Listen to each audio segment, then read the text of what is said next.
The Shadow. The mystery man who strikes terror into the very hearts of shopsters, lawbreakers, and criminals. Today, the poison death. Today's exciting adventure with the Shadow will start in just a moment.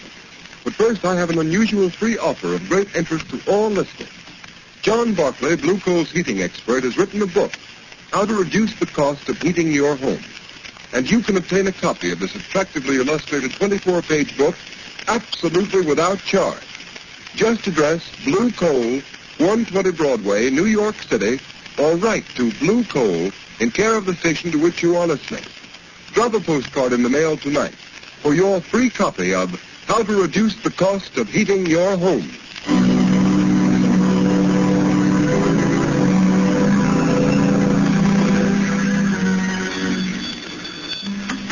Mercy Hospital. Quick, send an ambulance to 217 Shoreview Road. My children, they're poisoned, dying.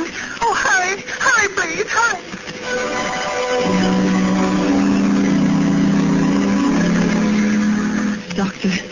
Doctor, what's wrong with my husband? He's been poisoned. Poisoned? Isn't there something you can do? Some way of saving him? No, I'm sorry, my dear. It's too late. Your husband is dead.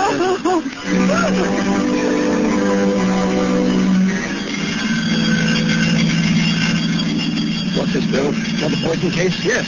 The calls are coming in faster than we can answer them. Well, this one will have to go to General. The emergency ward is full. Not a cot left. The same thing in every hospital in town. They're swamped, all poison cases. And nobody knows how they're getting it or what it is.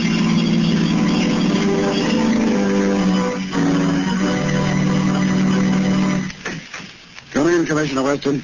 I came over as soon as I got your message, Mr. Mayor. Come on, Commissioner. You know why I sent for you? Yes. And I hate to admit it, but we haven't one single clue to go on.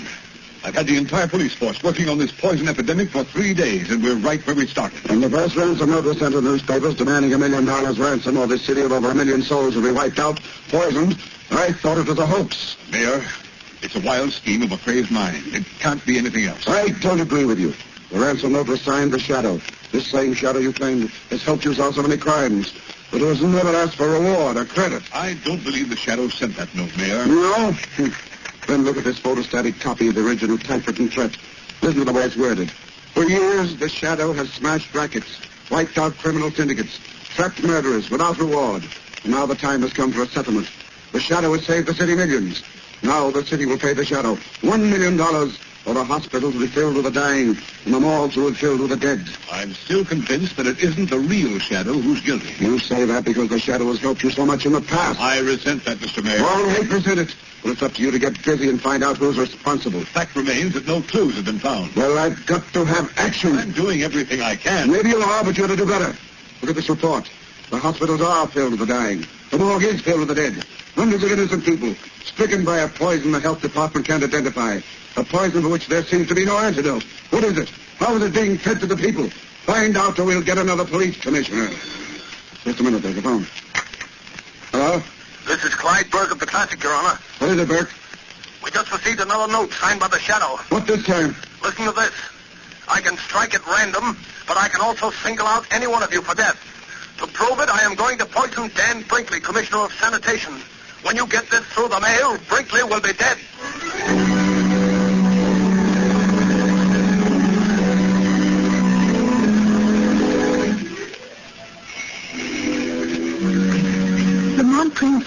Hello, Margaret. Thank heavens you're back. Have you discovered who's poisoning all these people? Who's using your name, the name of the Shadow? No, Margaret. Every theory I've worked on has led nowhere. Whoever he is, this man masquerading as the Shadow must be absolutely insane. There's no doubt about that, Margot, but it's the insanity of a genius, not of a money-mad fool.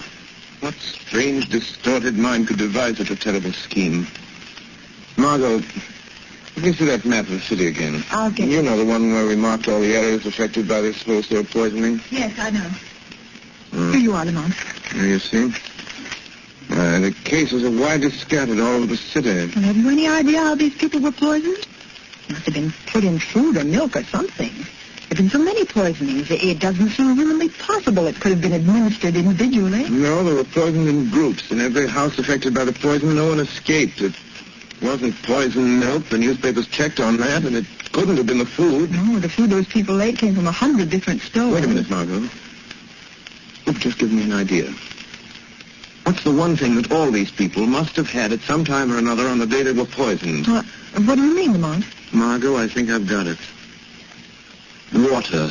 Yes, water, that's it. How could that be? I don't know, Margot, but that's the answer. I'm sure of it. That explains the grouping of the poison cases. But how? Could have been done if the water meter introduced into the main pipe in the basement somewhere. So many different places without somebody Yes, noticing? and Margot, who could tamper with the water pipes in the basements of any building in the city and not arouse suspicion? Why, only someone from the water company is the man who reads the meter. Exactly, or someone posing as a representative of the water company. Oh, sir. Margot, come on, let's open the window. Something else has happened. Oh, Lamont, it's like a nightmare. He's saying... Daniel Benson, Commissioner of Sanitation, found poison after warning. Read all about it. Close the window, Margot. Lamont, why do you suppose Commissioner Brinkley would single that? Margot, a distorted mind, especially that of a brilliant man, will very often move along a straight line from cause to effect. This case follows a line so simple and so straight that the police do not even suspect who he is, Margot. But in killing Brinkley, he deviated from his original purpose long enough to settle a grudge.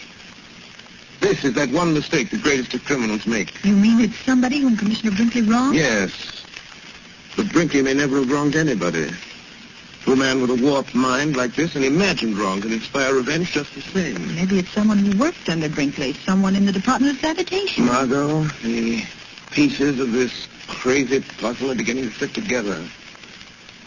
Where's yesterday's paper, the one with a photostatic copy of the ransom note sent by the man masquerading under the name of the Shadow? Oh, here it is, Lamont. I kept it along with all the other clippings. Let's see. For years, the Shadow has smashed rackets, wiped out criminal syndicates, trapped murderers without reward. Margot, look at this. The letter E, it appears 6, 7, 8 times, and every time it appears out of line. And look. Yes. Look here, the letter A is blurred. Margot, it's like ABC, the obvious clue. We could only find that typewriter. Lamont, out of all the typewriters in the city, it would be like looking for a needle in a haystack. Don't you suppose the police have considered that angle, tried to find that machine? Well, perhaps they have, but without first logically working out the problem as to the one place where that machine might be, they're wasting their time. The one place is the Department of Sanitation. It's so logical as to be incredible. Come on, Margot. Get your hat and coat. We've got work to do, and there's no time to lose. But, Lamont, you're not going to the Department of Sanitation at this hour of the night. Why not? Well, suppose you were caught. Don't worry, Margot. The real Shadow won't be caught. I need your help if we're going to try out all the typewriters in those offices. It's a job for Lamont Cranston and his assistant, Margot Lane. But if we're caught, how long a sentence can they give us for breaking into a public building? It's worth risking, and far better than sitting here building up theaters and knocking them down again while this mad masquerader carries out his monstrous schemes of wholesale murder. Come on, Margot, let's go.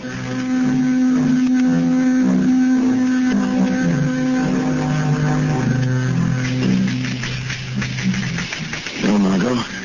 No, this isn't the machine. No, it's the last one in here. Let's try the next office. Be careful of that flashlight, Lamont. Must be a watchman here in the building somewhere. He's down in the basement sleeping. I made sure of that before I signaled you to come in. It looks like another exploded theory, Lamont. We've tried dozens of machines, and none of them have the characteristics of the letters in those ransom notes. They're not going to stop until we've tried them all, Margot. There's the door there, leading to the back part of this floor, Lamont. Yes, it says, Private Office of Chief Chemist A.D. Gerber. Let's look in there. Yes, there's the machine. It's the only one in here. Try it, Margot. Here's some paper. Thanks. I'll be glad to get out of this place. Type the same words, Margot. That's it. For years, the Shadow has smashed rackets, Lamont, forgive me. wiped out criminal syndicates. Margot, the A blurred. Go on, finish it. Trapped murderers without reward. Now the time has come for settlement. This is the machine that typed the warning notes to the papers. The office of the city's chief chemist. In Gerber's office. It might not have been Gerber. Other people could get to this machine and use it. Margot, everything's beginning to fit together. Who would know more about poisons than a chemist? You know, I felt all along. What was that? Someone in the next room. paper on that door, Lamont. There's lettering on it. Laboratory. Keep out. Who would be in a laboratory at this time of night? Margot? I don't know.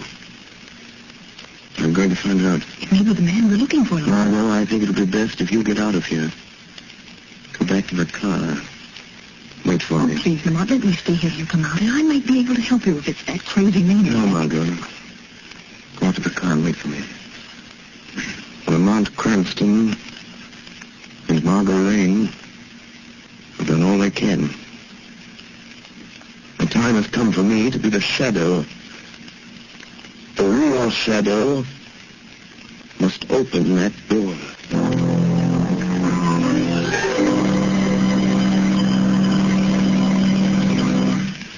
The second part of the Shadow's adventure will continue in just a moment. In the meantime, let's talk about how to save money. You will begin saving money when you use blue coal. Blue coal is Pennsylvania anthracite.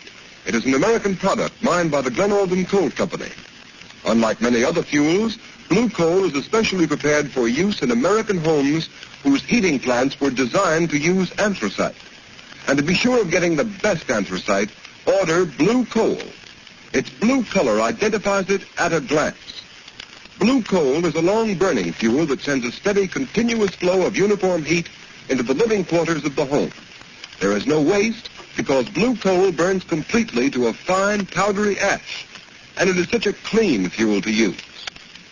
These are just a few of the reasons why sales of blue coal in Stroudsburg, Pennsylvania this winter are 22% greater than last winter. Stroudsburg families have been using blue coal in increasing quantities. These are the families that not only enjoy more comfortable homes, but now save money on fuel bills as well. So I urge all families who have not yet tried blue coal to order a trial ton tomorrow. Find out for yourself how much better this specially prepared home fuel is than any other solid fuel. Order blue coal by name in any one of 4 popular sizes: egg, stove, chestnut, or pea. The name of your nearest blue coal dealer can be found in the Where to Buy It section of your classified telephone directory under the name Blue Coal.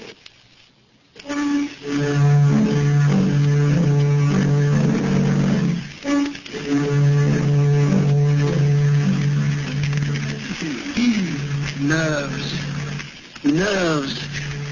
Why should I be nervous? No one knows. I'm here all alone. Who would suspect me, Gerber, the city chemist? I'll never tell them. They'll never know that Brinkley is dead.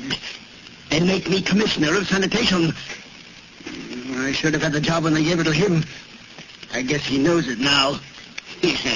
Gerber, bring me that report. Gerber, why didn't you do this? Gerber, why didn't you do that? Treating me like dirt. All that's over now, though. Over and done with. How did that door get open? Must have forgotten to close it. Must be getting absent-minded. Yeah. Got to be more careful. Someone might come in. Might ask me what I'm doing. What I'm making. What are you making, Gerber? Really? What was that? Who said that? Who laughed? The shadow spoke. The shadow laughed, Gerber. Shadow? Yes, Gerber. I am the shadow. You know my name. You've been using it as a cloak to cover your excursions into the realm of murder. Oh, you can make yourself invisible, Shadow. Or are you hiding? I happen to be master of the ancient art of hypnotism, by which I can blind your eyes to my presence. But you are really here in this room. Physically, I mean. Yes, I opened that door. I walked into this room. I am here. Quite near you, Gerber. How did you find me? By a process of elimination. Because you made one mistake in your admirable train of logic. A mistake? Yes. When you murdered Brinkley, the commissioner of sanitation, I knew it must be someone who had a grievance against him, real or imaginary. Real or imaginary. Oh, I see. You think I am insane, Shadow? The sanity of a brilliant mind is not measured by ordinary standards, Gerber. Yes, that's it. My co-workers know I'm brilliant. They don't think I'm eccentric because when anybody's around, I'm on my guard. What were you doing when I came in, Gerber? Filling this bottle. What is in that bottle, Gerber? What is that crimson-colored fluid? That is the poison, Shadow. I'm supposed to be analyzing the blood taken from my first batch of poison victims, but instead I've been making more poison. You see? It's all ready now. Would you like some, Shadow? I'll be glad to give it to you. What are you going to do with that bottle of poison, Gerber? Or are you afraid to tell me? No, I'm not afraid. You can't stop me. The devil himself wouldn't stop me. Listen, I'm going to drive to one of our fashionable suburbs where all the important people of the city live. There's a high steel water tower there. I'm going to climb that tower and pour this little bottle of poison through the trap door at the top. It will be diluted in the water, carried into the homes of all those prominent people. And by tomorrow night, they will all be dead. It is fortunate I found you in time. In time for what, Shadow? In time to stop you. You can't stop me, Shadow. You're not going to leave this laboratory with that bottle of poison, Gerber. Yes, I am. And I'm going this minute, Shadow. You see this test tube? Yes. It's filled with acid. Acid that will burn you beyond recognition. You forget you can't see me. Yeah, but the only way you can stop me is by physical means, with your body that seems to be not even a shadow. And to do that, you must drop your cloak of invisibility. How do I know that isn't a blind to make myself become visible to you? No, it isn't a blind, Shadow. See, I pour a little on the floor. You see? Think what that would do to human flesh. And you say you are human. Yes. Yes, I am human. Then I dare you to stop me. At the first touch of your hands, I'll throw it at you. It is better that one man be injured than you should kill another entire community. I'm willing to take that chance. All right. We'll see if you're as brave as you sound, Shadow. Stop where you are. No, I'm leaving unless you stop me physically. Then I have no alternative but to fight you man to man. Oh, you are human. All right. Take it.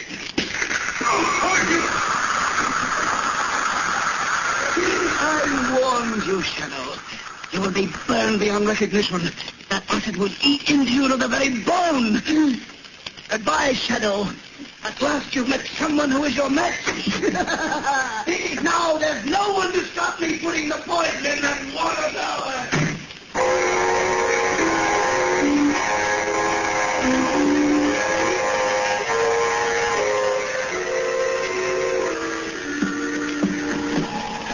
Margot. Yes, Lamont. Did you see a tall, powerfully built man come out of the sanitation building just now? Yes, Lamont. He got in a car. There he goes, going down the street. You can still see the tail. Follow him, Margot. In heaven's name, don't lose him. That's the man, Gerber. He won't get away. Margot, it's the first aid kit in the car. Yes, it's inside pocket. Oh, Lamont, your clothes. They're smoking.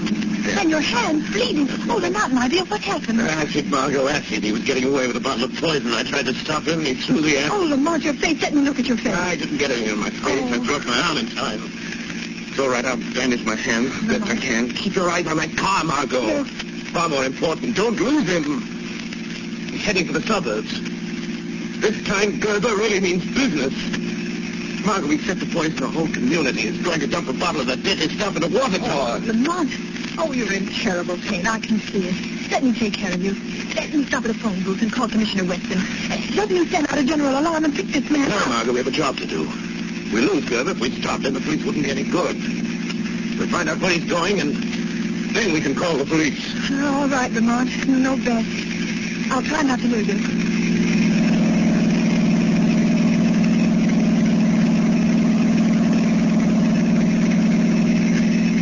Oh, Lamont, is the pain any easier? You've got to get to a doctor as quickly as possible. Infection might set in. I will as soon as... Margot, look. Yes. I think Gerber is nearing his destination. He's taking that road up the hill. He If I remember correctly, the water tower's at the top. Lamont, how will you stop him now? You with your bleeding hands. He's a powerful man. Crazy with the strength of a maniac. But I've got to do what I can to delay him. Keep him from putting that poison in the tower until you can get the police. The police? Lamont, how is he going to get the poison in the tank? He said there was a trap door on top of the tower. A door they use when they clean the tank. Oh, Lamont, that means you may have to climb that tower. Now, you can't, not with your hands in that condition. It's snowing. There'll be ice on the rungs of the ladder, and in this wind, you're liable to slip and fall. I've got the chances. Stop now. Let's stop. That's the water tower. There's the car. Lamont, look, it's Gerber. Yes. He's starting to climb the tower already. Margot. Go on, I'll get the police. Hurry. Tell them to get someone to shut off the water in this tower in case I fail. Hurry, Margot, hurry. I'm going up there after him. All right, Lamont, I'll get... Who is that? The man you thought you'd left in your laboratory. Burnt and blind with ashes. The shadow. Yes? But I thought I had you. But all right. Keep on following me.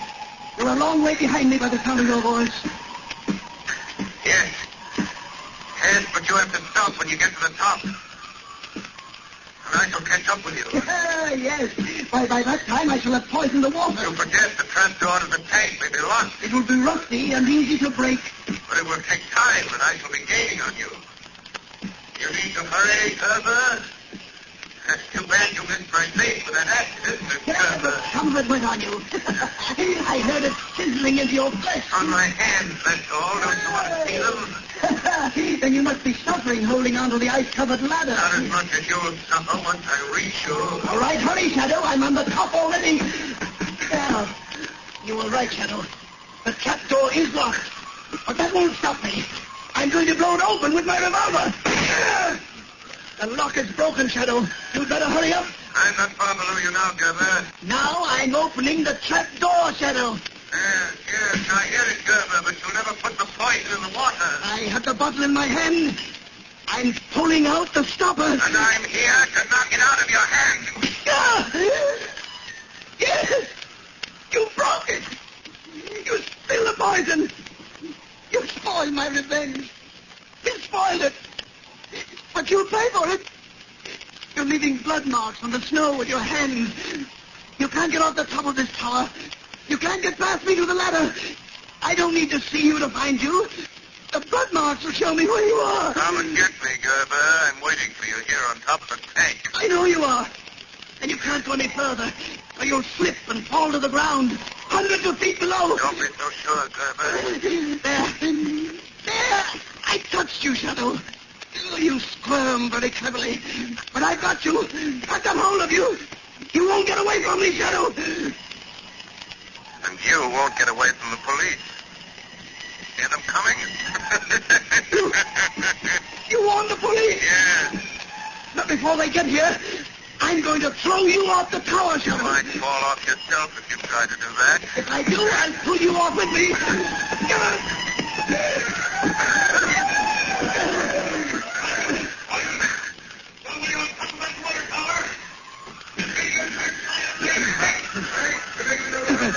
Commissioner Weston.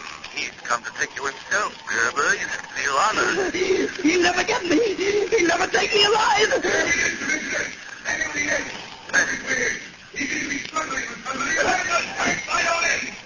You're caught, Gerber. You're trapped. You're trapped. There's no escape, Gerber.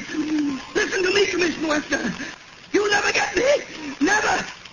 I did it. I killed all those people. I made you think it was the shadow. He's trying to do. You'll be killed, Gerber. I'm not afraid. I'm not afraid. Because you're coming with me, Shadow. Come on, Shadow. Come with me. Come with me. He did it. He jumped. Throw your light over there to the foot of the tower. See who it is. That's our man, the poisoner. There's the body. Then it must be dead as a torn here. Yes. No man could fall that distance and live. Turn him over. Let's see his face. He's dead, all right. Neck's broken. Why, it's Gerber. Gerber. The chief chemist of the sanitation department. Who would ever have thought a man in his position? He was struggling with someone up there on the top of the tower. Where's the other man? Look around the base of the tower. See if you can find another body. Look in the bushes. I suppose we should on this thing, but I don't see Don't see a thing in these snow flurries. Swing the search light around. Anything over there, Sergeant? No sign. No. I don't see anybody here, Sergeant. Nobody over here, Sergeant. Nobody on this side. Listen.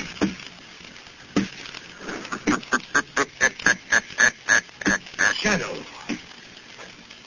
Yes, Commissioner Weston. The shadow. I am walking down. And, Commissioner, don't bother to search anymore. I am the man Gerber was struggling with up on the tower. So, you trapped Gerber? Yes, Commissioner. I trapped him. Gerber's your man. The man who tried to poison the people of this city into paying him $500,000. Well, he won't poison any more by the looks of him. And now, would you do something for me, Commissioner? By all means. If you don't mind, Commissioner, I'd like to publicly take the credit for solving this mystery.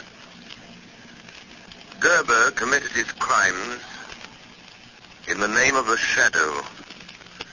And I rather think the real shadow deserves to be vindicated. Don't you?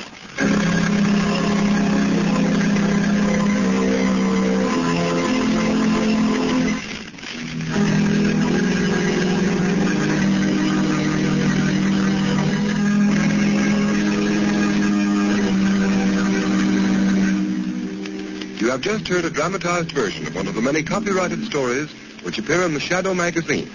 All the characters and all the places named are fictitious, and the similarity to persons living or dead is purely coincidental.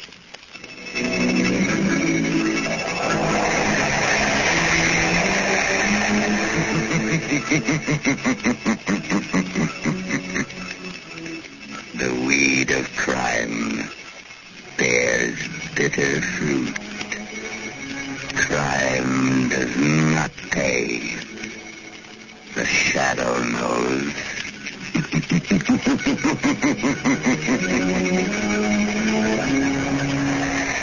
Next week, same time, same station, Blue Coal, America's finest anthracite, will again present another thrilling adventure of The Shadow.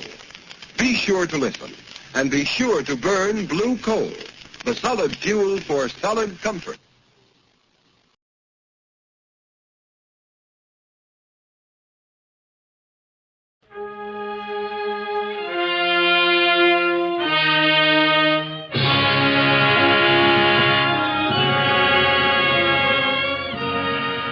The makers of Campbell Soups present The Campbell Playhouse. Orson Welles, producer.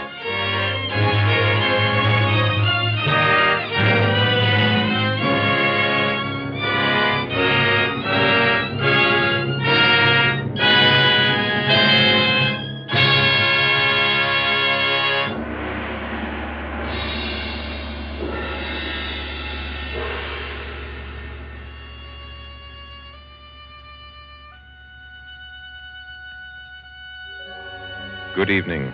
This is Orson Welles. Tonight we take you to Shangri-La in the Valley of the Blue Moon.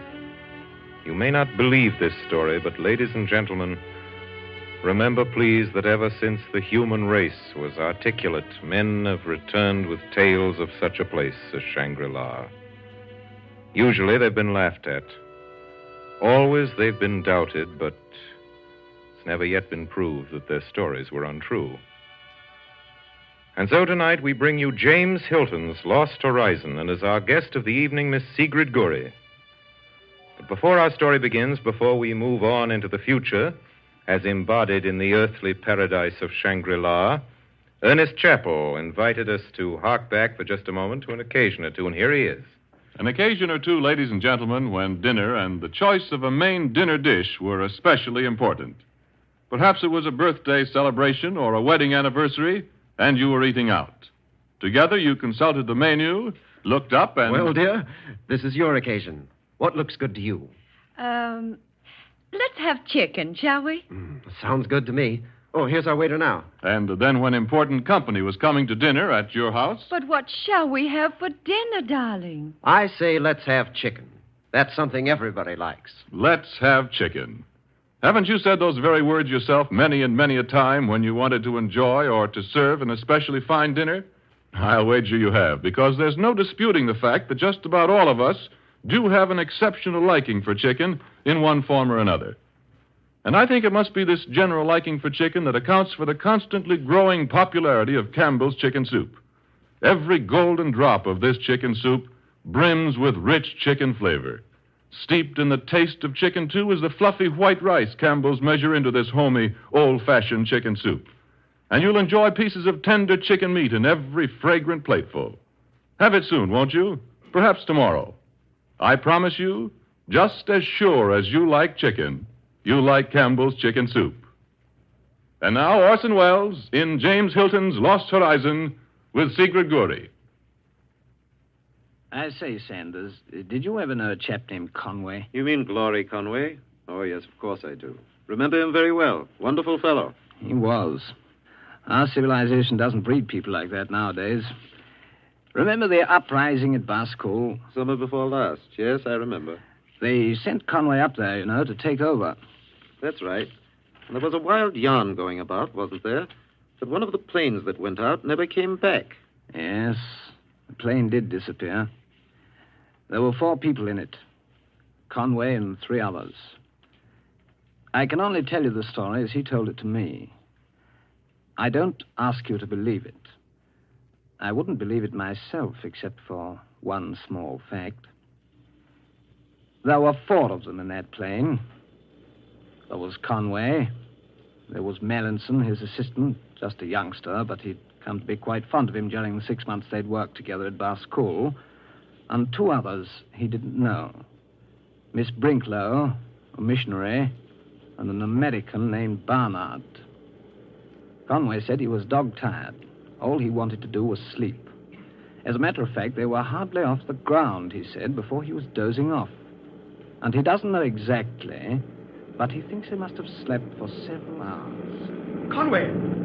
Conway! Conway, look, there's a break in the clouds. Conway!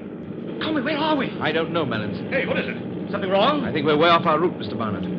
Off our route? We're being kidnapped. Kidnapped? I've been thinking for some time, Mr. Conway, that something was wrong. Well, I'll be darned. What is he doing it for? Where's he taking us? Yes, there aren't any tribesmen around here. We're far past the frontier country by now. Oh, we'll be in Tibet by morning. If the gas holds out. Why, nobody but a lunatic would fly into this sort of country. Yeah, nobody but a darn fine airman could.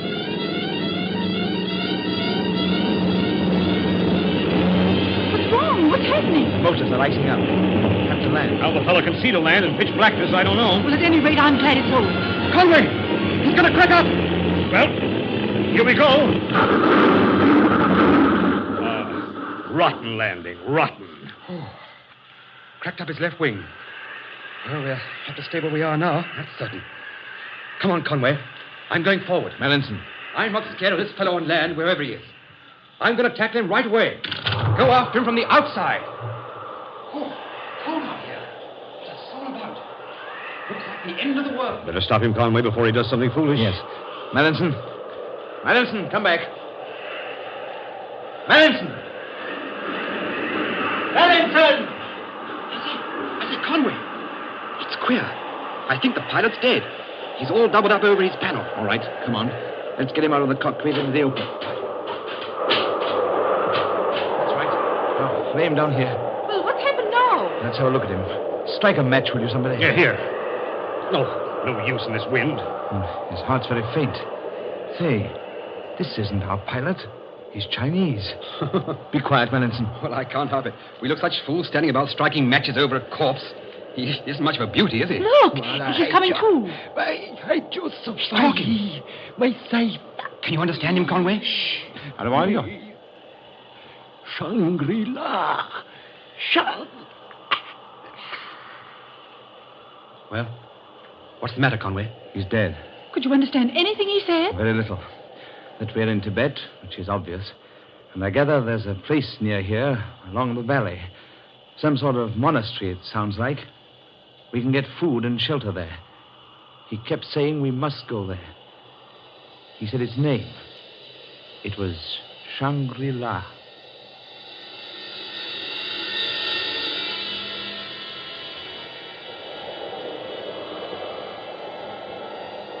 I shall never forget Conway's vivid description of that lonely place.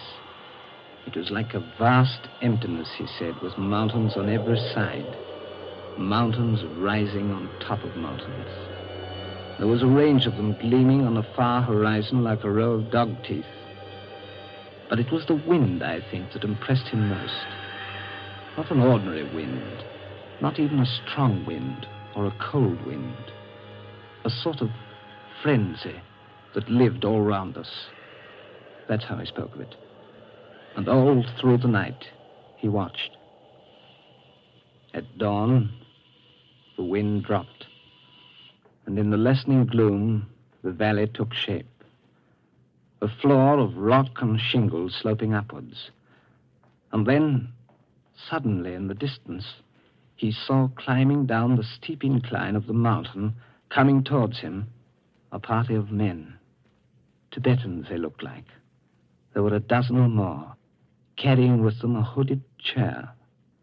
In this sat a figure, an elderly Chinese, gray-haired, clean-shaven, robed in an embroidered gown of rich blue silk. My name is Xiang. We have with us food and wine, if you will honor me by accepting our slight hospitality. After that, we can start, and our journey is long and somewhat difficult. Well, if we could borrow a couple of your men for guides and some stores, I think we can get along all right by ourselves. I'm afraid that would be quite impossible. I regret that it will be necessary for you to return with me to the lamasery. The lamasery? Yes. I shall try to arrange for guides for you there. I'm sorry, we must intrude on your hospitality this way. We are always delighted to receive guests from the outside. Well, we won't be there long, I promise you that. And we'll pay for everything we have. We'll pay for our journey and our guides back. We want to return to civilization as soon as possible. My dear sir, are you so very certain that you are away from it?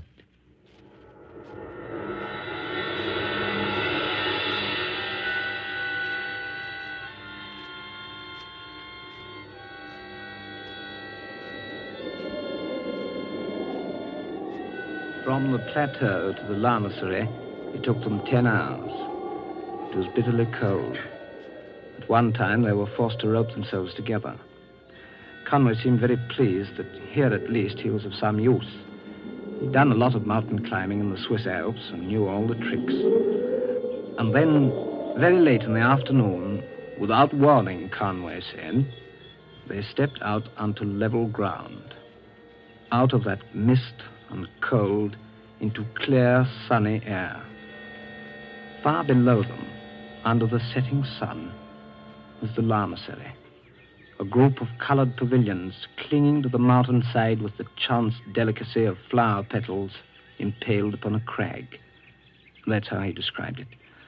And beyond that, in a dazzling pyramid, shimmering against the deep electric blue of the evening sky, was the most beautiful mountain on earth.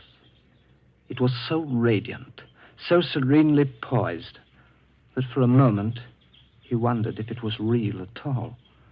There's our valley, and there is our lamasery. It is called Shangri-La.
I hope our simple dinner has pleased you, Mr. Barnard. Well, I've been around a lot, Mr. Chang, but I've never tasted food like this.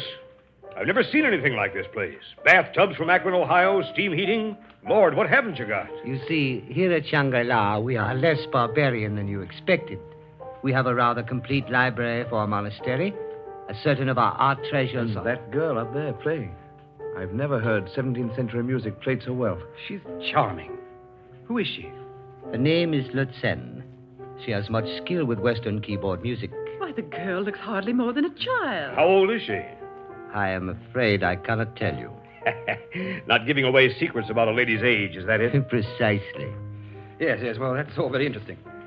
But it's time we began to discuss plans for getting away, Mr. Chang. I am sorry. I'm very, very sorry. Well, surely you can do something. You have maps, I suppose? Oh, yes, a great many. Well, all right. I suppose you must have some communication with the outside world. How far is it to the nearest telegraph lines? Well, where do you send to when you want anything civilized?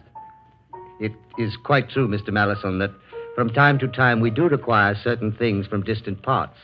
And there is such a consignment expected shortly. Perhaps when the porters arrive. When do they arrive? The exact date is, of course, impossible to forecast. Oh, all right. Well, I'll say no more then. Not tonight. But in the morning. I warn you that in the morning I intend leaving. Good night. I'm sorry my friend is so upset tonight. I, too, am sorry. You will none of you, I am sure, regret your sojourn with us in our little valley in the shadow of Caracal. Caracal? Is that the name of that mountain we saw? Yes. It is beautiful, is it not? And very tall. Over 28,000 feet. Caracal. In the valley tongue, Mr. Conway, Caracal means blue moon. Blue moon.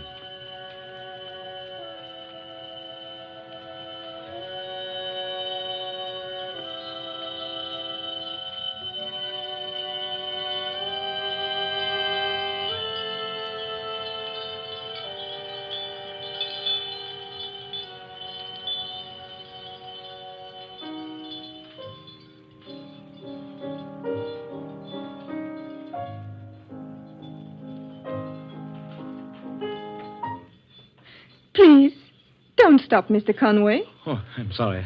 I didn't hear you come in, Lutsen. You play very well. Oh, no, not really. I lead a pretty busy life, and I don't get near a piano very often. Please go on playing. If you don't, I shall have to go away. Oh, but why? It is not usual in the beginning that we talk with the guests. But it's not forbidden. No, but I'm not sure that Zhang would approve. There are subjects we do not discuss, Mr. Conway, either with you or amongst ourselves. Oh, I'm sorry. Your friend, Mr. Mallinson, is not so polite. He tries to make me talk. Oh, you mustn't mind Mallinson. He means all right, but he's rather an excitable young man. I don't think he's very happy here. No, he's not at all happy. It is sometimes very lonely. Oh, well, he's young. That makes a difference. Yes. Yes, it makes a great deal of difference.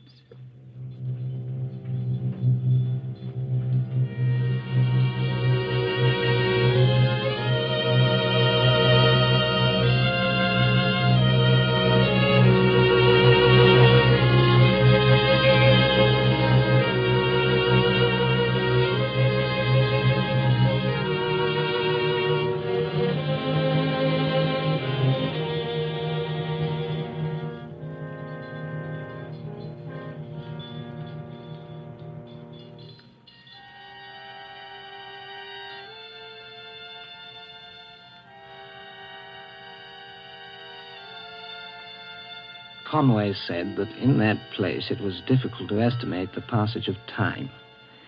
He said it must have been about a fortnight after they got to Shangri-La that Zhang came to him one day with a message. The message was a summons from the High Lama. Together they went across the empty courtyards, then up a steep spiral staircase, and as they climbed, Conway said he was aware of a strange sensation. A dry, tingling warmth, as if all the windows were tightly closed and some kind of steam heating plant was working at full pressure. Then, finally, they were standing before a door which opened and closed again, and Conway found that he was alone. He said he stood there for a moment, hesitant, breathing an atmosphere that was not only sultry but full of dusk, so that it was several seconds before he could accustom himself to the gloom.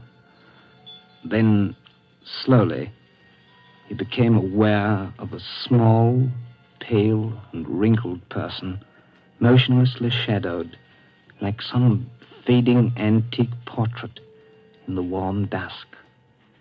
He felt dizzy under the gaze of those ancient eyes. So, you are Mr. Conway. I am. It is a pleasure to see you, Mr. Conway. Please sit down beside me. I am an old man and can do no one any harm. Oh, I feel it a signal honor to be received by you. Thank you, my dear Conway. I shall call you that according to the English fashion. Jung tells me that you have been asking many questions about our community and its affairs. I'm certainly interested in them. Then if you can spare me a little time, I shall be pleased to give you a brief account of our foundation. Tell me, my dear Conway, are you familiar with the general outline of Tibetan history? I found in your excellent library some interesting annals of these regions, but curiously enough, nothing of the history of Shangri-La. There is a reason for that, as you will see. And in all the maps of this area, both ancient and modern, there is no mention of Karakal or the Valley of the Blue Moon. That, too, is for a reason you will soon understand. The ancient history of Shangri-La is the history of a Catholic priest named Father Perrault. Before devoting himself to Far Eastern missions, Perrault had studied at Paris, Bologna, and other universities. He was something of a scholar. But he was not an ascetic. He enjoyed the good things of the world and was careful to teach his converts cooking as well as catechism. In the year 1719, Perrault set out from Pekin with 3 other Capuchin friars. They traveled southwest for many months, by Langchao and the Coconor, facing terrible hardships. The 3 others died on the way, and Father Perrault was not far from death, when, by accident, he stumbled into the rocky defile that remains today the only practical approach to the Valley of the Blue Moon. Perrault began to preach here in the year 1734, when he was 53 years of age. His was a full life, and he had accomplished much when in the year 1789 news descended to the valley that Perrault was dying at last. He lay in this room, my dear Conway, where he could see from the windows the white blur that was all his failing eyesight gave him of Karakal. But he could see with his mind also. His mind had straightened to a snow-white calm. He was ready, willing, and glad to die.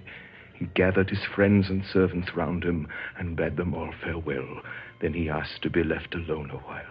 And it was during such a solitude, with his body sinking and his mind lifted to beatitude, that he had hoped to give up his soul.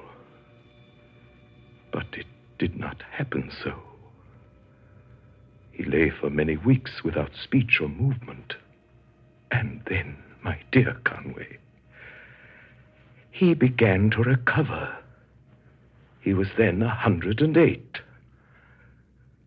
When the last of the old monks died, in 1794, Perrault himself was still living. He was then 113 years of age. You will wish to know how he spent his time during those unprecedented years. You see, Father Perrault's attitude may be summed up by saying that as he had not died at a normal age, he began to feel that there was no discoverable reason why he either should or should not do so at any definite time in the future. Having already proved himself abnormal, it was as easy to believe that the abnormality might continue as to expect it to end at any moment. I think I understand, Father. Can you indeed? And can you understand anything else after this long and curious story of mine? It seems impossible. Yet I can't help thinking of it. It's astonishing and extraordinary and quite incredible. And yet not absolutely beyond my powers of belief. What is, my son? That you are still alive, Father Perrault.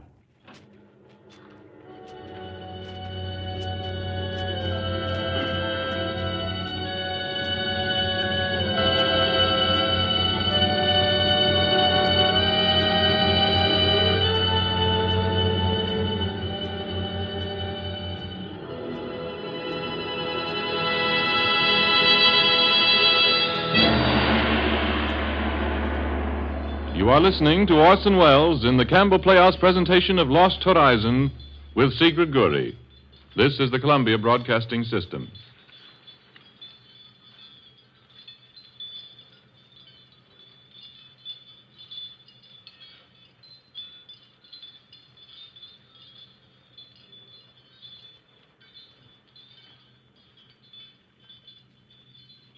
This is Ernest Chappell, ladies and gentlemen, welcoming you back to the Campbell Playhouse. In a moment, we shall resume our presentation of James Hilton's Lost Horizon. And in that moment, I'd like to take you back across the high plateau of Tibet, back from this strange corner of the world to the familiar surroundings of your own home, in order to remind you that more soup is eaten in December than in any other month of the year. There are a number of good reasons why December is the top soup-eating month, but of them all, I think these two are most important. First, December ushers in winter. And most mothers realize that good, hot soup in the winter diet not only nourishes and warms us pleasantly, but, served frequently, can help fortify us. Second, December is of all months the month of entertaining, of open house when relatives and friends drop in and gather at the table. And wise hostesses have learned that no dish can more quickly or more successfully transform even a simple meal, give it a festive holiday touch, than a well-chosen soup. Will soup be on your table frequently this month? And will you let Campbell's make this soup for you, as millions will? I know that whatever Campbell soups you may select, you'll be delighted to find the same full-flavored, nourishing soup that you would strive for in your own kitchen. And now Orson Welles resumes our Campbell Playhouse presentation of Lost Horizon with Sigrid Guri. Another whiskey, Sanders? Thanks. Say when. That'll do. Oh, it's getting awfully late. Never mind. Please go on. About Conway. Yes, it is quite a story, isn't it? You see, from the time Conway got to that monastery place till the night when he told me about it, nearly a year had passed, and heaven only knows what he'd been through. But the way he told his story and the way he described it all, it was as though he were living it all over again, every minute, every detail of it. I remember the tone of his voice as he spoke of the High Lama. I remember the silence, exactly as he described it. The silence between him and that ancient figure in that airless, half-lit room. It may have lasted but a second, though it seemed an hour, an eternity, that he sat there staring at the ancient face of the High Lama. It was disembodied. It seemed to glow out of that yellow dusk like a fragment of an old parchment.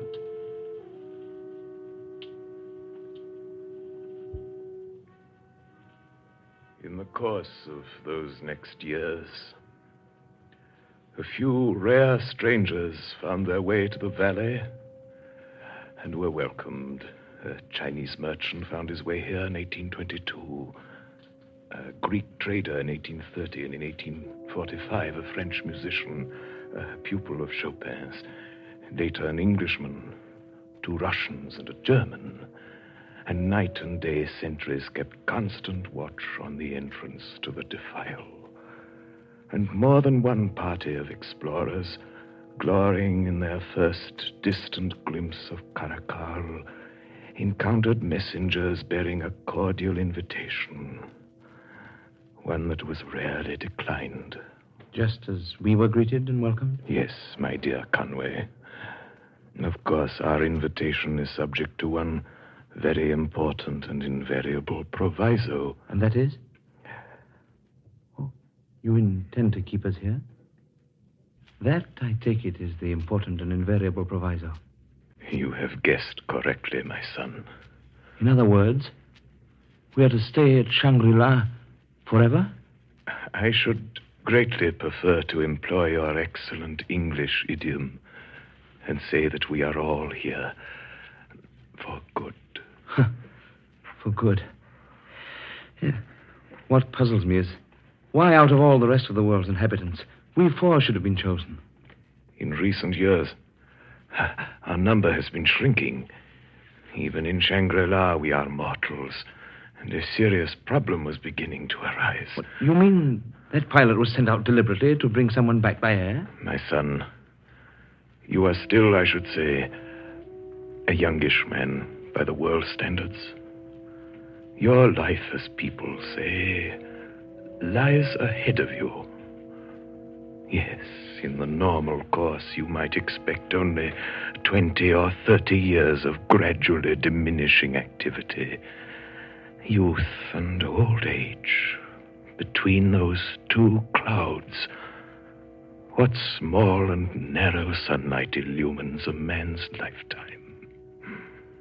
But you, it may be, are destined to be more fortunate, since by the standards of Shangri-La, your sunlit years have scarcely yet begun.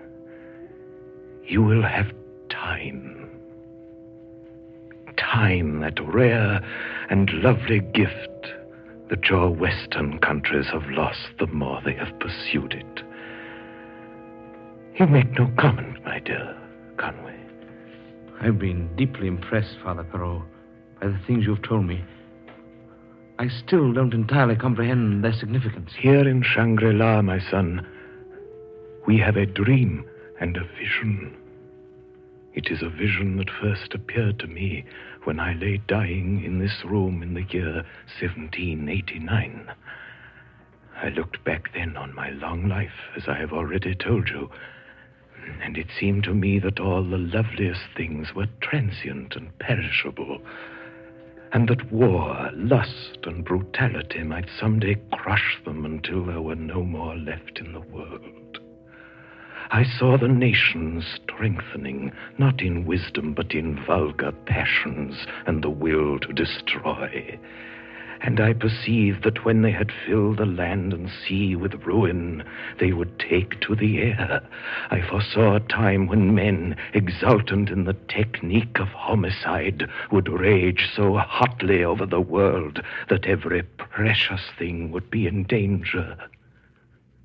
Every book and picture and harmony, every treasure garnered through 2 millenniums, the small, the delicate, the defenseless, all would be lost like the lost books of Livy, or wrecked as the English wrecked the summer palace in Peking. I share your opinion of that. And that, my son, is why I am here, and why you are here, and why we may pray to outlive the doom that gathers around us on every side. You think that when that time comes, that Shangri-La will escape? Perhaps we may expect no mercy, but we may faintly hope for neglect.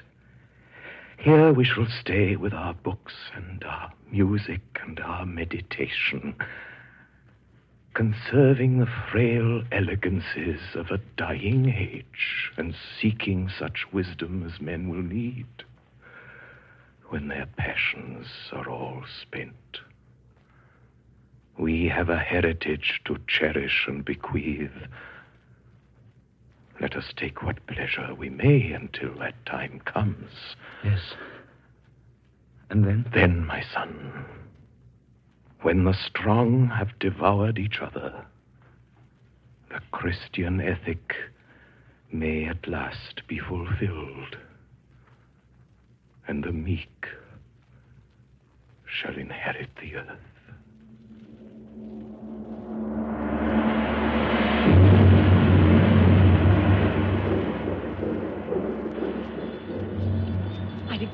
I believe there's a storm coming up. Somehow I never expected that here. I don't think it'll touch us here in the valley. Sure hate to be out there in that pass, though. That place is murder. Well, we've all got to face it sooner or later. All four of us.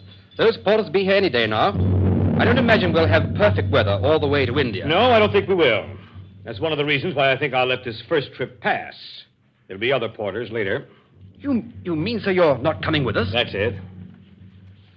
Well, I suppose it's your own affair. Nobody can prevent you from stopping here for all your life. It's not what everybody would choose to do, but ideas differ. What do you say, Conway? I agree. Ideas differ. As a matter of fact, there's a very practical reason why I think I'll stay on. I don't know whether you people guessed it or not, but my name's not Barnard. Not Barnard? Never was. I'm Chalmers Bryant. Chalmers Bryant? Heavens. You don't mean that Wall Street fellow? The international swindler? That's me. I had some friends in Woodstock that lost all they had through you. I'm sorry. Well, you certainly played fast and loose with a lot of other people's money. And why? Because those same people all wanted something for nothing and hadn't the brains to get it for themselves. That's nonsense. I'll tell you another thing, too. There's gold in this valley, tons of it. What's more, I've got permission to prospect it. Maybe I can give them tips on how to increase the output. Maybe even someday I'll have... a common thief, facing a life behind prison bars. No wonder he wants to stay here. Well, I'm not facing a life behind prison bars, Mr. Mallinson. And I think I'll stay on, too. What? You, Miss Brinklow? Yes. I've done a lot of thinking the last few weeks, and my mind's made up. It's quite obvious that I have a call. This place is in urgent need of a mission. I'm strongly opposed to this doctrine of moderation. In my opinion, it's nothing but slackness and laxity. It's plain to me now that I've a lot of work to do here. A lot of work.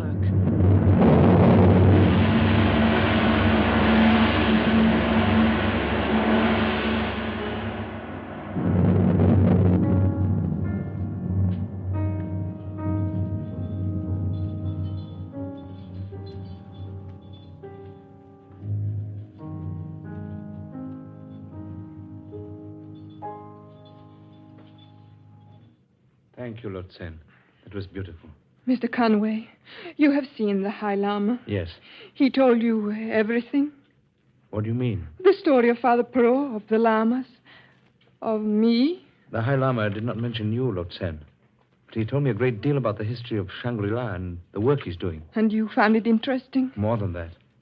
I was thinking just now as you played how much Shangri-La has come to mean to me.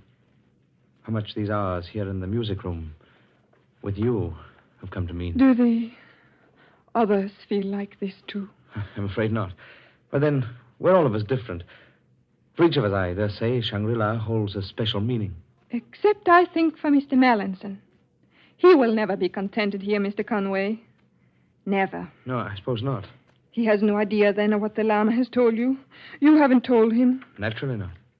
And you believe all that you've been told?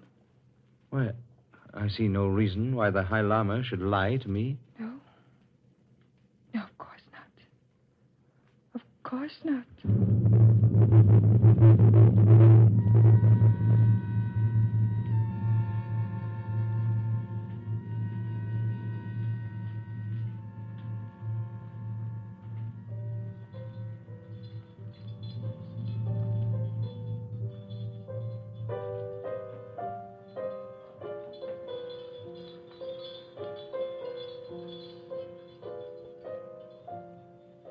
Tell me, Chang, have there been many who have tried to escape from Shangri-La? Escape, Mr. Conway. Is that really the word that should be used? After all, the pass is open to anyone at any time. Yes. I can only hope none of your friends would be so rash as to attempt so difficult a journey. There's Mr. Marison. He's young, of course. But others, too. Lutsen, for instance, was young when she first came to us. Was young? Her carriers lost their way in the mountains. She was betrothed to a prince of Turkestan and was traveling to Kashgar to meet him. The whole party would doubtless have perished but for the customary meeting with our emissaries. When did this happen? 1884. She was 18. 18? In 1884? Yes. If you will forgive me a personal question, Mr. Conway, is it possible that you are falling in love with Lotsen? What makes you ask that? Because if it is so, it would be quite suitable. Always, of course, in moderation. Even love, then, fits into your scheme of things. The hospitality of Shangri-La is of a most comprehensive kind, Mr. Conway. Yes, I think I quite realize that by now. Tell me, Mr. Zhang, how old were you when you first came to Shangri-La? I was quite young, only 22. I am now 104. When did you first begin to grow old, in appearance? I was over 70. That is often the case, though I think I may still claim to look younger than my years. Oh, decidedly. Thank you. And suppose you were to leave the valley now, what would happen? Death. If I remained away for more than a very few days. But even if I were fortunate enough not to die, I would immediately acquire the full appearance of my actual age. The atmosphere, then, is essential? Mr. Conway, in the whole world, there is only one Valley of the Blue Moon.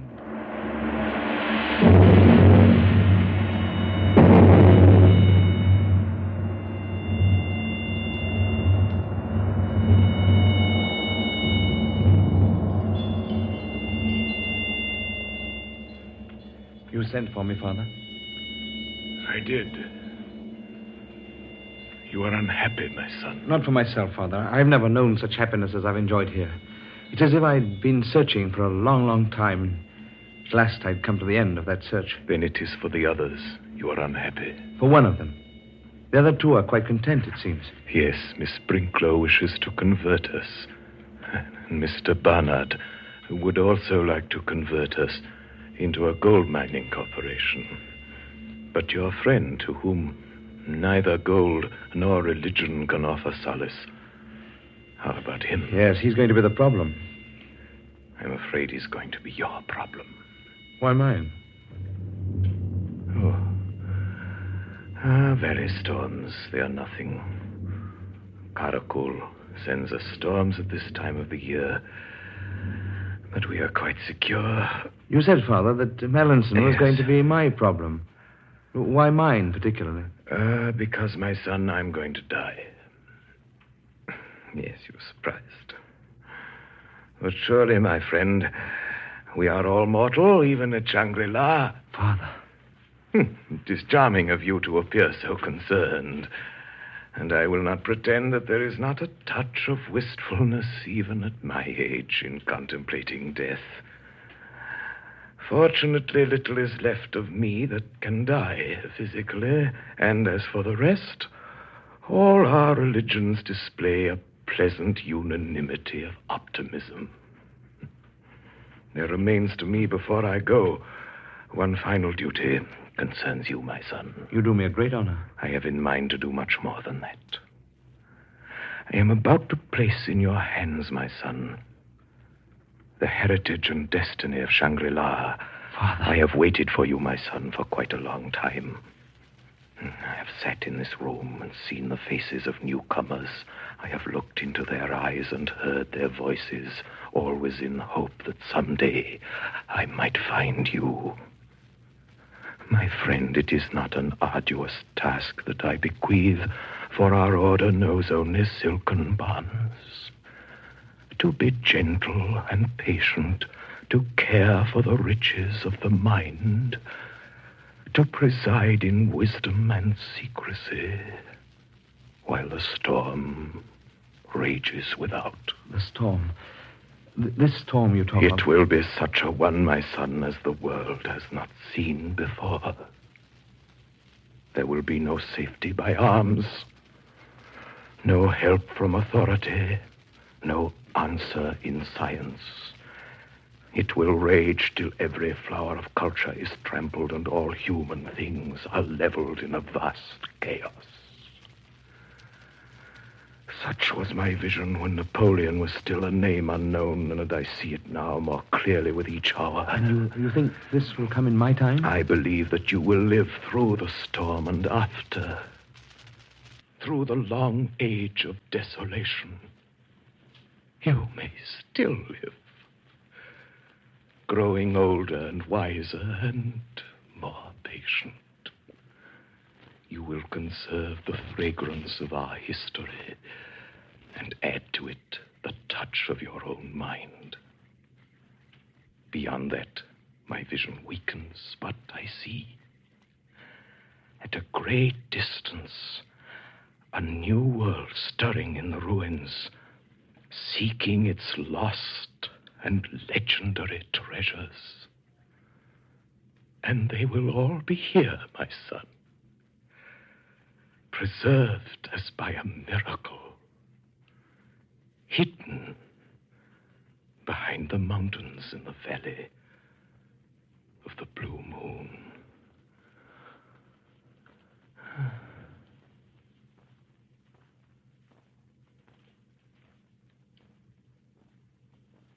The speaking had finished.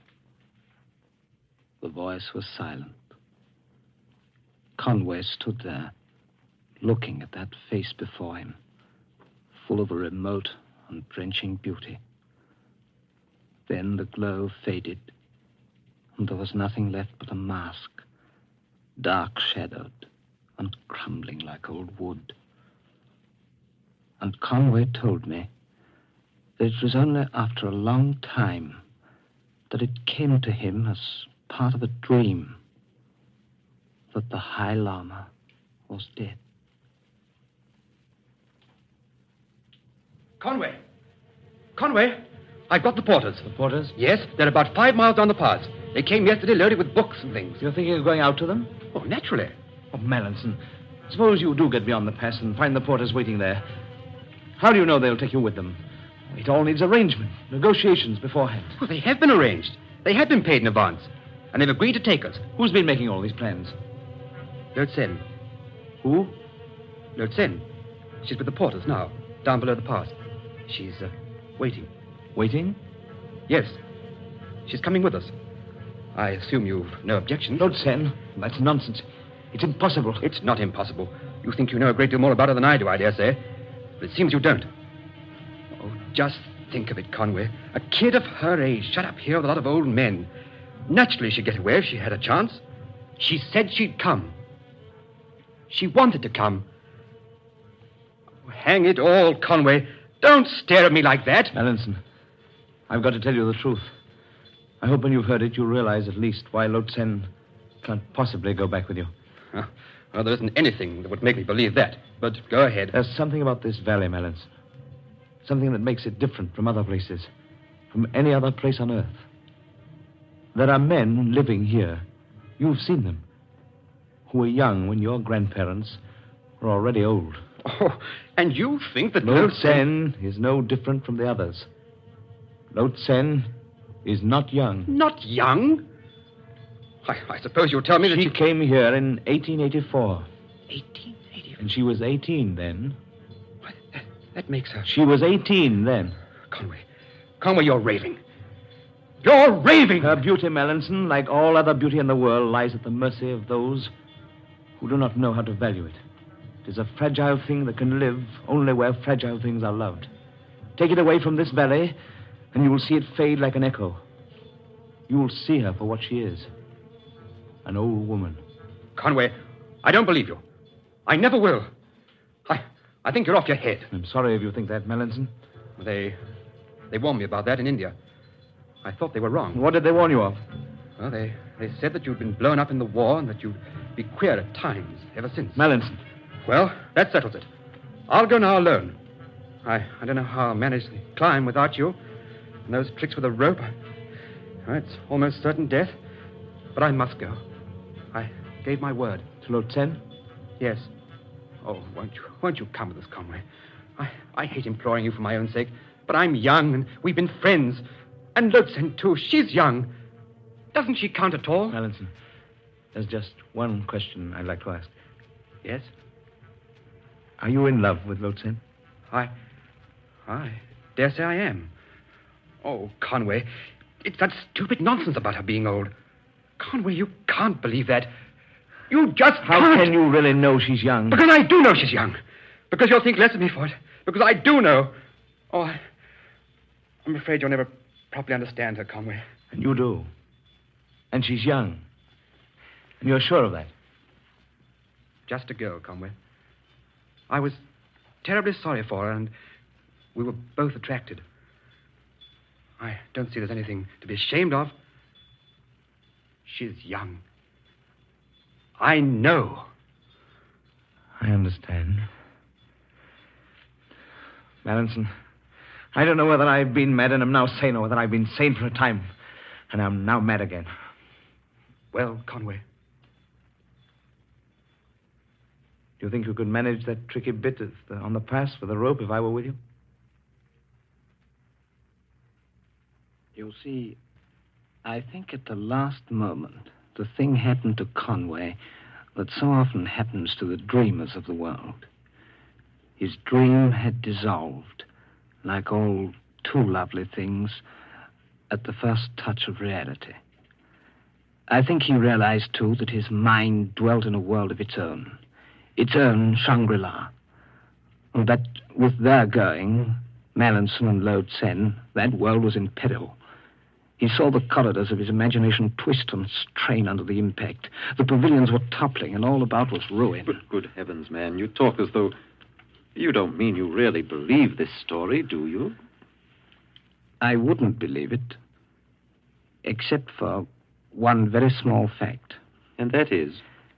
2 weeks ago, I went back to the hospital at Zhongyang and looked up the young Chinese doctor who'd had charge of Conway's case. He remembered him perfectly. The Englishman who'd lost his memory. Was it true he'd been brought to the mission hospital by a woman, I asked. Oh, yes, certainly by a woman. A Chinese woman. She said something about a companion, a young Englishman who'd died on the way.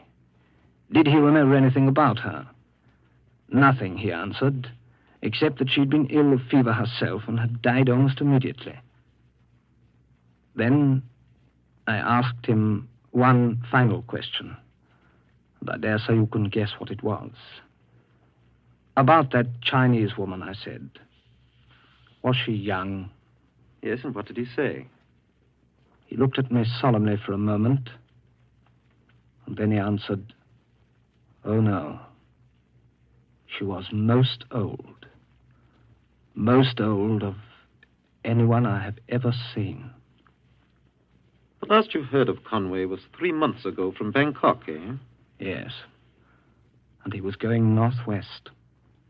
A good many places lie northwest of Bangkok. Including the Valley of the Blue Moon. Do you think he'll ever find it again?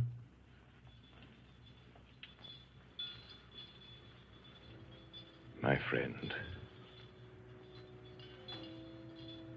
it is not an arduous task that I bequeath, for our order knows only silken bonds.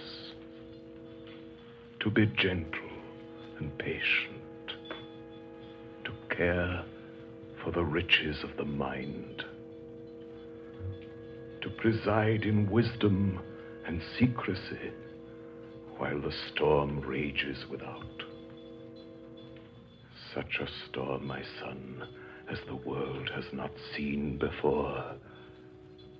There will be no safety by arms, no help from authority, no answer in science.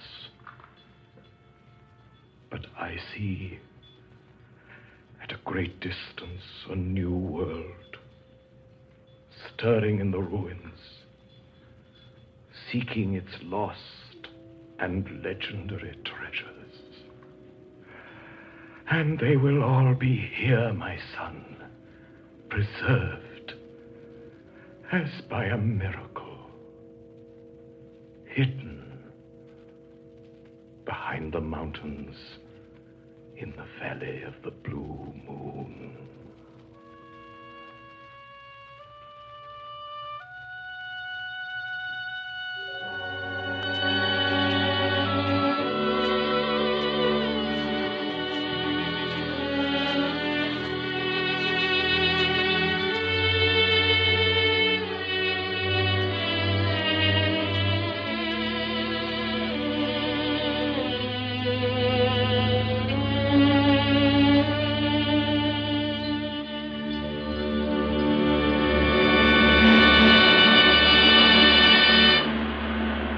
You have been listening to Orson Welles in the Campbell Playhouse presentation of Lost Horizon with Sigrid Guri. Mr. Welles will return to the microphone with his guest of the evening in just a moment. Meanwhile, one quick reminder. You'll be serving soup frequently these December days, won't you? I'm sure you will. And in letting Campbell's make your soup for you, as I hope you will, may I suggest you think often of Campbell's chicken soup? You'll find its full, rich chicken flavor will delight your family and your guests. And they'll enjoy, too, the fluffy rice and tempting pieces of tender chicken meat that help to make this chicken soup of Campbell's so homelike in taste and good nourishment. Have it tomorrow, why don't you? If you will, then I know with your very first spoonful you'll understand why I say, just as sure as you like chicken, you'll like Campbell's chicken soup. And now I see Orson Welles is ready. Mr. Welles. Here by my side, ladies and gentlemen, is a lady whom you've already admired in many continents of the world. In Asia, in Marco Polo, in Africa, in Algiers, and more recently in South America, in the picture Rio. And tonight she was in Tibet playing La Tsin, but for whose charms the story of Shangri-La might never have reached the outside world. The beautiful Sigrid Guri. Good evening, ladies and gentlemen. Thank you, Orson Welles. And thank you especially for inviting me here to Campbell's Playhouse. I hear your productions very often, and tonight being here in the studio with you, acting in one of them, is really an exciting experience for me. That's very nice of you, Miss Guri. Thank you. Good night, Orson Welles. Good night, Miss Guri. And ladies and gentlemen, next week, next Sunday night, our favorite and foremost guest, Miss Helen Hayes, returns once more to the Campbell Playhouse. Our production, Vanessa, Hugh Walpole's magnificent love story of modern England. And Vanessa is not only the heroine of a great love story, she is also one of Helen Hayes' favorite characters. Indeed, it was Miss Hayes' own choice for her next appearance on the Campbell Playhouse. And so until next Sunday night, until Vanessa, my sponsors, the makers of Campbell Soups, and all of us here in the Campbell Playhouse remain obediently yours. The makers of Campbell Soups join Orson Welles in inviting you to be with us in the Campbell Playhouse again next Sunday evening when we bring you our exclusive Playhouse star, Miss Helen Hayes, and the delightful love story, Vanessa. In the meantime, if you've enjoyed tonight's Playhouse presentation, won't you tell your grocer so tomorrow when you order Campbell's chicken soup? This is Ernest Chappell saying thank you and good night. This is the Columbia Broadcasting System.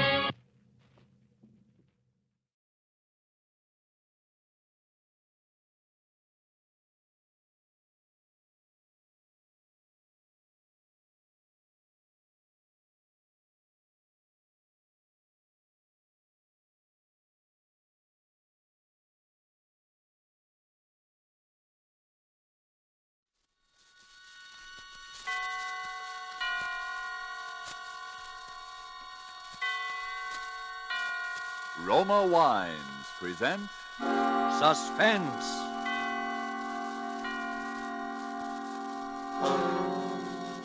Roma Wines, made in California for enjoyment throughout the world. Salud. Your health, senor. Roma Wines toast the world. The wine for your table is Roma Wine, made in California for enjoyment throughout the world. This is the Man in Black, here to introduce this weekly half hour of Suspense. Tonight from Hollywood, we bring you as star Mr. Orson Welles.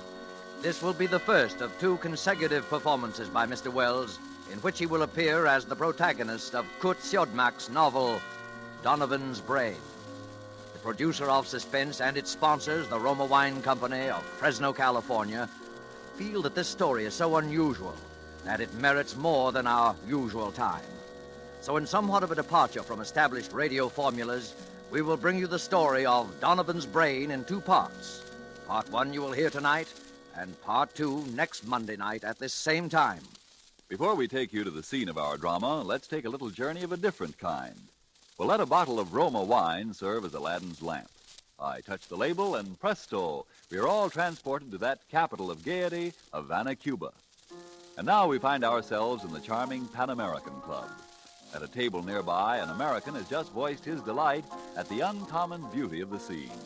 And then his Cuban companion responds, "Well, you in America also have much that is uncommon to boast of, such as this marvelous tasting wine we are enjoying this minute. To enjoy uncommon fine quality, Cuba imports this wine from your own distant California. It is your superb Roma wine.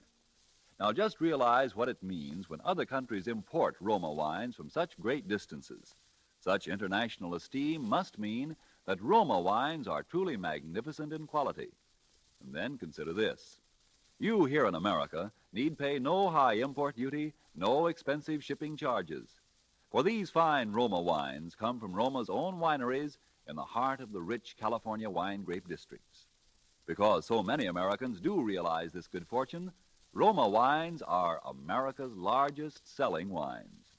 So why deny yourself this taste delight? Try an inexpensive bottle of tangy, appetizing Roma sherry, or the hearty Roma burgundy, or any of the marvelously enjoyable Roma wines. But remember, these days your favorite dealer may be temporarily out of the type you prefer. Then please try again. Ask for R-O-M-A, Roma wines, made in California for enjoyment throughout the world. And now with part one of Donovan's Brain, and with the performance of Orson Welles as Dr. Patrick Corey, we again hope to keep you in suspense.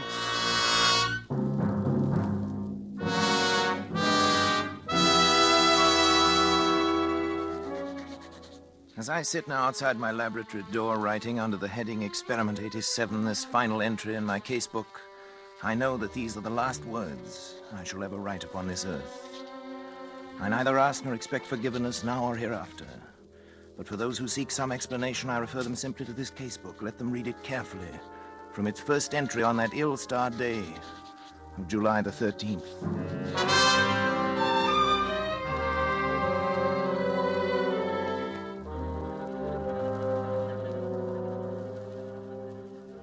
July 13th. Today I bought a small Capuchin monkey from an organ grinder. The animal trembled with fear when I took it into my laboratory, and when I tried to pet it, it bit me. I had to make it trust me completely. Fear causes an excess secretion of adrenaline, resulting in an abnormal condition of the bloodstream which would throw off my observations, so I fed it, and finally the creature voluntarily crept up into my arms, uttering little whimpers of content. When it laid its head against my shoulder, I stabbed it with a surgical lancet. It died instantly.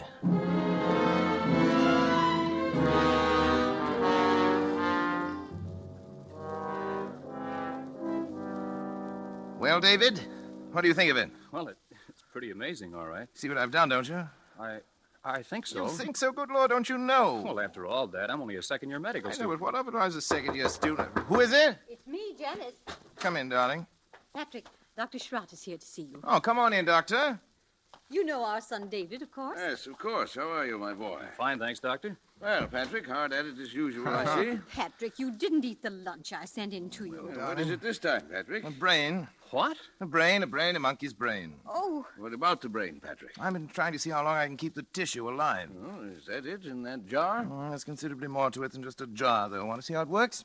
Is it still alive? In a way, yes. It's a fairly simple device, actually, Doctor. Variation on Corell's mechanical heart. The brain lies in a bath of blood serum. These rubber arteries are fixed to the vertebral and internal carotid arteries of the brain. The blood substance is forced through the cycle of Willis to feed the tissue.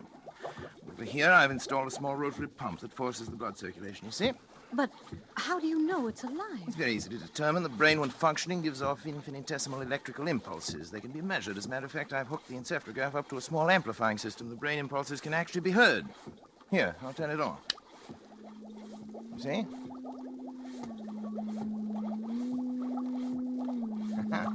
Quite effective, isn't it? Yes, it's effective. And it's wrong, Patrick. Terribly wrong. I've tried to tell him, Dr. Schrott. In heaven's name, what's wrong with it? Oh, Patrick, you and your mechanistic philosophy, trying to reduce life to a mere matter of chemicals and test tubes. The origin of life is from a higher domain than that, Patrick. And you're profaning. Nonsense. You can't stop the progress of science. Every discovery of whatever kind is a step forward. If I can prove that the brain can perform certain functions outside the body, who knows where we may be able to go from there? Oh, Patrick, how do you know that thing in there doesn't feel pain? How do you know it isn't writhing in agony? Brain tissue itself is insensitive, you know that. Just a feeling. Look, I'll switch on the encephalograph. See? There. Notice the faintness of the amplified alpha rays. Notice the comparatively slow rate of pulsation now. Notice what happens when I tap on the glass jar. See? Huh. It thinks. I wouldn't go so far as to say that, but it certainly shows marked reaction to an external stimulus. I wouldn't have believed it possible. The trouble with you, Schrott, is that you don't really believe in science. Have it your own way, Patrick. That's when you can manufacture love and sympathy and kindness in a test tube. I'll be back. You leaving, old boy? Yes. Patrick. Do me a favor, Patrick. Shut off the pump and let that poor thing in there die. Let it die? Oh. If it were within my power to grant, that little brain would live forever.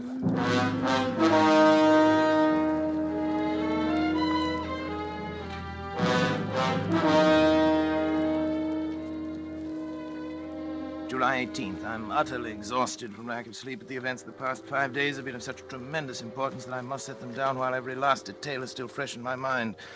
I've had no time to make an entry in this record since that day last week. It seems a month ago now, and I had my first partial success with the brain of the Capuchin monkey. At that time, however, it seemed that I was doomed to disappointment. In spite of all my efforts, the brain of the monkey ceased to live at 12:14 that night. Tired and disheartened, I lay down to sleep on the cot in my laboratory, but at that very moment, fate was contriving an occurrence which now seems destined to have the most profound effect not only upon my own existence, but perhaps upon that of all mankind.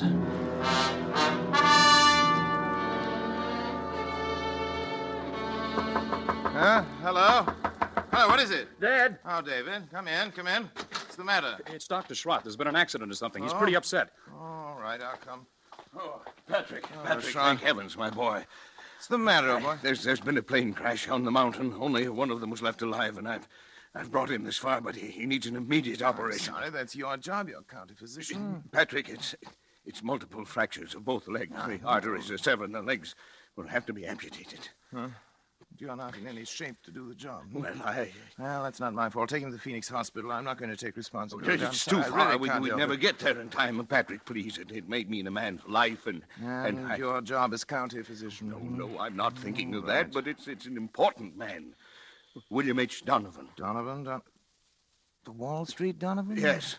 You've got to help me, Patrick. Donovan.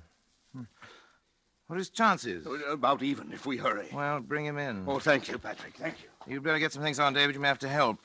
Yes, and we'll use the laboratory table. Before you go, put the instruments in the sterilizer. And don't forget the Geely saw. Right. Oh, but... But what? I thought the Geely saw was only used for brain surgery. Not always. Hurry. They'll bring him in now from the car. Okay, Dad. In here. That's right. Easy does. Around the table, please. Yes, Doctor. Easy. You better get yourself a gown and gloves, Doctor, right over there. You won't have time to scrub. Yes, thanks, Doctor. Too bad, isn't he? Pulse rapid.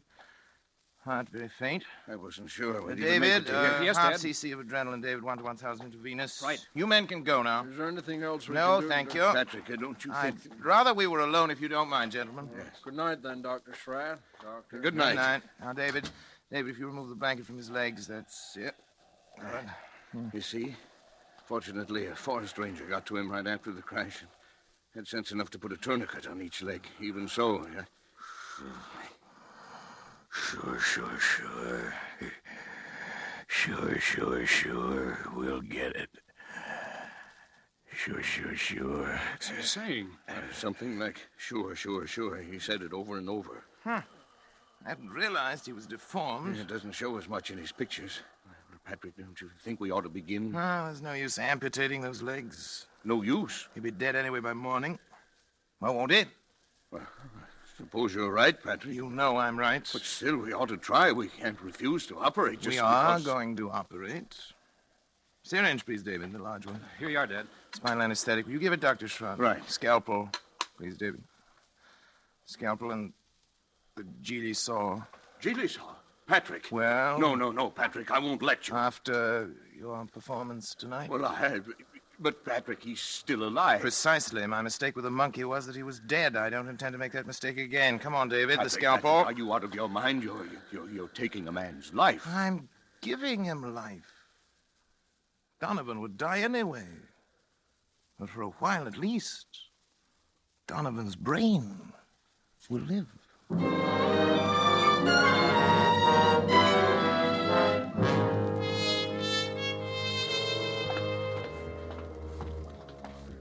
We'd better better hurry. They'll be coming for the body pretty soon. You can go now, David. I David, think I will, then. You understand, of course? Yes, I understand. Not a word to your mother or to anyone. I understand. Did you put something in the skull cavity Oh, so yes. the eyes won't fall? I filled it with cotton, bandaged the whole cranium. It looked like any head injury. I hope nobody gets any ideas about an autopsy. You're the coroner. You can stop that. Look, Schwartz. This is a chance that comes once in a lifetime. William Donovan had one of the greatest minds, has one of the greatest brains in the world today. And now you have it. It's Turn on the madness, Patrick. encephalograph.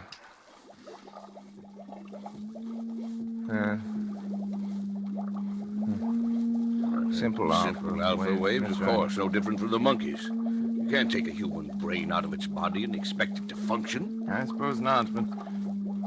Schwartz, did it ever occur to you that the brain might simply be asleep? Asleep? Certainly. An operation like that is a severe shock. Tap on the glass.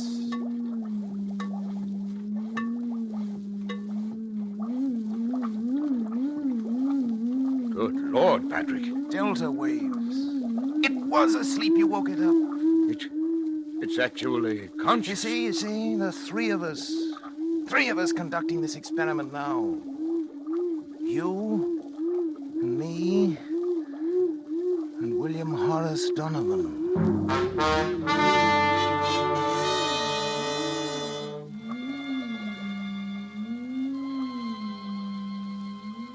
July 25th, I moved my bed into the laboratory, but I've scarcely slept in 6 days. There's been no longer any doubt that the brain responds like a sensitive seismograph to vibrations near it, including the sound of my voice. Yet I found no method of communication with it. I've devised a simplified Morse code consisting of taps on the glass container, together with voice vibrations. Perhaps I can teach the brain.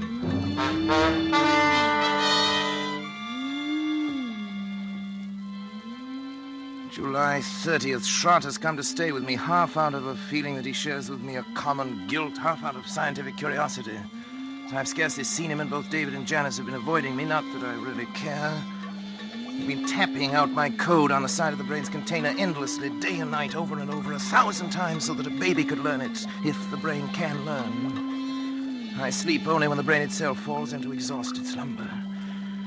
When it wakes again, I resume my tapping.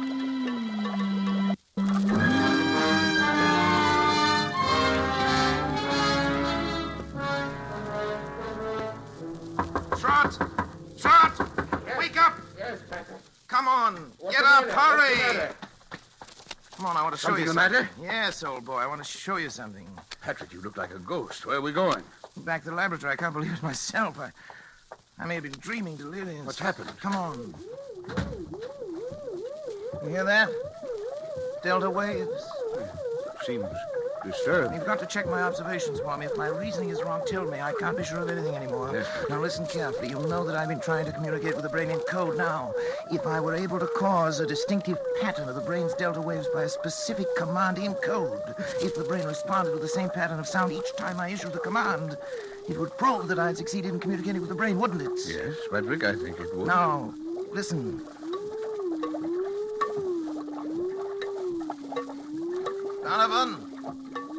Donovan, if you understand, think 3 times of the word talk. 3 times. Talk. Talk. Talk.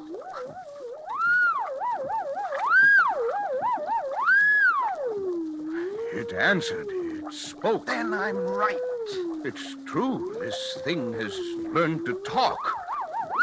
To talk.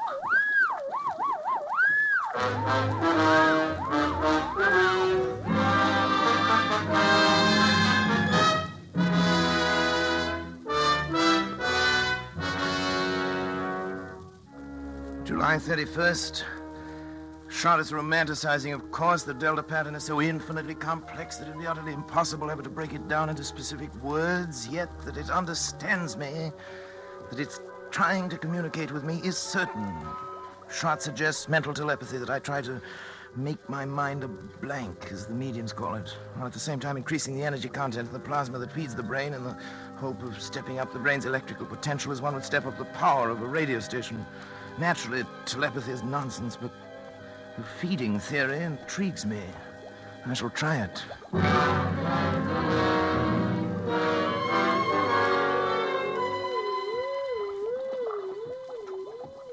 August 12th. Noticed today for the first time 2 distinct nodules of new brain cells on the frontal lobex. The electrical potential is increased to 510 microvolts. I've begun smoking cigars. Although I've always hated cigars before. Nerves, I expect.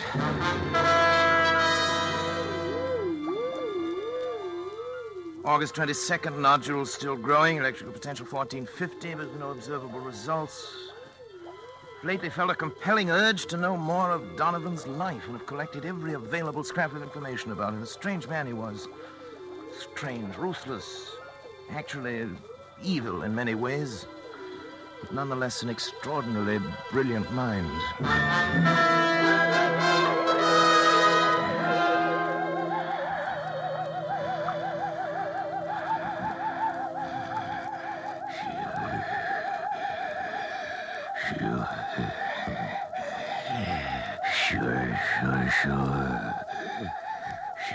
Sure. Here will be the test. You agree? Of course. Sure. Patrick, wake up! Patrick! What is it? What happened here? I thought I ought to wake you up, Patrick. You were moaning in your sleep, talking. Talking? What did I say? I'm not sure, but your voice was so strange that... Janice, what's the matter? It's nothing. I was dreaming, that's all. Janice woke me up. Patrick, let me see your hand. Hand? What do you No, the other one. For? What about it? You're not left-handed, are you? No. Then why have you got ink on the fingers of your left hand? Well, I don't know. Were you writing anything tonight? No. You must have been, Patrick. Here it is, right here on your desk. Nonsense. Wait, let me see it. Well, you've been writing his name, William H. William Donovan. H. Donovan Schrott. That's not my handwriting. It's... What? Don't you see what it means? The brain has communicated with me. Patrick, you don't... Look here. Look at this magazine article. Here's a reproduction of his signature. And he was left-handed, too. It says so here. Why, it is. It is exactly the What same. a fool I've been. Look at this picture, smoking a cigar. With his left hand. I wondered why it suddenly started smoking cigars. The same brand, too. Janice, try to remember what you heard me saying just before you woke me up. Come on, Janice. Think. Patrick, I can't believe... Think, Janice. All I heard was something like, Sure. Sure. Of course. Don't you remember, Schrott? He said it that night. It was the only thing we ever heard him say. It was an expression of his. It tells about that in one of the articles, too. Yes, there it is. It right wasn't your voice, Patrick. It wasn't my voice. You see, the brain has grown. And it's strong enough to influence not only the higher functions, the frontal lobe, but the speech centers, the motor centers of another brain. Patrick, if this is true, then your experiment has been successful. It's ended. Ended? Oh, it's only begun. Patrick. Don't you see what this means? Patrick, listen to me. Oh, what, Janice? What? You've got to stop. Stop? I can't stand it any longer. Can't you see where it's led you? When you cut yourself off from your family, when you neglected your health, began having fits of temper, and were like someone I hardly recognize as the man I married. All that I tried to understand. But don't you see what you've done? You are a murderer, Patrick, a murderer. Janice, darling. David told me the whole thing. That poor boy's half insane himself from worry. Insane? What do you mean by that? What I say. You killed Donovan. Janice, maybe he wouldn't have lived anyway, but you killed him. And now this thing has gained such power over your mind that it can make you do things you don't even know about. For all you know, it could make you do anything. Anything. You've got to choose, Patrick. Oh, Janice, please. I suppose you're right, but I'm utterly exhausted. I can't even think anymore. You've got to think. Give me until tomorrow. Let me sleep, and then tomorrow I'll do something. I promise you. All right, Patrick. Tomorrow. But if you don't do something, if you don't destroy that thing, I will. The brain. It's almost as though it heard you and were raging. raging at you.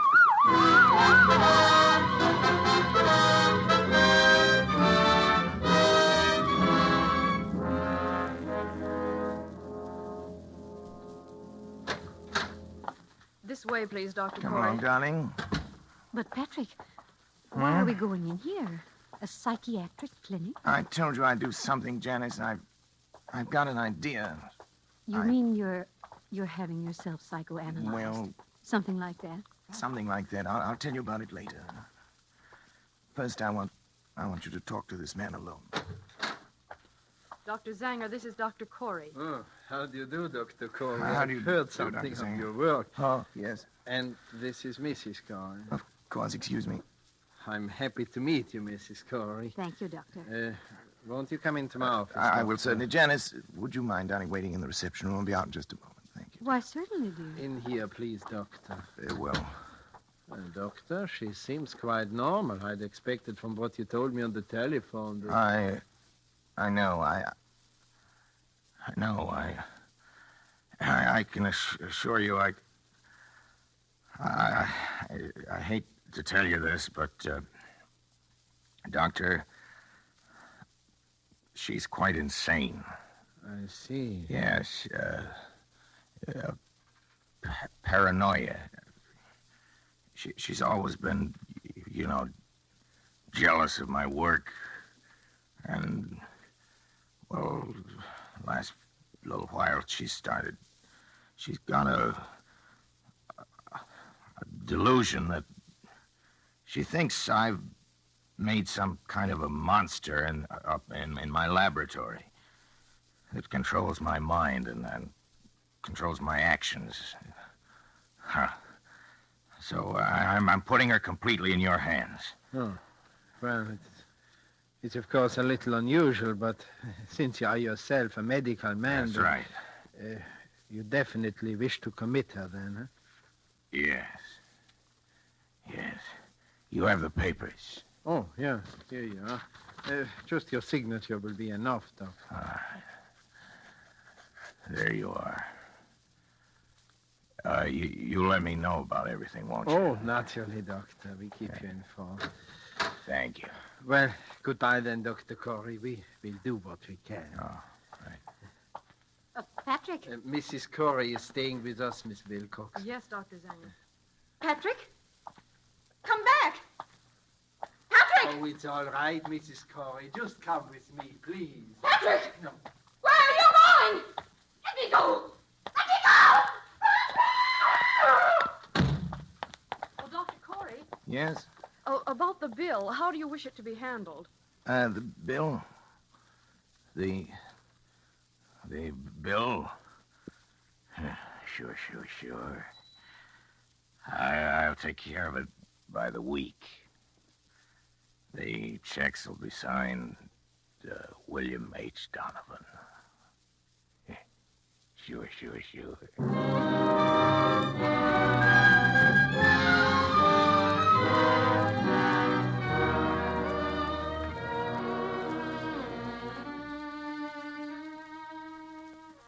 August 20th. It's nearly 3 weeks now since Janice went away. I can't understand how she could have left me just when I needed her most. When I try to question Schrott or David about it, they only look at me strangely and change the subject. Clearly, they, too, now are in on the conspiracy. Sometimes it seems the only person I can trust is Donovan. The brain communicates with me more freely now each day. I know it has some great plan in mind for me, for both of us. I'm waiting, patiently waiting.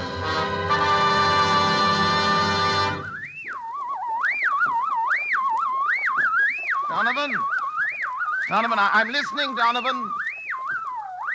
Don't be angry, Donovan. I'm trying to understand. I'm listening, Donovan.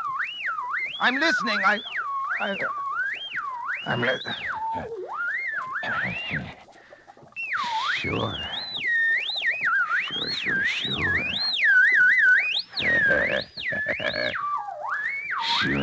Sure.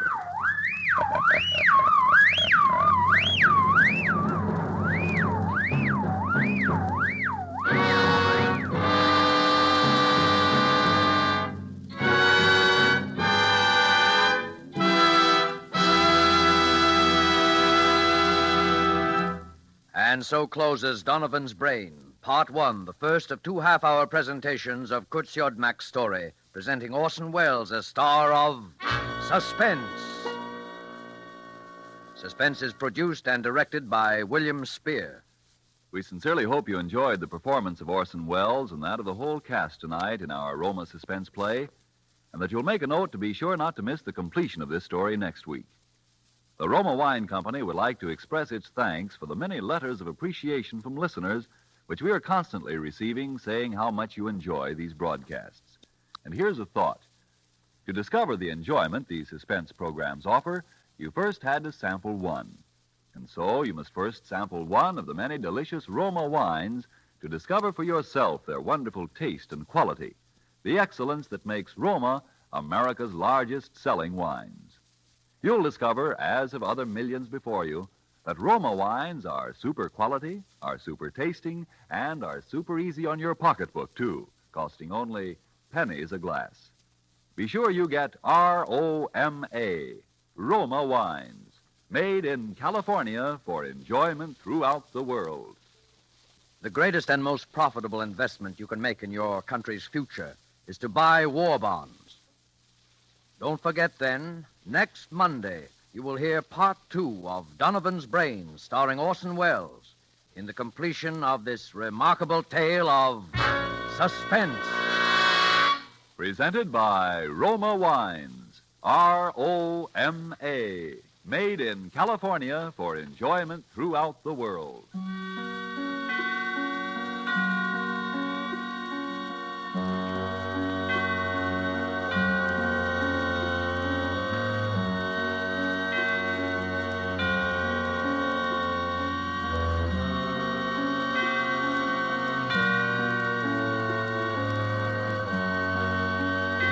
This is CBS, the Columbia Broadcasting System.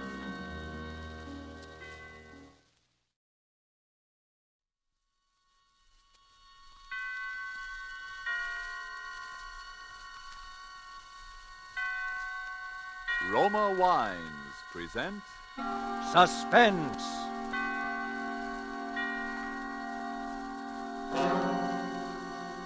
Roma Wines, made in California for enjoyment throughout the world. Salud. Your health, senor. Roma Wines toast the world. The wine for your table is Roma Wine, made in California for enjoyment throughout the world. This is the Man in Black, here to introduce this weekly half-hour of Suspense. Tonight from Hollywood, we again bring you Mr. Orson Welles, in the second of 2 consecutive performances starring Mr. Welles as the protagonist of Kurt Siodmak's novel, Donovan's Brain. The producer of Suspense and its sponsors, the Roma Wine Company of Fresno, California, felt this story so unusual that it merited more than our usual time. So in somewhat of a departure from established radio formulas, we are bringing you the story of Donovan's Brain in 2 parts. Part 1 you heard last Thursday, and tonight you will hear Part 2, the completion of Donovan's Brain. But before we raise the curtain on our suspense play, let's for a moment wish ourselves away to Havana, Cuba, seated at a table in the fashionable Hotel Nacional de Cuba. Near us, a group of Cubans are entertaining an American visitor. Our American has just remarked that in point of great enjoyment, the Cuban rumba is one of America's most delightful imported dances. And then, raising his wine glass, the Cuban host responds, "Then we have perhaps discharged some part of our debt to you Americans for this wonderful tasting wine that gives us such great enjoyment. It is wine that Cuba imports from your faraway California. It is Roma wine." Americans didn't have to wait for wine connoisseurs of other lands to discover the greatness of California's wine districts, the superb quality of Roma California wines. So many millions made this discovery for themselves that Roma wines have long been America's largest selling wines. But these millions discovered something more. In Roma wines, they discovered an easy, inexpensive way to increase the delights of daily living.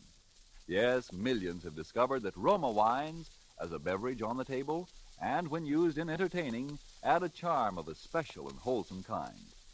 I told you Roma wines cost little. That's because here in America you pay no high import duty, no expensive shipping charges. 2, Roma wines come from Roma's own wineries in the heart of choice California vineyard districts.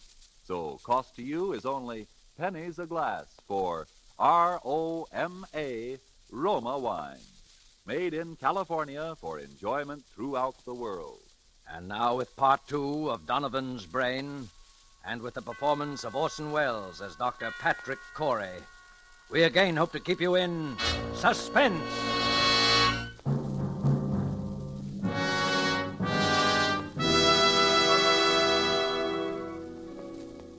As I sit now outside my laboratory door writing, under the heading Experiment 87, this final entry in my casebook, I know that these are the last words I shall ever write upon this earth.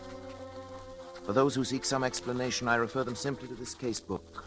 Let them read it carefully. Perhaps they may then in some measure understand, if not condone, the awful circumstances under which I have been driven to the most appalling crime against God and nature that it has ever been the fate of mortal man to perpetrate.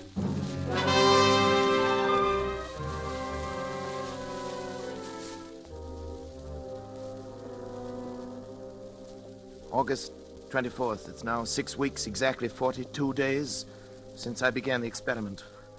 For 6 weeks, by artificial means alone, I have kept alive a human brain, completely detached from the body, floating in a bath of serum, nourished by a synthetic blood plasma fed through its arteries by an electric pump. It has remained alive. Not only alive, but I have succeeded in communicating with it.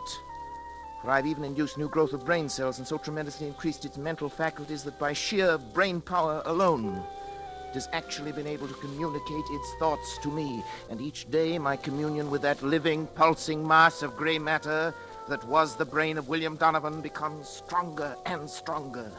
Even now I sense it striving to reveal some plan to me, something so truly world-shaking in its implications that only such an organism, developed to a point thousands of years ahead of its time, could ever have conceived it. So far I sense this only, but soon I shall know. Indeed, I shall be partner in its execution. What a fool I was ever to have considered for a moment my wife's demand that I end the experiment. It's because I refused, of course, that Janice left me a week ago without so much as a word of explanation or farewell. Even my son David and my assistant Schrott are privy to this conspiracy to thwart me, for when I ask about Janice, they pretend to know nothing. They seek to avoid my questions. But the brain will live. Yes, I can hear it now. Its delta waves quite audible over the amplifying system I've arranged for it. Almost as though it were calling to me, trying to speak to me. The brain will live.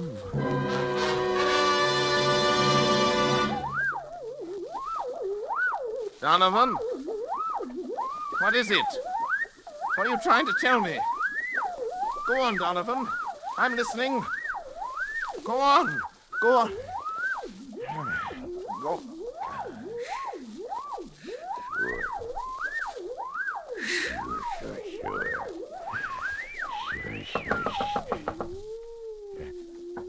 Who is it? It's me, Patrick and David. What do you want? I want to talk to you, Dad. I've no time to talk. I'm busy. I'm sorry. Go away, I tell you. I'm busy. Please, Dad. Can't you two leave me alone? All right. What is it? What is it? Patrick, won't you come into the study with us for a few minutes? What have you got to say? You say right here. You know I can't leave the laboratory. Dad, it's only that, well, we wanted to talk to you in private. Well, don't tell me that you're afraid of this poor mass of brain cells here. It's not that, Dad, but we... Never mind, David. At least turn that thing off then, will you, Patrick? What difference would it make? It could still hear, couldn't it? Well, what is it then? Well, it's about Mother. So, she put you up to this, did she? I thought the truth would come out sometime. Dad, listen. She's tried to stop this experiment from the beginning. She thought she could blackmail me into quitting by leaving me, and she still does. And now she's using you as a go-between. Patrick, listen a minute, won't you? We haven't heard a word from Janice. We don't even know where she is. That's what we've come to talk to you about. Oh, have you? Well, how could I know where she is? Well, because you were the last person seen with her, Dad. I was.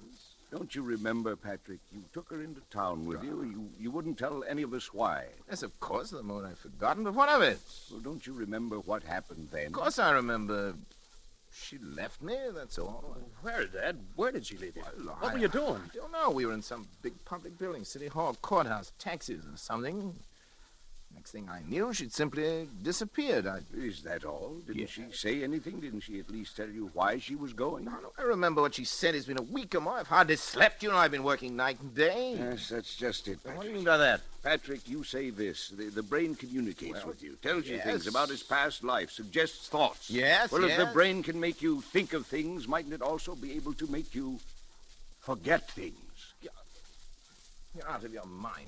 Dad, are you sure? Are you sure you don't know what's happened to Mother? No, I tell you, no, I don't Patrick, know. What? Don't you see what you might have done? What? In heaven's name, stop now while there's still time. Get out of here. While there's still time to help Janice, if there is. While there's still time to help yourself. Shut off the current. Let Get the brain out. die. Kill it, Patrick. Kill it. Get out, both of you. Get out. Get out.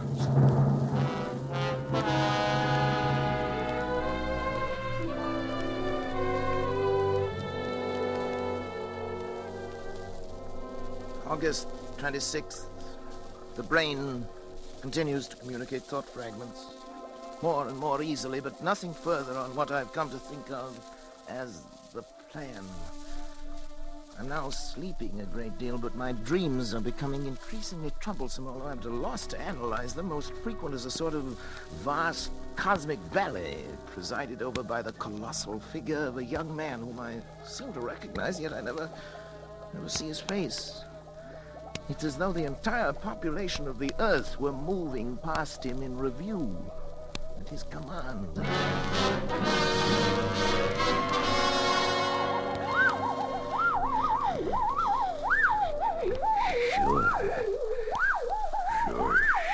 Sure. Now. Do it now. Now. Sure, now. Help me, someone! Help! Shroud! Dad, let go, Dad! David! Had to, Dad. Never mind now. Here, help me with Shroud. He's fainted. No, David, don't let him. It's all right now. Here's a glass of water. What's the matter? You're trembling all over. You looking I at me can't. that way for you? Look, I'm frightened after death. Dad, you... What happened here? Anyway, I came and found you on the floor with your hands around your own throat. Hadn't been for me. Why's your luggage all packed? I was going to leave. Leave? In the middle of the night? Why? Because the fuse box has been opened. It was you, Schrott. You were going to shut off the current. You were going to kill the brain. Patrick, you tried to strangle me. What? It's true, Dad. That's why I had to slap you. But that's absurd. I came in here and found Schrott with his hands around his own throat. He was strangling himself. Dad, please, think a minute. Nobody can strangle himself. Look at these marks on my throat. No. You think I could have done that? Well, it's not possible, and yet... It's true, Patrick, that I tried to shut off the current. I was afraid for you. But as I opened the fuse box, I heard the delta waves in the laboratory suddenly become stronger and louder than they'd ever been before. And then... Then I... Yes. Then the brain knew? You even spoke in Donovan's voice, Donovan's Patrick. Voice, his that voice. Recurring phrase of his, sure, in his very tones, his very accent. Sure. You've created a monster, Patrick. It has the power to make me commit murder. The brain must die. Pull the switch in the fuse box, Patrick. It will only be a matter of seconds, Yes. and then... Yes, But You've got to, Patrick. Schrott, David, help me. I can't move. Come to me. Pull the switch, hurry. Schrott, David, go on. You too? It's paralyzed, this Patrick. Huh? The brain won't let itself be killed. Then it has the power to live on. And on. To command us as long as we live. To make us do anything it wants. To kill. Murder. Dad, what are we going to do? Listen. The brain. It's laughing.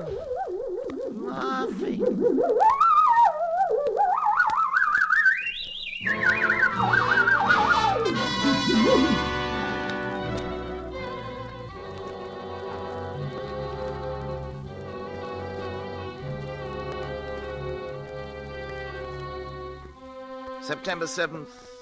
Schrott has left. He had to, of course, for his own protection, if nothing else. Before he left, he swore to eternal secrecy. His going to try to find Janice. The very thought that any harm might come to her through me is enough to drive me almost mad. As for David, although he's strong enough to prevent any untoward accidents, I don't know. He's volunteered to stay with me. He'll sleep at night behind locked doors. We must devote every faculty we possess together and independently to finding a way of destroying the brain. Perhaps while it sleeps. Although it seems to have developed tremendous powers of the subconscious, which operate even in sleep. The recurring dream, the now oppressive sense of some further task to be performed continues. If Janice were only here, even her presence, I know, would help immeasurably to combat this fearful thing. Terrible thought crosses my mind. Could Trot have left if the brain had not, for some reasons of its own, actually wanted him to leave?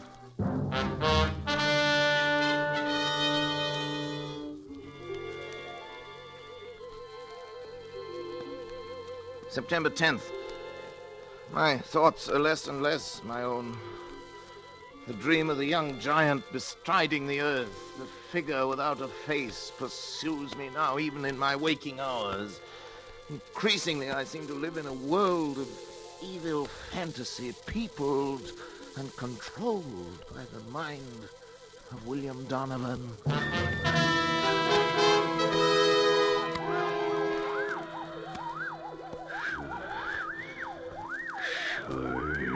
Sure. It's not much time, but time enough. Time enough. Sure. Time enough. Sure. Hello? Who is it? Patrick? Oh, Janice. Janice, my darling. Janice. Hello, Patrick. Sweetheart. How are you, Patrick? Oh, I'm well enough. But Janice, where have you been? Janice, why did you leave me that day? Why didn't you at least tell me? Where did you go down here?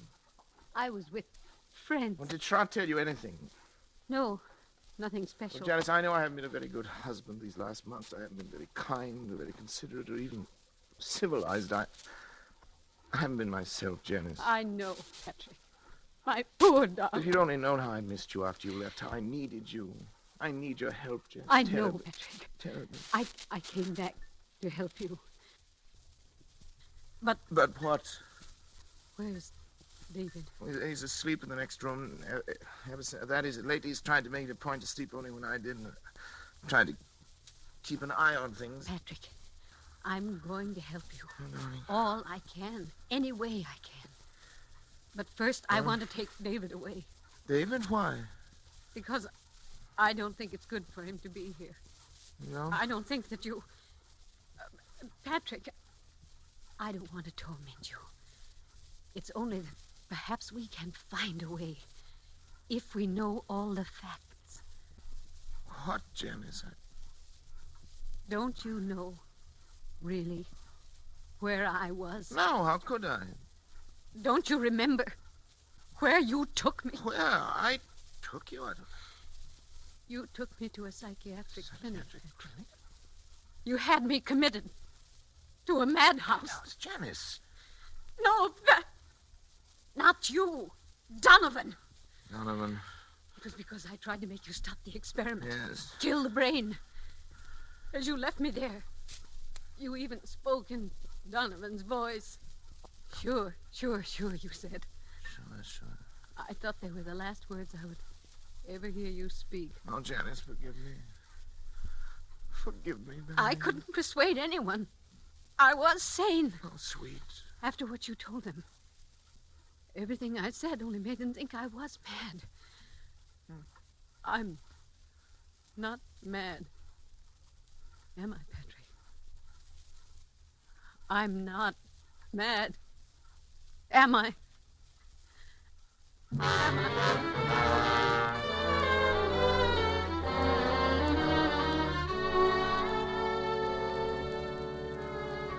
Janice will be gone for some 3 hours. I've sent her into town for Dr. Zanger, the psychiatrist. Maybe he can help, but now suddenly I'm I'm overcome with the thought of the humiliation I shall have to suffer when other medical men become aware of the position I'm in. It'll be the end of my career and my reputation, all my hopes. Folly to think that Zanger'd keep it to himself, indeed. He'd have no right to. I can bear it if I must, but another way, a possibility occurs to me, and I've been thinking it over. There's no harm in trying it in any event. I must try. I have 3 hours.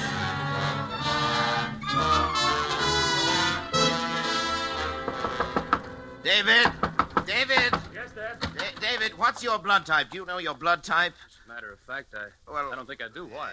No matter. We can easily find out. David, I think at last I know a way. To kill the brain? It's simple. It's perfectly natural, and yet 9 chances out of 10 is something Donovan had never known about. I'll do it myself. Unfortunately, my blood type and his are... they're the same. Transfusion? Of course, I have to replenish the blood substance periodically. Anyway, it's about time to do it again. I've always used my own because it was the same type as his, but if yours is a different type, the right type, David. You mean the wrong type? Yes, you've given the wrong... The brain will die given the wrong type. Yeah, sounds possible. I'm sure of that. I know it. But suppose the brain knows it knows other things. I've thought of that. It's a chance we'll have to take if you're willing, David, my boy. Of course I am, Then Dad. we'll take the blood sample now. Come into the laboratory. I only have the right blood type. Sure. Rather the wrong type. Now, if you haven't, we'll find someone who has. Maybe Schrott. Now, lie down there on the table, David. We want a tourniquet on your arm here. I'll A put it small on. syringe will do it. Go ahead. I'm ready. David, don't watch me. It'll be easier if you don't. For me. That's a funny one, coming from you. Well, doctors are never quite as steady with members of their own family, you know. Ready? Sure. Ready? Here we are. You all right? Yeah. You'll be through in just a second. You getting it all right? Yes, sure. Just a second now. Dad, I'm sleepy. You'll be over it in a minute. But what's the matter? Why am I so sleepy? You'll be all right. Sleepy. So sleepy. Sure. That's what an anesthetic is for. Make you sleep.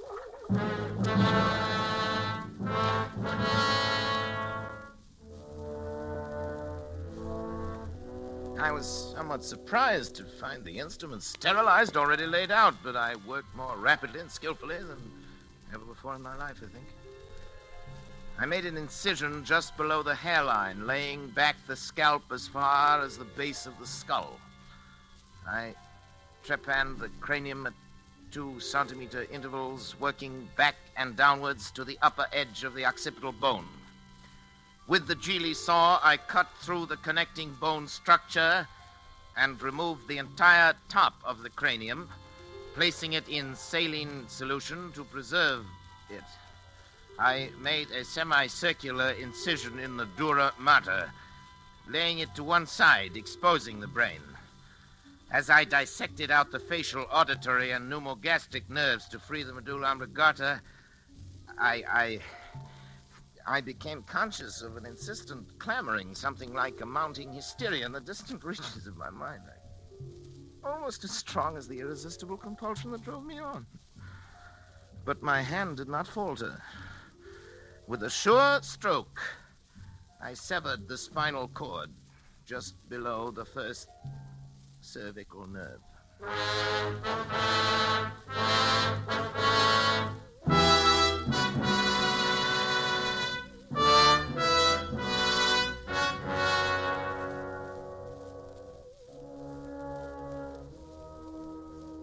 As I make this last entry with that awful guilt upon my soul, even now I cannot fully comprehend how it has been possible for any man, by mortal or immortal means, to be driven to such a crime. Even the divinity himself did not demand of Abraham that final sacrifice of expiation. When he, with his only begotten son, ascended the Mount of Olives. Perhaps Schrott is right. Perhaps there is indeed in man some spark of the divine that will elude our test tubes and our laboratories until the end of time. Perhaps that is the one thing that even Donovan did not foresee. I only know that at the instant my son died under my own hand, I was set free. At that instant, I saw and understood for the first time that monstrous plan born in the brain of William Donovan, of which I was to be the instrument. It was the plan I had glimpsed but never grasped in the recurring dream. Donovan did aspire to the domination of the world. And with those tremendous mental faculties that I myself had given him, it was literally within his power to become the absolute ruler of all mankind. Only one thing was lacking, a young, strong body into which those ever-growing brain cells could graft and affix themselves to live on, and on perhaps for centuries. He chose the body of my son, and now, my son, at last too late. I am free to destroy this foul thing of my creation. I know it as surely as I know that my own life must be forfeit. And the brain also knows. I can hear the disturbed, erratic oscillations of the delta waves coming through the laboratory door. But there's no room left in me now for fear. I shall take the 6 steps from the desk where I'm writing this across to the laboratory door. How often I've taken them in happier times. I shall open the door, close it behind me for the last time, and write finis to the mortal life of Patrick Arthur Corey and the brain of William Horace Donovan. May others learn from the record I leave here the lessons I have learned so bitterly and profit by them. And for the things that I have done, may God have mercy on my soul.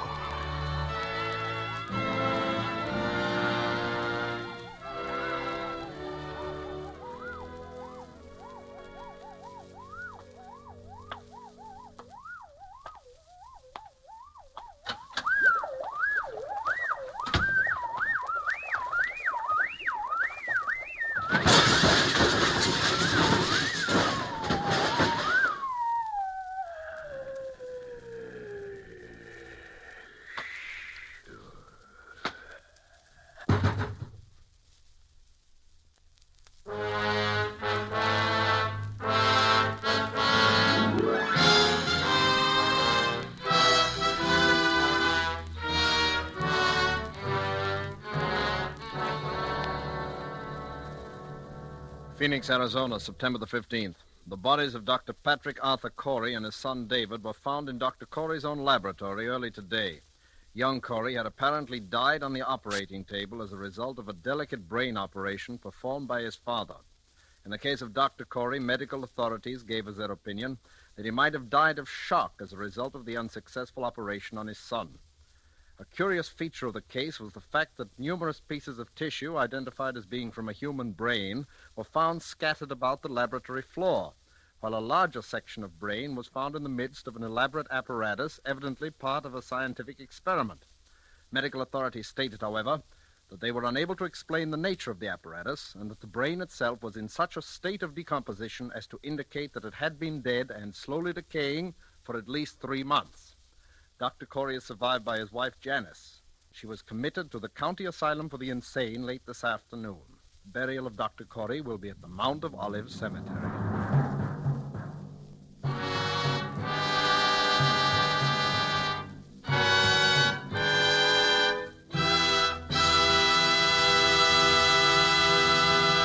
And so closes Donovan's Brain, Part 2, the completion of 2 half-hour presentations of Kurt Siodmak's story, presenting Orson Welles as star of Suspense.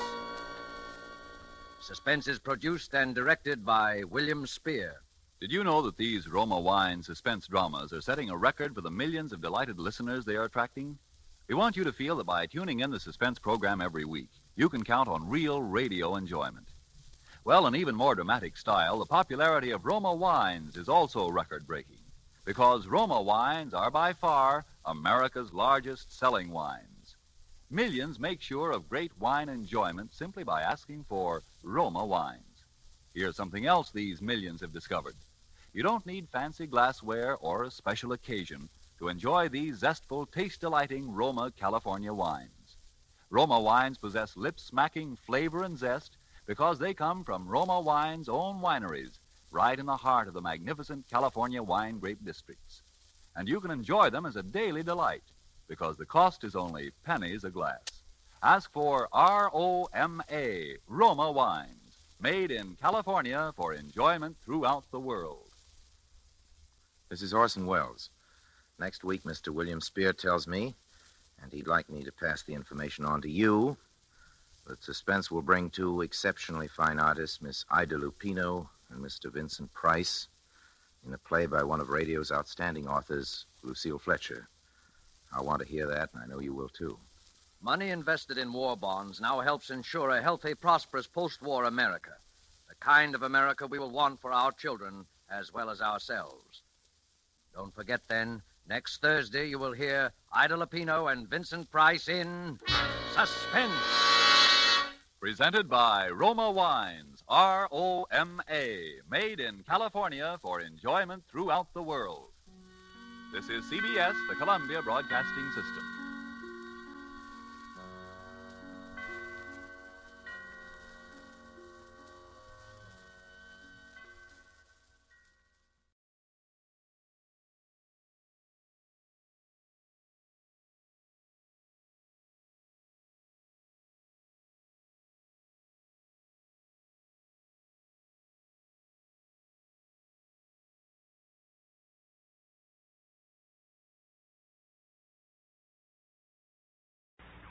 Good evening. This is Orson Welles. This is your radio almanac. Our astrology department says the moon is in Sagittarius, which controls the hips and thighs. This should be a great night at the Palladium. We've just got time before the show starts for a health hint from our home physician. There are 2 cures for hiccups. 1, frighten the patient. 2, take his bottle away. Thank you, Dr. Snake Oil. And now a word for the housewife, Prudence Pratt. To stop a child from sucking his thumb, apply chocolate syrup to thumb. Then show child that syrup is kept in cupboard. He will then suck around the cupboard. Welcome, one and all, to the sign of the Flying Red Horse. Tonight and every week at this same time, over these same stations, the makers of Mobil Gas and Mobil Oil bring you Orson Welles.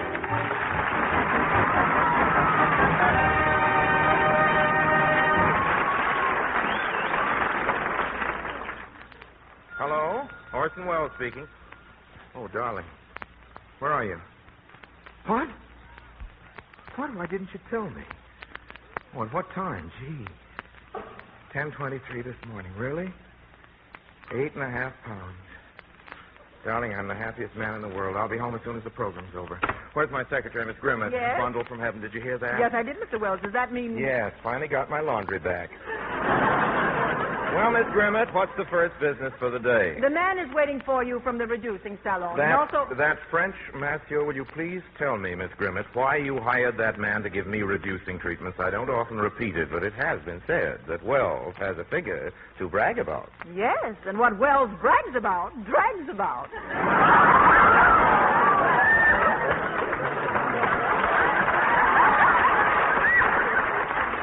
Miss Grimmett, in the future, you might be a little more careful about making disparaging remarks. You might find yourself unemployed on your 26th birthday. Oh, Mr. Wells, do you really think I look 25? No, but you had a lot of fun for a minute, didn't you? Now, you may return to your typewriter. Mr. Wells, I've been trying to tell you, Yes? your guest is waiting. Oh, have him come in. Ladies and gentlemen, the Mercury Theatre presents with pride an old friend and a truly great actor, Mr. Charles Lawton.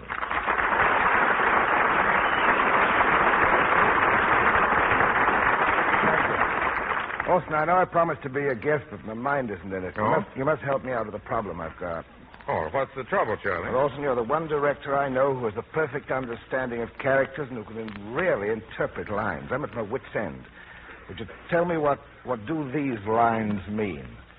If the total of your 1943 payments, item 13, section B, paragraph is larger than your fiduciary income, and the earned income credit minus your fiduciary. Let me see that, Charlie. You may take deductions for depreciation, obsolescence, and amortization of emergency facilities. What does amortization mean? Who knows, old boy? I gave up on fiduciary. Control yourself, Charlie. Now, here's something we can all understand. A married person living with husband or wife, if only one return or a joint return is filed, or head of a family, 40% plus 2% for each dependent of line 4, but not more than $1,000. Plus 100% of each dependent. Stick 'em up, Dick Tracy. I got you covered. How does that get in there? Look what I found, an explanation of amortization. Oh, really? What does it say? Amortization is a fiduciary. It's driving me mad. I've been working on it for weeks. I've worn myself down to a shadow. Yes, but that shadow still covers quite a lot of ground. Mr. Wells, please. The man is waiting from the reducing salon. Send him in. I know just where he can start into work. Bonjour, bonjour, bonjour, bonjour, bonjour, Monsieur Wells. You're ready for the reducing treatment, huh? Ooh la la, Mr. Wells, you've gained 20 pounds in the hip. Take your clammy paws off me. Mon Dieu, I've been talking to the wrong man. I must put on the eyeglasses. Well, there, huh? Good heavens, I did not see the beard. That's Charles Lawton, and he has no beard. No beard? Oh, damn this fuzz on my eyeglasses. There. Oh, now I can see your face more clearly. Anybody see where that fuzz went? Well, Mr. Wells, how about the reducing treatment? Well, frankly, and without mentioning names, there are others around here who need it more. Now, that isn't fair, Orson, making fun of my shape like that just because you've got a military figure. Oh, I'm sorry, Charlie. Military figure, eh? Yes. It breaks ranks when it ought to fall in.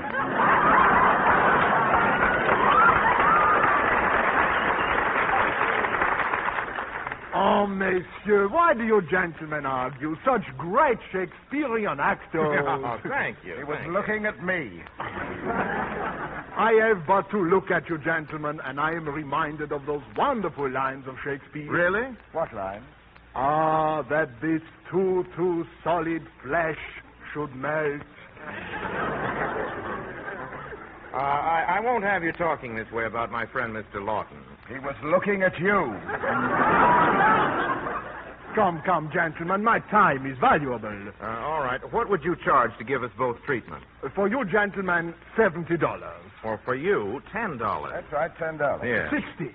20. 50. 30. 40. 50. 30. 60. 20. 70. 80. 90. 100. You drive a hard bargain, monsieur, but I take it.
That was Lud Gluskin and his Court of Missing Hairs playing I'll Get By. And here's John McIntyre to tell you how to get by with your old automobile. Folks, which one of these motorists are you? Said one, so my car is on the fritz. So what? I'm getting me a brand new buggy any day now. Said the other, pleasant dreams, boy. How you kid yourself. There'll be no new cars on the market for a long, long time. That second motorist is right, folks. Latest predictions are it will be at least 2 years after victory before you can expect a brand new car. My point is, you've got to make your old car last. And it can last if you change oil regularly and keep your crankcase filled up full with fresh, clean Mobil oil. These days, your speeds are low, your trips are short. Your oil dilutes and dirties faster. That can lead to loss of gasoline, a breakdown, big repair bills. Now, Mobil oil is specially refined to stand up under wartime driving. Good, clean Mobil oil in your crankcase can guard your engine against wear, add miles to the life of your car. Keep that precious buggy rolling. Drive in often at the sign of the Flying Red Horse. Ask for the world's largest selling motor oil, Mobil oil.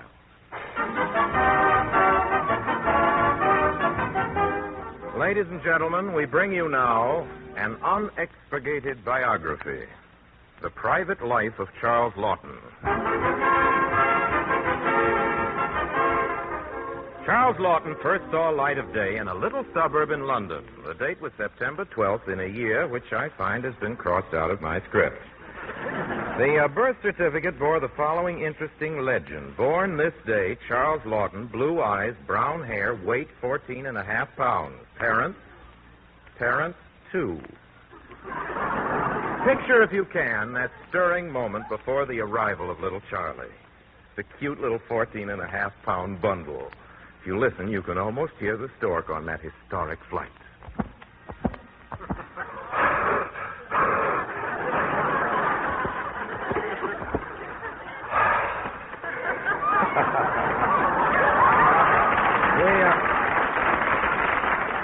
We see in our mind's eye the first meeting of mother and child. The mother looks down at little Charlie.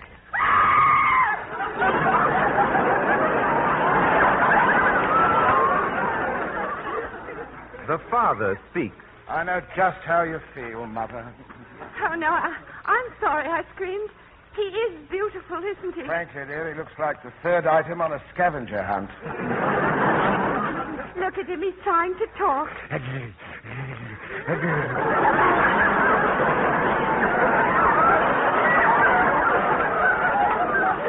Isn't that cute? There goes my swoon club.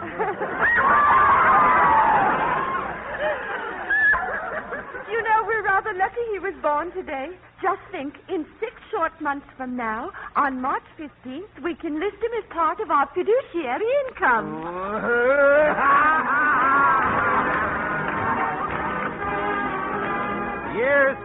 Years pass, and we find Charles Lawton as a bouncing boy of 8. We see him now at play in his backyard. A little friend approaches. Hello, Tubby. What you got? Don't call me Tubby, Chubby. Sorry, Fatso. What you got? Bar of chocolate. Want a piece? Yes. Too late. I got it in my mouth.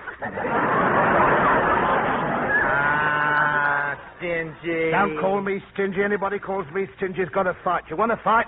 You want to fight? Yeah, I want to fight. All right, take your coat off. There, I got my coat off. It's much cooler that way, isn't it? Now, come on with me. I got an idea. Let's play with the girls. I don't want to. How old are you? I don't know whether I'm 7 or 8. You like kissing girls? No. You're 7.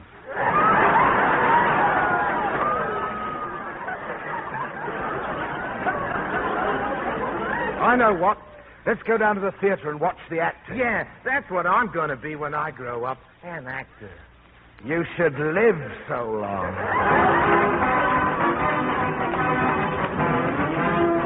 Little Charles progressed rapidly, and at the age of 14 was an accomplished thespian. Who will ever forget his immortal characterization in that stirring drama, The Way of the Wanderer, the role of Touché, the courageous Sikh? Who can forget that scene? The brave Touché standing guard outside. Colonel Ruffton of the Fusiliers speaks. Men, there is one among us who may yet save the day. I speak of Touché, who stands there, just beyond the door. Men, I have seen Touché in battle against hopeless odds, fighting tooth and nail and emerging always victorious. I have seen Touché go for days without food and water. Gentlemen, your blood will run cold when he tells you the things he has seen. Let him tell you now. Touché! Touché, the courageous one. Enter! Yes, who will ever forget Charles Lawton as Touché?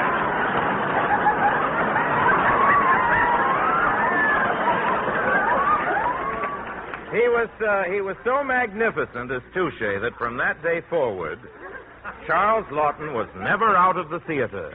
1916. Here you are, folks. Get your peanuts, popcorn, crackers there. 1918. Tickets, please. 1919. Get your chocolate bars, folks. In each and every bar, you're going to find a solid gold 14 watch. Jeweled watch. The price is only 10 cents, and you can take it off your fiduciary income. Notice he doesn't blow up on fiduciary. And now Charles Lawton was a man. It was at this point in his career that he created the memorable Jacques Bibot in The Desert Rat. Who will ever forget him alone on the boundless Sahara? His eyes blinded by the sun and sand, his tongue parched, his mind crazed. Who can ever forget that moment as he stumbled upon a glistening object in the sand? Can it be? Yes, it is. A canteen. Feverishly, he puts the canteen to his lips and... Who will ever forget Charles Lawton as Jacques Bibot? You know, Orson, it just occurred to me that for a sketch depicting the story of my life, I'm in it pretty seldom. Wait, Charlie. Your big scene comes now. Who among us does not remember that stirring moment in Mutiny on the Bounty? Really? The hate-drug Captain Bligh, stalking the deck above, the men plotting below. As sure as my name is Christian Men, I tell you that our manhood gives us only one recourse. Would you be slaves, chained, spat upon, flogged by a madman? I say to you this, comrades, there is but one thing for us to do. A dark night, a sudden push, a splash. Mr. Christian, sir, he's coming. Let him come, I fear him not. He's here, Mr. Christian. He's at the door. Let him enter. We shall see now who is to be master of the ship. What a scene that was.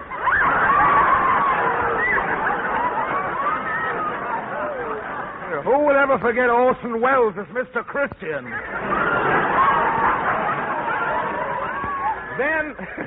Then for Charles Lawton, triumph mounted upon triumph. When do I get to play my big scene? Right now. Finally, at the peak of his career, Charles Lawton was awarded a coveted assignment on that radio program which is every intellectual's ambition.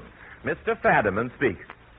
Gentlemen, here is a question submitted by Mr. O. Wells of Beverly Hills, California. The question is, what is a fiduciary? Mr. Lawton has his hand up. Good heavens, there's a gun in it.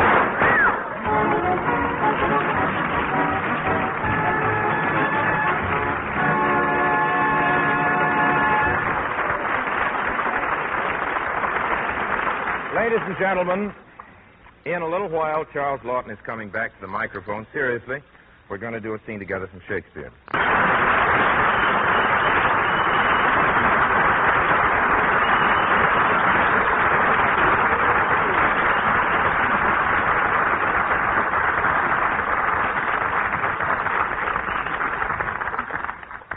This being the Ides of March, your radio almanac brings you now a scene from Shakespeare's Julius Caesar, with Charles Lawton as Cassius and your obedient servant as Brutus. This is the famous quarrel scene.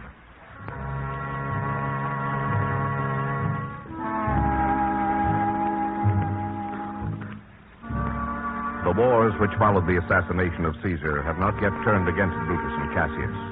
But things are not well for them, and their disagreements have almost ended their old friendship. It is dusk.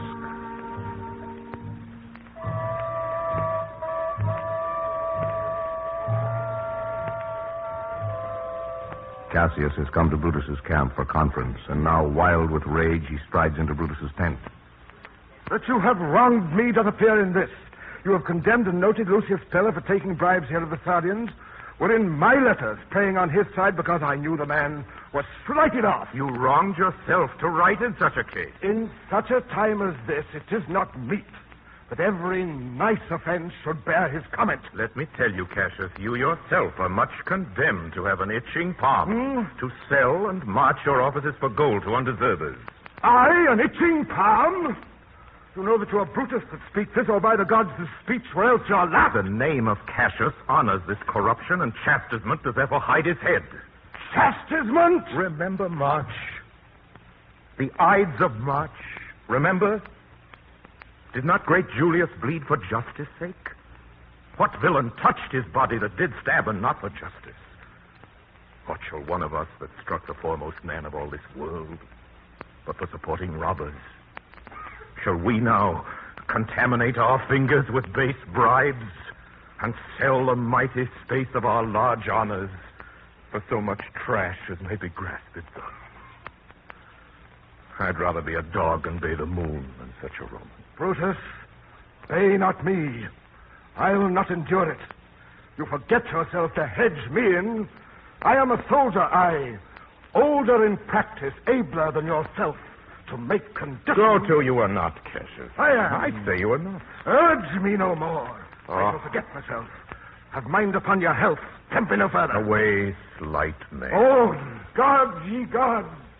Must I endure all this? All this, I more. Fret ye, you proud heart break. Must I observe you? Must I stand and crouch under your testy humor? By the gods, you shall digest the venom of your spleen, though it do split you. For from this day forth, I'll use you for my mirth, yea, for my laughter when you are waspish. Is it come to this? You say you're a better soldier. Let it appear so. Make your vaunting true, and it shall please me well. For mine own part, I shall be glad to learn of noble men. You wrong me every way. You wrong me, Brutus. I said an elder soldier, not a better. Did I say better? Yet I cannot. When Caesar lived, he durst not thus have moved me. Peace, you durst not so have tempted him. I durst not? No. What durst not tempt him? Well, your life you durst not. Do not presume too much upon my love. I may do that I shall be sorry for. You have done that you should be sorry for. There is no terror, Cassius, in your threats.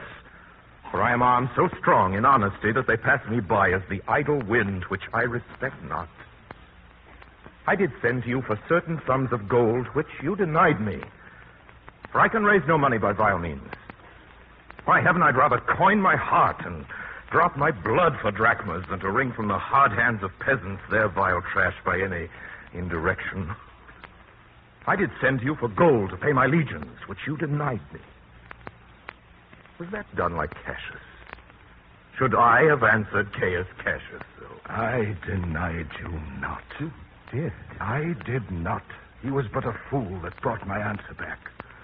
Brutus hath rived my heart. A friend should bear his friend's infirmities. But Brutus makes mine greater than they are. I do not till you practice them on me. You love me not. I do not like your faults. A friendly eye could never see such faults. A flatterers would not. Come, Antony and young Octavius, come. Revenge yourselves alone on Cassius. For Cassius is a weary of the world, hated by one he loves, braved by his brother, checked like a bondman, all his faults observed, set in a notebook, learned, and conned by rote to cast into my teeth. Oh, I could weep my spirit from mine eyes. There is my dagger. Here my naked breast. I that denied thee gold will give my heart. Strike as thou didst at Caesar, for I know when thou didst hate him worst, thou loved him better than ever thou loved Cassius. Sheathe your dagger. Be angry when you will. It shall have scope. Do what you will. Dishonor shall be humor. Hath Cassius lived to be but mirth and laughter to his Brutus, when grief and blood ill-tempered vexes him? When I said that, I was ill-tempered, too. Do you confess so much? Give me your hand. And my heart, too. Oh, Brutus. What's the matter? Have you not loved enough to bear with me when that rash humor which my mother gave me makes me forgetful? Yes, Cassius. And from henceforth, when you are over-earnest with your Brutus, you'll think your mother chides and leave you there. I did not think you could have been so angry, oh, my dear brother. This was an ill beginning of the night. Never come such division between our souls, let it not, Brutus. Everything is well. Good night, my lord. Good night, good brother.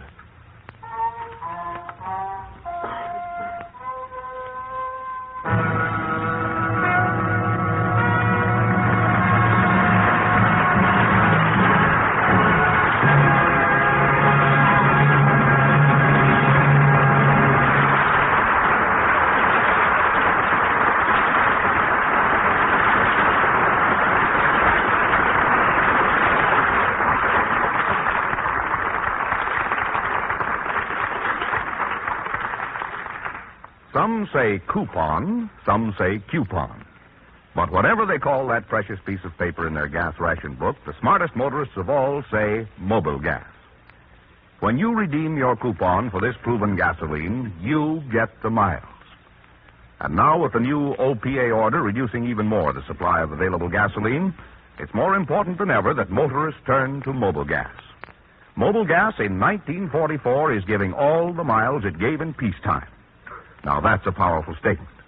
You get every wartime mile it's possible to give you when you get mobile gas. City drivers, country drivers praise this gasoline and pass their coupons. Salesmen, war plant workers all say mobile gas for mine. How about you? Why not change today to America's favorite gasoline? There's a friendly fellow waiting to pump it in your tank, your mobile gas dealer. You'll find him at the sign of the Flying Red Horse.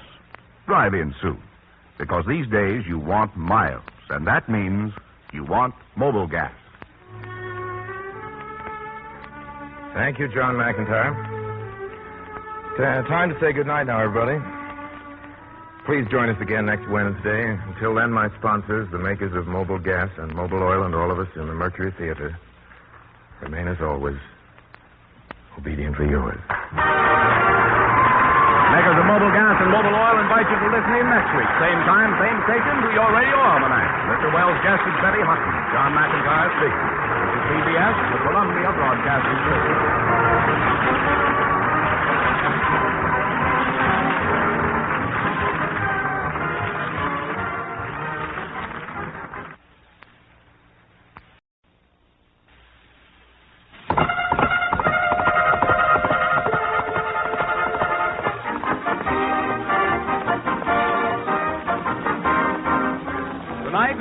At this same time, over these same stations, the makers of mobile gas and mobile oil bring you Orson Welles.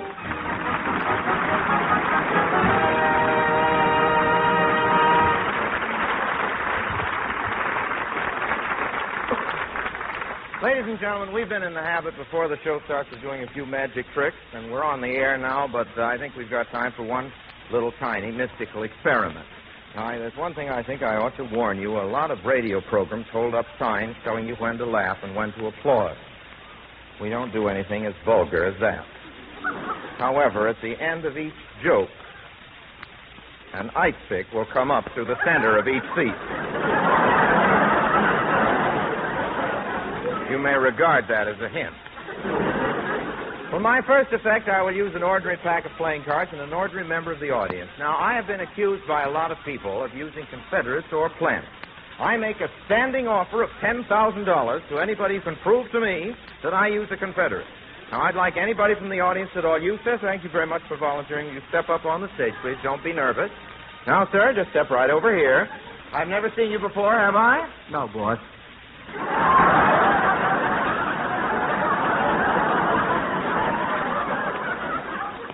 The offer held good until midnight last night. Now, I want you to take any card at all, sir. Any card at all. Not that one. Just select a card, sir. Just select an ordinary playing card. When you look at the card, remember it, please, and tell me what it is. Crestview 2911. Ask for... That's all, brother. That's all, brother. How did that get in a day? Hello? Yeah? What? She packed everything and left. She didn't even leave a note. Now, don't get panicky, dear. We'll get another maid. Anyway, who did the housework before we had a maid? That's right, and I can do it again. The cook is complaining, too. The cook, she doesn't like my work. Why, I iron beautifully. Oh, her thing. Well, I can't help it. The iron catches in that lacy stuff.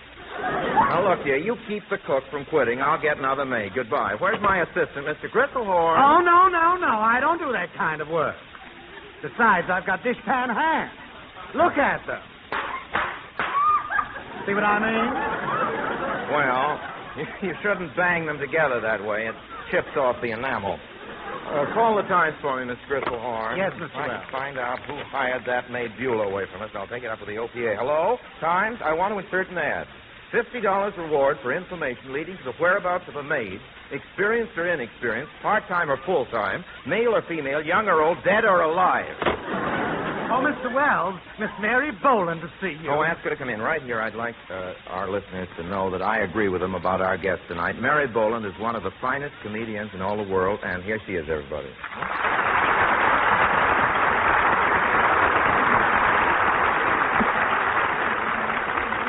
Oh, Orson, I'm so excited. I've gotten the most wonderful maid. She never complains about the toast being cold when I bring her breakfast in bed. Well, how did you get her? No, she was very unhappy in her previous job. It seems she worked for some... I don't remember his name. An actor who was always doing card tricks. And you know, Orson, she tells me such interesting things about his home life. Miss Boland, the OPA doesn't tells you such interesting things about his home life. Yes. The other day, she heard him saying, "Darling, you're wonderful. You're charming." Well, what's wrong with a man saying that? He was looking in the mirror. Oh, and here's something else. Whenever he comes into the house, he sprinkles a handful of confetti, and all the servants have to applaud. Excuse me, Master. The man who gives you the reducing treatments is... Well, my trainer sent him in. Excuse me, Mary. You see, Francois works only by appointment. Bonjour, Monsieur Wells. You've been checking the exercises. What did you do when you got up this morning? Well, I got out of bed, reached for the floor, picked up one leg, picked up the other leg, and then I lifted. Monsieur, that is very useless exercise. Oh, really? Can you tell me another or better way of getting your pants on?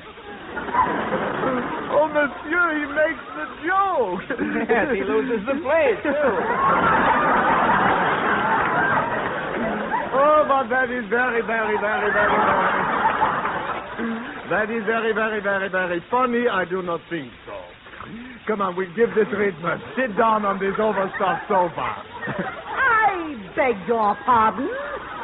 Oh, Francois, please. This is Mary Boland. Madame, I should be delighted. No, you don't. I've already reduced. Oh, look, here's a picture of me when I was really plump. You were a trifle buxom. Who is that standing in back of you? Nobody. That's still me. Oh, I'm in good physical trim, but I need a good cook. Oh, Francois, do you cook? Oh, but with gas. However, I'm committed to Monsieur Wells. Well, that's not very funny, I don't think. Well, this is Mr. Wells. I thought it was funny. I would have said it. Francois, what does Mr. Wells pay you a week? Oh, $35, 3 cans of mobile gas, and a pass to Jane Eyre at my neighborhood theater. Oh, I pay my cook $50. Of course, we don't have a mobile gas pump, but we do have a cellar where you can get lubricated any time. This has gone far enough, Francois. I'll see you tomorrow. Ladies and gentlemen, it's drama time on your radio almanac. We bring you now Lassie in the Dark with Ginger Boland. The scene: the editorial offices of that chic fashion magazine for women, Vogel. Vicky Vogel, that glamorous career woman, is talking to her assistant. Oh, Misha? Yes, Vicky. I'm so confused, Misha. Do you think I need to be psychoanalyzed? Well, psychiatry is a wonderful science, dear. And rather interesting, too. Unlocking the door to a person's mind. Yes, but for sheer excitement, do you think it will ever replace the old-fashioned keyhole?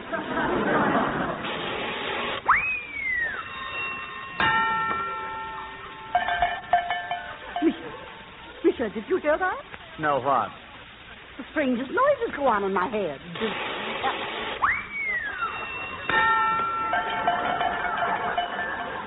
I must do something about that rattling in my head. I think I'll drop in and see my chiropractor. Chiropractor? Yes, you know. A man who gets paid for whatever men get slapped for.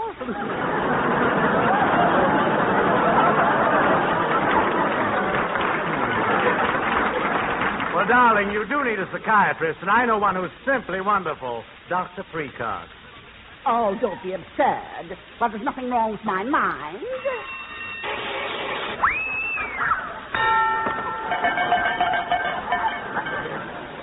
Just something loose in my head. Come right in, madam. Oh, how are you, Dr. Prickard? Not so good. Haven't been feeling myself lately. Oh, what seems to be the trouble, Doctor? I don't know. I've been feeling faint lately. I get dizzy spells and peculiar headaches.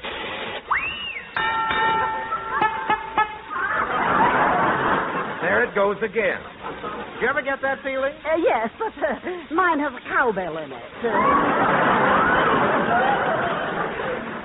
Well, maybe you just need a change of scene, Doctor. Oh, do you think that'll help? Well, if it doesn't, try some of these goopy pills I've been taking. Thanks, I will. That'll be $5, please. Now, what seems to be your trouble, madam? Well, half the time, Doctor, I don't know whether I'm me or gingeritis. And when I think I'm gingeritis, I die.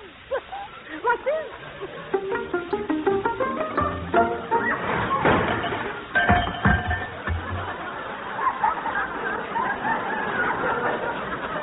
Then I know it's me. You'd better tell me something about your background, madam. Any sanity in your family? Well, I remember my father. He used to sit for hours in the living room and spin yarns. And then sometimes he used to just sit, and the living room would spin. I see. Tell me, madam, do you have any hobbies? Do you like music? Oh, I love it. You do? Oh, yes. Some of my favorite songs are music. Some of your favorites? I see. Just one thing more. Have you ever knowingly done anything you weren't supposed to? Yes. Yes, I have. I'm being punished. Oh, I know it. Calm yourself, madam. What was it you did that you shouldn't have? Oh, how was I to know? I was just a girl. No names, please. There, you can tell me. Well, you know those chewing gum machines that say, push, don't pull? Yes? I pulled. Oh, now, you mustn't blame yourself for a mistake made in childhood. I, too, have heard. After all, man is a creature of primitive emotion. The best of us are none too strong. The flesh is weak. Do you hear me? The flesh is weak. Pardon me. Hello? Really? Best performance you ever heard? As good as you could have done? Oh, thank you. Who was that? Vitamin Flintheart. Now, my dear, I'm going to solve all your difficulties. I'm going to hypnotize you. Look me in the yolks of the eyes. Repeat after me. Alakazam. Alakazam. Sim, Sam, Halabam. Sim, Sam, Halabam. LSMFT. LSMFT. I must sleep. I must sleep. I must sleep. I must sleep. She's fast asleep. No, I'm not. You are. And you do as I command. Yes, master. I'm speaking to you. You, Mary Boland. Pick up that telephone, call your home, and fire your maid. Yes, master. You don't have to dial. The phone's hypnotized. Thank you. Hello? Beulah? Oh, you're the best maid I ever had, Beulah. But you got along so well with the cook at that actor's house, you know. I think, oh, that's fine. Goodbye. Everything all settled now? Yes. My maid got a cook for me from those same people.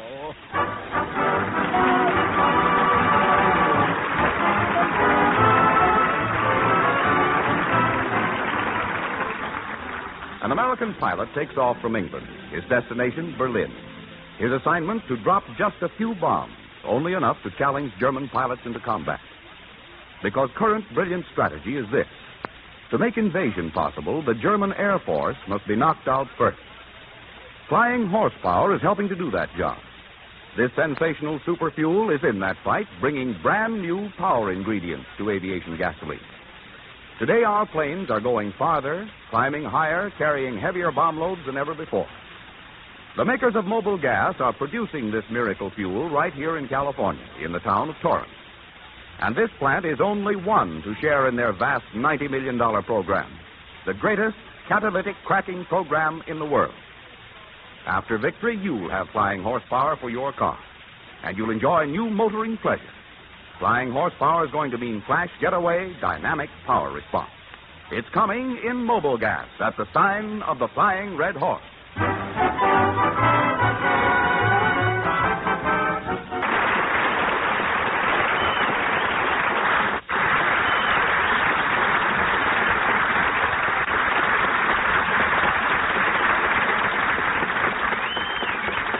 This is your radio almanac, ladies and gentlemen. The birthday department. The painter Goya, the writer Gogol, and the clarinetist Goodman were all born this week. Also Edmond Rostand, the French dramatist. By way of celebration, we bring you now a scene or two from his most famous play, Cyrano de Bergerac.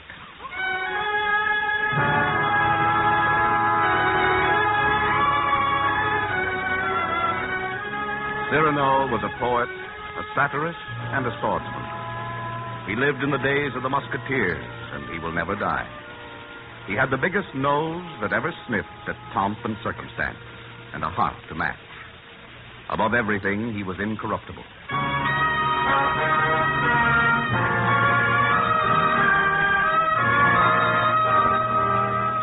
We have a slight acquaintance, Monsieur de Bergerac. Not slight enough, Count de Guiche. I am here as a servant of His Majesty, who has fallen under your spell, monsieur. He desires that you adorn his court. A promotion? At least a title. The king desires you as a friend, as verse-maker extraordinary, and as... Court jester? I'm grateful to His Majesty for his offer, sir. Not so quickly, Cyrano. There's fame and fortune and greatness in it for you. I have not only considered, but found my rhyme and meter for His Majesty's tender ear. Write verses for a king. And sign my name to drooling flattery. You call that fame? You call that greatness when men of letters toadies and smirk before their social betters? Bow themselves silly at every dinner board, grin like a dying horse at every lord, scratches the back of every pompous ass who comes to see their play on a critic's pass. The devil take those geniuses who learn the dainty ways of serving men, who turn their talent into little fireworks for garden fates, and sweat with quips and quirks to cheer a pack of fancy dullards up and bring their nosegay epigrams to sup in palaces. Know this. I'll never wear my stomach out by crawling on it there. I'll know no master, be 3 times crowned. My white plume sweeps the sky, not the ground. And only where I want to be, there am I found. I'll whistle in the wind, half-cocked, and kick stones as I walk, laugh like a lunatic, growl, guzzle, belch whene'er I want, and scribble, if not great epics, never servants dribble. If ever fortune comes to seek my shelf, it shall not come from kings, but from myself. Whatever rags I wear into my tomb, I still shall wear unspotted my white plume.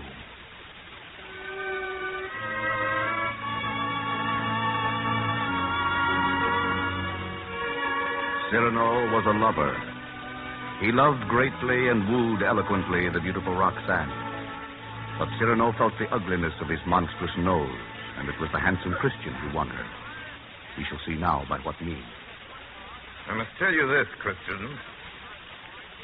Roxanne, she loved you. I'm dreaming. She wants you to write her. I pledged her I would ask you to write her. Write her what? What? Odes, letters, sonnets, madrigals, ballades? Oh, but I cannot write. I'm no poet. So handsome and so dumb. Dumb only to her. Dumb, I say. You have the exterior, the perfect binding. But the book is empty. What can I do? She'll expect wit, eloquence. If only I had your nose. I've traded for your tongue. A moment, sir. A notion. Apart, we are both useless, but together we might make one lover with the perfect nose and the perfect tongue. You, sir, will provide the exterior, that accidental arrangement of the features called beauty, and I the voice. I will speak for you, think for you, write for you, make love for you. Why? Why? Because it gives me chance to speak my love. relieved of this unsightly beak. How can you write for me who love her so? Poor driveling addle-pate. Sit down and rest your doubts. We that were never loved know best the epistolary arts. We're full of phrases, hatched in our lonely nights, of dreams and praises never heard. Our loves are like mad ghosts that unsuspected haunt the lovely coasts of Arcady. Yes, I will write quite well. And my reward?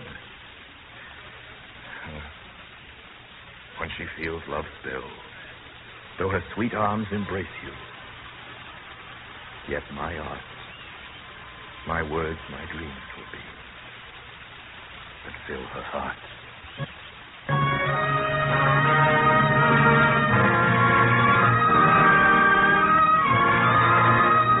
Cyrano was a great soldier, but he's met his end in a common street accident. Christian had died in the wars, and the lovely Roxanne, whom Cyrano had won for Christian by his eloquence, whom Cyrano had loved so long and so hopelessly. Roxanne, all unknowing of his hurt, came to him in a convent garden in the last moments of his life. Roxanne, Cyrano. at last. But I'm late for our appointment. An unavoidable delay. An old friend. Met in the street. An old friend? Yes, an old boar whom I've often shaken off. But this time, I've promised to meet him in an hour. Cyrano. The leaves are falling. How gracefully the summertime resigns. Gay leaves. Dancing away to death.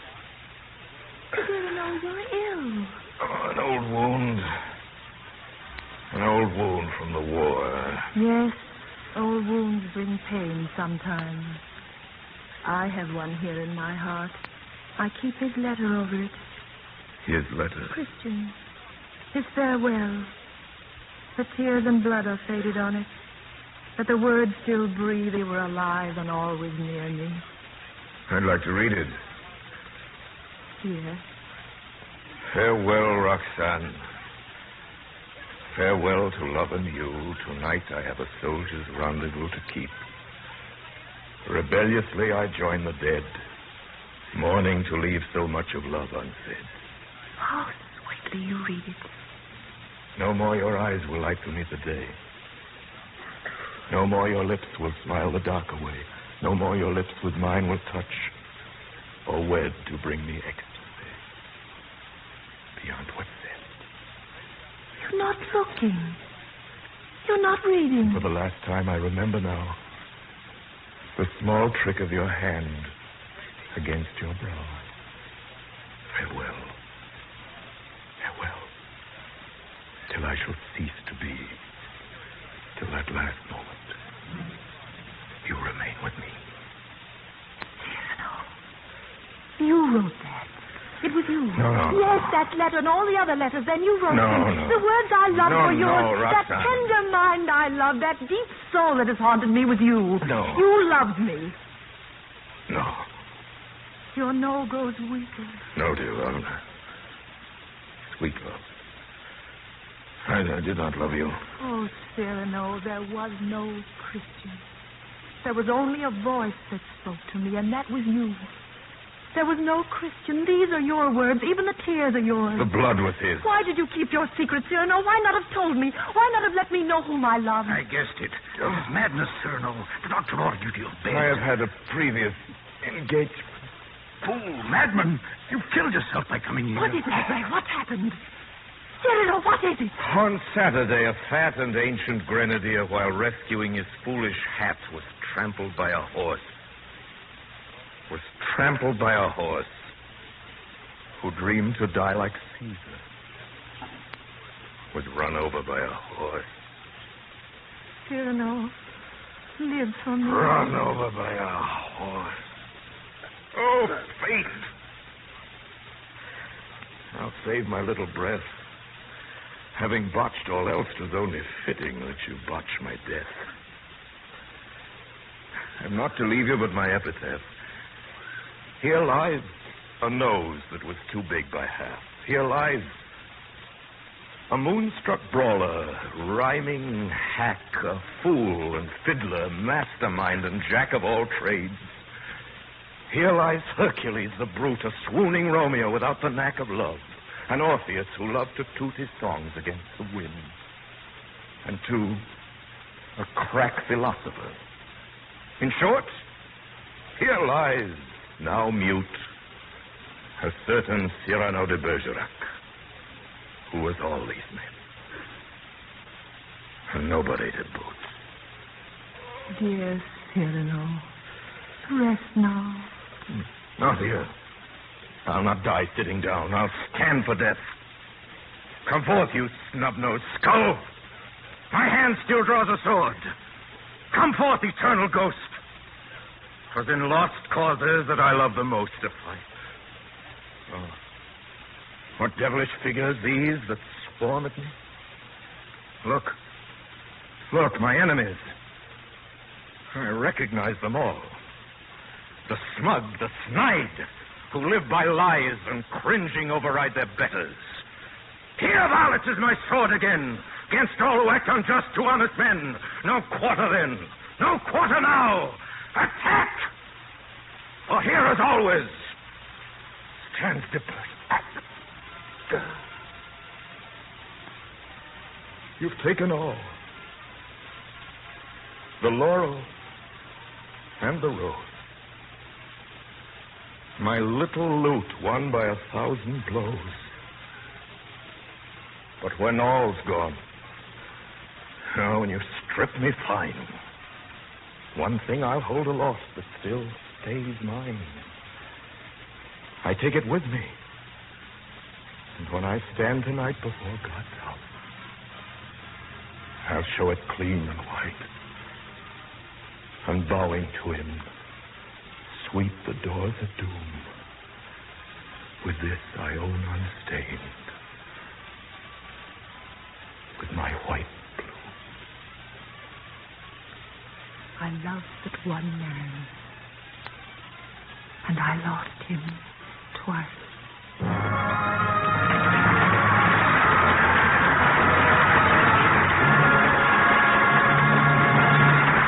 Orson Welles will be back in a moment. But now let me ask every motorist in our audience, aren't you driving slower these days? Aren't you making fewer, shorter trips? That way your oil thins out and dirties quicker. What can follow? Wasted gasoline, worn engine parts, and finally a nasty breakdown. So it's Mobil Oil for you. Get your crankcase filled up full and frequently with oil you're sure of. Mobil Oil flows freely, clings to every engine part. It works to keep your engine clean and operating in ace order. Mobil Oil today is specially refined for wartime driving. To every man behind the wheel, we say, conserve your car, change oil often. Make it Mobil Oil, the world's best seller at the sign of the Flying Red Horse. Time to say goodnight now, everybody. The translation of Cyrano I read from was written by Ben Hex. Our guest next week is Dennis Day. Please join us next Wednesday. Until then, my sponsors, the makers of Mobil Gas and Mobil Oil, and all of us in the Mercury Theatre, remain as always, obediently yours. Makers of Mobil Gas and Mobil Oil invite you to listen next week, same time, same station, to your radio almanac. Mr. Wells' guest is Dennis Day. John McIntyre speaking. This is CBS, the Columbia Broadcasting System.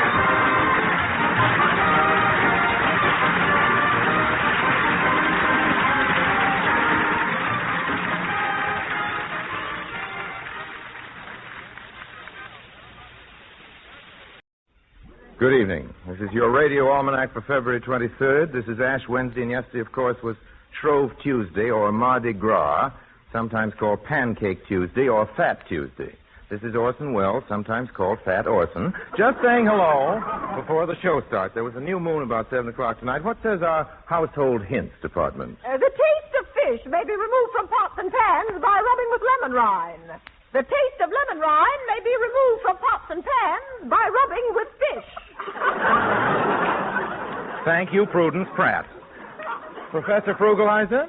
Scientific information.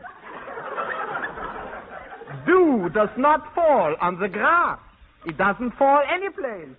Dew form. Pardon? Dew form. Weather report. Here in California, it's been forming cats and dogs. Dr. Snake Oil? Hot mustard poultices applied frequent will prevent a cold in the chest from getting up into the head. Now, to prevent a cold in the head from getting down to the chest, tie a knot in your neck.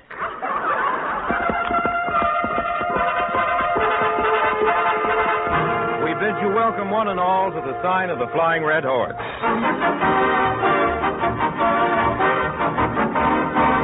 Tonight and every week at the same time over these same stations, the makers of Mobile Gas and Mobile Oil bring you Orson Welles.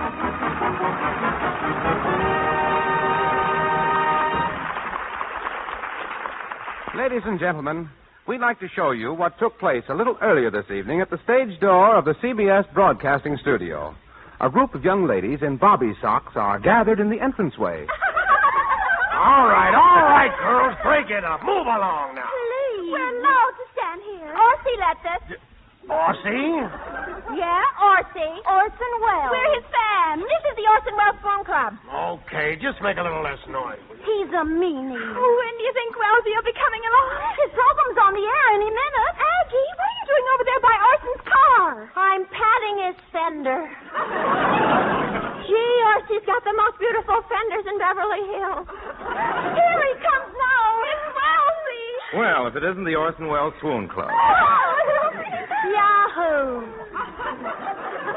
My dear fans, I bid you welcome. Well, girls, what's the membership? What's the membership of the Orson Welles Swoon Club this week? We lost 2 members. What? You mean we're back to 3 again? Who'd we lose them to? Bela Lugosi. I see. Well, look here, I'll tell you what, as an added incentive, to the girl who brings in the most new members, I shall give a prize. Oh, a prize? Yes. Goody. Oh, what kind of a prize? Will it be? Well, I'll leave it to you, girls. What do you think would make a nice prize? 2 tickets to the Sinatra program. Aggie, this is treason. I didn't mean it, Welty. It just slipped out. I knew I could count on you, Aggie. I shall favor you with a pat on the back.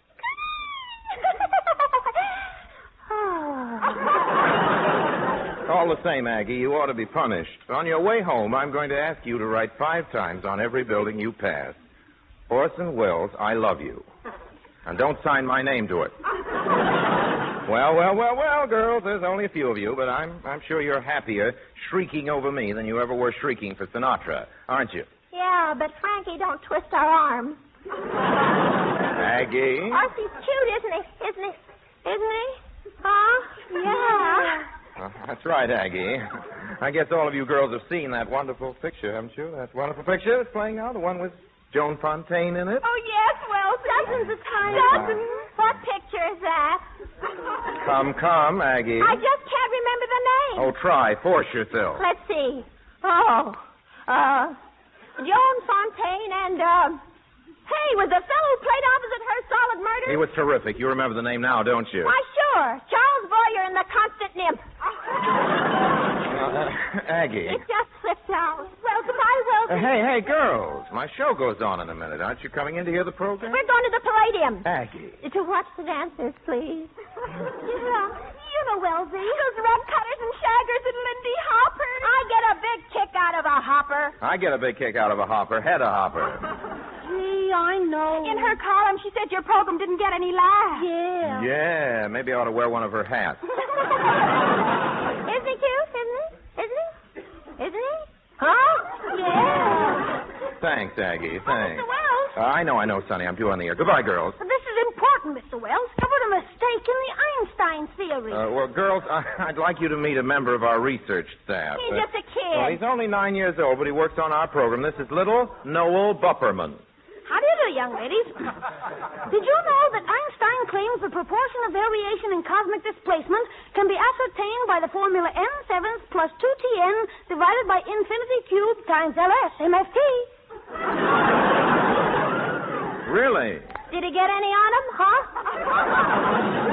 Now, look, Noel, let's leave Einstein alone. What if he did make a little mistake? Who knows it but you and me? But this is not a little mistake. Oh, come on, Wellsy. Forget your old program. Mr. Wells, this is crucial. I've got something to ask you. So have I, Wellsy. What are you doing tonight, huh? Yeah, come on to the Palladium. Yeah. We're tossing a brawl, Esther. I don't know about these other chicks, but with me there won't be any infinity cubes. There'll There'll be hamburgers, root beer, and necking. Necking? Necking is a colloquialism. I know. A colloquialism employed to describe many of the cornier aspects of lovemaking. It covers such tendernesses as kissing, caressing, and other forms of endearment of mutual entertainment value to both participants. Isn't that so, young lady? Yeah. What are you doing tonight, huh?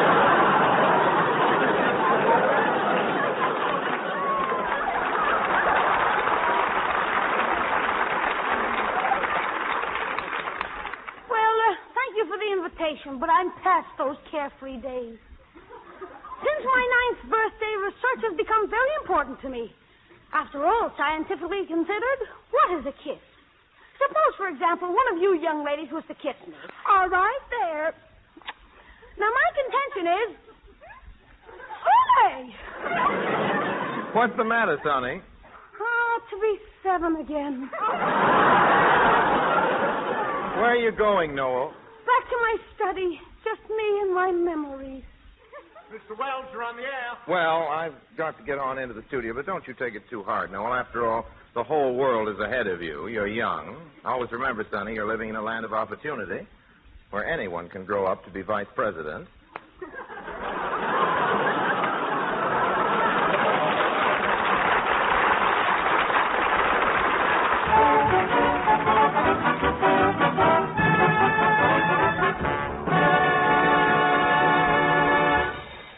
Ladies and gentlemen, one of the greatest musical combinations in America, the King Cole Trio, playing Hit That Jive Jack.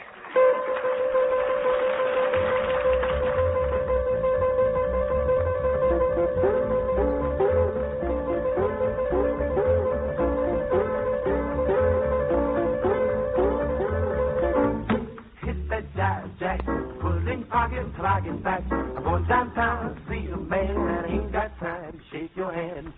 Hit that jive jack, put it in your pocket till I get back. Time and time waits for a man that ain't got time to shake your hand.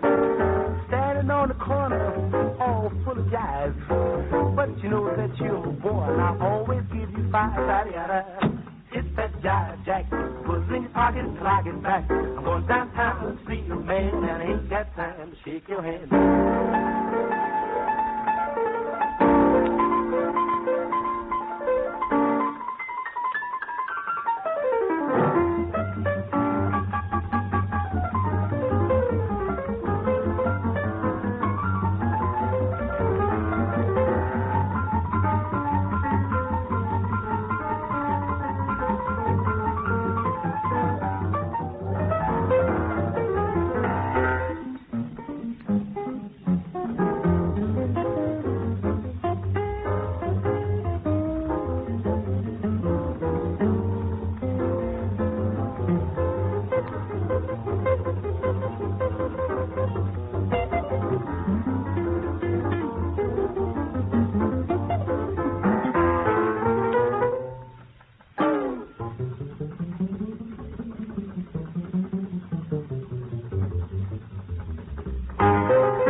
Standing on the corner, all full of jive. But you know that you're my boy, I'll always give you 5. Hit that jive, jive, put it in your pocket till I get back. I'm going downtown to see a man that ain't got time. I ain't got time. I ain't got time to shake your hand. Come on, put it in your pocket till I get back. Hit that jive, jack.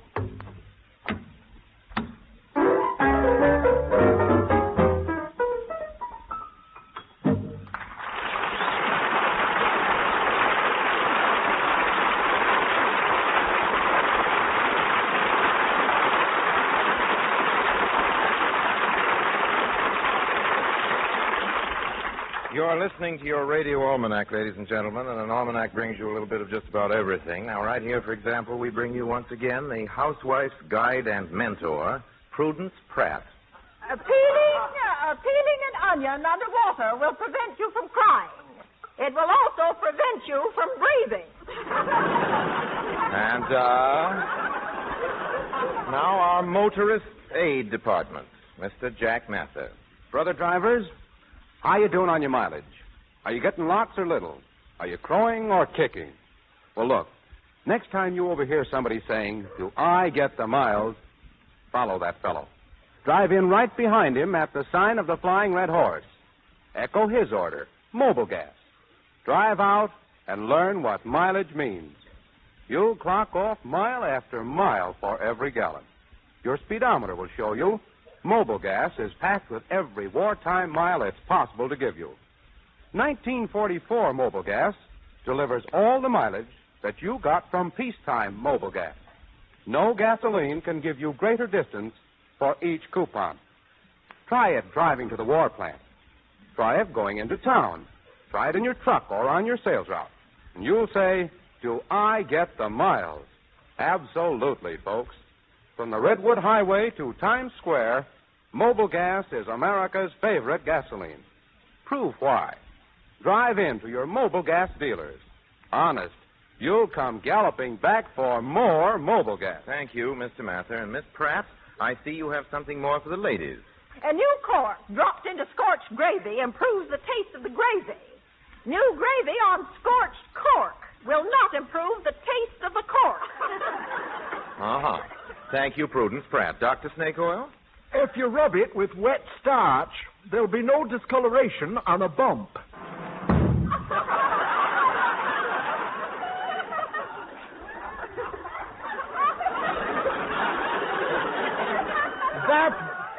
That bump I couldn't handle.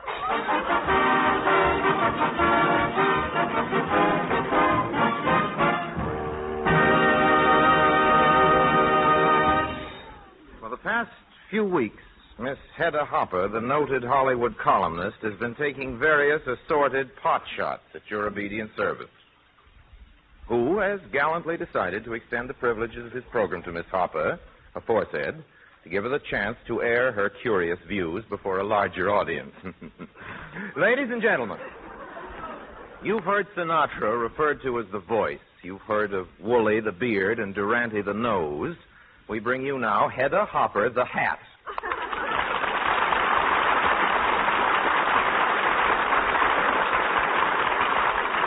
Hedda, how does it feel to be on my program? Well, I've read your script. See how shaky I am? I've read your column. Look how shaky I am. Look, Hedda, I don't mind your knocking me, but I do object to your raving about that, a certain radio crooner. What certain radio crooner? Oh, I don't care to mention his name, but I'll give you his initials. Frank Sinatra. Oh, I'm sorry, dear. Everybody thinks he's terrific. You know, a sailor friend of mine took his girl to see a Sinatra picture last night, and she swooned 3 times. Once on account of the picture. Oh, really? Oh, darling, what they like about Sinatra is he's so effervescent and bubbly. So it's 7-Up. You get 2 cents back on the bottle.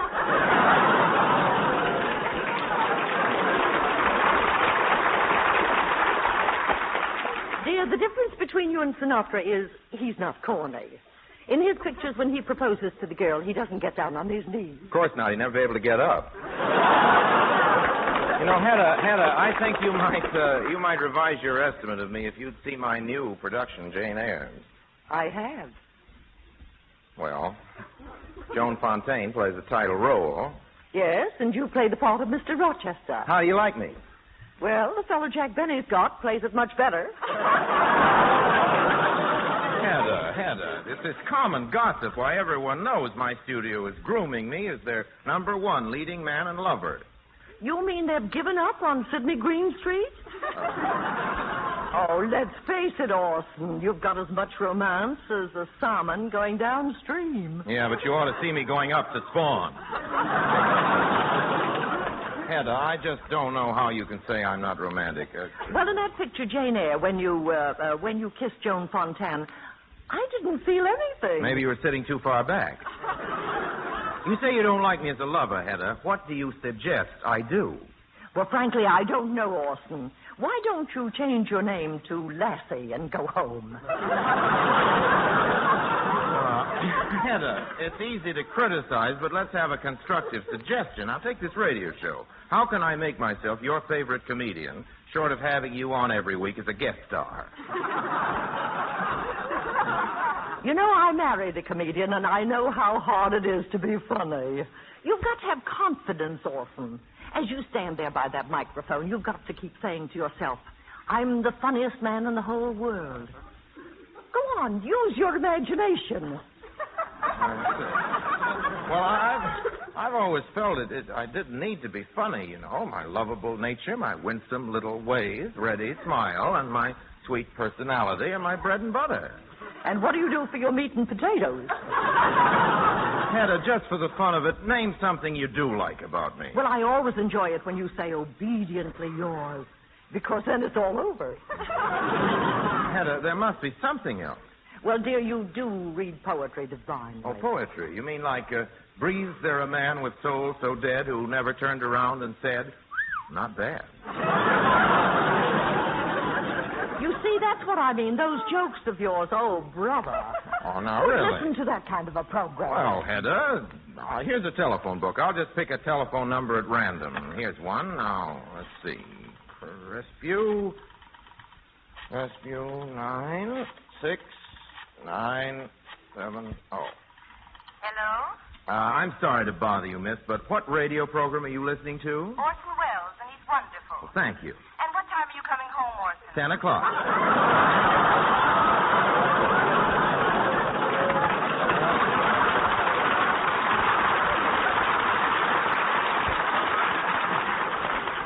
Look, Hedda, let's not go on with this bickering. There's no reason on earth why we can't be the best of friends. We have so much in common. You know, really, Hedda, I remember when you started out, you were just an unknown then. That's right. You too, Orson. Yes, but you were quick to climb the ladder of success. That's right. You too, Orson. Finally, you became the greatest in your field. That's right.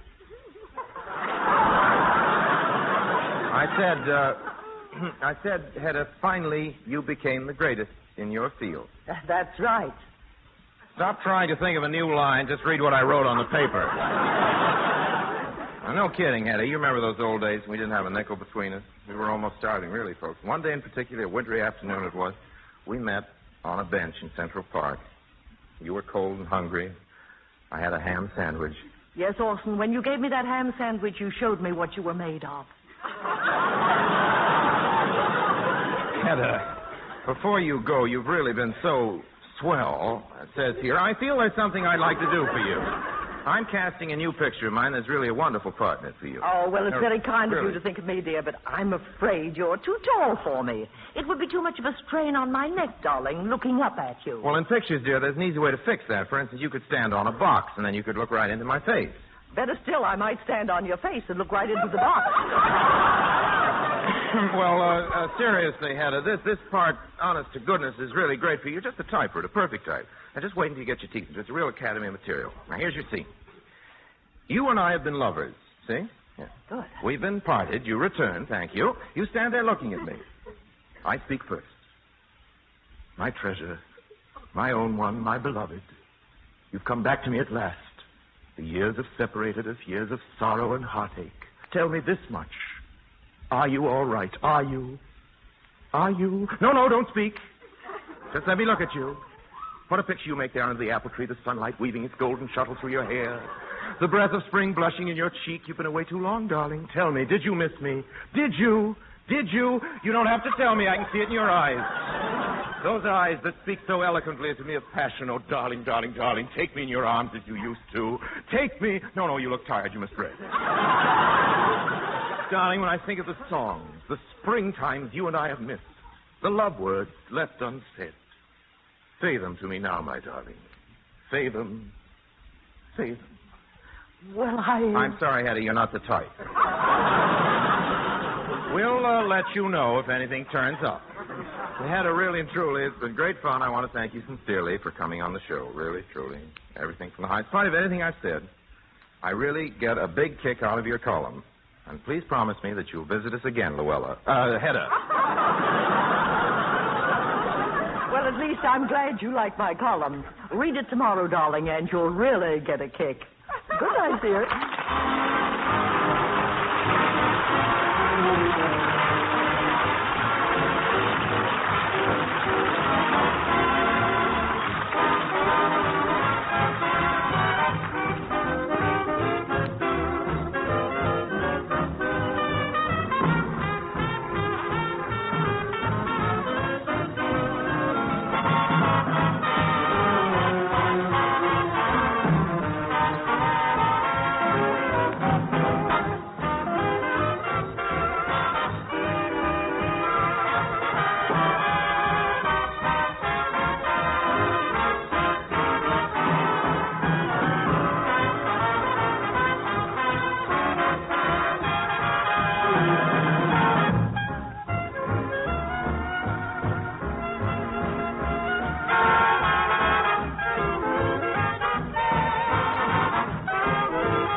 Today, the makers of Mobile Gas opened a brand new TCC refinery, the newest plant to share in their vast $90 million program, the greatest catalytic cracking program in the world. The home of this refinery is Torrance, California. Today, right this minute, flowing from this new plant is a super gasoline, an aviation gasoline. Indirectly, it will deal a death blow to the enemy. From this refinery is being produced a sensational new super fuel. It's called Flying Horsepower, and it gives new power ingredients to 100-octane aviation gasoline. Flying Horsepower means our planes will take off faster, climb much higher, go lots farther, and can carry heavier bomb loads. Flying Horsepower gives an Allied pilot that vital edge when life's at stake, when the issue is, will his plane or the enemy's come home? Friends, we're humbly grateful we can make this contribution. And after peace rings out, the power ingredients of Flying Horsepower are coming to your car in Mobile Gas at the sign of the Flying Red Horse. Your Radio Almanac brings you now a moral maxim. Few men have virtue to withstand the highest bidder. George Washington said that. Yes, it was his birthday. George Washington was the 8th President of the United States. A lot of you may not believe that, but he was. Look it up if you want it. George Washington was the 8th President of the United States. He was, however, the first president elected by popular vote. All the difference in the world is in those words. Popular vote. And just 12 years ago yesterday, Adolf Hitler became a German citizen. Just look what he's done for his country in 12 years. Now I'd like to read you a little story from a book called The Sword and the Stone by T.H. White, a fanciful account of the creation of the world. People often ask as an idle question whether the process of evolution began with the chicken or the egg. Was there an egg out of which the first chicken came, or did a chicken lay the first egg? Well, the first thing created was the egg. When God had manufactured all the eggs out of which the fishes and the serpents and the birds and the mammals and even the duck-billed platypus would eventually emerge, he called the embryos before him and saw that they were good. Perhaps I ought to explain that all embryos look very much the same. They're what you are before you were born. Whether you're going to be a tadpole or a peacock or a man, when you're an embryo, you just look like a peculiarly repulsive and helpless human being. Now, the embryos stood up in front of God with their feeble hands clasped politely over their stomachs and their heavy heads hanging down respectfully. And God addressed them.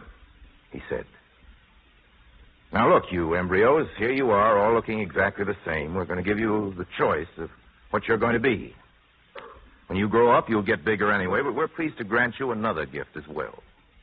You may alter any parts of yourself into anything which you think would be useful to you in after life. For instance, at the moment you can't dig, anybody who'd like to turn his hands into a pair of spades or garden forks is allowed to do so. Or to put it another way, at present you can only use your mouths for eating with. Anybody who'd like to use his mouth as an offensive weapon can change it by asking and be a cock and drill or a saber-toothed tiger. Now then, step up and choose your tools. But remember, what you choose you'll grow into and will have to stick to. All the embryos thought the matter over politely. Then, one by one, they stepped up before the eternal throne. They were allowed 2 or 3 specializations, so that some chose to use their arms as flying machines and their mouths as weapons or crackers or drillers or spoons, while others selected to use their bodies as boats and their hands as oars. The asking and granting took up 2 long days. They were the 5th and 6th. At the very end of the 6th day, just before it was time to knock off for Sunday, they got through all the little embryos except one. This embryo was man. "Well, our little man," said God. "You've waited till the last, slept on your decision. We're sure you've been thinking hard all the time. What can we do for you?" "Please, God," said the embryo, "I think that you made me in the shape which I now have for reasons best known to yourselves, and that it might be rude to change. If I'm to have my choice, I'll stay just as I am. I won't alter any of the parts you gave me for other and doubtless inferior tools. I'll stay a defenseless embryo all my life, doing my best to make unto myself a few feeble implements out of wood, iron, and other materials which you've seen fit to put before me. If you want a boat, I'll endeavor to construct it out of trees, and if I should want to fly, I'll put together a chariot to do it for me. Probably I've been very silly in refusing to take advantage of your kind offer, but I've done my best to think it over carefully and now hope that the feeble decision of this small innocent will find favor with yourself." "Well done," exclaimed the Creator. "Here, all you embryos. Come here with your beaks and whatnots. Look upon our first man. He's the only one who's guessed our riddle. Out of all of you, we have great pleasure in conferring upon him the order of dominion over the fowls of the air and the beasts of the earth and the fishes of the sea. Now, the rest of you get along. Love and multiply. It's time to knock off for the weekend. As for you, man, you'll be a naked tool all your life, though a user of tools. You'll look like an embryo till they bury you, but all others will be embryos before your might, eternally undeveloped. You'll always remain potential in our image, able to see some of our sorrows and to feel some of our joys. We're partly sorry for you, man, and partly happy, but always proud. Run along then, man. Do your best. And listen, man, before you go. "Well?" asked Adam, turning back from his dismissal. "We were only going to say," said God shyly. "Well, we were just going to say, God bless you."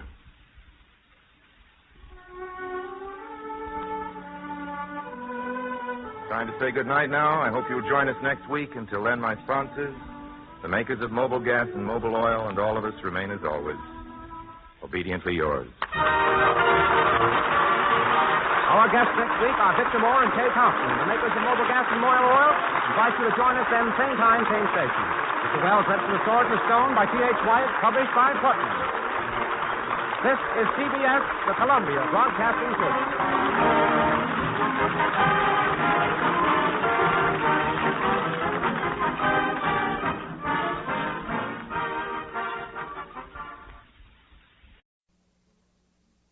So long as these problems are not solved, so long as ignorance and poverty remain on earth, these words cannot be useless. These words set forth the soul and spirit of one of the world's great literary masterpieces, Les Miserables. Out of the depths of his pity for suffering mankind, Victor Hugo drew a compelling story, one that will live so long as bewildered humanity shall continue to grope toward the light. Tonight, WOR and the Mutual Network bring you the first of 7 broadcasts based on this great novel. Each episode will depict some vital development in the epic of Jean Valjean.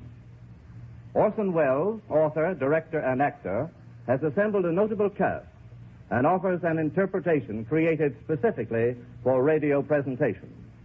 Mr. Welles will play the role of Jean Valjean. And those sections of the book itself, which in running narrative bind together the dramatic episodes, will also be read by him. Les Miserables begins. Part 1. The episode which is called The Bishop.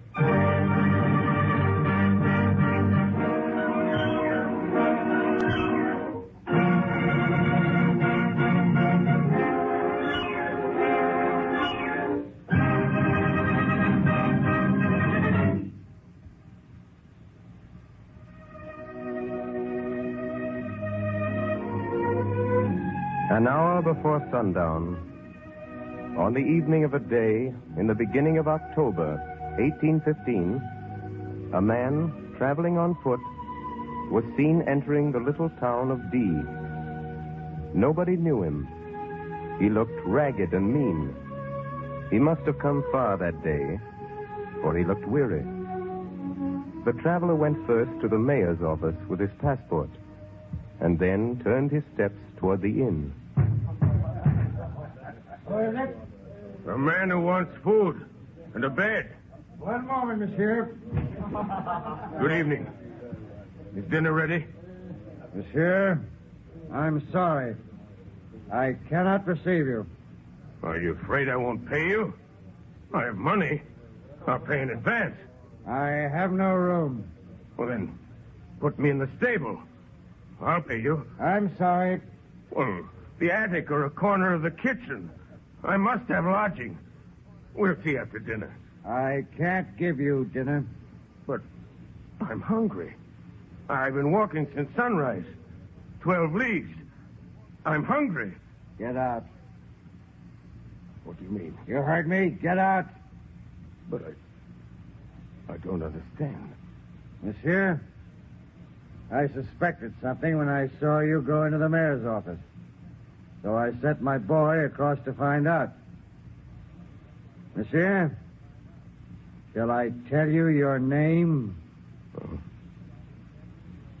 So you know. The traveler looked at the innkeeper, bowed his head, picked up his knapsack, and went off down the street.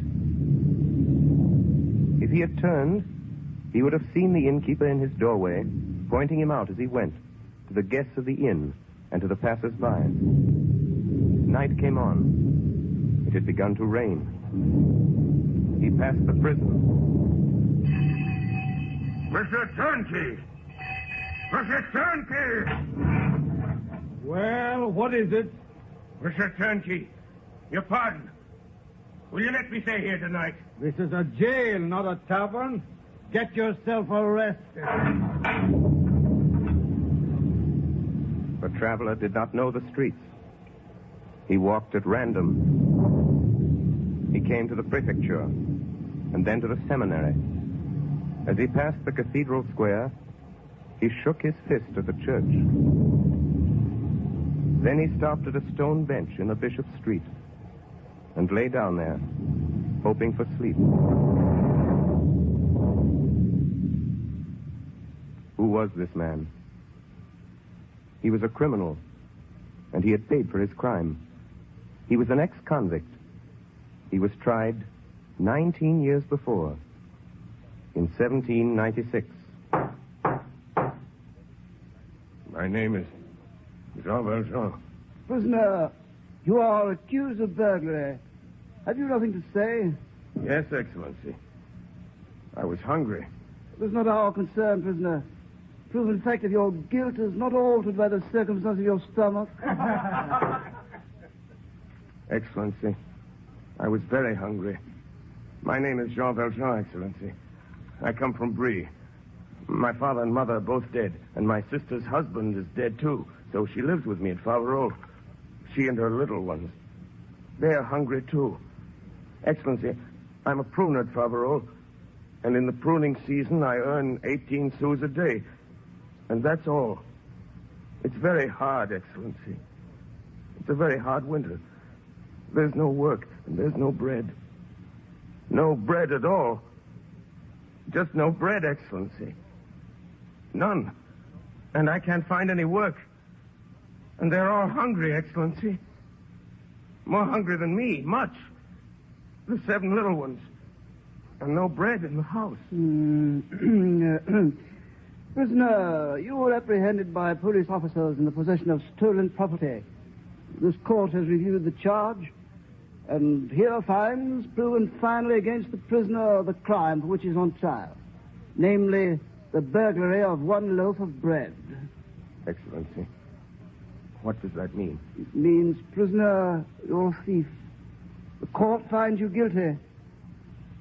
I didn't know I was a thief. Jean Valjean, you are sentenced to 5 years in the galleys. The galleys. 5 years at the oar of a prison ship. The terms of the code were explicit. 5 years in torment. On the 22nd of April, 1797, a great chain was riveted, and Jean Valjean was a part of this chain. He was no longer Jean Valjean. He was 24,601. What had become of the sister? What became of the 7 children? Who cared about that? What becomes of the leaves of the young tree when it's sawed at the trunk?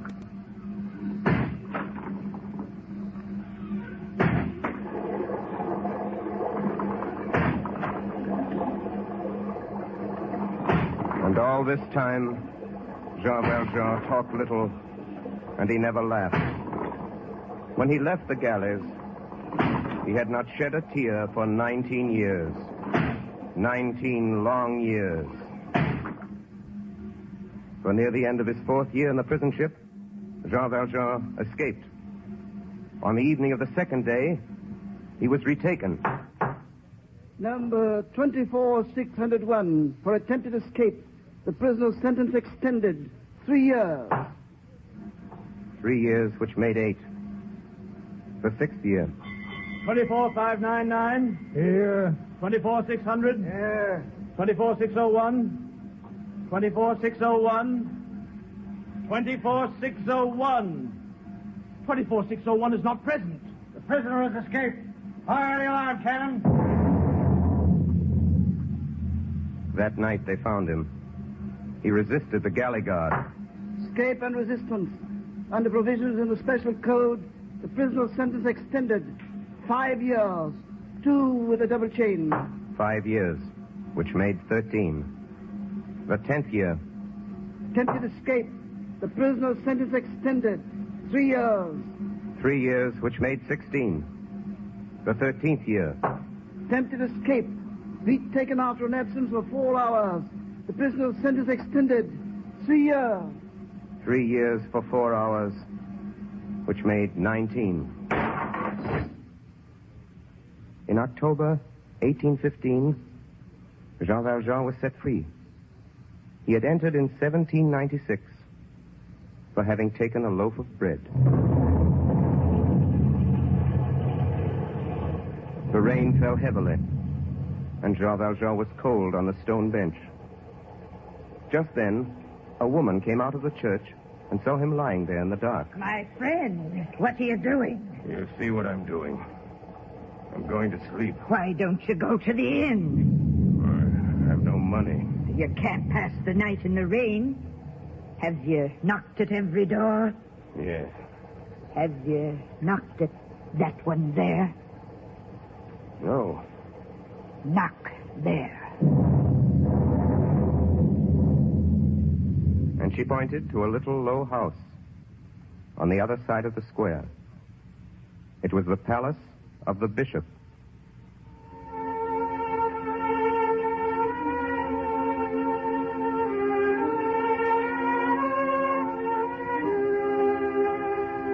This first part of our story is concerned with 2 people.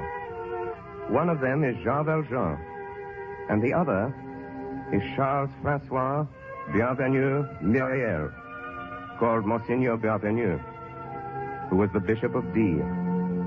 We must pause to examine this Bishop of D in order to understand what is to follow.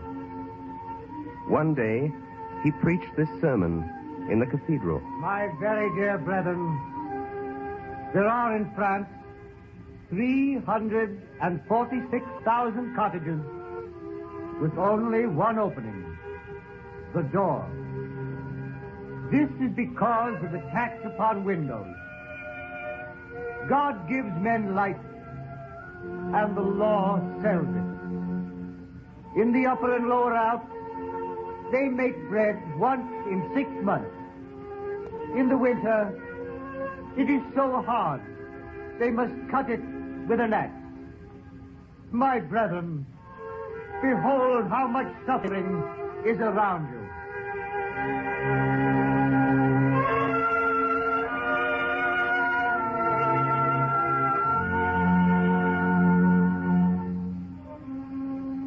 The Bishop of D lived very humbly. He had no retinue, and there was with him in his house only 2 old ladies, his housekeeper and his sister, Mademoiselle Baptistine. Here is a letter written by his sister to some girlhood companion. December 16th, 1814. My dear Madame, not a day passes that we do not speak of you.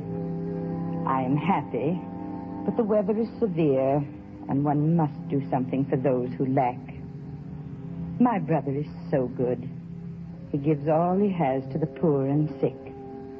He exposes himself to every danger. He goes out in the rain, travels in winter.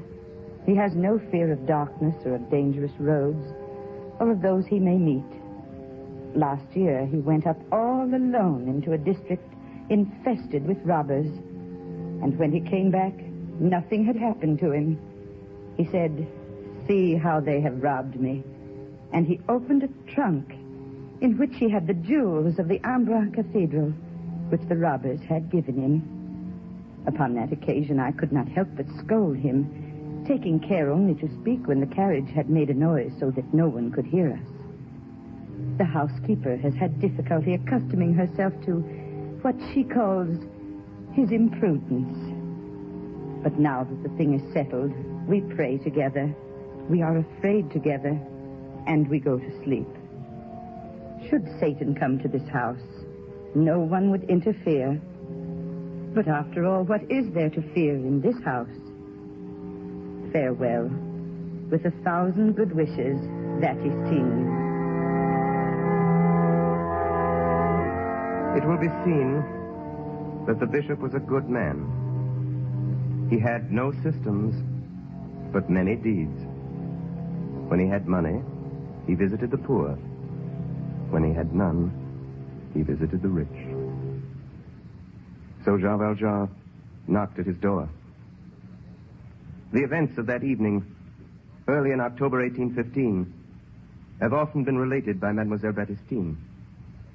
The bishop had been waiting for his supper. He was standing in the dining room by the fire. In the dining room, there was a door opening on the street. His housekeeper, who was setting the table, was just telling his sister about Jean Valjean. He has a club to beat you with, a rope to hang you with, and a sack to put you in when you're dead. God save us. Did you see this man? I did not see him at all, thank heaven, Mademoiselle Baptistine. Then, madame, how do you know how he looked? Your Greatness, he was described to me in the market. Well, madame, do you think we're in very grave danger? Oh, awful, Your Greatness, with no locks on the doors. And I say, Monseigneur, and Mademoiselle Baptistine here says also Me, that... madame, I say nothing. What my brother does is well done. We say this house isn't safe. We say that a door which opens by a latch on the outside to the first comer, nothing in the world could be more horrible. And Your Greatness does have the habit, if I do say so, of always saying, "Come in." Goodness, come in even at midnight. The Lord knows there's no need to ask leave to come in at this house when even the beggars... Come in. It is he. Come in, monsieur. Listen to me. Listen to me before you say anything. Listen. I'm a convict. You hear that? I've been 19 years in the galleys. 4 days ago, they let me out. And I've walked all this way from Toulon. I went to the inn, but they sent me away. The jailer wouldn't let me into the prison. No one will have me. I'm a convict. I tried to sleep out under the stars, but there were no stars. It rained, and there was no good God to stop the drops. A woman showed me your house and said to me, "Not there." So I've knocked. Look, I have money, 109 francs and 15 sous, which I earned in the galleys. I'll pay you. I'll pay you anything. I walked 12 leagues today, and I'm so hungry. Please, have your stable. Come in, monsieur, and shut the door. Wait! Did you hear what I said? I said I was a convict. Brother, this is the man. You want to see my passport? Here it is. My yellow passport. Read it. Very well, monsieur. The bearer is a liberated convict, having been 19 years in the galleys. Original sentence, 5 years. Additional servitude, 14 years. The holder of this passport is a very dangerous man. Oh, Your Greatness, what shall we do? We'll set another place at the table. But, Your Greatness... Madame, do as my brother says. Put on another plate. Yes, mademoiselle. You mean I can stay? Me? A convict? I thought you'd send me away. So I told you right off who I am. Benedictine, put some sheets on the bed in the alcove. Yes, brother. A bed? You mean I'll have a bed like other people? With sheets and mattress? It's 19 years since I've slept on a bed. Thank you, Monsieur Innkeeper. I'll pay you all you say. You're a good man. You are an innkeeper, aren't you? No, monsieur. I am a priest who lives here. Oh, of course, you're Cap. You're the cure. The cure of the big church. Then you don't want me to pay. No, monsieur. Come nearer the fire. Oh, this lamp is poor. I'll light the candles. I don't understand. I don't understand. You let me, a galley slave, enter your house. You even light your silver candlesticks for me without so much as asking my name. Monsieur, my name is Jean Valjean. Well, this is not my house, Jean Valjean. It is the house of Christ. But besides, why should I ask your name? Before you told me, I knew it. You know it?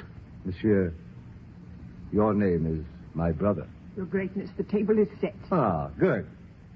But, Madame Magloire. Yes, Your Greatness? Something is lacking. Is it not the custom to place all 6 of our silver plates on the table? Yes, Your Greatness, but... I count only 3. I'll fetch them. Ah, it's better. Ah, Benedictine, is that a bottle of wine I see there? Indeed, yes. The fine old mold for the special occasions. Madame Magloire put it out. Here are the plates, Your Greatness. Oh, thank you, Madame Magloire. I have misjudged you. Come, then, to supper. Monsieur Valjean, you sit there by my sister. Oh, this is too good for me. Oh, monsieur, if you knew what this means, after 19 years in the chains... Jean, you have left all that suffering. Remember this. If you leave it with hate and anger, you are worthy of compassion. But if you leave it with goodwill and peace, you are better than any of us. Heavenly Father, we ask thy blessing on this food as we partake of it. May it strengthen us to everlasting life. Amen.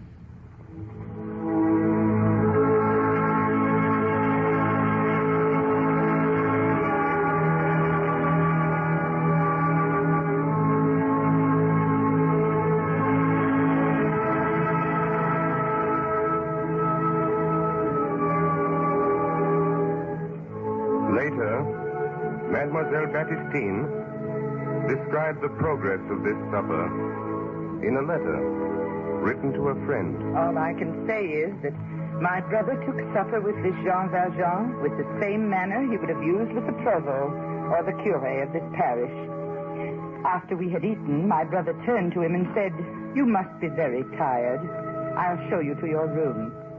He then did so, lighting the way with one of his candlesticks.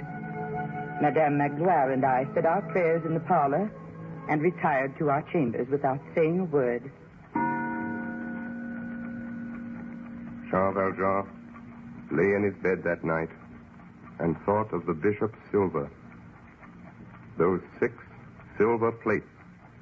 He had seen the old housekeeper putting them away in the cupboard. He had marked that cupboard well. Solid silver.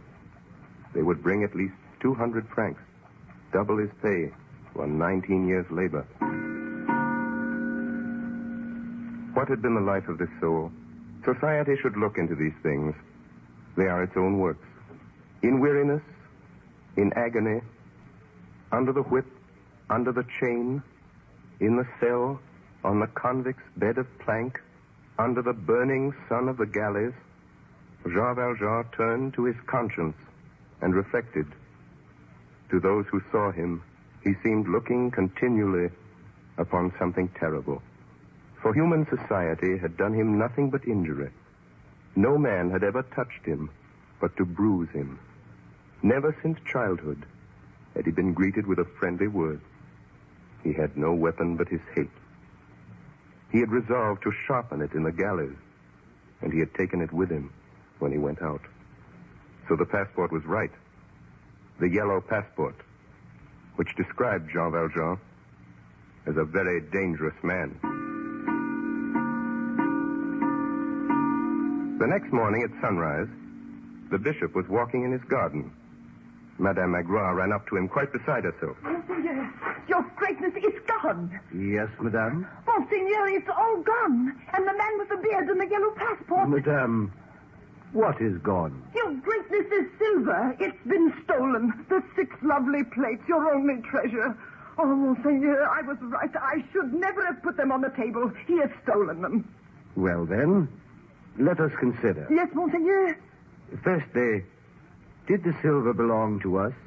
No. No, Monseigneur? No. It belonged to the poor. And now, secondly, who was that man?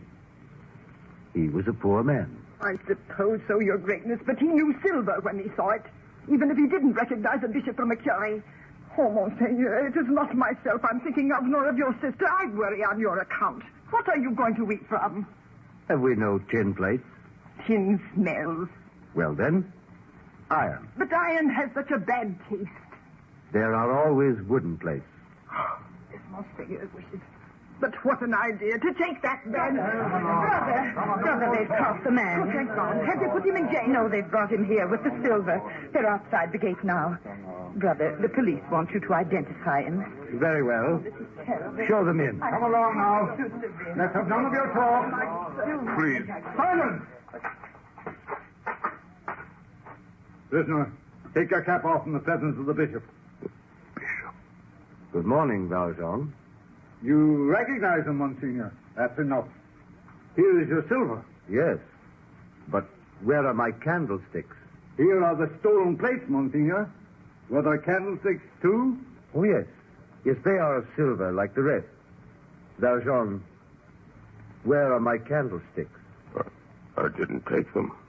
Madame Magloire, be kind enough to go in and get them. What, Monseigneur? Go get the candlesticks. Very well, Monseigneur. Monsieur Valjean, I don't think you understood. I gave you the candlesticks as well. What? What do you mean? Monsignor, the prisoner was running off with your plates. And he told you they were given him by an old priest with whom he had lodged the night. And you brought him here. Yes, Monsignor. Then it's true what he told me? I have given him the silver. Then we can let him go? But of course. Here are your candlesticks, but I must say... Madame Magloire, give them to Monsieur Valjean. Yes, your greatness. Here. But I... Take them, you fool. But they aren't mine. Monsieur, the plates and the candlesticks are yours. Take them. But never forget that you have promised me to use this silver to become an honest man. I have promised you. Jean Valjean, I have purchased your soul. I withdraw it from the spirit of perversity and give it to Almighty God.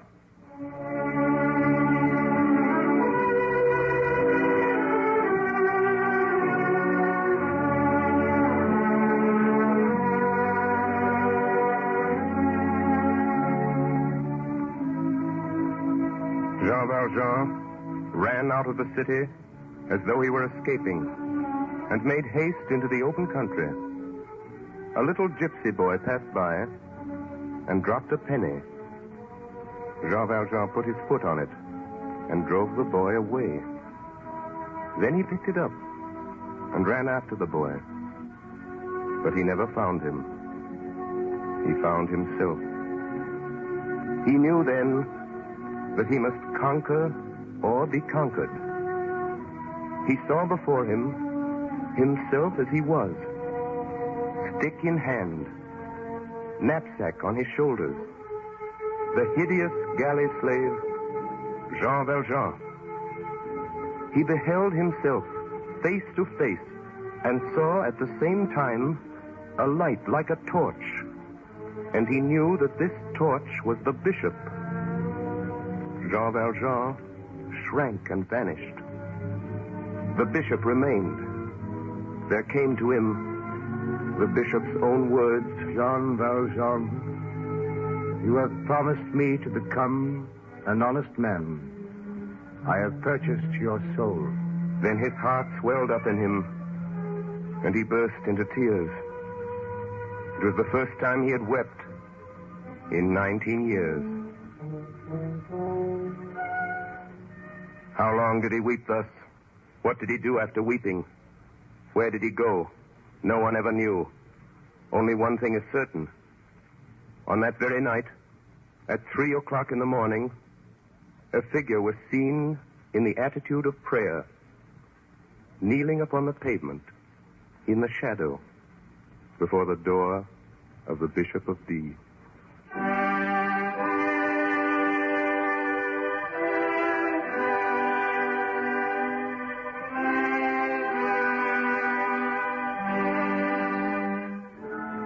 WOR and the Mutual Network have presented Part 1, The Bishop, of Victor Hugo's absorbing story, Les Miserables.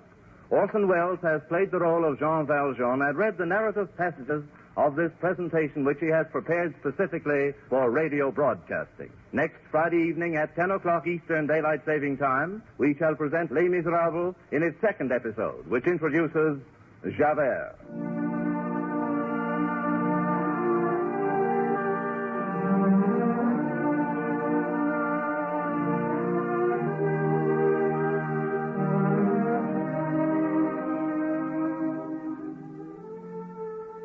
This is the Coast to Coast network of the Mutual Broadcasting System.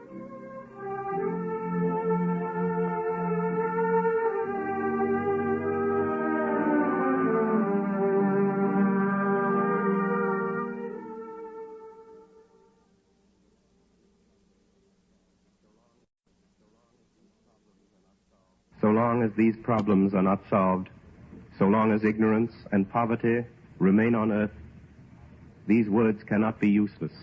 These words open the second of 7 broadcasts based on Victor Hugo's unforgettable work, Les Miserables.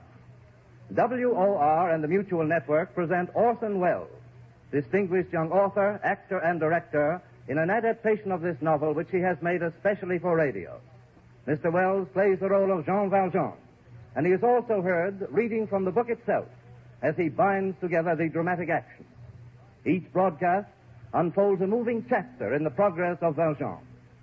Last week, we pictured the meeting of Jean Valjean with the bishop and the regeneration of his tormented soul.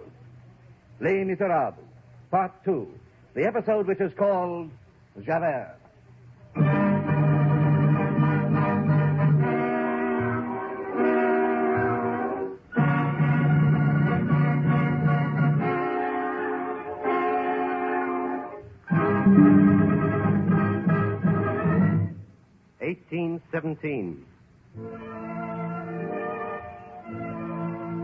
Napoleon was at St. Helena. A thing which smoked and clacked on the Seine went and came beneath the windows of the Tuileries. It was a sort of toy called the steamboat. 1817. It was in this year that 4 young gentlemen of Paris played a joke on their sweethearts. One of these young gentlemen was Felix Ptolemy, and his sweetheart was Fantine.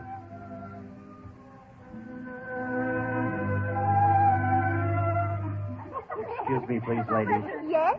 What is it? It's something your gentleman left for you. Well, there's no address. See what's written on it, Fantine. It says, "This is the surprise." What's inside? Just a moment. Sweetheart, at the moment when you read this, 4 mettlesome horses will be bearing us back to our mammas and papas. We are returning to society, to duty, and to order on a full trot at the rate of 3 leagues an hour. Mourn for us rapidly and replace us speedily. Adieu. Signed Blancherie, Fanny Listolet, and Felix Ptolemy. P.S. The dinner is paid for.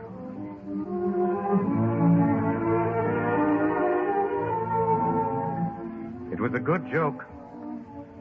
The girls laughed. Fantine laughed like the rest. But later she wept bitterly. For Ptolemy was her first love. And the poor girl had a child. This, it will be remembered, was in 1817. At 22 years of age, on a fine spring morning, Fantine left Paris, her child in her arms. She went back to Montreux, where she was born, and she found the little city greatly changed. An unknown man, a stranger, had conceived the idea of substituting gum-lac for resin in the manufacture of synthetic jets. This very slight change worked an industrial revolution. In less than 3 years, the inventor of this process had made a fortune for himself and for the whole region. He had built a great factory in which there were 2 workshops, one for men and the other for women. Yes, what is it? Are there jobs open in the workshop? There are always jobs here. Have you a husband? No, monsieur. Any dependents? No. Name? Mademoiselle Fantine. You will commence today. Monsieur Madeleine, the owner, requests only that you be willing and of good morals. Oh, yes, monsieur. I'll assign you to your place. Come with me. So Fantine went to work in the jet factory and kept a secret. For as long as she stayed there, they must never find out about her child. She had left this child in the care of a couple she met on the road to Paris. They were innkeepers, and they were called the Thénardiers. She paid them 57 francs, all that she had, and she trusted them. A letter for you, mademoiselle. Thank you. My dear Madame, your little Cosette has outworn her wardrobe. It will be impossible for us to keep Cosette with us any longer for less than 12 francs per week, payable in advance. Sincerely, Thénardier. They had pawned the child's wardrobe. Who were these Thénardiers? The woman was a brute, and the man was a blackguard. But Fantine knew nothing of this, and she sent them the money. The child's clothes being gone, they dressed her in rags.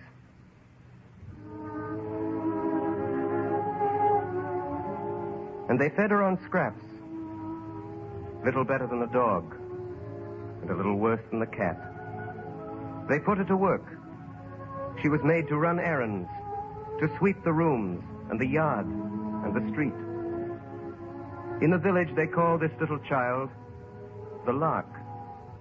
This tiny being, no larger than a bird, trembling, frightened and shivering, awake each morning, first of all in the house and in the village, and always on the street or the fields before dawn. But the poor lark never sang.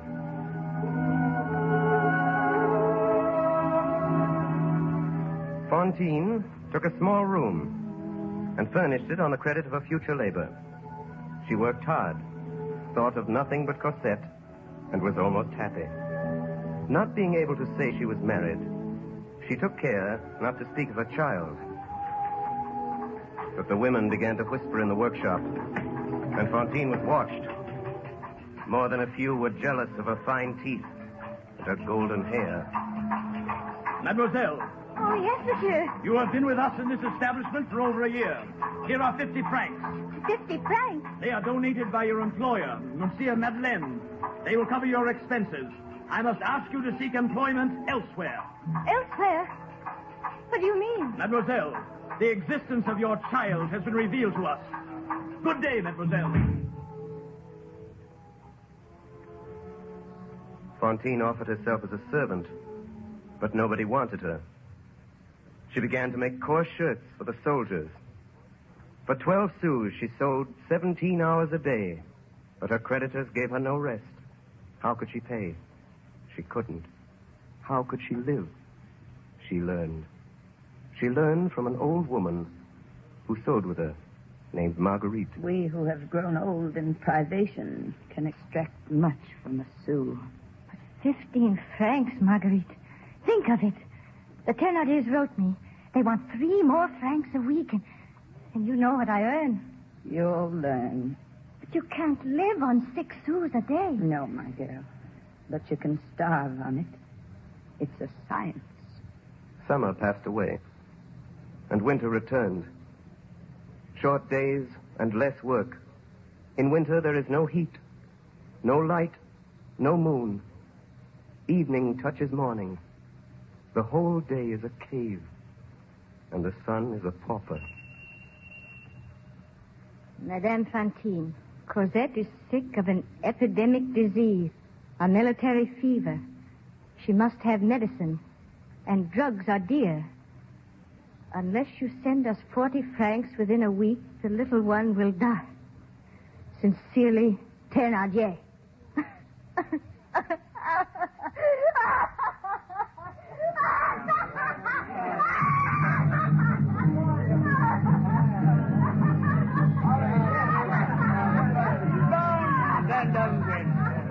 Lotions and scents. The secrets of the Orient. Ladies and gentlemen, I offer during my brief stay in this beautiful city the 7 wonders of the world. No ill is so great but I own its remedy. Heartaches and toothaches. The elixir of life, the powder of love, the pill against pain. If your teeth hurt you, I will pull them out. Would you look beautiful, I will put them in. I have whole sets of teeth complete for your pleasure. Pearly teeth. Teeth for any mouth. Ah, you there. You girl who is laughing there. You have pretty teeth.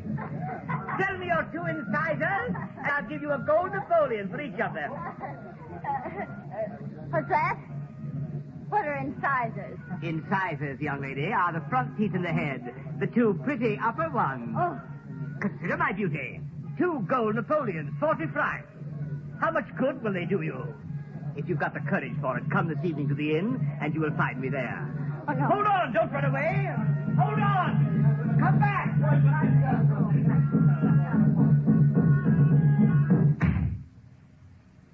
What's happened? Oh, God help me. Well, where have you been? In the square. There was a traveling dentist. He wanted to pull out my 2 front teeth. I should be hideous. I'd rather throw myself from the 5th story head first to the pavement. He told me he'd wait for me at the inn. What was it he offered you? 2 Napoleons. That's 40 francs. Yes, 40 francs. They shouldn't allow it. Marguerite, what does it mean? Military fever, you know? Well, it's a disease. Does it need many drugs? Terrible drugs. How does it come on you? Comes in a moment. Does it attack children? Do they die of it? He told me to wait for him at the inn.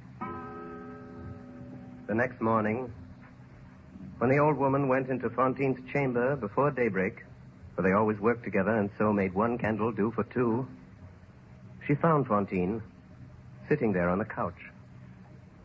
She had not been to bed. Her cap had fallen in her lap. The candle had been left to burn, and it was almost gone. The old woman looked at her. What's happened now? Cosette won't die of that sickness for lack of drugs. Look there on the table. 2 gold Napoleons. A fortune.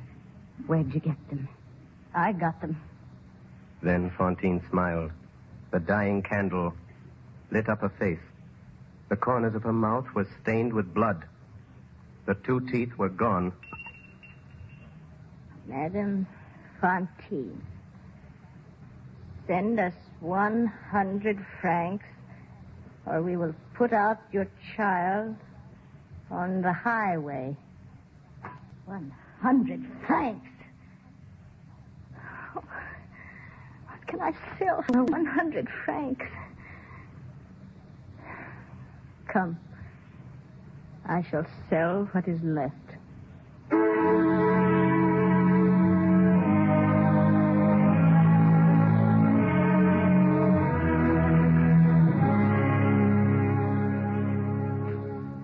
What is the history of France? It is society buying a slave. From whom? From misery. A soul for a bit of bread. Alas, what are these destinies? Why are they so? He knows that sees all the shadow. He is alone. His name is God.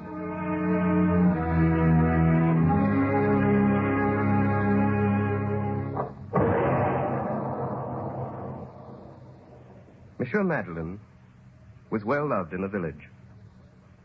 But sometimes, when he passed along the street, calm, affectionate, followed by the benedictions of all, it happened that a tall man, wearing a flat hat and an iron gray coat, and armed with a stout cane, would turn round abruptly and follow him with his eyes until he disappeared.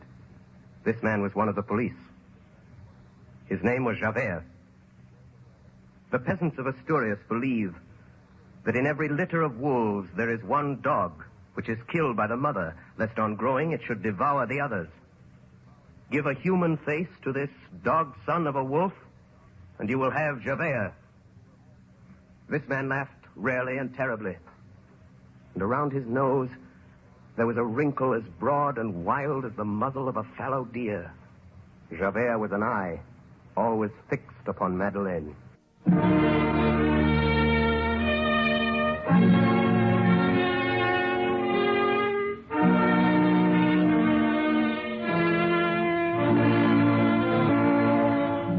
The notebook of Inspector Javert, January 9th, 1818. Who is Madeleine? No one knows. Who are his family? What is his history? Where does he come from? No one knows.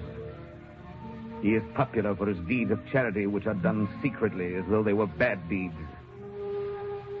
He's been offered the Legion of Honor. He's refused it. Who is that man? I cannot be sure of what I guess. But I know well I have seen him before.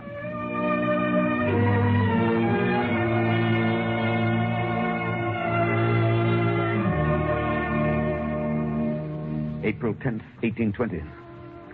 Madeleine is in mourning for a certain Bishop of D. I watch him carefully. His speech is more mannerly, and his accent more refined than it was when I first came to the city.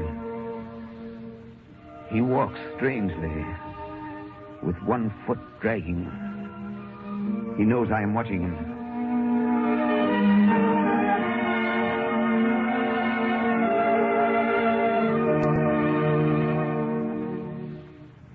August 17th, 1822. The king has appointed Monsieur Madeleine the mayor of this city. Consider, the man came here with only a few hundred francs. He is now a millionaire. This is a sudden rise. I have now learned the circumstances of his arrival into this place. He came here a common laborer, stick in hand and sack on his back one evening in the autumn of 1815. That night, October 23rd, there was a fire in the townhouse, and this man leapt into the flames and saved from burning 2 children of the captain of police.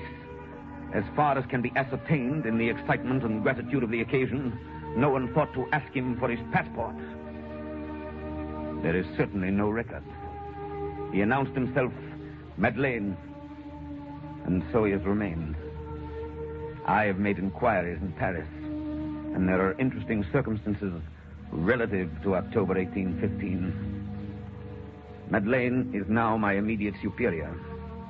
Police routine brings me into contact with this man. He's well loved, but I am not deluded. I am still vigilant. I know that face. That year, there occurred 2 events on the streets of Montreuil, which, while insignificant in themselves, made a profound impression on the mind of Inspector Javert. The first was a common street accident. Help! Help! What's happened here? Inspector, can't we do something? Somebody move this! Gosh, the boy's too late! One moment, monsieur! How did it happen? The old man, the horse slipped, the car turned over on him. He's sitting under the wheel, it's crushing his ribs. Get a jack! Has anybody a jack? God help me! God help me! Get a jack! They've gone for one. That wagon is sinking lower every minute. It can't be helped, sir. The wheel is killing me! Citizens! Listen to me. There is one chance. There's just room enough for one man to crawl in under that wagon. In half a minute, it'll be too late. Oh! Citizens, there is no time to lose. What can you do? What can you do, Inspector? If a man can get under that wheel, there may be hope for you. If a man can get under that wheel and lift it with his back, we may save you. Is there a man who can do it? Who has strength and courage? 5 louis d'or for the man who will try it. 10 louis d'or. 10 louis d'or. He must be a terrible man who can raise a wagon like that on his back. My ribs are breaking a jack. Anything. Oh. Let me by! Let me by! Let me by, citizens. Oh, don't do it. Come back! You'll be killed! Stop him, somebody! Stop him!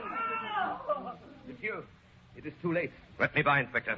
As you wish, monsieur. No, go away. Don't come under here. It's too late. He's under the gun! Go away. Get out while you can. It's sinking. Get out. It's sinking. He's got there himself. They'll both be killed. Push! Push!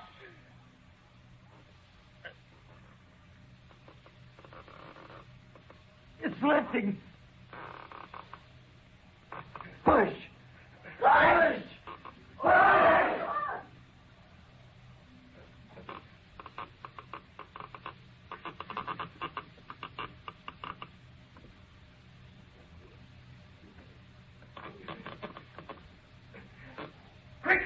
Quick, all together! It's moving! You're God, monsieur. That's what you are, God. Monsieur, you are a brave man. Thank you, Inspector. In all my life, I have known only one man capable of doing what I have just seen you do. He was a convict in the galleys at Toulon. Good day, Inspector. Good day, Monsieur Madeleine. That was the first incident. The second to impress Inspector Javert of the police took place on an evening in January, 5 months later. It was snowing.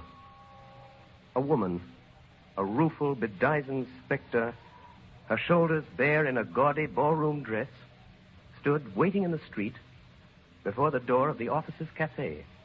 A well-dressed idler was amusing himself tormenting this woman. Well, aren't you the ugly one? Oh, sulking tonight. All right, your haughtiness. Turn your back on me. You'll pay for it. Little snow will be good medicine. Down your shoulder blades like this. The girl, screaming with rage, turned on him and buried her nails in his face, using the most frightful words that ever fell from the off-scouring of a guardhouse. A large crowd formed about them. The man, hatless, defending himself. The woman, kicking and striking, shrieking, toothless, and without hair, livid with anger, and hideous.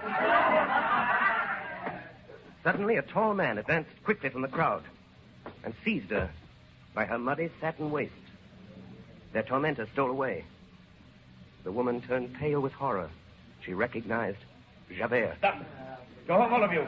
It is not permitted that crowds form on the streets. Gentlemen, disperse.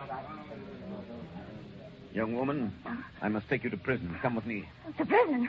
Oh, no, monsieur. What is your name? Fantine. I have a good memory. This time it's 6 months. 6 months? 6 months in prison? Oh, no. No, I must earn money.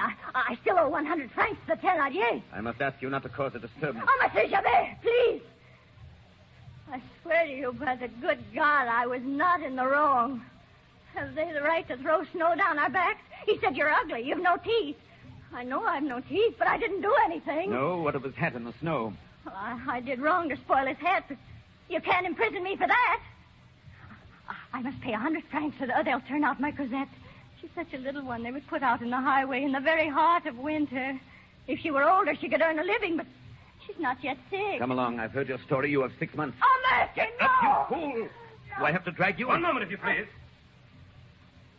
Let me help you. Citizen, I warn you, don't obstruct the course of justice. There, mademoiselle.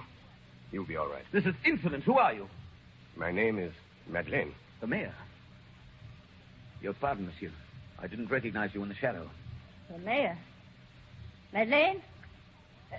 Is this the famous Madeleine? Take care, woman. Monsieur Javert. Think of it. He's the cause of it all. He turned me away from his factory on account of some stories they told about me in the workshop. Stories about me, lies. You see how it happened? He did this to me. I'm sorry, monsieur. This will add to her sentence. That's all right, Inspector. Set the woman at liberty. What did you say, monsieur? Set the woman at liberty. At liberty? What? You mean I can go? I'm free? I don't understand. Who said that? It wasn't the mayor. It couldn't be. Was it you, Monsieur Javert? You forgiven me? I did stamp on the gentleman's hat, but he spoiled my whole dress in the snow. We women, we have only one dress for the evening. Mademoiselle, how much did you say that you owed? I said nothing to you. You came here to scare me. I'm not scared of you. I'm scared of Javert. Only tonight it hurt me. I'm not very well. I cough. There's something in my chest that burns. Here, stop. Here, give me a hand. Now, don't be afraid to feel how hot it is. Let's go, woman. You're drunk. Officers!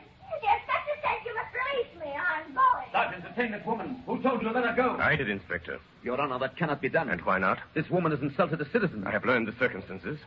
It was the citizen who did wrong. She has also insulted the mayor. I can do what I please about that. Your pardon, monsieur, but you cannot. The insult does not rest with you.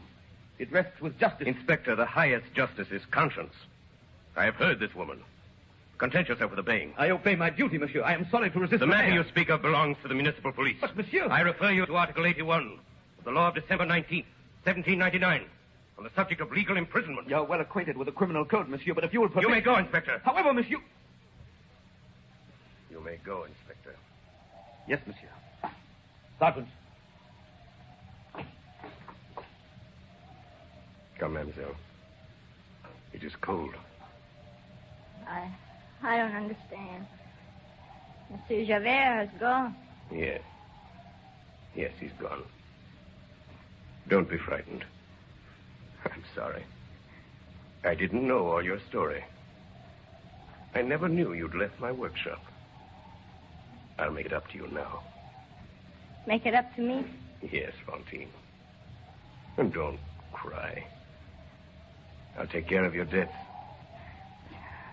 My daughter. My Cosette. You shall go to her, and she shall come to live with you. You mean that, Monsieur Madeleine? You swear it? On my word of honor. Oh, monsieur. I am not a bad woman. Listen to me, Fantine. If all you say is true, and I do not doubt it, you have never ceased to be virtuous and holy. That same night, Javert wrote a letter to the Prefect of Police, Paris. Monsieur, I wish to report that a certain face has always been familiar to me. Tonight, I placed it. I have further conclusive evidence. Monsieur Madeleine, the mayor of Montreuil, is wanted by the police for robbery. He is a second offender, being an ex-convict. He is the old galley slave, Jean Valjean. Signed by the Inspector of Police, Javert.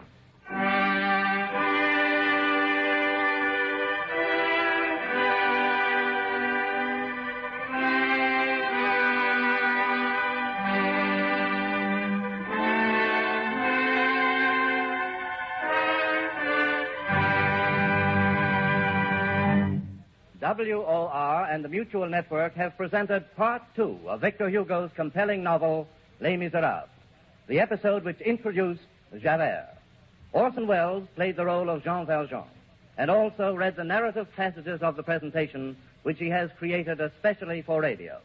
Assisting Mr. Welles tonight were Martin Gable as Javert, Agnes Moorehead, Ray Collins, Betty Gard, Hiram Sherman, Alice Frost, and others. Next Friday evening at 10 o'clock, Eastern Daylight Saving Time, we shall present Les Miserables in its third phase, the episode which portrays the death of Fantine and the capture of Jean Valjean.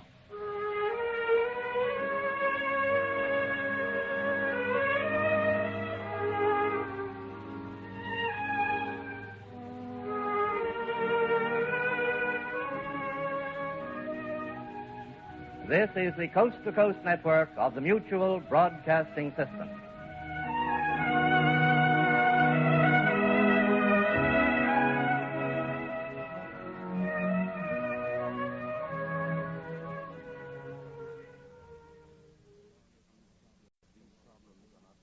So long as these problems are not solved, so long as ignorance and poverty remain on earth, these words cannot be useless. WOR and the Mutual Network present the third of 7 broadcasts based on Victor Hugo's compelling novel, Les Miserables. Orson Welles, distinguished young author, actor, and director, plays the role of Jean Valjean in this presentation, which he has adapted especially for radio. And Mr. Welles is also heard as he reads from the book itself. Each episode pictures a development in the progress of Valjean, and last week introduced Fantine and Javert. Les Miserables, Part 3. The episode which is called The Trial.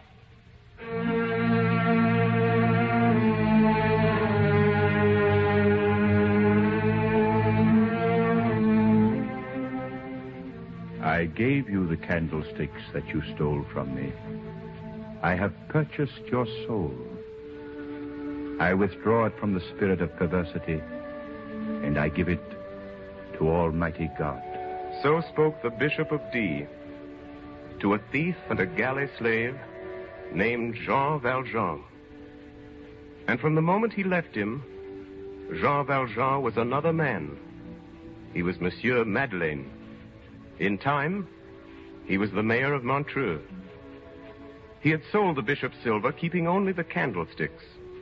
And with this money, he made more.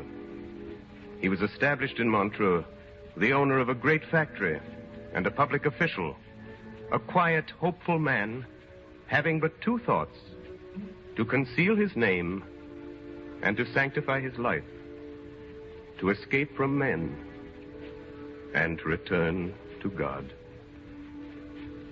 But a shadow had fallen across the destiny of Jean Valjean. The shadow of a man in a flat hat and a long coat, a man carrying a stick. Javert. Monsieur Madeleine. Yes? Inspector Javert of the police. Let him come in. Yes, monsieur. This way, Inspector. Monsieur Madeleine. Good morning, Javert. Well, what's the matter? Your Honor, I wish to report a criminal act. Yes, Inspector. An inferior agent of the government has been lacking in respect to a magistrate. It's my duty to bring the fact to your knowledge. Who is this agent? I, monsieur. You, Inspector? I. And who is the magistrate who has to complain of this agent? You, monsieur. I came to ask you to be so kind as to discharge me. Javert, this is absurd. You will say that I might tender my resignation, but to resign is honorable. I must be discharged. Javert, what's all this nonsense? Your Honor, I have denounced you. You have denounced me? Yes, Your Honor, to the Prefecture of Police. What for, Javert? As a mayor encroaching upon the constabulary? No, monsieur. As an ex-convict. Yes, Javert. For a long time, I suspected you. Your resemblance, your immense strength, your skill as a marksman. It's strange, monsieur, but everything points to one fact, that you are a man named Jean Valjean. What name did you say? Jean Valjean. An old convict I saw 20 years ago when I was a galley guard at Toulon. For 8 years, his whereabouts have been unknown. Your Honor, I fancied... Well, I've done this thing. Anger determined me, and I denounced you to the prefect. And what answer did you get? That I was mad. Well? They were right. Javert, I'm very lucky that you think so. Yes, Your Honor, it must be so. They've found Jean Valjean. What? They've caught him, Your Honor. He's safe in prison. What do you mean, Javert? Who have they caught? Jean Valjean, Your Honor. But of course you wouldn't know. Yes, of course. How do they know he's Jean Valjean? Very simple, Your Honor. He looks like him. Besides, he was recognized by an old galley slave in the jail. How did they catch him? Stealing apples, Your Honor. He called himself Champmathieu. He'd been a pruner and he'd lived at Faverolles. Now, what was Jean Valjean? A pruner. Where? At Faverolles. It's very simple, Your Honor. The same age, the same height. When I wrote to the justice, he sent for me and brought me before the man Champmathieu. Well? Your Honor, truth is truth. I'm sorry for it, but that man is Jean Valjean. Are you sure of it? Yes, monsieur, I'm sure. And now that I see the real Jean Valjean, Your Honor, I don't see how I could ever have believed anything else. I beg your pardon. What did this man say to you? No, he's a sly one, this Valjean. That's where I recognize him. He pretends not to understand. He puts on astonishment and plays innocent. But there's evidence. He'll be condemned. Where is he now? At the assizes at Arras. I've been summoned to testify. What's the charge? Stealing apples, Your Honor. Second offense. It's the galleys for life. When's the trial? Tomorrow. When do you leave? Tonight. As soon as I've given my testimony, I shall return. How long will the trial last? A day at the longest, Your Honor. I see. Your pardon, monsieur. Yes? I must be discharged. Javert, you're a man of honor. You may keep your place. You can't do that. You can't do that to me. Javert, this is a matter which concerns me alone. You can't do it. You're a mayor and a magistrate. You've got to discharge me. I belong to the police. You're respectable. You own property, and I denounced you. Don't you know what that means? You exaggerate your fault, Inspector. I forgive you. You've no right to. I don't want your forgiveness. Your forgiveness, your charity, your kindness. I hate your kindness. The kindness that defends a woman of the town against a citizen, an inferior against a superior, a police agent against the mayor. I hate that kindness. It's easy to be kind. It's hard to be just. If you'd been what I thought you were, I wouldn't have been kind to you, not I, Your Honor.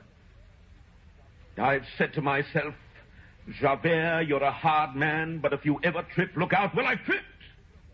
I would have broken another man. I must be broken, stripped of my uniform, driven off, disgraced. You've got to do that to me. That's what's right. I demand my discharge. Well, Javert, let me think about it.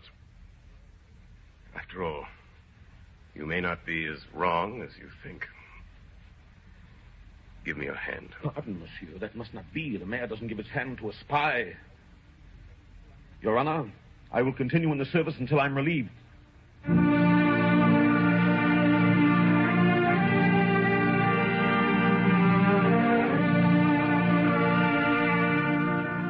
Now, Jean Valjean, called Madeleine, had forgotten a promise.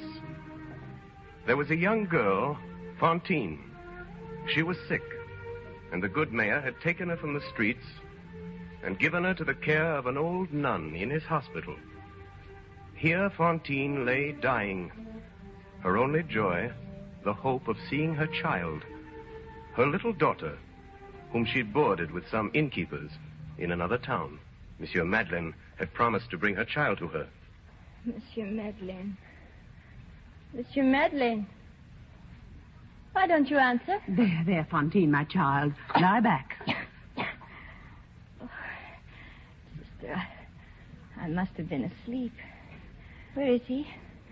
Where's Monsieur Madeleine? The portress told me he could not come today. Oh, no. But he always comes. Always. Every day he comes here to the hospital to see me. Mademoiselle Fantine, be calm. You must lie down again. Why can't he come, sister? My child, the mayor has gone away. Gone away? Gone away? Yes. I know. He's gone for Cosette. I'm going to see her again. Remember, sister, what he said to me yesterday? Very, very soon, he said. Yes, my child. Oh, I am so happy. Why, I feel all well. No pain at all.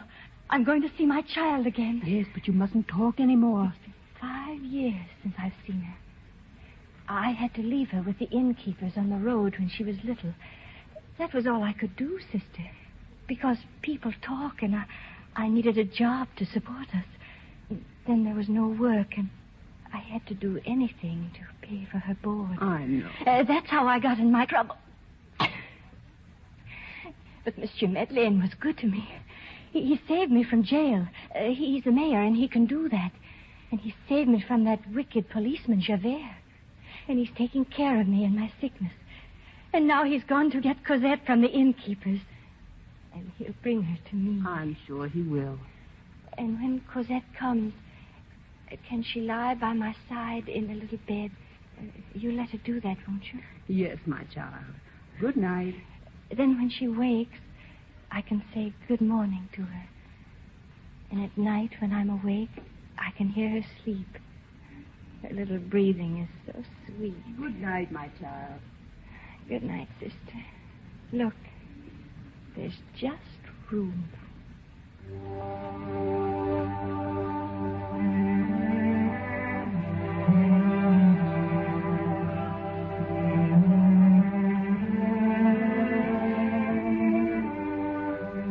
There is one spectacle grander than the sea.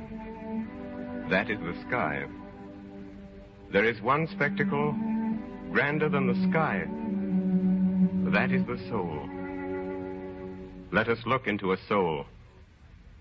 The soul of Jean Valjean, called Madeleine, the mayor of Montreux.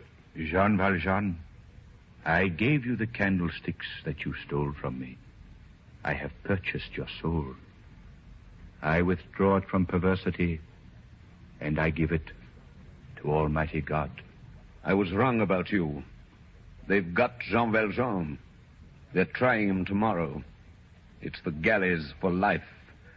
They've got Jean Valjean. Even while listening to the words of Javert, the first impulse of Jean Valjean was to drag this poor man out of prison and put himself in his place. An impulse as painful and sharp as an incision in the living flesh. But this impulse passed away.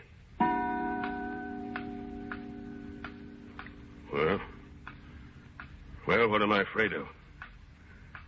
This Javert who's troubled me? That fearful instinct which follows me, that terrible bloodhound, is baffled. He's satisfied. He'll leave me in quiet. He holds his Jean Valjean fast, and I have nothing to do with it. Why interfere? It doesn't concern me. I've brought happiness to this place. I've done some good. It is God's will that I do more.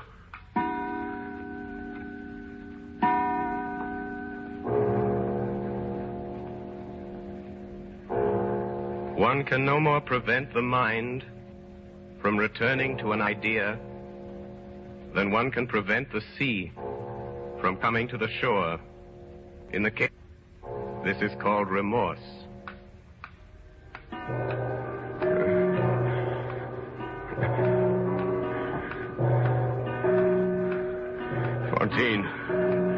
Fantine, remember Fantine? That poor lonely woman who longs for her child. What of her? I have promised this mother her child. Who'll keep the promise? Well, this man goes to the galleys. What of it? He's stolen. Why say he hasn't stolen? He's stolen. And for me, I remain here. I go on. And this mother brings up her child, and the whole country is rich and happy and honest. I am Madeleine. Woe to him who is Valjean. I do not recognize the man. Jean Valjean. Jean Valjean. Behold yourself, Jean Valjean, an honored man, the mayor of the city, the rich man who feeds the poor, the happy man who is admired. Jean Valjean, there shall be a man wearing your red blouse and bearing your name and dragging your chain in the galleys.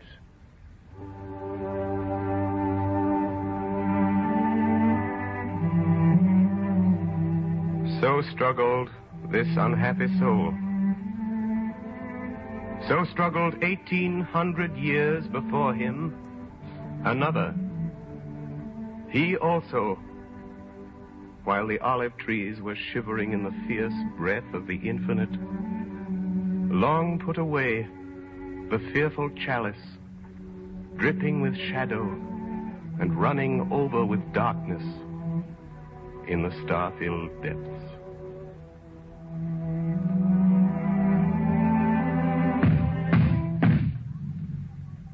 Who is it?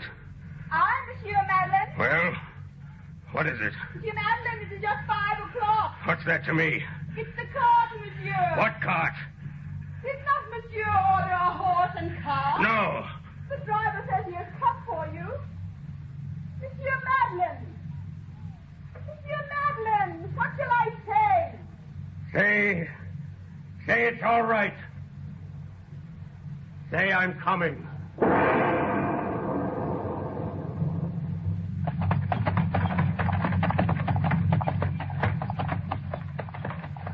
At daybreak, Jean Valjean was in the open country. The roads were bad from Montreux to Arras. When he got to the courthouse, it was night. Monsieur Madeleine. Yes? Oh, Your Honor, you should have told me straight off that you're the mayor of Montreux. A place has been made for you on the bench, Your Honor. The judge begs you to enter. Thank you. Not at all, Your Honor. You've only to turn the brass knob of that door, and you'll find yourself in the courtroom. Good evening, monsieur. Jean Valjean was alone. He stared at the door to the courtroom. He drew breath and listened. There was no sound. He waited there, listening. The same silence. He leaned against the wall. The stone was cold. He closed his eyes. Jean Valjean, there shall be a man bearing your name and dragging your chain in the galleys. He opened his eyes. The first thing he saw was the handle of that door. The door to the courtroom. That round, polished brass handle. It shone there before him like a star.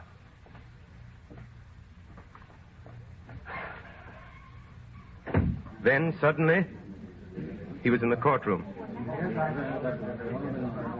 Monsieur Madeleine? Yes, Excellency. That's my name. Your note was sent in to me, monsieur. Permit me to say that your presence in this court is an unexpected compliment. Thank you. I have not had the pleasure of your honor's acquaintance, but we all know, by reputation at least, Monsieur Madeleine, the distinguished mayor of Montreux. Will you sit here, Monsieur Madeleine? We will resume the trial of Jean Valjean.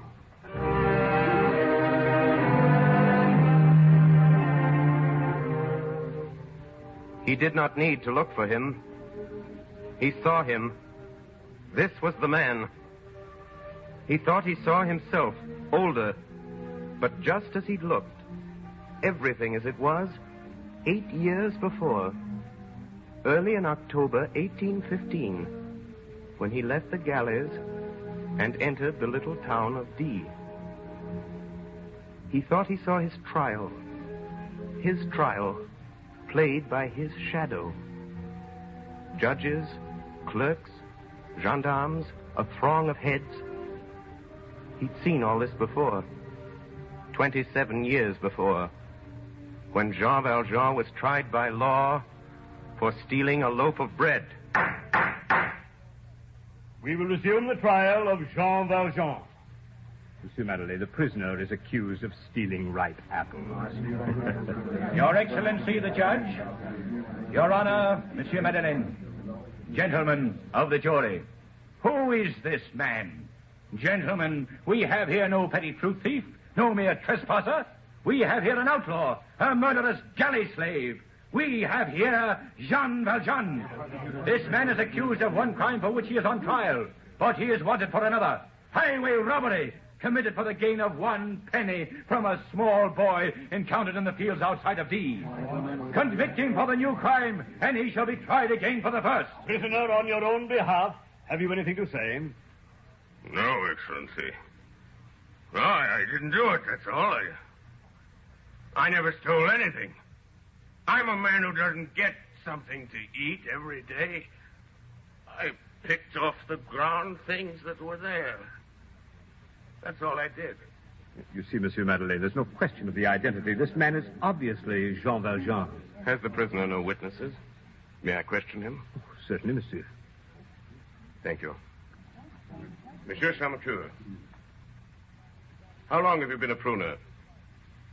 His Honor is speaking to you, prisoner. Reply to him. I don't know, monsieur. I've been a pruner for a long time. Before that, I was a wheelwright.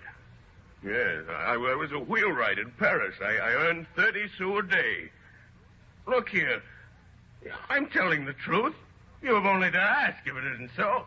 Ask how stupid I am. Ask anybody. Ask. I don't know what you want of me. Your Excellency, I beg leave to call out at this time 3 witnesses. Brevet, Cheneldieu, Cochepaille. They are convicts. They have been in the galleys with the accused. Permission granted. Call the first witness. Convict Brevet. Convict Brevet! Yes, sir. Come forward. Convict Brevet, you have suffered infamous punishment and cannot take the oath. Prisoner Champmathieu, rise. Rise, prisoner. Brevet, look upon the prisoner. Say on your soul and conscience whether you still recognize this man as your former fellow convict, Jean Valjean. Your Excellency, I remember him. Sit down, Brevet. Prisoner remains standing. Call out the galley slave, Cheneldieu. Convict Cheneldieu. Yes, Your Excellency. Think carefully. Do you recognize this man? Recognize him? We were on the same chain together. What's wrong, Jack? Don't you remember me? Sit down, prisoner. Convict Cochepaille. Do you identify the man before you? That's 24601. Jean Valjean, his name was. Champmathieu, you have heard the testimony of these witnesses. Have you anything to say? I say they're liars. Officers, enforce order. I am about to pronounce sentence on this man. One moment. Order. Your Excellency. Order. Your Excellency. May I be permitted a few words on behalf of the accused? I'd like to tell you about Jean Valjean. Monsieur Madeleine, you're a man of high office. I must grant your request. Excellency, they were right when they told you that Jean Valjean was an outlaw. It's true he was a galley slave. The convicts are right. 19 years he was chained between Cochepaille and old Cheneldieu. 19 long years. It's true he was a criminal. The pennies were stolen, and the loaf of bread, and the bishop was robbed. But mark you, gentlemen, the galleys make the galley slave.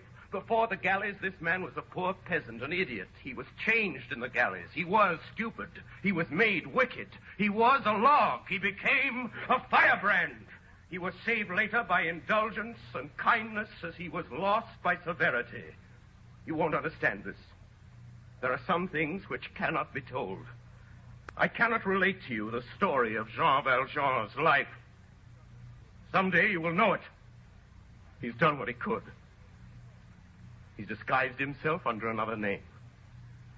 He's desired to enter again among honest men. It seems this cannot be. Gentlemen, your prisoner is not he who is on trial before you. Release this man. He is innocent. What is done at this moment, God beholds from on high. This man is no convict, no outlaw, no thief. Gentlemen, I am Jean Valjean. Monsieur Madeleine is not well, officer. See his honor to my chamber. You don't believe me? Brevet, Cheneldieu, Cochepaille, look at me. You recognize me? Do you know who I am? Brevet, answer me. Yes, Your Honor. Hello, 23709. Cheneldieu, number 21808. Your left shoulder still scarred from a burn. Answer me, is that true? Yes, monsieur, it's true. Cochepaille, number 24302. There's a date in blue letters on your left arm. March 1st, 1815. Lift up your sleeve. March 1st, 1815. Gentlemen, you see clearly. I am Jean Valjean.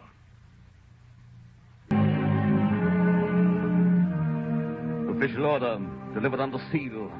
Inspector Javert will seize the body of Monsieur Madeleine, the mayor of Montreux, who has this day been identified in court as the discharged convict and criminal, Jean Valjean.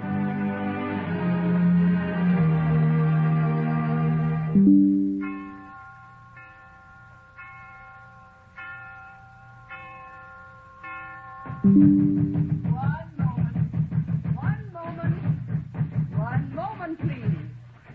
Quick, sister, let me in. Your hair, monsieur, is all white. Fantine, can I see her? Oh, have you brought back her child? Oh, monsieur, she is asleep. I must see her tonight now. There's no time. Monsieur Madeleine. Oh, you have awakened her. My dear little Fantine. I knew you were there. I was asleep, but I saw you. I followed you with my eyes the whole night. Tell me, where is my Cosette? Sister, you said I might have her in the little bed beside me. Not yet, my child. You still have some fever. We must cure you first.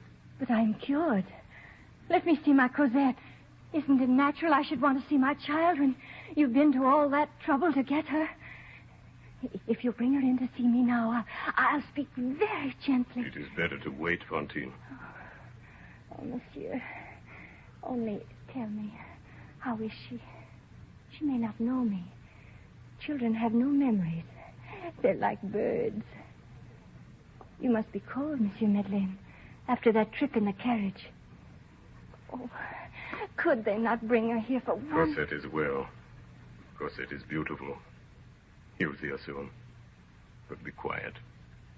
Do you hear me, Fantine? What's wrong with you, child? Monsieur, he has come for me. The policeman. Fantine, what are you looking at? That's Inspector Javert. Well, Jean Valjean? I know what he wants, child. It's not for you that he comes. Come on, Jean Valjean. Monsieur Madeleine. Monsieur Madeleine, save me. There's no Madeleine here. There is Jean Valjean. One moment, Javert. Call me Inspector. Inspector, I'd like a word with you in private. Speak aloud. People speak aloud to me. Monsieur Madeleine. It's a request I have to make to you. Speak aloud, I tell you. Inspector, this is Monsieur not to be Madeleine. heard by anyone but yourself. What's that to me? My Cosette. Cosette. I'll never Listen see to me. her. Listen to me. You've got to. You're human. Give me just Madeleine. 3 days. 3 days to go for the child of this woman. You're clever, Jean Valjean. I'll say that for you. You asked me for 3 days to get away, and you tell me you're going for a child. Going for a child. My child. Cosette. But she's not here. Monsieur Madeleine. Where's Cosette? I want my child. My Cosette. Monsieur Madeleine. Hold your tongue, Hussy. I want my child. Miserable country where galley slaves are magistrates and women of the town are nursed like countesses. All this will be changed. Monsieur Madeleine. I tell you there is no Madeleine. There is a robber. There is a brigand. There is a convict. There is Jean Valjean. And I've got him. Don't be afraid, little Fantine. Fantine. Fantine. Fantine. What's wrong with her, sister? Requiem aeternam dona eis. Come on. Come on. What's wrong with her? Can't you see the woman is dead? I am at your disposal. Requiem aeternam dona eis. Domine et...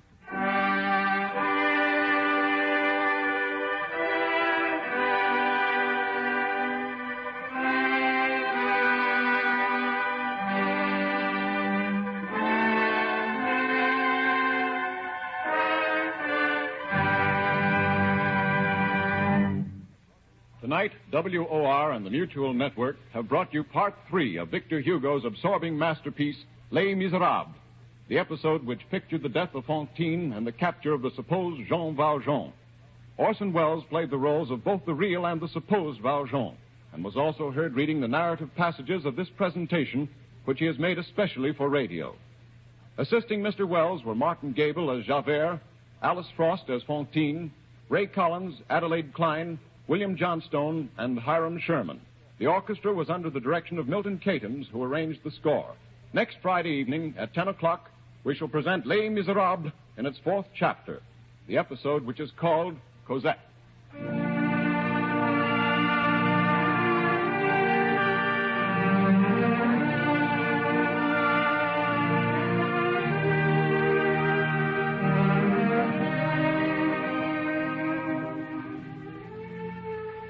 This is the Coast to Coast Network of the Mutual Broadcasting System.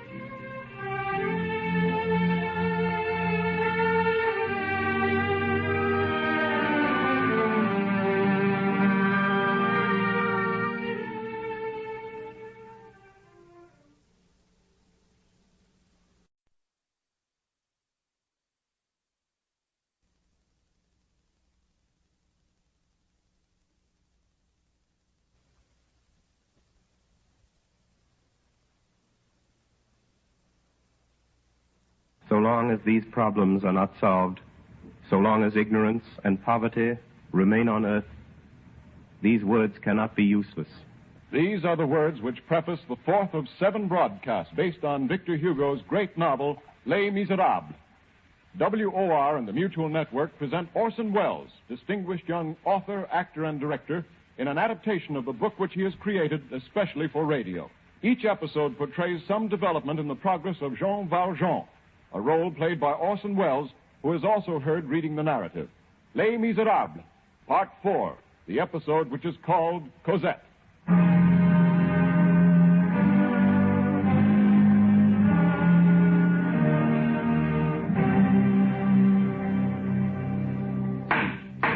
Jean Valjean, you are a hardened criminal and a second offender.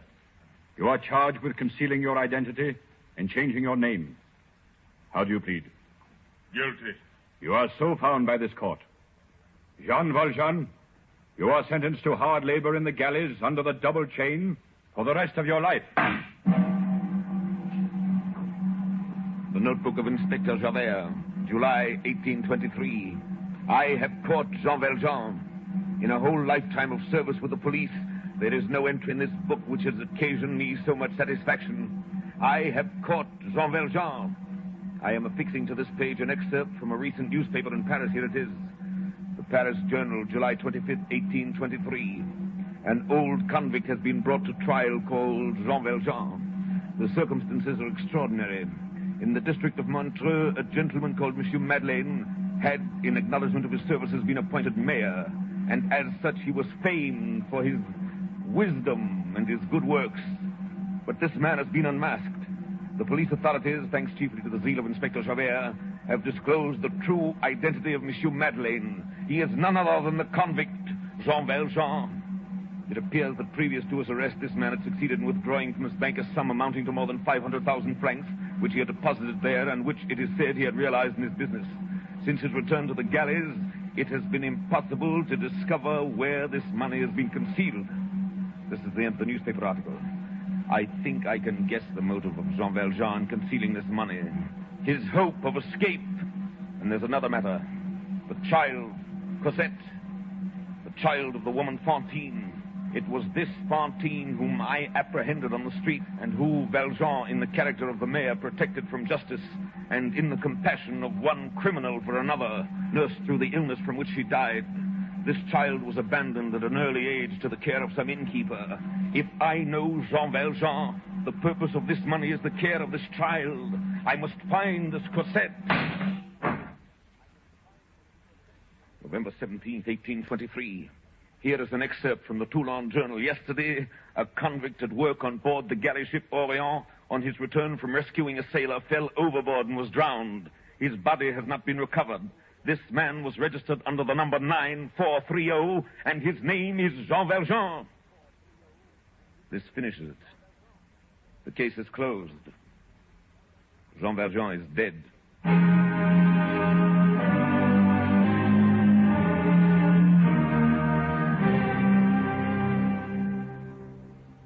Tonight we are to consider the story of Cosette.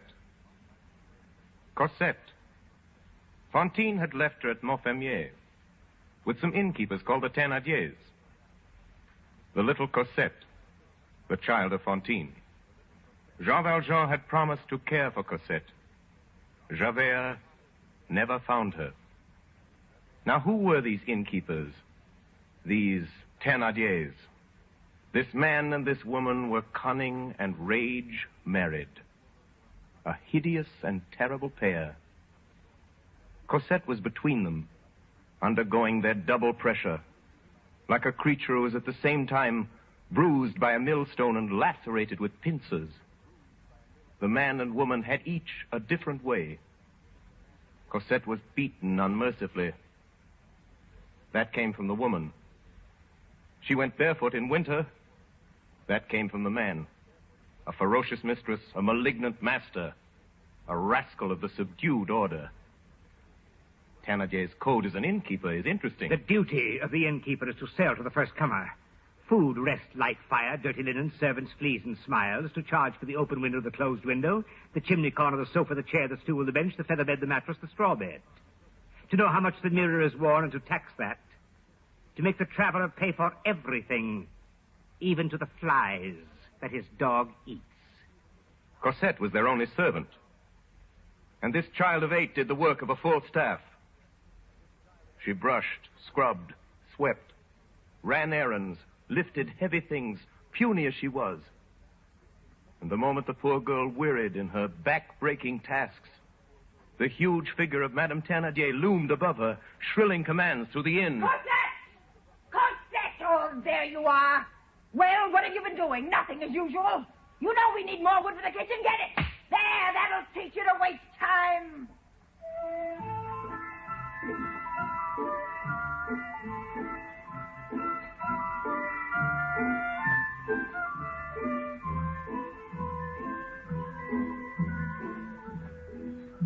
Christmas Eve, 1823.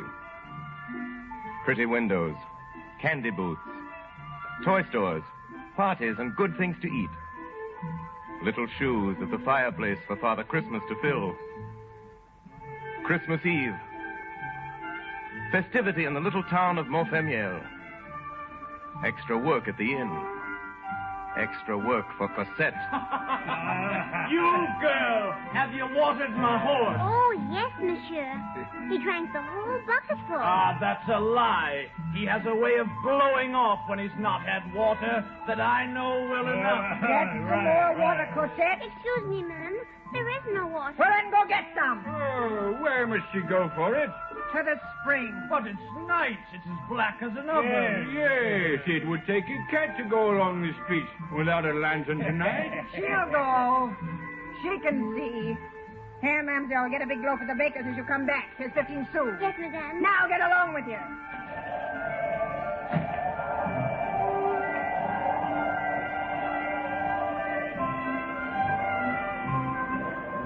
The child fled with her bucket, running as fast as she could. The night was cold, and the spring was far away. Soon, the gleam from the town disappeared, and the darkness became thicker. It was no longer Montfermeil. It was open country. Dark, terrifying country. The child's heart pounded at her ribs, with their ghosts moving in the trees. Time after time she faltered and started back towards the inn. But always there appeared to her the more dreadful specter of Madame Thénardier, and she went on. At length she arrived at the spring. Cosette did not take time to breathe.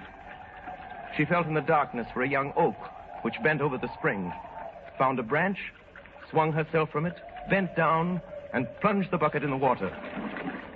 In that movement, she did not notice that her apron pocket emptied itself into the spring. The 15 sou piece fell from her dress and dropped into the water. Cosette neither saw nor heard the coin fall.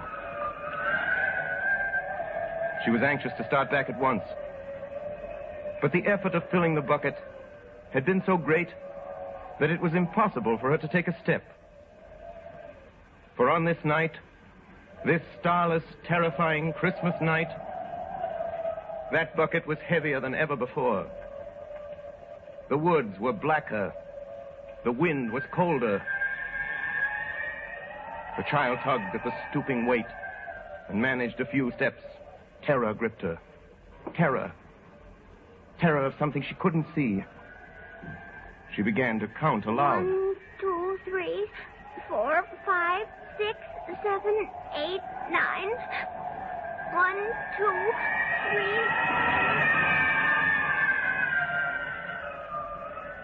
She had to go on, if only for a few steps at a time. She walked on, bending down like an old woman. The iron handle of the bucket was numbing and freezing her little wet hands. On and on, a step at a time. Madame would beat her. Madame would scream at her. Madame would whip her.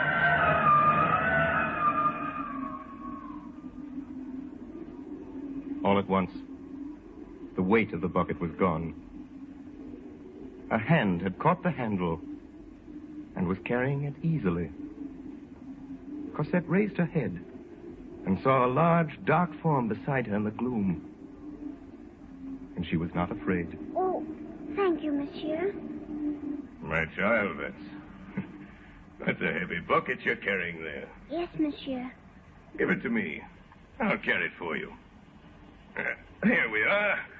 It's very heavy indeed. You're a little girl for such a big bucket. How old are you? 8 years. Have you come far this way? From the spring in the woods. Are you going far? Oh, yes, monsieur. A good quarter of an hour from here. Little girl, Yes, monsieur. have you no mother? I don't know, monsieur. I don't think I have. All the rest have one. For my part, I have none. I don't believe I ever had any. What's your name? Cosette. Where do you live? At Montfermeil. Oh, is that where we're going? Yes, monsieur. Who is it that sent you out to the woods after water at this time of night? Madame Thénardier. Oh. What does she do, Madame Thénardier? She is my mistress. She keeps the tavern. The tavern? Well, I'm going there to lodge tonight. Show me the way. Monsieur, we are going there.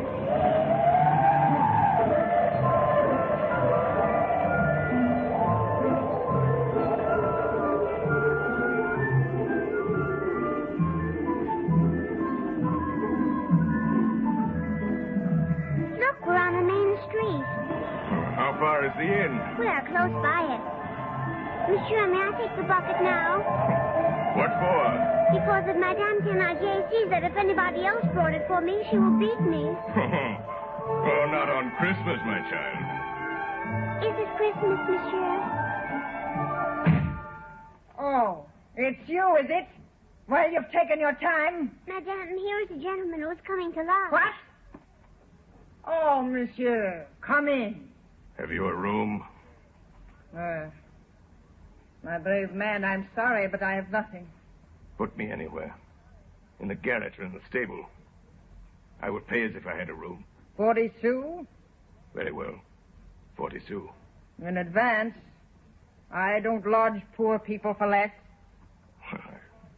I shall want some supper. If you're prepared to pay, monsieur, very well. Oh, I forgot the bread. Cosette!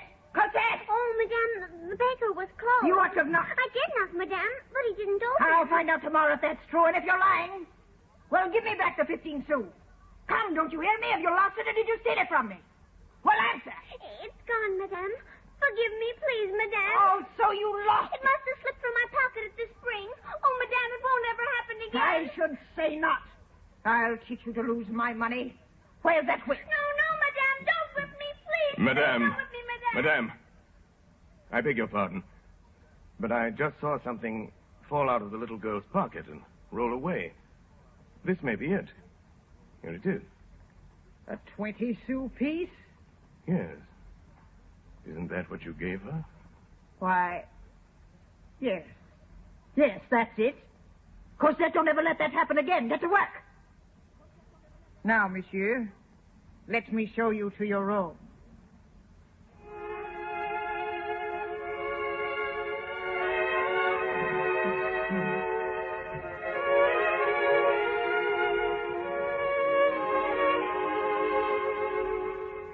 Late that night, the stranger went to bed.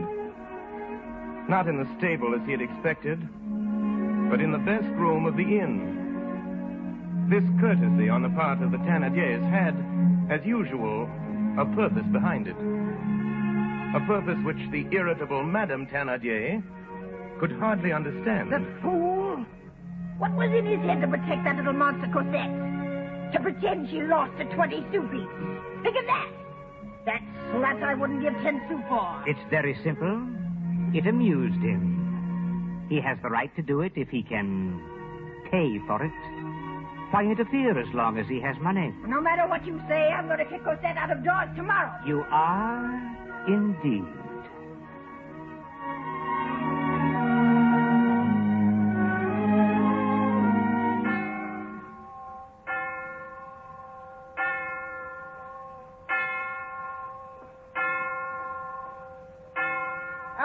soon, monsieur? Are you leaving us already? Yes, madame. I'm going away. Monsieur, then, has no business in Montfermeil. No, I have not. You do a good business here, madame. So, monsieur. It is a very little place, as you see, and we have so many expenses. Why, that little girl eats us out of house and home. What little girl? Why, the little girl, you know. Cosette. Well, madame, suppose you were relieved of her. Cosette? Oh, monsieur, take her, keep her, carry her, stuff her, drink her, eat her, and be blessed by all the things. Agreed. Really? You will take her away? I will, immediately. Call the child. Cosette! Where is my bill? How much is it? Here it is, monsieur. You owe us 23 francs. Ah, Thénardier, what news? He's going to take that beggar Cosette off my hands. I shall go fetch her at once. Cosette! 23 francs, you said. Here you are, monsieur. Pardon, monsieur. There is an extra charge for your candle. That will be 2 francs more. Oh, thank you, monsieur. As to the little girl, I must have some talk with you about that. Well, your wife seems anxious enough to get rid of her. That may be, monsieur. But I must say that I adore the girl. What? You wish to take our little Cosette from us. I'm afraid, monsieur, I cannot consent to that. It is true the child costs us money. It is true the child has faults, but we love her. We must all do something for God. After all, one does not give his child to the first traveler, you understand? I do not even know your name. Now, if I were to see perhaps some paper you have, a passport, perhaps? Monsieur Thénardier, people do not take a passport to come 5 leagues from Paris. If I take Cosette, I take her. That is all. You will not know my name or my abode. You will not know where she goes. And my intention is that she shall never see you again in all her life. Do you agree? Yes or no? In that case, monsieur, I must have 1,500 francs. I was prepared for this. 1,500 francs. There it is. Come along, dear. You're not frightened of me, are you? Here she is, monsieur. Wrap yourself up, child. It's cold, and we're going away. Wait, monsieur. My money. I've given you 1,500 francs, Monsieur Thénardier. You have your money. Come, Cosette. What luck, husband. He has taken the little wretch, and we have 1,500. Ah, don't be a fool. We might have had thousands. Why did he come here for the ugly brat? Who is he? In heaven's name, who is that man?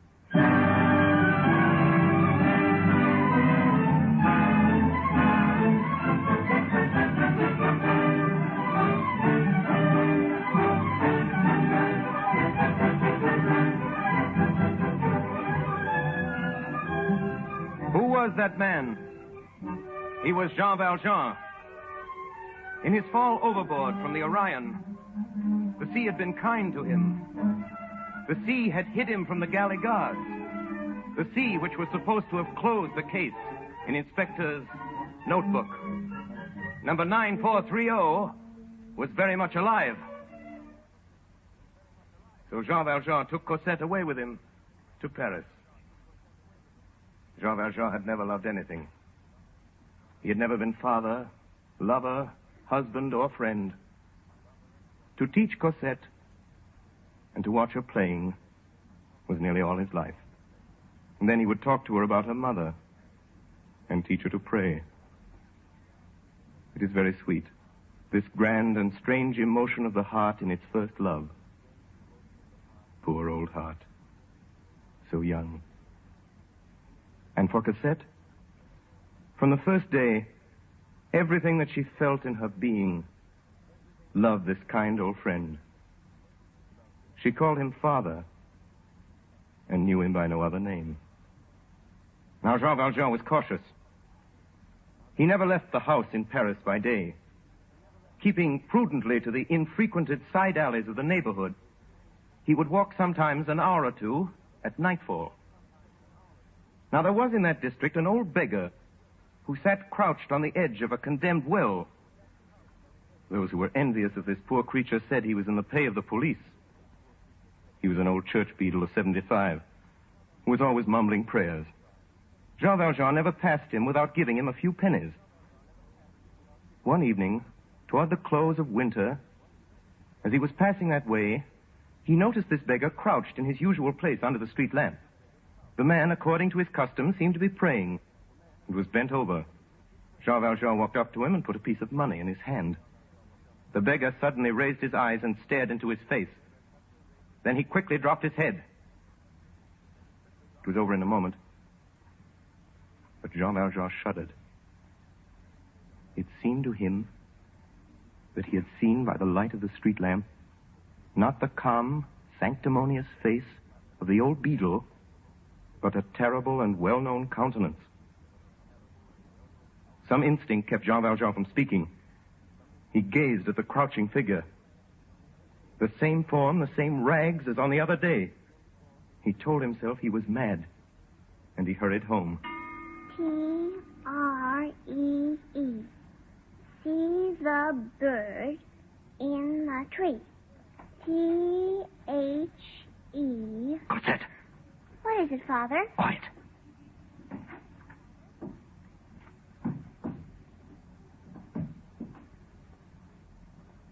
It's someone in the hall, Father.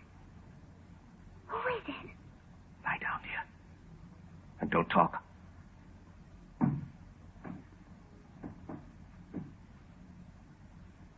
He stopped, Father. He's just outside the door. Father, why are you blowing out the light?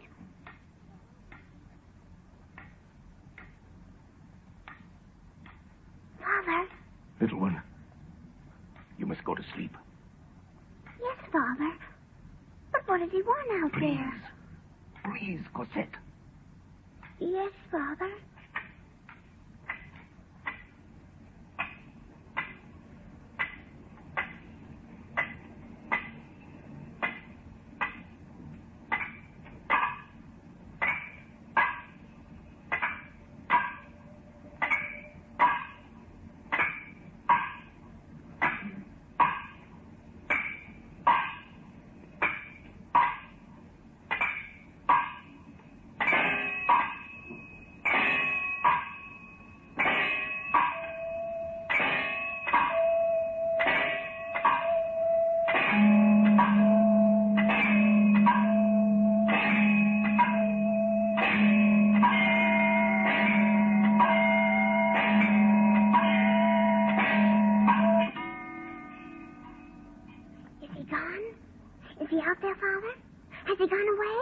Put on your clothes, Cosette. Hurry. Yes, Father. Where are we going? I don't know. Are we going far? We're leaving Paris. Tonight. Has it something to do with that man in the hall, Father? Father, what was he doing? Peeking in? Do you know him? I know him. What's his name, Father? His name is Javert.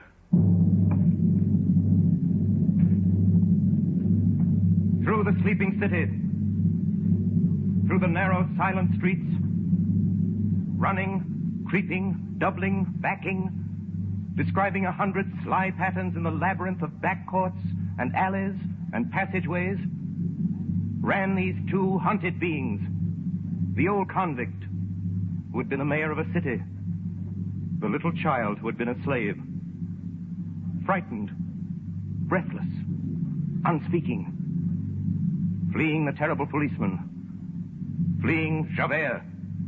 He came to a blind alley.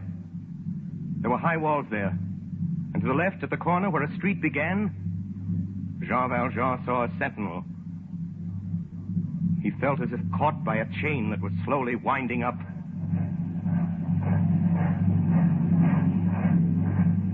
At this moment, a muffled and regular sound began to make itself heard at some distance. Soldiers. Jean Valjean saw the gleam of their bayonets. They were coming towards him. They came slowly, stopping to examine the recesses of the walls, to search the entrances of doors and alleys. Javert led the way. There was only one thing possible. In the prison ships, the old convict had learned a strange art. The art of climbing without ladders or ropes, of supporting himself by the back of his neck, his shoulders, his hips, and his knees. The art of raising himself straight up the right angle of a wall to the height of a 6th story. Jean Valjean looked up the wall and measured the distance with his eyes. About 18 feet. The difficulty was Cosette. He needed a rope. Where could he find a rope? At midnight, on a deserted street. Then, Jean Valjean saw the street lamp. Now, at that time, there were no gas lamps in the streets of Paris. The lamps were raised and lowered by cords. Traversing the street from one end to the other were these cords. The wheel on which the rope was wound was locked below the lantern in a little iron box. Jean Valjean sprang the bolt of this box, and an instant after was back at the side of Cosette. He had a rope. A half minute, and Jean Valjean was on the top of the wall. Another, and he'd pulled up Cosette. The next instant, they were safe. Safe on the other side. That's the blind alley! He's got to be there! He can't vanish! He can't left! He can't slide! He's got to be there!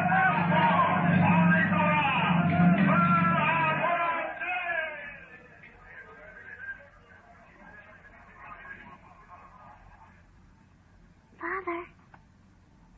Yes, Cosette. Can I talk now? Yes, little one. Father, where are we? What is this place? I don't know, my child. Father, how long will it be till Javert finds us here? He won't find us here.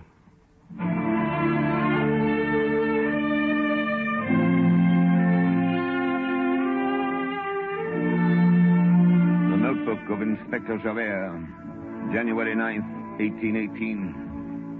This is the anniversary of Jean Valjean's escape. This is the date of my failure. This is the day when Jean Valjean eluded me and vanished almost before my eyes in a closed and guarded street. To think that this man is free, alive somewhere in the world and laughing at justice. But give justice time. I can wait. I have waited before. I can watch. Jean Valjean is my man. Someday I will catch him.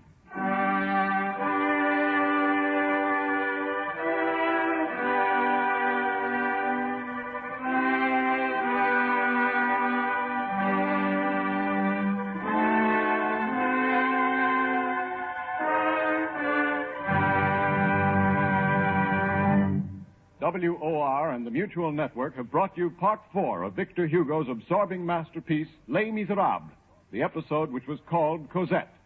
Orson Welles, distinguished young author, actor, and director, played the role of Jean Valjean and was also heard reading the narrative passages which bound together the dramatic action. Assisting Mr. Welles were Martin Gable as Javert, Estelle Levy as Cosette, Agnes Moorehead, Ray Collins, William Johnstone, and Hiram Sherman.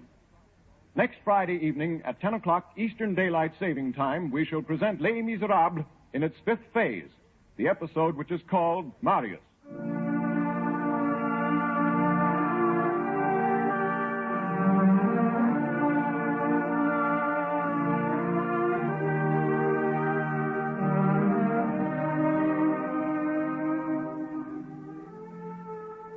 This is the Coast to Coast network of the Mutual Broadcasting System.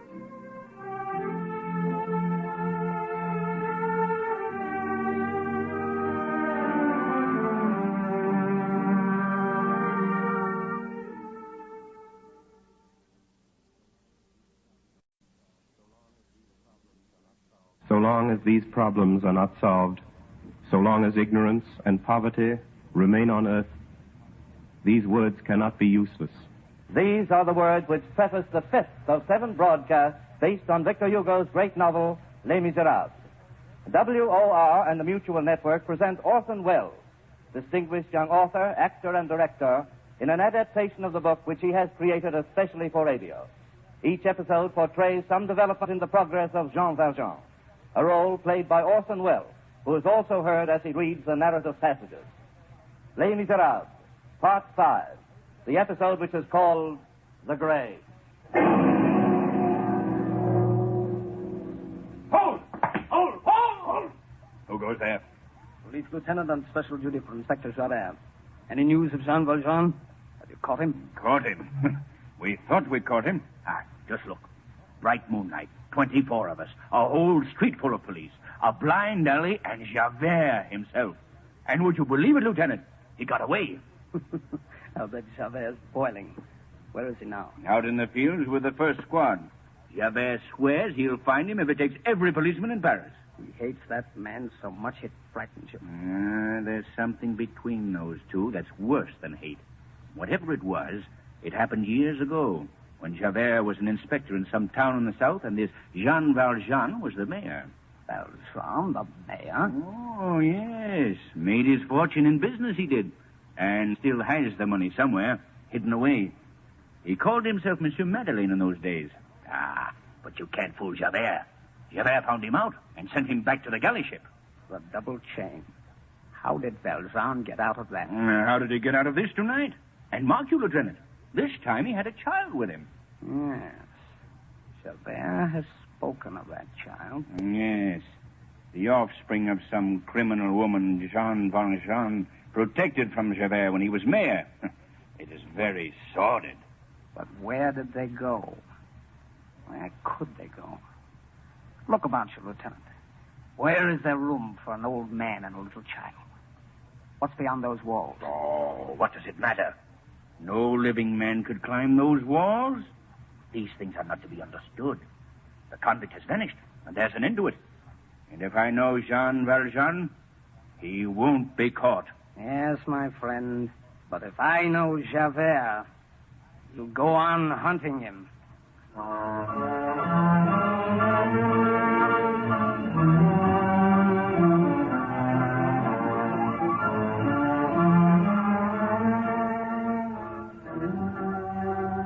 Trapped in a closed street, pursued and surrounded. But Jean Valjean had escaped. Javert had found him out in his hiding place and chased him that night across the city of Paris till he came to this blind alley. A squad of police, a lone man, and a little child. Where was this Jean Valjean? No living man could climb those walls. But there are things to be learned in 19 years' service in the galleys. And Jean Valjean had learned in those years the dark sciences of the impossible. Pulling Cosette up after him, he had climbed one of those walls. He found himself in a garden, a wild and solitary place, black in the shadow of an enormous and shuttered building. What was this house? Wrapped snugly in his greatcoat, Cosette, the little child, soon fell asleep. And Jean Valjean, watching over her, knew that night that so long as this child should be alive, he should need nothing except for her, and fear nothing save on her account. He heard a strange noise, a sound like a bell shaking on the neck of a beast. There was something in the garden, something limping in the darkness, and like a man. To the outcast, all things are hostile, and all things are suspicious. He distrusts the day because it helps to discover him, and the night because it helps to surprise him. Jean Valjean shuddered because the garden was empty. Now he shuddered because someone was there. There was no hiding in that garden. What is it? Oh, you frightened me. Who are you? 100 francs if you'll hide me. Oh, God help us. Monsieur Madeleine. What? Monsieur, how did you get here? How? Did you fall from the sky? Who are you? Don't you remember old Fauchelevent? You once saved my life. Fauchelevent? 6 years ago, monsieur, you lifted my great wagon from the mud. I was caught there. I would have been crushed, Monsieur Madeleine. Yes. Fauchelevent. The wagoner. And you remember only Monsieur Madeleine, the mayor of Montreux. Yes. And what is the mayor doing here? Fauchelevent, I'm in trouble. You must hide me. Oh, not here, monsieur. No man is allowed here. No one will know. Oh, Monsieur Madeleine, you have arrived at a very good time. I should say very bad. There is one of the sisters dangerously sick. She is dying. Oh, Father, I'm I'm frightened. Cosette, little one, go back to sleep. There's nothing to be afraid of. Monsieur, why do you wear that bell on your knee? They put it on me, my child, so they know when I'm coming. Fauchelevent, what is this place? Oh, don't you know, Monsieur Madeleine? You sent me here. It was your recommendation that got me the job as gardener, Monsieur. It's a convent. A convent? Yes, Monsieur, the convent of the Perpetual Adoration and a young ladies' school. But how did you get here? Old friend, let it go that I fell from the sky. Well, I believe it, Monsieur. You don't need to tell me. I believe it. God must have taken you into his own hand to have a close look at you and then put you down. Only he meant to put you in a monastery and he made a mistake. Listen, the nun is dead. Oh, Father. Shush. Cosette. What is that bell? It is the death knell. That bell will strike every minute for 24 hours until the body goes out of the church. You hear it? It's like I told you, a stroke every minute. It is the rule of the convent. Fauchelevent, what do you do here? I am the gardener, Monsieur. A gardener? Cause. Fauchelevent, I'm in danger. Oh. Will you save my life? Oh, ask me anything on earth. Give me a job. A job, Monsieur Madeleine? You, the mayor of Montreux? Forget Monsieur Madeleine. I must have a job. I must stay here. No one must see me. Don't you see? This convent would save us. Oh, but the little girl, Monsieur. Cosette shall be entered into the school. Please, old friend, make me your assistant in the garden. Present me as your brother. The Reverend Mother might consent. But there is one thing. You see, Monsieur, the gates are locked. The mother prioress will want to know how you got into the garden, and, Monsieur, I won't be able to tell her. What do you mean? You can't enter the convent from here, Monsieur. They must admit you from the street. From the street? No. No, there must be some other way. Oh, no, there is no other way, and here's the difficulty. The porter, not me, unlocks the gate. In order for you to come in, it is necessary that you should get out. For me, you have fallen from heaven because I know you. But for the nuns, you must come in at the door. I see. For the child, it would be easy. I have my door, which opens to the court. I knock, the porter opens. I have my basket on my back. The little girl is inside. I go out. It's all very simple, Monsieur. Very simple, Monsieur Madeleine, except for you. Well, can't you smuggle me out some way? Like Cosette? Undercover? It's not possible, Monsieur. There's the bell for me. It's the Reverend Mother. She wants to see me. I wonder why. Monsieur Madeleine, don't stir from this shed. It's worth your life. I'm coming. I'm coming. Wait a moment.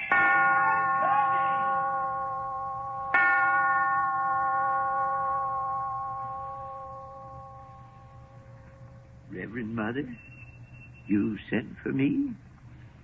Reverend Mother? At 8:45 in the morning, and at all hours, praise and adoration to the most holy sacrament of the altar. Monsieur Fauchelevent, I have called you. I am here, Reverend Mother. I wish to speak to you. And for my part, I have nothing to say to the most Reverend Mother, but something. You have a communication you wish to make to me. Reverend Mother, I am not young. No, Monsieur? No, Reverend Mother. And I have also a brother who is not young. Indeed, Monsieur. Not young. And not old.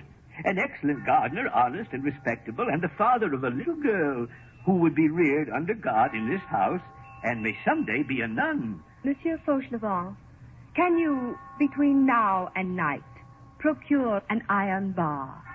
For what work? To be used as a lever. Oh, yes, Reverend Mother, and may I say further that I have served here in the convent too long with this bell on my knee not to have an excellent brother. Monsieur Fauchelevent, we have confidence in you. You know that a mother died here this morning. Yes, Reverend Mother, amen. It is Mother Crucifixion, one of the blessed. Yes, Reverend Mother, and now she's dead. At 9 o'clock in the morning, and at all hours, praise and adoration to the most holy sacrament of the altar. Amen. Mother Crucifixion will be buried in the coffin in which she slept for 20 years. Yes, I will nail her up then, and we'll put aside the undertaker's coffin. The 4 Mother choristers will help you. What, to nail up the coffin? I don't need them. No. To let it down. Where? Under the altar. Oh, the vault under the altar? We must obey the dead. To be buried in the vault under the altar. The altar of the chapel. Not to go into profane ground. To remain in death where she prayed in life. That was the last request of Mother Crucifixion. She asked for it. But it's forbidden. Forbidden by men. And joined by God. If it should come to be known.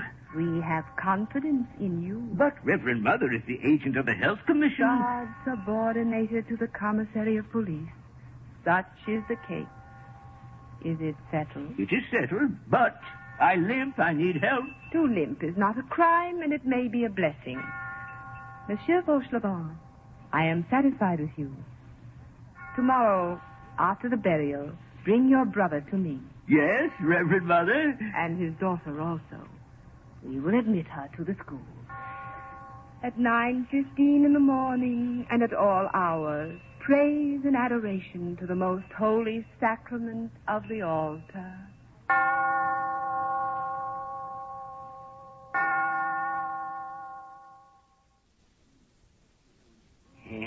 So you see, Monsieur Madeleine, that's the only thing wrong with the whole idea. The government coffin. The government coffin? The coffin from the administration. You see, Monsieur Madeleine, when a nun dies, the municipality physicians come and say, there is a nun dead. The government sends us a coffin, and the next day a hearse and some bearers to take it to the cemetery. The bearers will come tomorrow, and there'll be nothing in the coffin. Put something in it. A dead body? I have none. Put me in the coffin. Oh, Monsieur Madeleine, put you in the coffin. I've got to get out of here, and I mustn't be seen. But, Monsieur, it's impossible. Suppose you should sneeze. First of all, I must decide now either to be taken here or to go out in that hearse. There's only one thing that worries me. What will be done at the cemetery? Ooh, I could handle the grave digger. He's a drunkard and a very close friend of mine by the name of Mestienne. If he's not drunk tomorrow, I'll make him drunk and do his work for him. And when he goes away, I'll pull you out of the hole. That's simple. Then it's settled. All goes well. I get out of my coffin, and you get me out of my grave. Buried alive.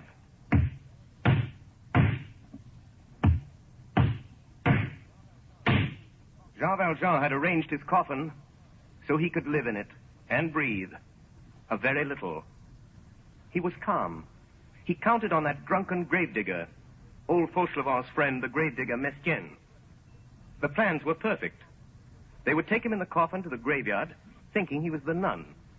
The priests would read the services and go away. Then Fauchelevent would take this Mestienne to a tavern, and Jean Valjean would be left in the grave. He would wait patiently. Then Fauchelevent would return, alone, and he would be released. He was confident of the result. The four boards of the coffin exhaled a kind of terrible peace. It was as if something of the repose of the dead had entered into the tranquility of Jean Valjean. Jean Valjean felt himself lifted by the pallbearers.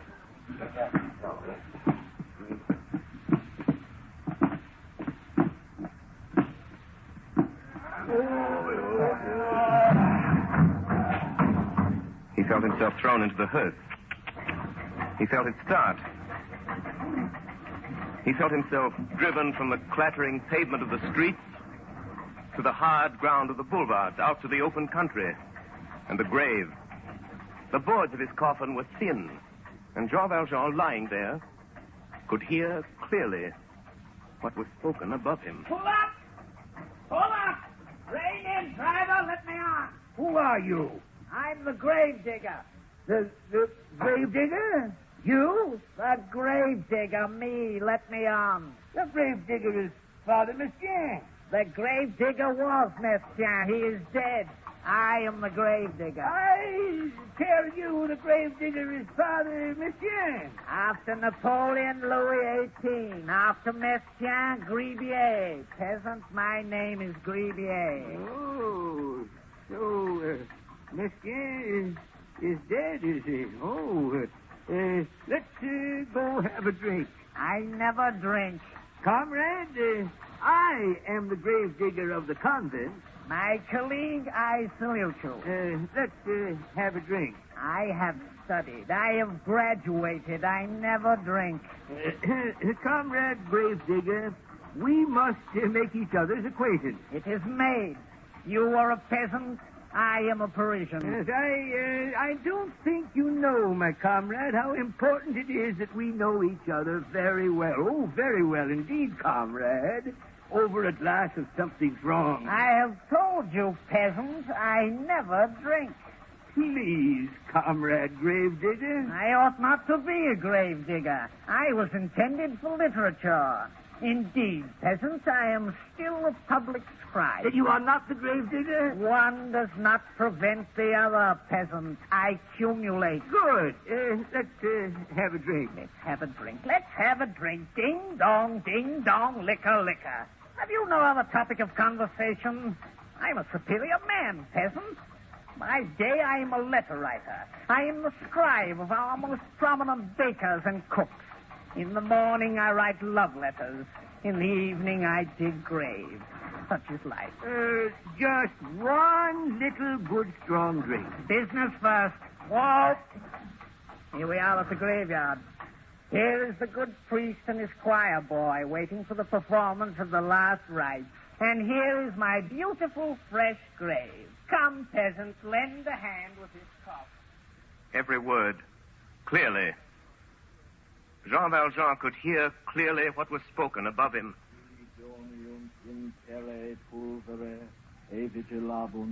Ali in vitam aeternum, et ali in opprobrium, ut videam semper, de profundis requiem aeternam donae Domine, et lux perpetua luceat ei, requiescat in pace. Amen.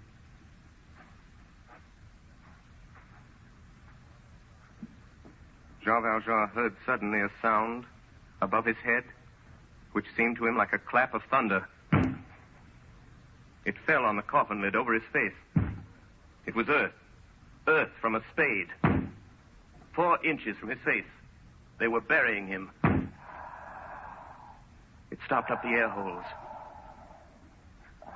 He couldn't breathe.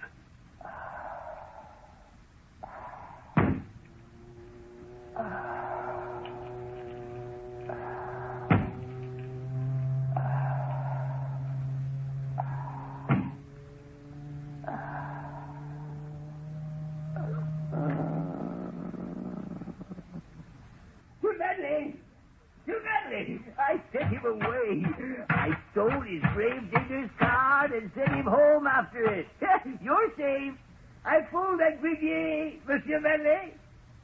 Monsieur Manley? Monsieur Manley! Monsieur Manley!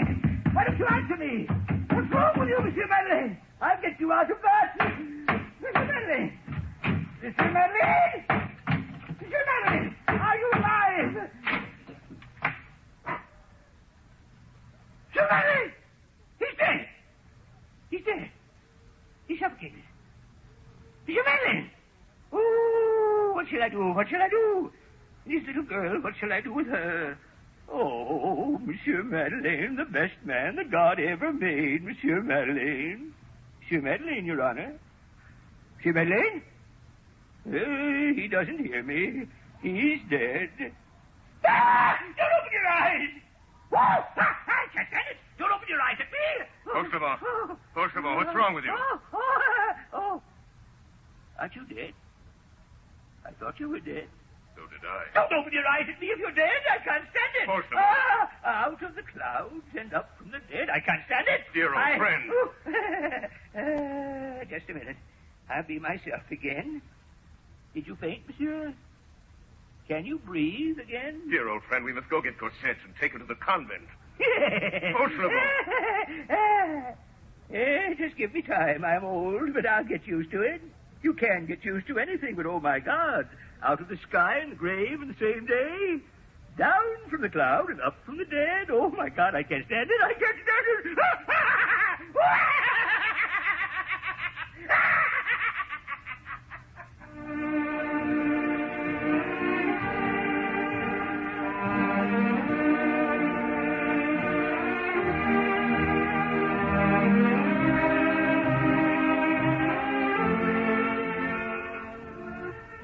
Javert, the inspector of police, watched the street where the convict, Jean Valjean, had disappeared. A hearse came out of the convent and passed Javert on its way to the cemetery. An old gardener came out of the convent and passed Javert carrying a covered basket. This gardener returned to the convent with another old man and a little child.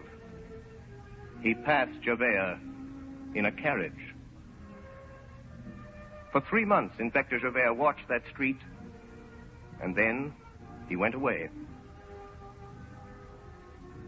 In the convent, all was peace. The community was grateful for the services of its gardener. His niece was admitted to the school, and his brother was given a post as his assistant. So all went well for Jean Valjean. The years passed by. Cosette growing up in the school. Jean Valjean close to her in the convent garden and watching her as she grew.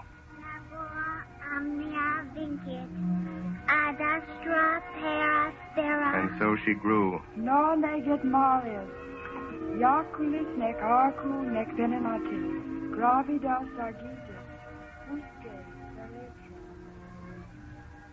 When Cosette was 14, Jean Valjean withdrew her from the convent school. He took a little house for her in the outskirts of the city, and they lived there together, very quietly. Perhaps the police had forgotten Jean Valjean. Perhaps Javert had stopped watching. You have an interesting story, monsieur. Now, what is your name again? This is simply for the record. Marius. Marius Pontmercy. Age? 20. Occupation? I'm a student. When did you meet this girl, Cosette? And why have you come here to the police? I saw her first 3 years ago in the Luxembourg. She used to walk there with the old gentleman, her guardian. And I've come to you because she's disappeared. Is the house empty where this couple lived? Deserted. You've searched for them and inquired after them diligently? And their whereabouts are unknown. What do you suspect? Well, I don't know. The old gentleman was eccentric. Explain yourself. Well, he kept strangely to himself. He never left the house except at nightfall. It was almost as though, well, as though he were hiding from someone. And the girl, Cosette? She is quiet, monsieur, but very beautiful. I see. When you last saw this Cosette, did she speak to you of anything untoward? Can you remember any circumstance which struck you as peculiar? Yes, monsieur. The old gentleman seemed frightened. Frightened of what? Well, I can't explain it, monsieur. There was a man Cosette had seen, or thought she'd seen, standing on the edge of the garden. The old gentleman seemed to be frightened of that man. Did you see this man? I don't know. I saw a shadow. If it was a man, he was big like yourself, monsieur. And I don't know how he got there or how he moved so quietly. Cosette said that he wore a long gray coat and a flat hat and carried a stick. I remember her telling Monsieur Fauchelevent. Is that what he calls himself? What did you say, monsieur? Nothing. How long afterward did they disappear? Why, they must have left that night, monsieur, when I'd gone home. It's 5 weeks now since I've seen her. Monsieur Marius, don't trouble yourself any further.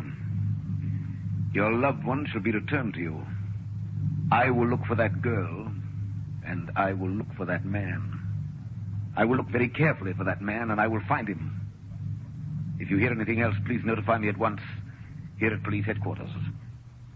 My name is Javert. Good day, monsieur.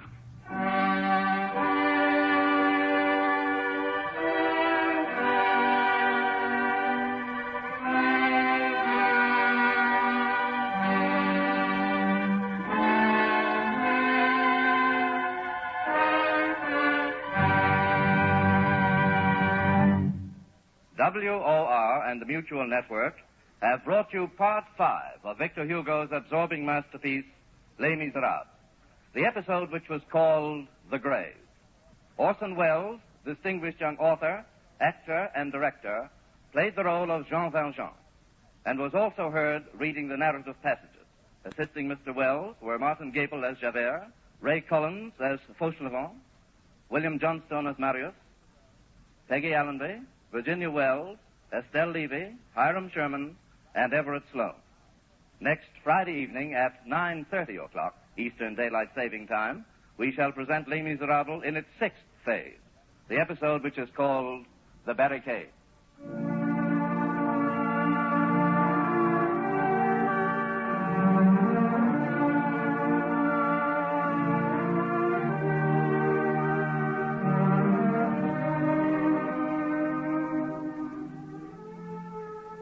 This is the Coast to Coast network of the Mutual Broadcasting System.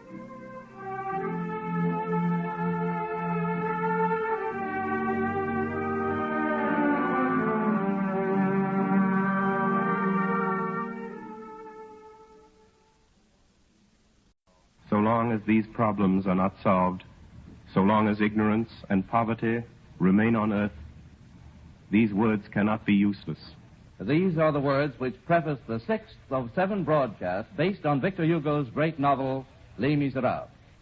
WOR and the Mutual Network present Orson Welles, distinguished young author, actor, and director, in an adaptation of the book which he has created especially for radio. Each episode portrays some development in the progress of Jean Valjean, a role played by Orson Welles, who is also heard as he reads the narrative passages. Les Miserables. The story of Jean Valjean and Inspector Javert. The episode which is called The Barricade.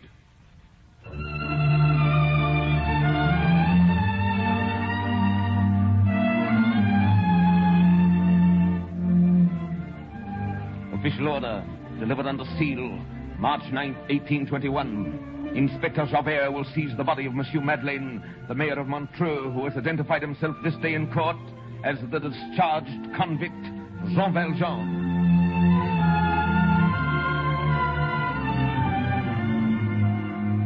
Six times from the galleys, twice from the double chain, and twice from under my grasp. Last night he escaped from me. We had him, my men and I, and he gave us the slip. Then we had him again. We hunted him through the city. His flight was embarrassed by the child Cosette, whom he carried in his arms. We were on every side of him. The walls were too high to climb. He was surrounded. He was trapped in a closed and guarded street. And he disappeared. Jean Valjean has escaped.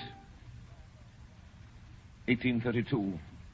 Sedition, mutiny, rebellion. These are dangerous times. Never before has the vandalism and the lawlessness of the mob had such reign.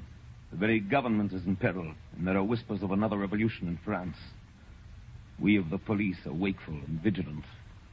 Here in Paris, the riotings of the people, led by some party of young fanatics, has grown to downright insurrection. And I have today intelligence of a barricade to be erected in a certain section of the city. True or no, this rumor is worthy of attention, and I'm going there in disguise to mingle with the revolutionaries. Today, June 6th, is the anniversary of Jean Valjean's escape. It's the date of my failure as a police officer. 30 years now I've been in this service. All this time I've devoted to police duty the strictest honesty and watchfulness and discipline. I've given it my mind, my heart, and my hope. I've made it my whole life. But so long as this man, Valjean, remains alive and free in the world, my purpose is thwarted. My honor is a joke.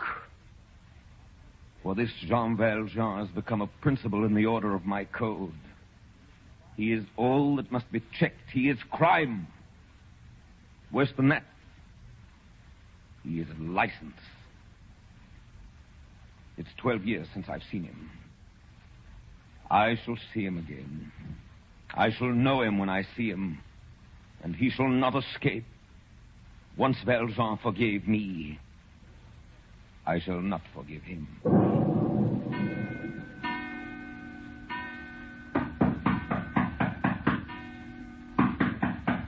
Cosette. Cosette, is something wrong? Cosette! Yes? May I come in? Yes, Father. My little one, you haven't stirred from your room this whole day. Now tell me something. What's on that pretty cheek? I don't know. Well, I do. It's a tear, and it has no business there.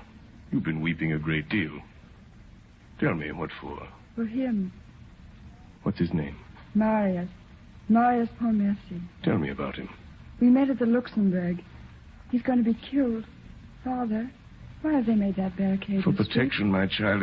It's a kind of fort for the revolutionaries. Marius is at the barricade. How do you know? He was a rebel. He'd pledged himself to the insurrection. He told me that. When did you see him last? I haven't seen him at all for 2 months.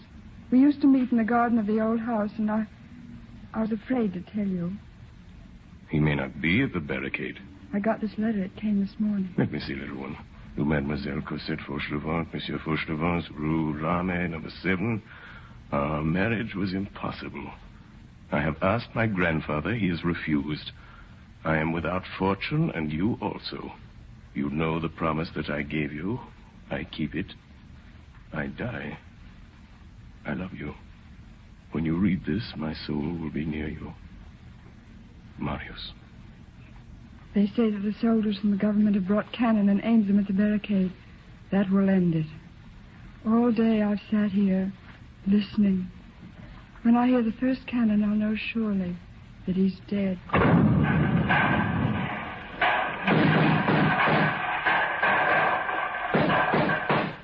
You there on the barricade! Do you wish to speak to us? Surrender quietly and perish your prisoner, and we'll give you fair trial. It is you who are on trial. Give up your prisoner, the police inspector. What are your terms? Our prisoner is not a hostage. He is a spy, a policeman who masqueraded as one of us. He will be executed before the last of us. We have no terms. Down the discharge!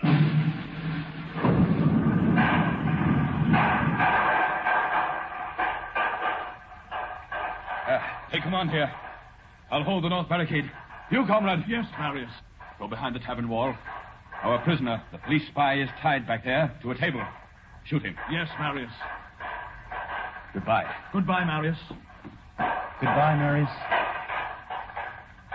That's a brave man, comrade. Yes, that's a brave man. He has no fear of death. It's almost as though he were in love with her. There's one whom Marius loves more than death. He must be safe for her. Indeed? Who are you? I am her father. Father of Cosette? What are you doing here? How did you get into the barricade? No matter. I've come to save your comrade. He must not know that I'm here. Down the discharge!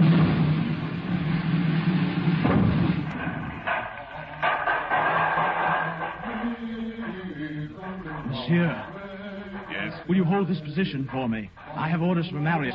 I must go execute the spy. Who is the spy? A police inspector who impersonated a revolutionary and was caught here on the barricade. I am to shoot him. A police inspector? Yes, monsieur. His name is Javert. Let me shoot him. What, monsieur? Let me shoot him. You hold the post. Very well, if you wish it. I wish it. Where is he? Where is Javert? Around the corner of the street, monsieur. Tied up behind the wall. Down the discharge!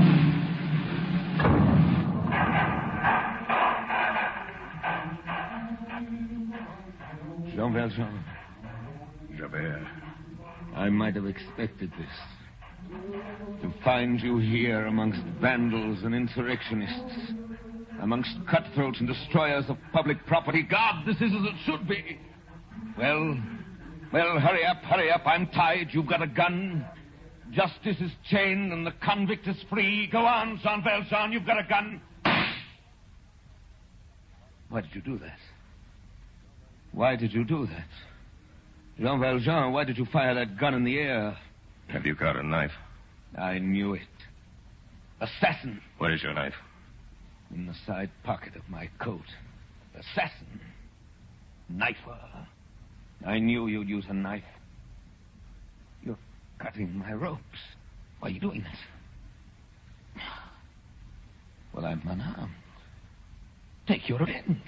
You may go. What do you mean? The back streets are open. You're known to the army. They'll recognize you and you'll be safe. There's none here but us. You You fool. Let me go and I'll get you. You know that. Alive or dead, I'll get you. I don't expect to leave this place. But if I should, you could find me under the name of Fauchelevent in the Rue de l'Armée, number 7. Fauchelevent. Rue de l'Armée. Why don't you kill me? Number 7. Number 7. I'll come for you. I'll be waiting.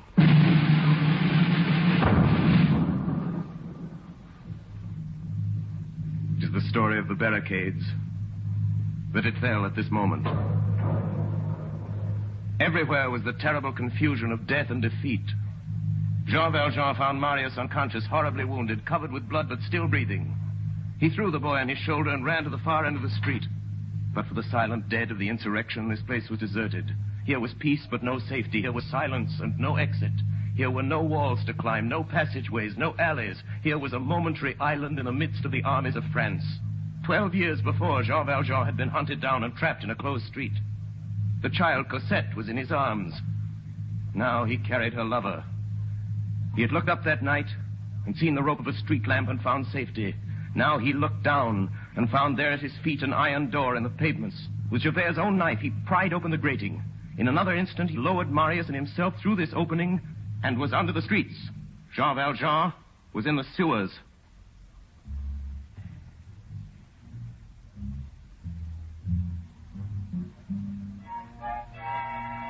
Paris has another Paris under herself.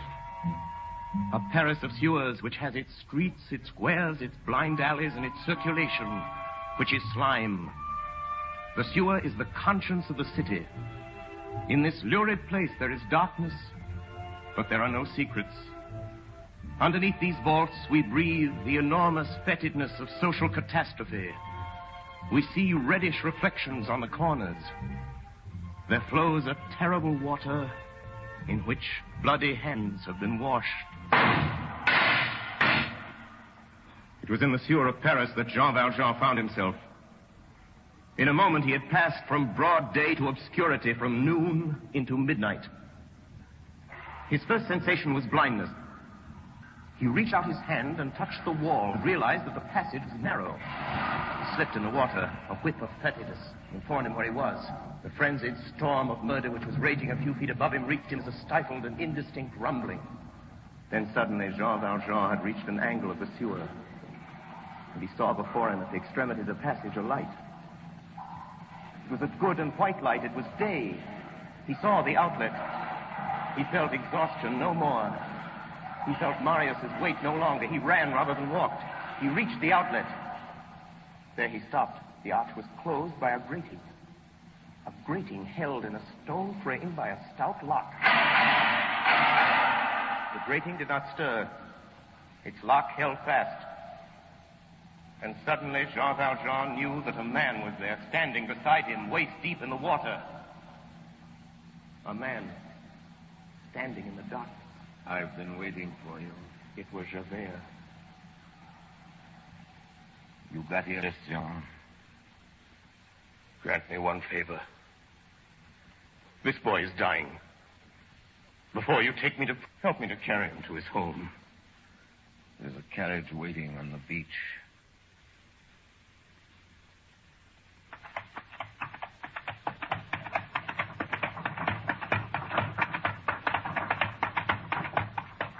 You are silent, Javert. I should think you would be happy.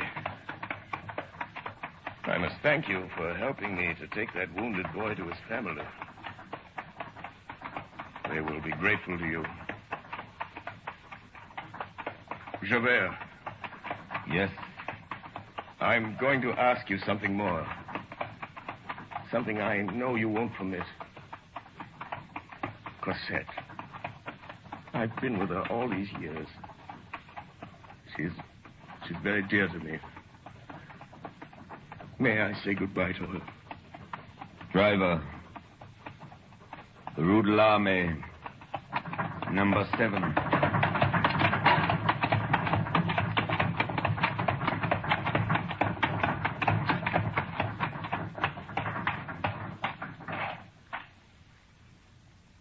Well, here's your home. Go up and see her. What are you waiting for? I'm waiting for you. I'll be here, below in the street. Then you trust me? I'll wait in the street. Jean Valjean ran up the stairway to Cosette's little room. He stopped at the landing and looked back through the window. He was bewildered by what he did not see. There was nobody in the street. Javert was gone.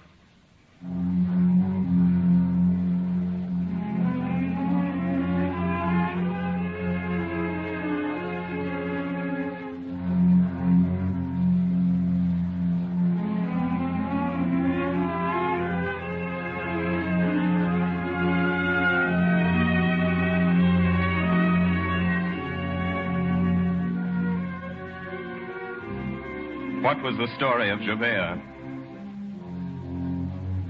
Javert made his way with slow steps from the Rue de l'Armée. He plunged into the silent streets. Still, he followed one direction. He took the shortest route toward the Seine. There had been a new thing, a revolution, a catastrophe in the depths of his being. One thing had astonished him, that Jean Valjean had spared him. And one thing had petrified him, that he, Javert, had spared Jean Valjean. Where was he? He sought himself and found himself no longer. Destiny has certain extremities precipitous upon the impossible, and beyond which life is no more than an abyss. Javert was at one of these extremities.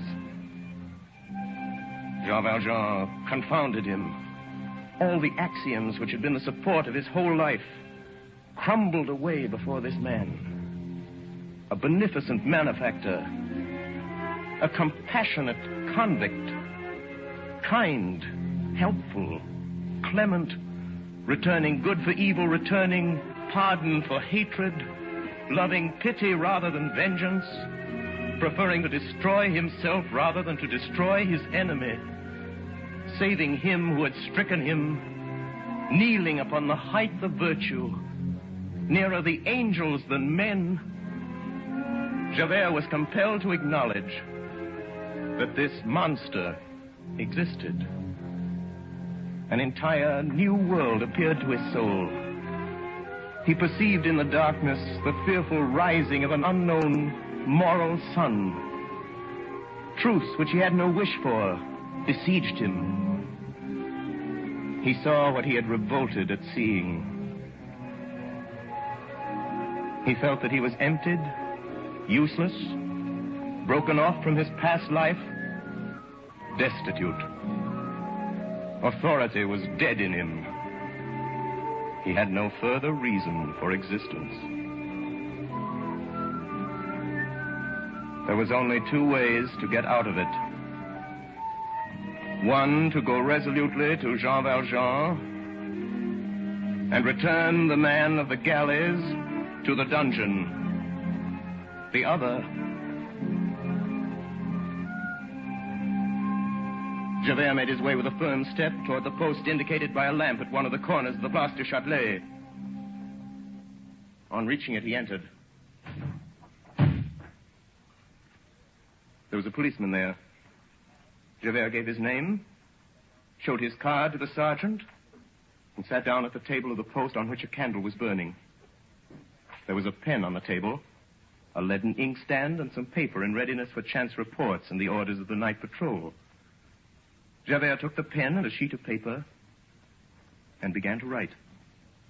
This is what he wrote. From the notebook of Inspector Javert, some observations for the benefit of the service. First, I beg Monsieur le Préfet to glance at this. Second, the prisoners, on their return from examination, take off their shoes and remain barefooted upon the pavement while they are searched.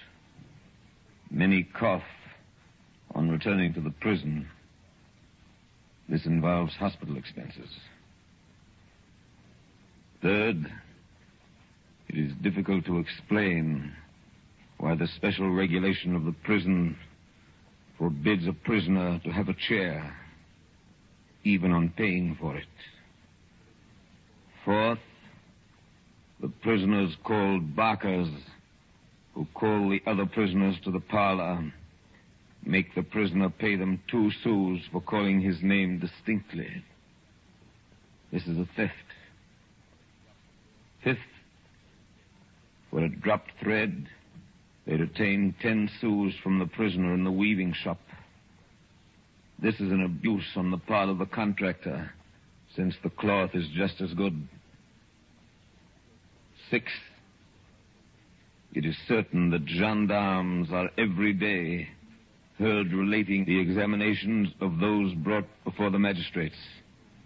For a gendarme who should hold such things sacred to repeat what he has heard in the examining chamber is a serious disorder. Javert, inspector of the first class. June 7th, 1832, about 1 o'clock in the morning. Javert dried the fresh ink on this paper, folded it very carefully, like a letter, sealed it, wrote on the back a note for the administration, left it on the table, and went slowly out of the post. The glazed and grated door closed behind him. He crossed the Place du Châtelet and gained the quay. Here was darkness. Darkness complete. It was that sepulchral and terrible moment which follows midnight. Javert was standing exactly over the rapids of the Seine, perpendicularly over that formidable whirlpool which knots and unknots itself like an endless screw. Javert bent his head and looked. All was black. What was beneath was not water. It was chasm.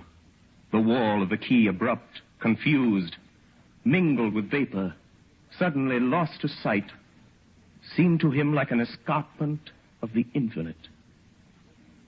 Javert, inspector of police, 30 years in the service of France, stood there on that promontory of the darkness and looked into the end of the night. He saw nothing, but he perceived the hostile chill of the water and the insipid odor of the moist stones. A fierce breath rose up from that abyss. The swollen river guessed at rather than perceived the tragical whispering of the flood, the dismal vastness of the arches of the bridge, the imaginable fall into that gloomy void. All that shadow was full of horror. Javert remained for some minutes motionless on that pinnacle in the middle of the midnight, gazing into that opening of darkness. Then suddenly, without a sound, no expression on that great, bearded, beastly face, he took off his hat and laid it on the edge of the quay. A moment afterwards, a tall black form appeared standing on the parapet, bent toward the Seine, then sprang up and fell straight into the darkness. It is the last that was ever seen of Inspector Javert.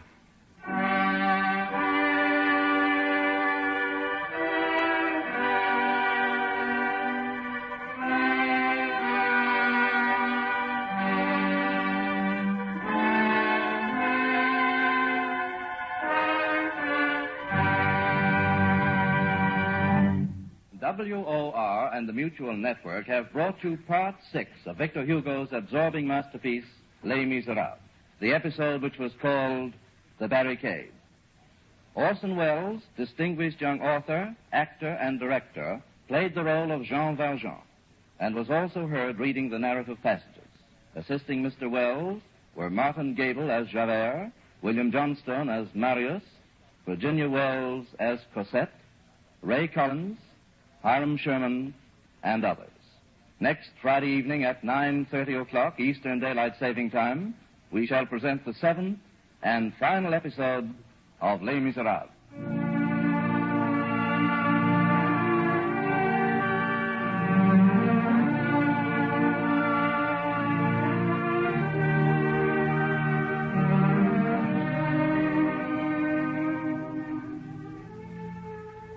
This is the Coast to Coast network of the Mutual Broadcasting System.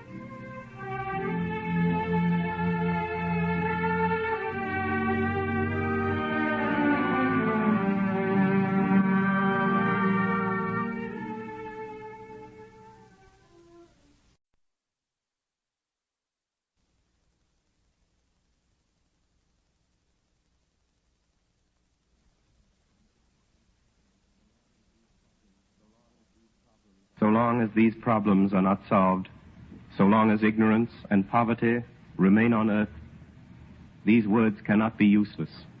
These are the words which preface the 7th and final broadcast based on Victor Hugo's great novel, Les Miserables. WOR and the Mutual Network present Orson Welles, distinguished young author, actor, and director, in an adaptation of the book which he has created especially for radio. Each episode portrays some development in the progress of Jean Valjean, a role played by Orson Welles, who is also heard as he reads the narrative passages. Part 7, the final episode of Les Miserables. In Paris, on the 16th of February, 1833, there was celebrated the marriage of Cosette Fauchelevent to Marius Pontmercy. The date of the wedding was Mardi Gras, and the ceremonies were held in a city gay with flowers and merrymaking. The bride's father, Monsieur Fauchelevent, having suffered a severe accident to his arm, was not present. Father, how good to see you. We missed you yesterday, but you've really come too early. Cosette is still asleep. But I can tell you the news.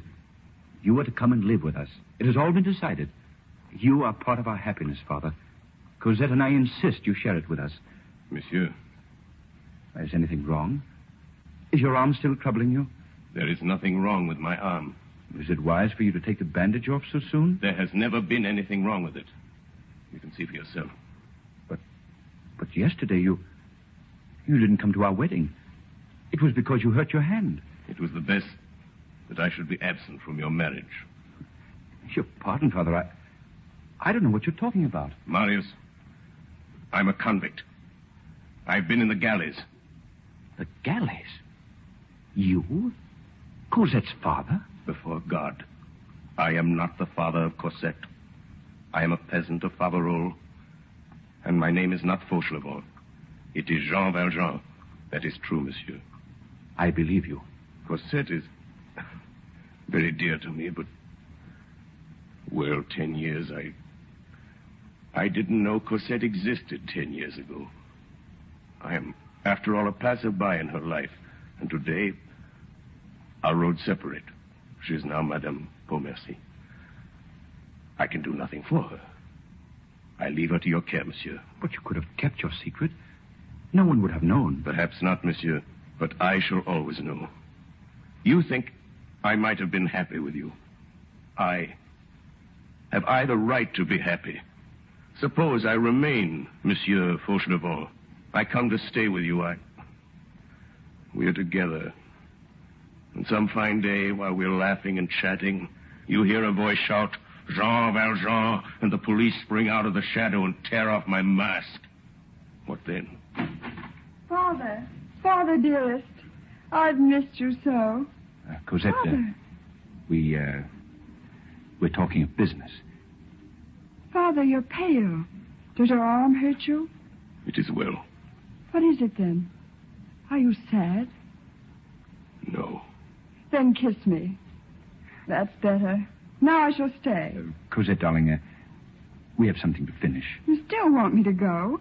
Very well, I shall. But don't be long, please. Poor Cosette. You must not tell her about me. I entreat you, monsieur. Cosette doesn't know what this world is. The world of the convict and the galleys. Promise me that she shall never know. I will keep your secret. Thank you, monsieur. It is all nearly finished. There is one thing left. What? You think, monsieur, you think I should not see Cosette again? I think it would be for the best. Yes. Yes. Very well, monsieur. I shall not see her again.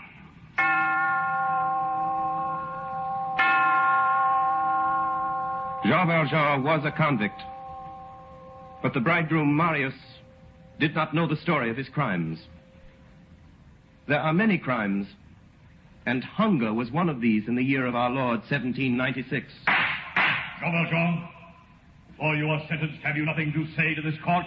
I was hungry, that's all, Excellency. My sister, she and her little ones, we live at Faverolles, Excellency. I'm a pruner. In the season, I earn 18 sous a day, and that's all. It's very hard, Excellency, and they're all hungry, Excellency. Much more hungry than me. Prisoner, this court finds, proven finally against you, the crime for which you are on trial, namely the burglary of a loaf of bread. Excellency, what does that mean? It means you're a thief. Guilty. 5 years in the galleys. The galleys. 5 years at the oar of a prison ship. 5 years for his first offense. Jean Valjean, thief. Guilty. Attempted escape. Guilty. Prisoner, sentence extended. 3 years. Jean Valjean, thief. Guilty. Escape in the second attempt. Guilty. Prisoner, sentence extended. 3 years. Jean Valjean, thief. Guilty. Escape in the third attempt. Guilty. Prisoner, sentence extended. 3 years. Jean Valjean, thief. Guilty. Escape in the first, second, and third attempts. Guilty. Escape in the fourth attempt and resistance. Guilty. Prisoner, sentence extended in the double chain. 5 years. Jean Valjean, your term has expired. Here is your passport. Give it to me. I can read. I've learned to read. Let me look at it. The bearer is a liberated convict, having been 19 years in the galleys for stealing a loaf of bread. Original sentence, 5 years. Additional servitude, 14 years. The holder of this passport is a very dangerous man. Excellency, what does that mean? It means you're free.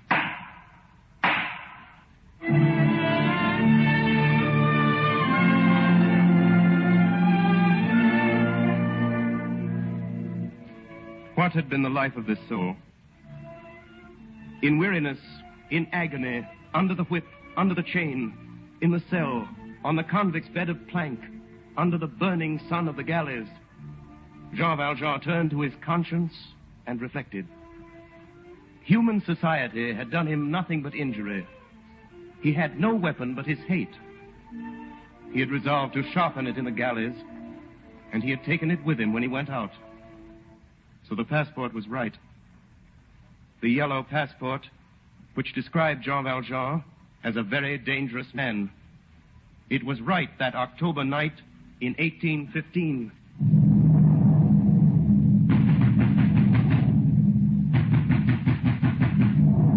Come in. Come in, monsieur. Shut the door. Listen to me. Listen to me. I'm a convict. You hear that? 4 days ago, they let me out. I walked all the way from Toulon. I've been 19 years in the galleys. Look, I have money. I'll pay you. Sit down, monsieur. Make yourself comfortable. Wait. Did you hear what I said? I said I was a convict. What is this place? It's not an inn. Is this your house? No, this is not my house. It is the house of Christ. What are you? A priest? Aren't you afraid of me? No, monsieur. Aren't you afraid of me? 1815. Another crime of Jean Valjean's, of which Marius knew nothing. A crime committed that October night, 18 years before, in the house of the Bishop of D. It was the bishop himself who opened the door that night to the convict, Jean Valjean. He made a place for him at his table and gave him a bed in his best chamber. The first bed Jean Valjean had slept in for 19 years. And Jean Valjean lay in his bed, sleepless, all through that long October night. He had many thoughts. He thought first of the goodness of the Bishop of D, and then thought of his silver. The bishop's silver. 6 silver plates. He had seen them at dinner. 200 francs worth of silver, double his pay for 19 years' labor in the chains. It is true that he stole them. It is true that Jean Valjean stole the plates from the Bishop of D. It is true that he sold these plates for 200 francs, and that he used this money to make himself rich. Under the name of Madeleine in the district of Montreux, he set up a workshop for the manufacture of synthetic jet. He prospered. He built a great factory. He became mayor of the city.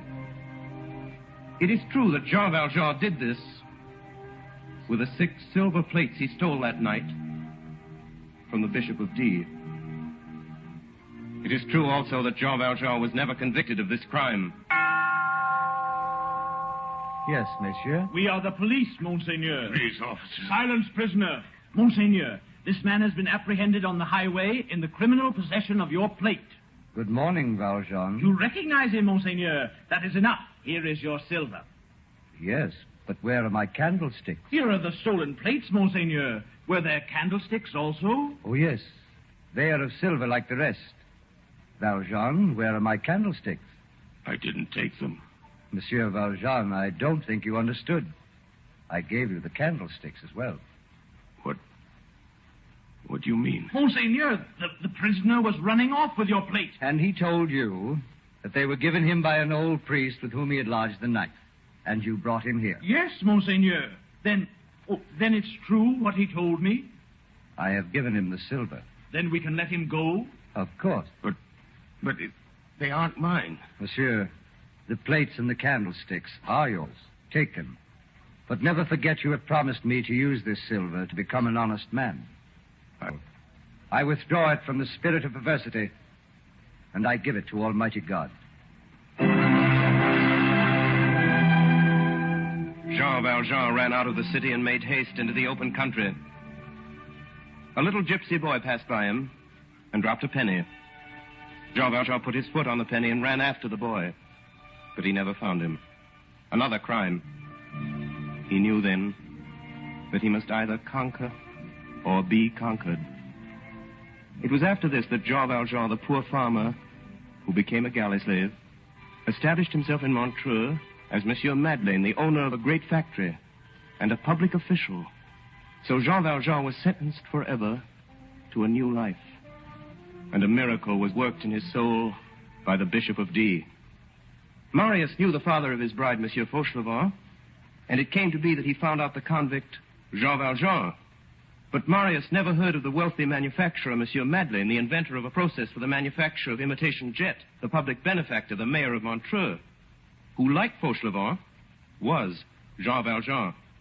In 1823, this Madeleine was a quiet, hopeful man with but 2 thoughts in his heart: to conceal his name and to sanctify his life, to escape from men and to return to God. But even in 1823, Jean Valjean was wanted by the police, and there came a dark day in that year when they thought they had him. Certainly a man who looked like Jean Valjean was arrested and accused of Jean Valjean's crime, the theft of a penny. And certainly Jean Valjean, known as Madeleine, attended this man's trial. Monsieur Madeleine. Your Honor, the judge? Your note was sent in to me, monsieur. Permit me to say that your presence in this court is an unexpected compliment. Thanks, sir. Will you sit here, Monsieur Madeleine? We will resume the trial. Your Excellency, the judge. Your Honor, Monsieur Madeleine, gentlemen of the jury. Who is this man? He is Jean Valjean, accused of one crime for which he is on trial, but he is wanted for another. Highway robbery committed for the gain of 1 penny from a small boy encountered on the fields outside of D. Convict this Jean Valjean, and he shall be tried again. What does the man say for himself? May I question him? Why, if it will interest you, Monsieur Madeleine. Thank you. Monsieur Valjean, how long have you been a pruner? His Honor is speaking to you, prisoner. Reply to him. I don't know, monsieur. My name isn't Valjean. Look here, I'm telling the truth. You've only to ask if it isn't so. Ask how stupid I am. Ask him. I don't know what you want of me.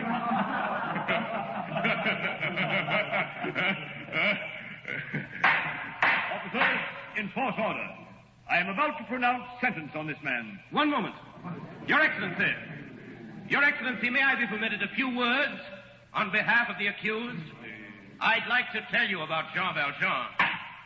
Why, certainly, Monsieur Madeleine. Excellency, they were right when they told you that Jean Valjean was an outlaw. It's true he was a galley slave. It's true he was a criminal. The pennies were stolen, and the loaf of bread, and the bishop was robbed. But mark you, gentlemen, the galleys make the galley slave. This man was a poor peasant, an idiot. He was changed in the galleys. He was stupid. He was made wicked. He was saved later by indulgence and kindness, as he was lost by severity. You won't understand this. There are some things which cannot be told. I cannot relate to you the story of Jean Valjean's life. Someday you will know it. He has done what he could. He has disguised himself under another name. He has desired to enter again amongst honest men. It seems this cannot be.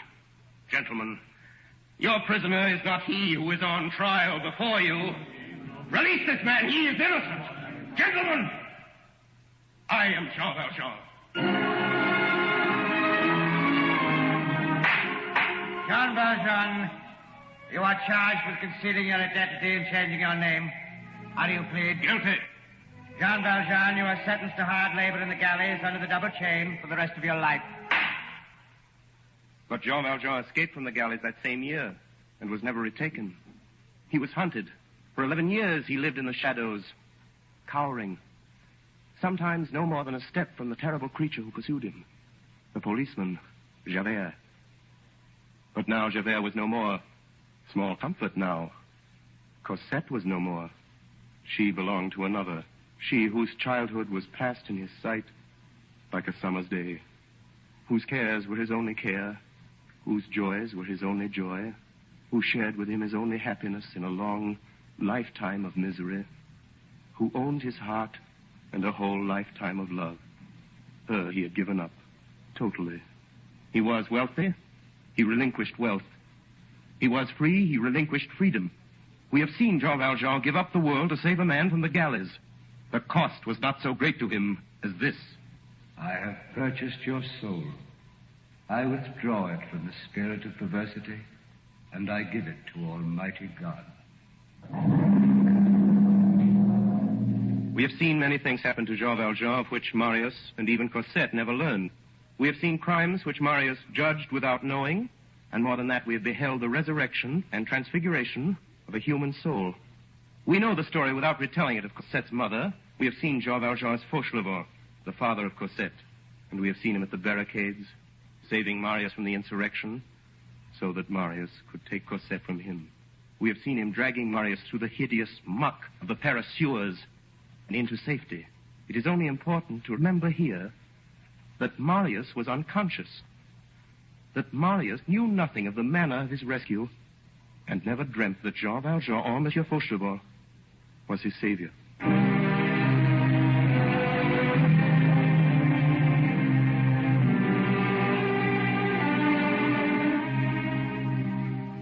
During the months which followed, Jean Valjean came no longer to the house where Marius Pontmercy lived with his wife Cosette in the Rue de Cablère. But shopkeepers in the neighborhood noticed that every day an old man dressed in black came towards that street. When there were but a few houses left between him and this street which appeared to attract him, his pace became so slow that at times it appeared as if he ceased to move. And when he reached the street, he stopped, trembled, put his head with a kind of gloomy timidity beyond the corner of the last house, and looked into the street. There was in that tragic look something which resembled the bewilderment of the impossible and the reflection of a forbidden paradise. He remained thus a few minutes, as if he had been stoned. Later, the old man ceased to go as far as this corner, and then one day, he did not appear. Jean Valjean was very ill. Come in. Father. Cosette. Cosette. Is it you, Cosette? Father, where have you been? Why have you left us so long? Oh, so you're here, Monsieur Marius. Do you forgive me? Forgive you? He asked me to forgive him after what he has done for me. Monsieur, I have done nothing for you. Nothing? You saved my life. You must be mistaken, Monsieur. I was mistaken, but not now. Perhaps you've forgotten a certain coachman. A coachman who drove you through the streets of Paris during the fighting. He has told me everything. Marius, what do you mean? But for your father, I wouldn't be alive today. My darling, he was the man. That barricade, the sewer, he went through it for me, for you, Cosette. He bore me through death in every form. Why have you not told it before? I told the truth. No, not the whole truth. I owe my life to you. Father, your hands are colder. Are you suffering? No. I am not suffering. On the contrary, my little one, I'm very well, only... Only what, Father? I shall die in a few minutes. Father. It is nothing to die. It is frightful not to live. Father, here, we will help you. Cosette, he must lie down.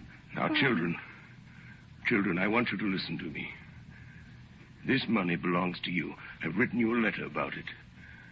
600,000 francs. Every penny earned honestly from the jet factory at Montreux. I shall have lost my life if you do not enjoy it.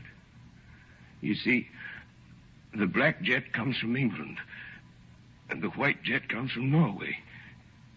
You understand then how much money can be made, and then the class must be bent, not soldered. It's all written out. There. Now come closer. Come closer, both of you. Father. You'll weep for me a little. Not too much. You must amuse yourselves a great deal, my children. 12 dozen cost only 10 francs and sell for 16. And that's really a good business. And you can be rich without concern. You'll find my letter, Cosette. I've written it all down to you. And, Cosette, I bequeath the 2 candlesticks. There, on the mantel. They are silver, but to me they are gold. They are diamond.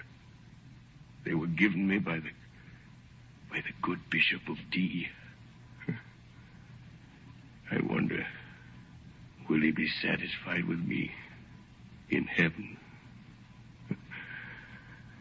I've done what I could. Father, do you want a priest?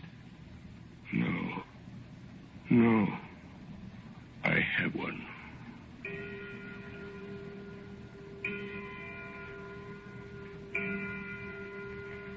He had fallen backward. The light from those silver candlesticks, the candlesticks of the Bishop of D, fell upon him. His white face looked up toward heaven. He let Cosette and Marius cover his hands with kisses, for Jean Valjean was dead. That night was starless and very dark. It is certain that in that gloom, some mighty angel was standing with outstretched wings, awaiting this soul. Jean Valjean, I have purchased your soul. I withdraw it from the spirit of perversity, and I give it to Almighty God.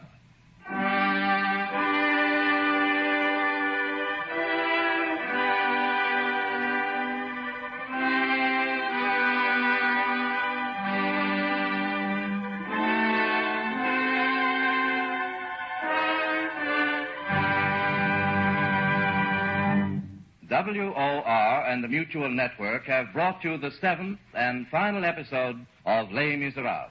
Orson Welles, distinguished young author, actor, and director, played the role of Jean Valjean and was also heard reading the narrative passages. Assisting Mr. Welles were Frank Reddick as the bishop, William Johnstone as Marius, Virginia Wells as Cosette, and Ray Collins and Hiram Sherman. WOR and the Mutual Network have taken great pleasure in bringing to its listeners this unusual radio version of one of the world's great stories, the credit for which is due to everyone who participated in the production.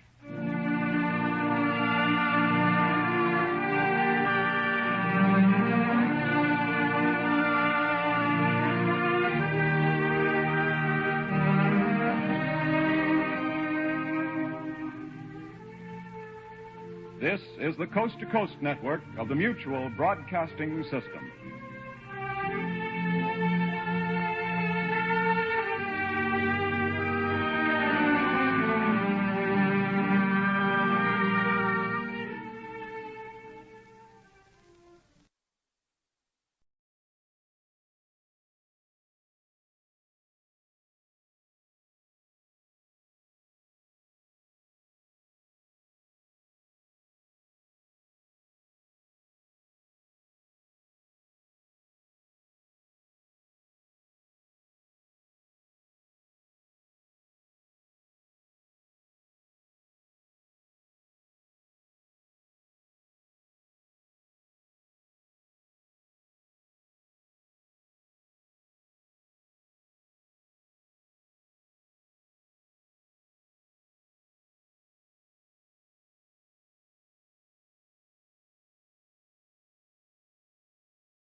Welcome, one and all, to the sign of the Flying Red Horse.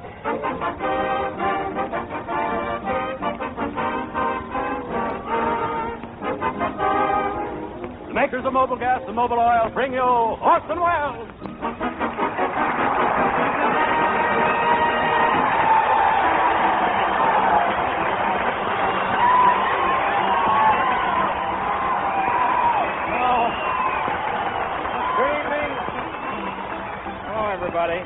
This is Orson Welles and the Mercury Wonder Show. Tonight we're pitching our tents at Long Beach, California. The coach, Pete, stepped out of the bus and Henderson took me in tow and said, "Nice in ship shape, just step up this way."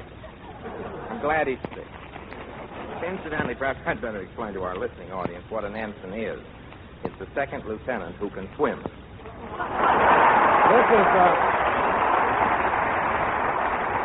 This is really a wonderful place you have out here, though, gentlemen. Although it gets pretty hot on the beach, I understand you have very sudden windstorms. Every once in a while, it must be very embarrassing for you fellas. You roll a 3 and a 4, and the next thing you know, it's a 1 and a 2. You know, we were out this way with the Mercury Wonder Show just a few weeks ago at the Ferry Command Base at Long Beach, and Marlena Dietrich was our guest star. I'll never forget it. In the middle of the program, she kissed me. It was the first time I ever told a joke and circled over the field to see who was laughing. But I'm really partial to Coast Guard on account of my Uncle Choo-Choo Will. He's a pilot in the Signal Corps. Well, he's not exactly a pilot. He doesn't fly planes over the ocean. He helps carrier pigeons across puddles. Now, naturally, I wanted to follow in Uncle Choo-Choo's footsteps and join the Coast Guard when I was 12 years old, but Mother wouldn't let me. I was always tied to her apron strings. In fact, I was 16 years old before they found out whether I was a boy or a yo-yo. The Navy is always, the Coast Guard has always fascinated me, especially their uniforms. There's one thing I never could figure out. Why do they wear the pants so wide at the bottoms when they need the material so desperately up above? But enough of this banter. Here's why you're here. She's one of the loveliest of Hollywood's brightest new stars. She's appearing in Goodnight, Sweetheart, and we're glad to welcome her to the Mercury. Her name is Ruth Perry.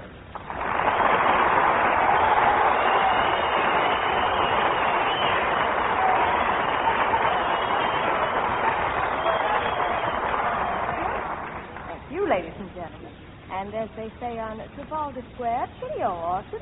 As they say in Long Beach. You know, Ruth, one of the main reasons I wanted to see you tonight is because I've been chosen to send some pictures of pin-up girls to the fellas overseas. Pin-up? Yeah. Why didn't they choose Bing Crosby? Well, he's only had experience pinning up boys. You see, Ruth, I'm going to take my own pin-up pictures, and I'd like you to be the first one. How about posing for me right now? But Orson, I haven't posed for a picture since I was a tiny baby. You must have dropped a little of that developing fluid on you.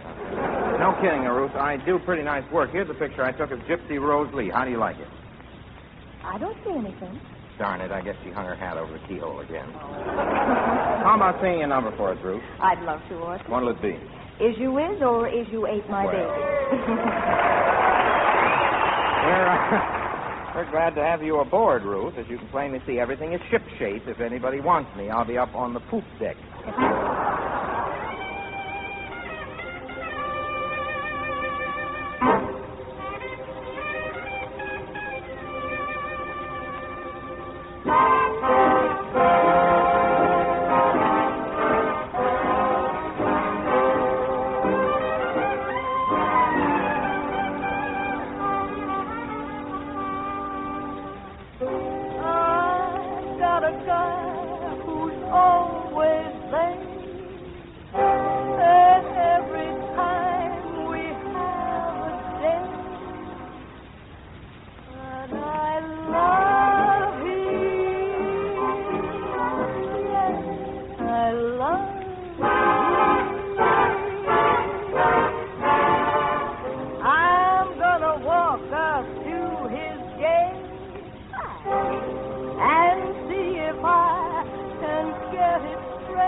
Hi.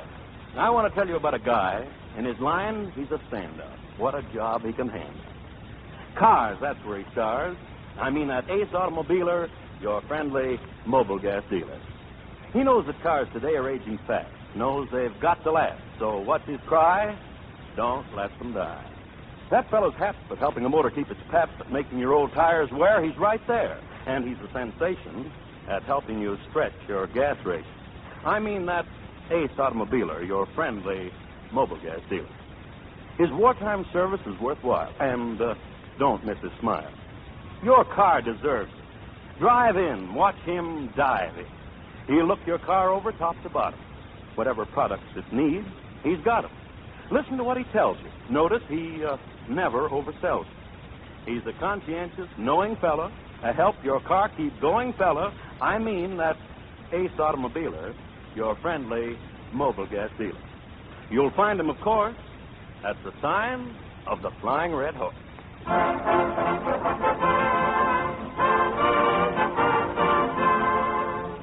Right now, everybody, we bring you the latest and last of the series known affectionately to us as Mercury Fables. It's been our frantic effort to recreate as accurately as possible life as it is lived in the various branches of our armed forces.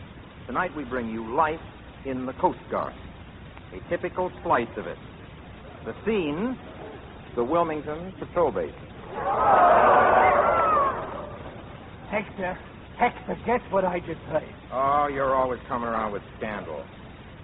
Where did you hear it? You know where.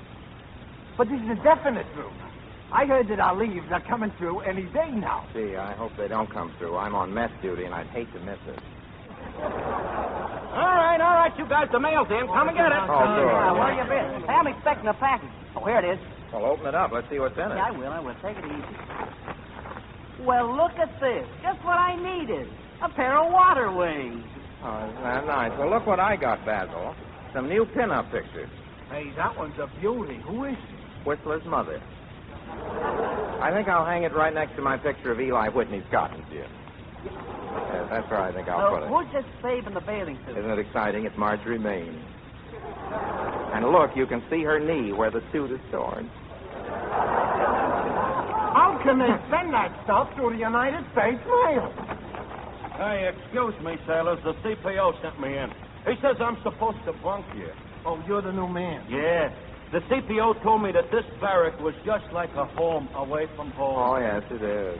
It's a dandy. Oh, my, just remember, there isn't a comfortable bed left. Shucks. Language. I'll tell you what I'll do. You take my bed. It's got a beauty rest mattress. And I'll go over to Well, it does. And I'll go over to the day room and sleep on the pool table. Well, gee whiz, I'm sorry. I mean, won't it be uncomfortable for you sleeping on a pool table? Oh, I don't mind. It's only 60 cents an hour. Well, this certainly is a nice camp. Oh, by the way, how are the women around this town? Please, don't talk like that in front of Hector. He's very bashful. I am not. I am. Of all people, you ought to know better, Basil. You were with me in town last night. So what? I did as good as anybody in that little whistling episode in front of the drugstore. Sure, but you didn't even turn around till the dame whistled for 5 minutes. Oh, let's forget about women. I feel devilish. How about a little fun? Good. What'll it be? How about charades? I have a Monopoly set. Well, no, I was thinking of the game with the little cubes that have dots on them. What do you call them again? I think I know. Soldier told me about them once. Dice, ain't they? Yes. I just happened to have a pair on me. They were given to me as a going-away present. Seriously. Well, what luck. Who gave them to you, Hector? My Aunt Agatha. She's a chill at the Blue Goose Gambling House. Come on, now, let's go. I shoot a package of cents in. How much that way, Jeff? Gee, I've never done this before. Well, nothing ventured, nothing gained. Come on, you 7 snake eyes. Crawl under a rock and boxcars. Get off my siding. Hey, you say you never played this before? No, never. All ready, fellas? I'm coming right out for a buck. Ada from Decatur. Kickers, fellas. It's the lieutenant. Attention! Be with you in a minute, Lieutenant.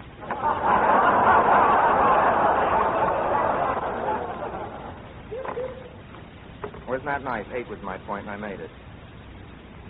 Now, what was it you wanted, sir? Oh, it wasn't important. I just thought I'd like to have an inspection. Inspection? You look all right the way you are. No. I mean you fellas. Now, you take yourself, Seaman. Your bed isn't even made.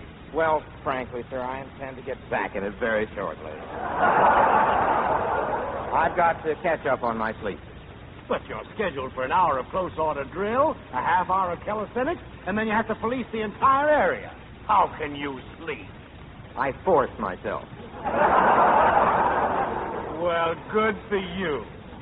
Say, the real reason I came in here, though, is to get a volunteer for a detail. Goody. You see, I have a date with a movie star this afternoon, and I can't make it. Who'll take it for me, huh?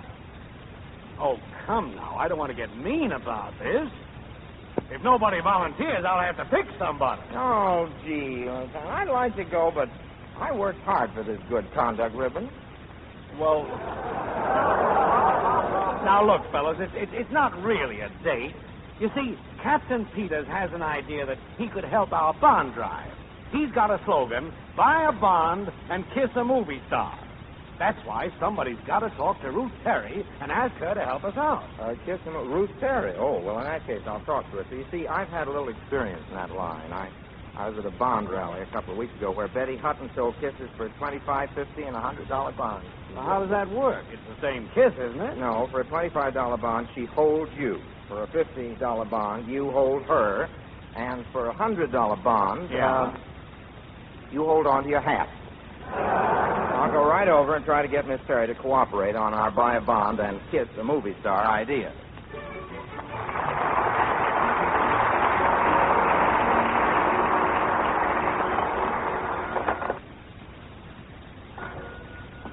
Hello?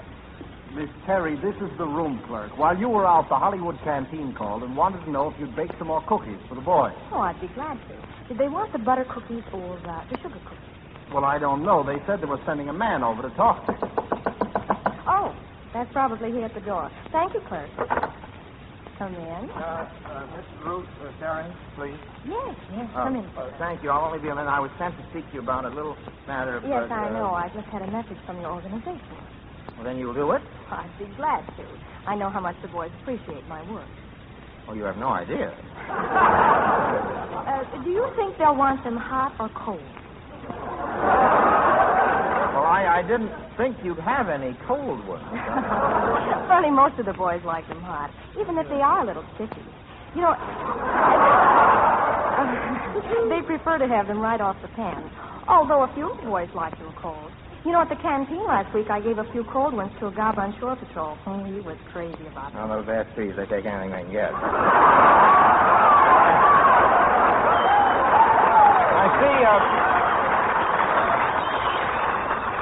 I see you've had quite a bit of experience in this particular line.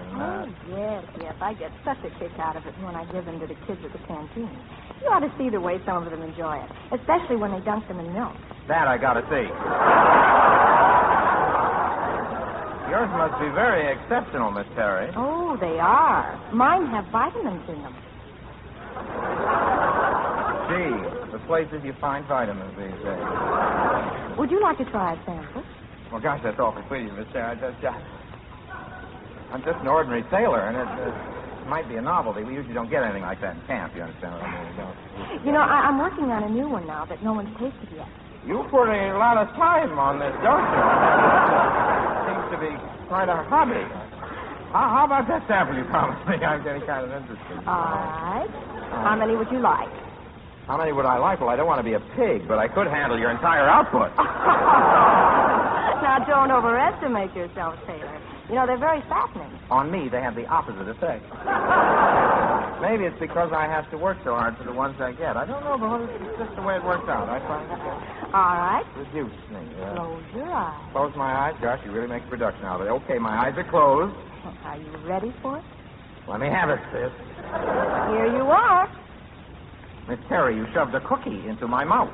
Well, what did you think I was going to do, kiss you? Oh, now, look, there's some mix-up here. I was sent here to ask you to help out with our new bond drive. Buy a bond, kiss a movie star, you know. I was... Oh. Yeah. Then you were expecting me to kiss you just now. Well, I wasn't expecting no cookie. You made a kiss sound so interesting that I thought I'd try one and find out what everyone was raving about. Oh, I'm sorry I disappointed you, Sailor. Here.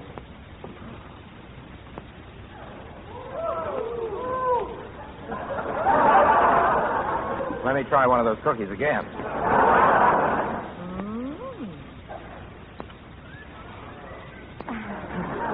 Kissed very nicely, Sailor. Now, look, I got to get back to camp. You have perfect cadence. Please, this is strictly business. Do you want to help our drive? I will if you'll take me out. Please, this is strictly business. Oh, gosh, Sailor, you're slow. Last night I was out with Orson Welles, and I wasn't with him the minute that he didn't have his arms around me. Oh, Orson Welles, but he's got jet propulsion, you know. What do you say? Do you want to help out our bond drive? I'd be glad to, but first I've got to turn out a batch of cookies for the canteen. Well, I'll help you. I know all about baking and cooking, baking. So on my last leave, I had some people for dinner, and I prepared a terrific meal. In the top compartment of the stove, I roasted a chicken and a turkey, and in the bottom compartment, I broiled a goose. But you know something, Ruth? I think I used too much sherry. Now, what makes you think so? Well, when I opened the top compartment, the turkey was doing a Roomba with a chicken, and the goose stuck his head out of the bottom compartment and yelled, "Stop that dancing up there!" I'll make these cookies here. I'll follow this recipe of yours. Now, let's see. This recipe. I hope it's a little more entertaining than that joke. 2 eggs. Where's the egg? Right in front of you. These round white things with the shells on them? Mm-hmm. Oh, you must have some old-fashioned chickens around here. The ones that work for the Navy lay them powdered. I understand some of them are powdered the Coast Guard, too, but I'm not sure that that's not a rumor. Well, I'll do the best I can. Break 2 eggs, it says here. Messy, isn't it? Now separate them. Okay, I'll put one on the table and one on the sink. This one belongs in the sink. Now, what's next? Oh, I see. Miss Perry, where's your scotch? Scotch? Yes, it says beat the egg whites until stiff. Oh, that means the eggs, not me. I wasn't sure about that. Let's see what's next. Just get the pan. I've got the batter all ready. Well, all we have to do is put it in the oven. Put it in the oven. Let's see, let's sit in the parlor while we're waiting, shall Sit in we? the parlor? Oh, no. None of that stuff. Why Sit not? in the parlor. I know that sit in the parlor routine. First, it's let's turn the lights down low, and then it's let me hold your hand, then it's put your arms around me, and then... Yes? First thing you know, the cookies are all burned.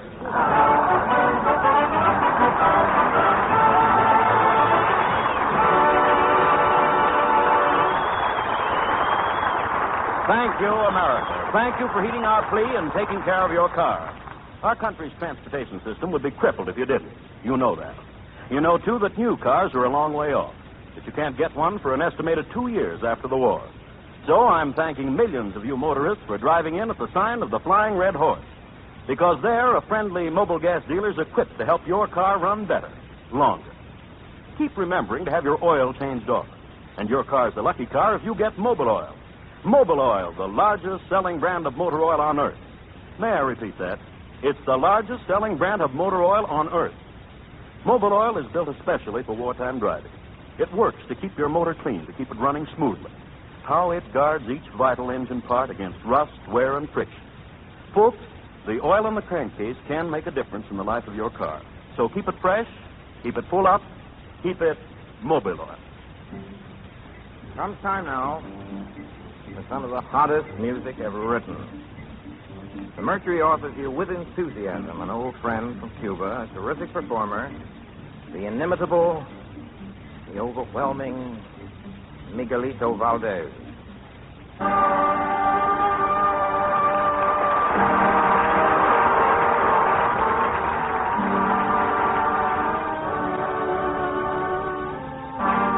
Babaloo, Babaloo, Django, Babaloo, ayer está empezando los velorios, hay que le hacemos a Babaloo, dame 17 velas pa' ponerlo en cruz. Dame un cabo de tabaco Mayín y un jarrito de aguardiente. Dame un poco de dinero Mayín, ay pa' que no te la suelte. Yo quiero pedir, ay que mi negra me quiera, ay que tenga dinero y que no se muera. Ay, yo le quiero pedir a Babaloo, ella una negra bembona como de que no tenga toro negro, ay pa' que no se fuera. Mi Babaloo, mi Babaloo, mi Babaloo. Papalu, haye mama. Ingara kinini nyambo, Papalu, haye papa. Ecco mamma che caramente dirigente dice come pacchiamo come tu puoi dire sono dire cosa mi mare su cosa da questa la vuoi barca marca hataro. Si vede che io come moglie la roba la vita si vede che io si viene mentre cosa si vede che io con il fatto che sto años sta capturando ma che se mañana yo me muero. Si mañana yo me muero mamma. Y ramanga cosa buena presenta me invita a vivir como la papá que oh papalu aye babalu aye.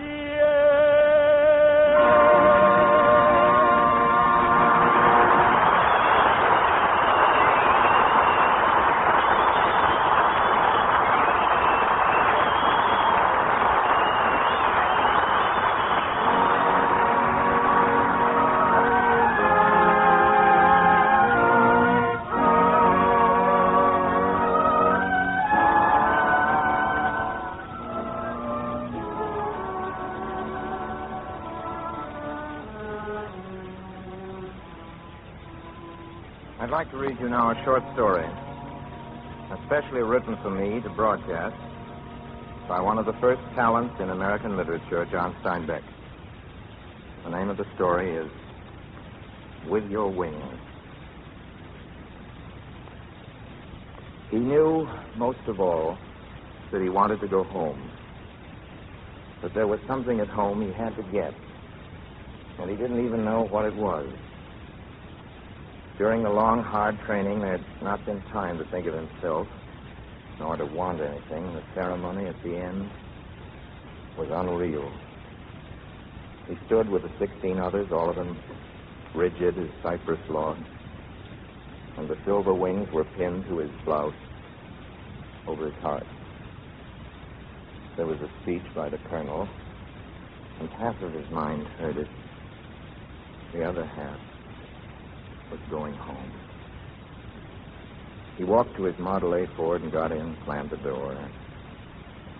From the corners of his eyes, he could see the gold bars on his shoulders. The silver wings were heavy over his heart.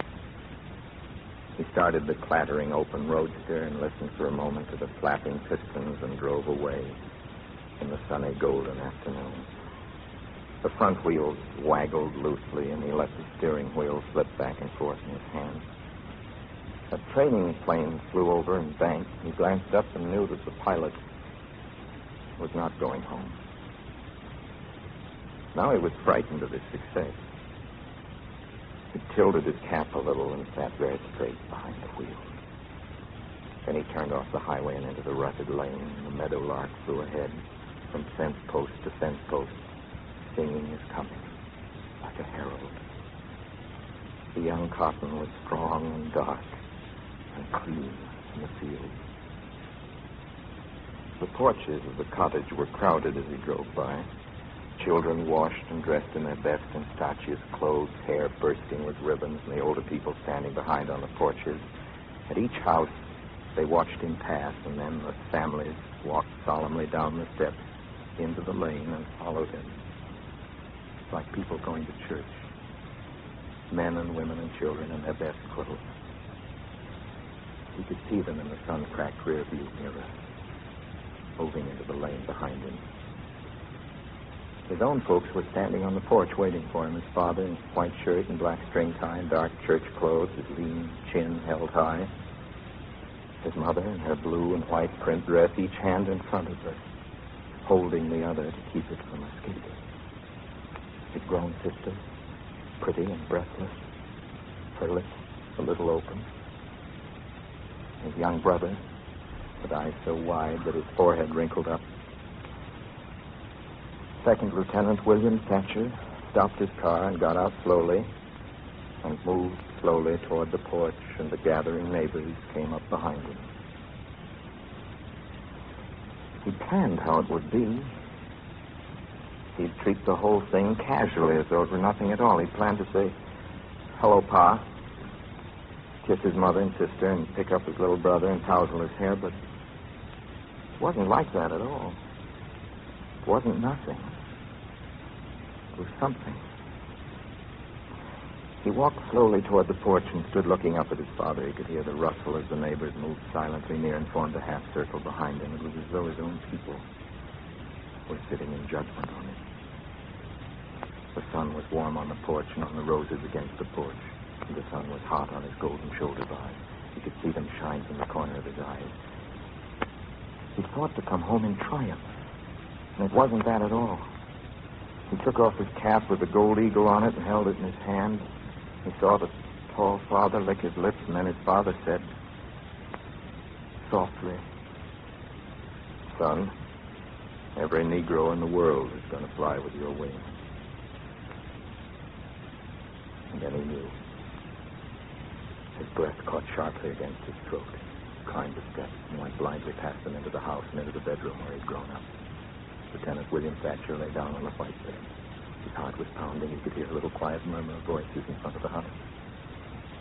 He knew they were going to sing in a moment. And he knew now what he was to them.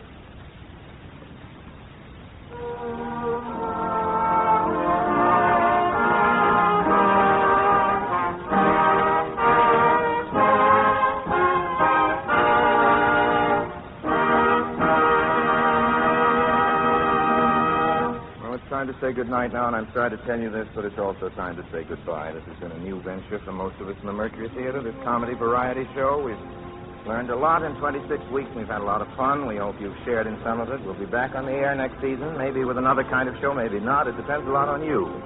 Your letters are a great encouragement. We thank you for them. Most of all, we thank you for listening. And while I'm handing out thanks, I'd like to mention Lud Gluskin, who's made most of our music, and the men in our all-star jazz combination, and Harry Etzman, our producer, and Robert Fresnel from the agency, and Gary Harris, our Miracle Man engineer, who's brought this show to you loud and clear from all the Army camps we've played. And I'd like to thank our writers, too.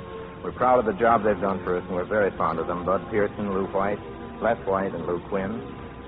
I'd like to thank the men and officers of the Coast Guard station here tonight at Long Beach, particularly Captain W.F. Toll, District Coast Guard officer, for their help and cooperation. Finally, and most of all, our thanks go to our sponsors, the makers of Mobil Gas and Mobil Oil.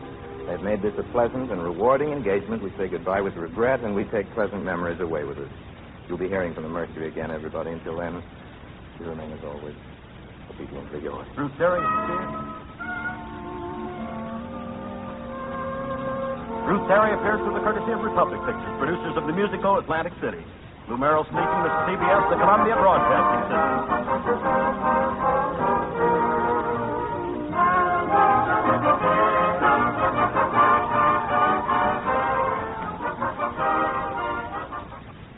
Good evening. This is Orson Welles, your producer of a special series of broadcasts presented by the makers of Pabst Blue Ribbon, the Mercury Summer Theatre of the Air.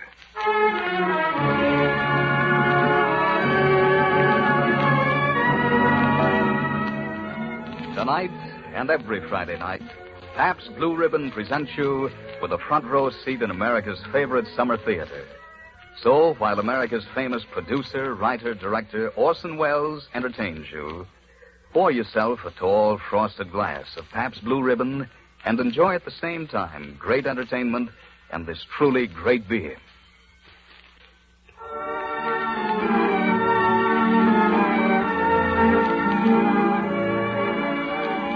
We bring you tonight, ladies and gentlemen, two love stories. The first, a family portrait. And if you've ever watched the kind of old couple that holds hands during a band concert, if you've ever listened to the affectionate arguments held on the wide verandas of a certain sort of resort hotel where the old folks squeak in their rocking chairs and watch the sun go down over the world, you'll recognize, I think, and welcome this hero and this heroine. The author had the sharpest pair of ears in his century, which is ours. His name is Ring Lardner.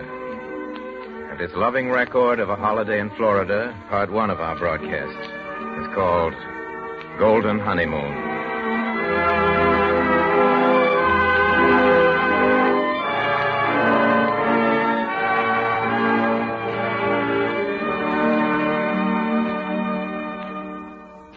Mother says that when I start talking, I never know when to stop, but I tell her, what did God give us tongues for if he didn't want us, we should use them? He didn't give them to us to say the same things over and over. Well, Mother, when people is like you and I and been married 50 years, you expect everything I say will be something you ain't heard me say before? Well, it may be new to others, as there ain't nobody else lived with me as long as you have. You can bet they ain't, as there couldn't nobody else stand you that long. Well, you look pretty healthy. Maybe I do. I looked even healthier before I married you. You can't get ahead of Mother. Yes, sir. We was married 50 years ago last January. Come mighty near getting a divorce in February. My daughter and son-in-law was over from Trenton to help celebrate the golden wedding, and Edie, that's my daughter, says she didn't know why we stayed up here in the cold. Why didn't go to Florida for the winter? Well, make a long story short, we decided to do it. We left on the 12th of January at 3:23 p.m. Mother sat facing the front of the train as it makes her giddy to ride backwards. I sat facing her, which does not affect me. We reached Philadelphia at 4:03 p.m., Baltimore at 6:30, and Washington, D.C. at 7:25. We laid over there a couple hours. I went for a stroll. Come back, found Mother scared stiff. She thought I'd got left behind. Well, I said, I would have followed you on the next train. Yes, you would. With me having all the money? Well, we're in Washington, and I could have borrowed from the U.S. Treasury. After another day and night, we got into St. Petersburg, Florida at 8:20 a.m. You'd think there was a riot. That's it. Bus right to the best hotel. Step right in, every room with the bath. None better than the Front City Hotel. None better. There you are. Just like a key. Room with a view. Step right in, none better. Well, it's a good thing we've got a place picked out to go to. Why? Well, it'll be hard to choose amongst them if every one of them is the best. Bus right to the best hotel. Room better than the Front City Hotel. We went to the address that my son-in-law gave us and introduced ourselves to the lady that owned the house. She was a young widow of about 48 years of age. This would be your room. It's nice and airy. And you have your own washstand. How much is the bad news? $12 a week. I guess I will survive the shock. Don't pay no attention to Pa. He's always getting spry around a pretty woman. Makes him feel like a young man of 60 again. You can't get ahead of Mother. Well, $12 a week ain't much, and we was only 3 blocks away from Williams Park. That's some place, that park. There's a big bandstand and chairs for folks to sit and listen to the concerts, and all around there's places for games, chess, checkers, badminton, horseshoes, whole shebang. Mother and me bought a membership in the club. Cost $1 for the season. Mother listened to the band, as she is a sucker for music. And, me, I played checkers.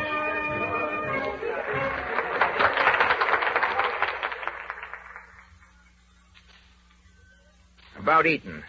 We found a nice cafeteria and ate most of our meals there. Averaged about $2 a day for the two of us, but the food was good and everything was nice and clean. A man don't mind paying the price if things is clean and well cooked. On the 3rd of February, we spread ourselves and eat supper at the Poinsettia Hotel.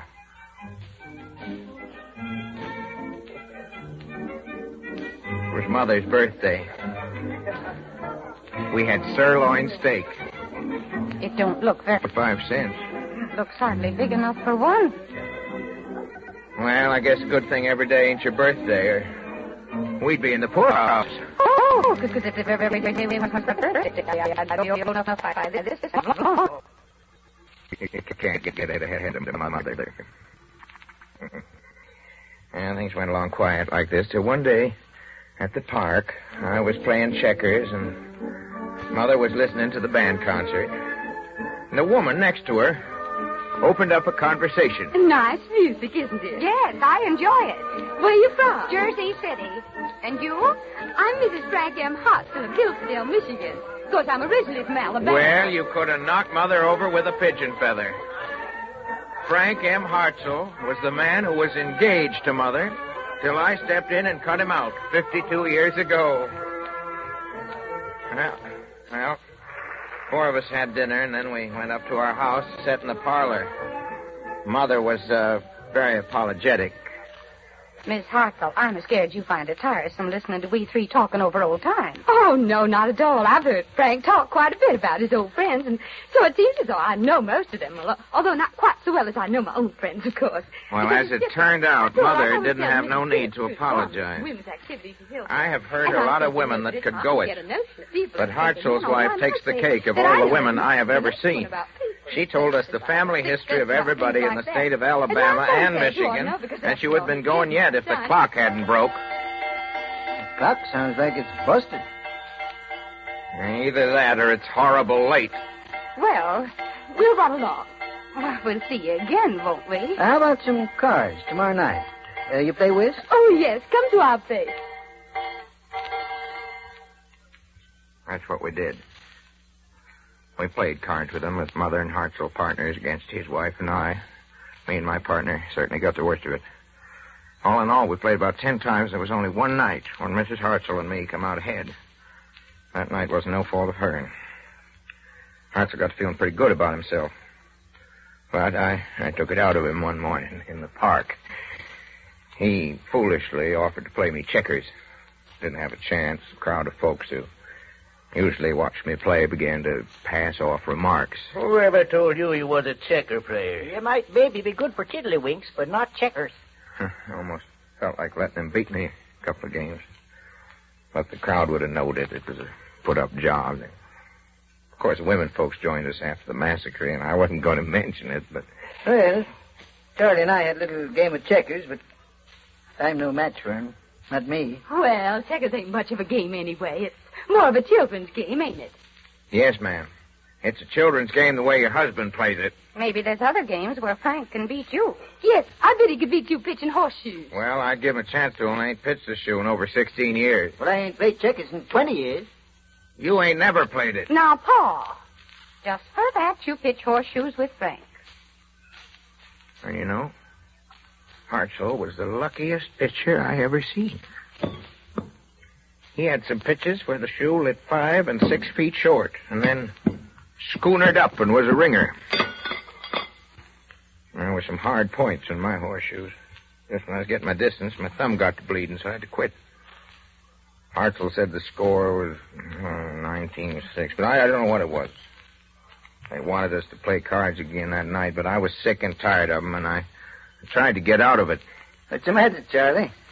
Afraid you'll get beat again? I ought to tell him why we got beat. I could never lose a game of cards if I always had Lucy for a partner. Well, you had a chance 50 years ago to always have her for a partner, and you wasn't man enough to keep her. Well, you must have had something stronger than tea to make you talk that silly. She was just trying to smooth things over. I was sorry the minute I said it. Hartzell, he didn't know what to say. And for once, his wife couldn't say nothing. We didn't see him again.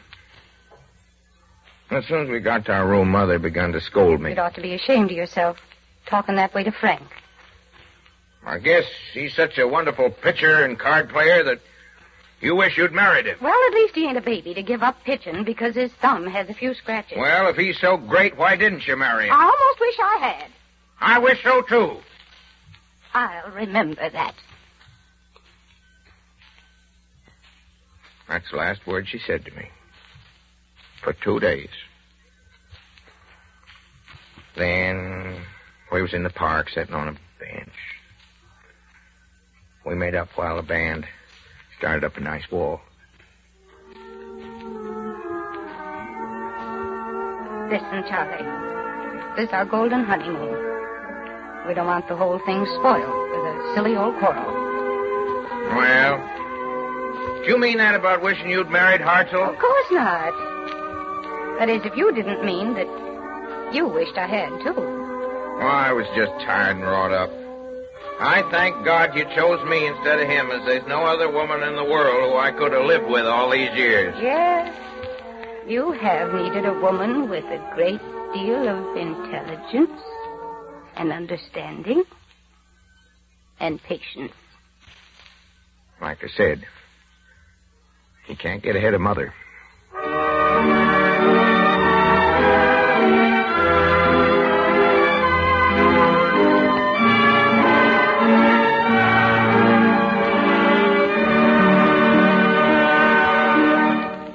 That was Golden Honeymoon, a love story by Ring Lardner. Part the first of the Mercury Summer Theater's offering for this Friday. Part two is another love story. And Mercedes McCambridge is the heroine of both. But just for a minute now, here's Jim Amici advancing front and center to say a few brief words on the subject of tempers and temperatures. Frankly, friends, it's mighty hard to keep in good temper these days of high temperatures, especially when your dealer can't come through with all the Pabst Blue Ribbon you'd like. But please, we beg you, be kind to that kindly man behind the counter. He's doing his best, and so are we, in spite of the shortage, to get you your share of this truly great thirst quencher. And we can assure you that every single bottle of Pabst Blue Ribbon you do get will be, as always, the happy blending of never less than 33 fine brews.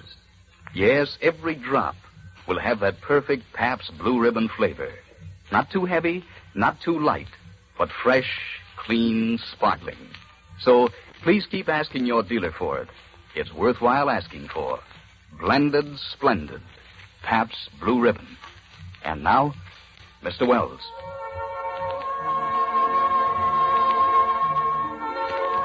Well, if there's such a thing as a happy ending to a love story, Golden Honeymoon was it. We can't promise you as much for part two of this broadcast. Boy gets girl in every melodrama, and in the melodramas, boy and girl live happily ever after. But when love itself is the central theme, happy endings are rare indeed. And of all love stories, the most famous makes no break with this tradition. We bring you now with all possible pathos a few of its final and best-regarded scenes. We pick up this pair of star-crossed lovers. At the last moment, they are destined to enjoy together. He's been ordered into exile for the killing of a kinsman in a street brawl. And for a parting moment before banishment, he is stolen by night into a bedchamber. But now it is already dawn.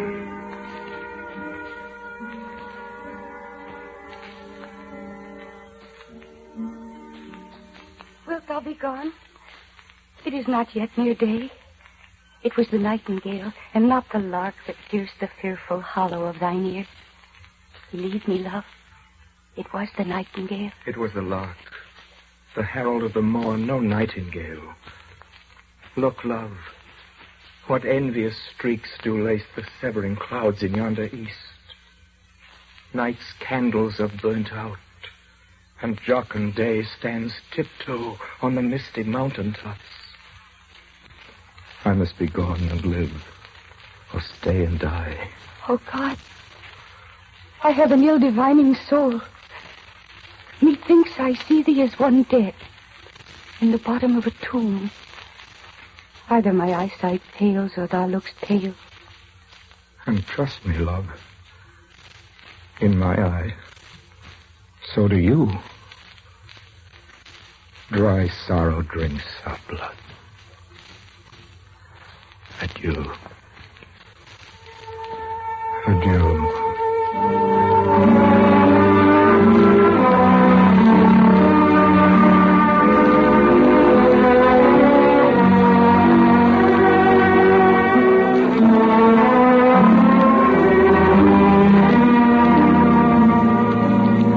You have recognized the words, but to ensure your memory of the plot, the lover now goes off to exile, and his lady, forced by her family into marriage with the young Count Paris, drinks a sleeping potion, that she may be taken for dead and laid away in a burial vault, where her true love may come and rescue her. He comes, as she had planned, but never learns that she is only sleeping. Having purchased poison, he takes it and breathes his last by her tomb. For never was a story of more woe than this of Juliet and her Romeo.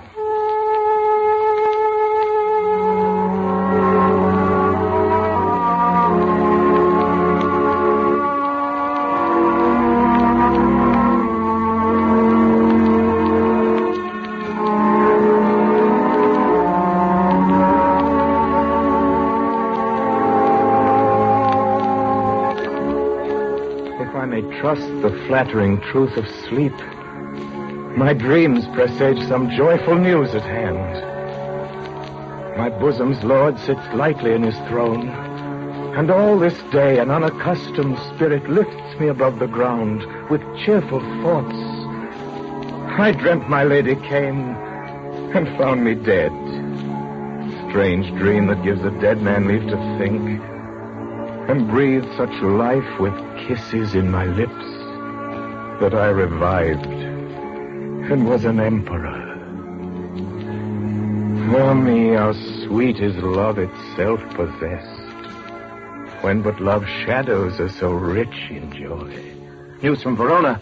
How now, Balthazar? How doth my lady? Is my father well? How fares my Juliet? That I ask again, for nothing can be ill if she be well. Then she is well, and nothing can be ill. Her body sleeps in Capo's monument. Is it e'en so? Then I defy you, stars.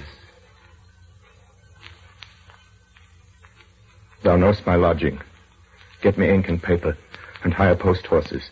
I will hence tonight. Get thee gone, and hire those horses. I'll be with thee straight.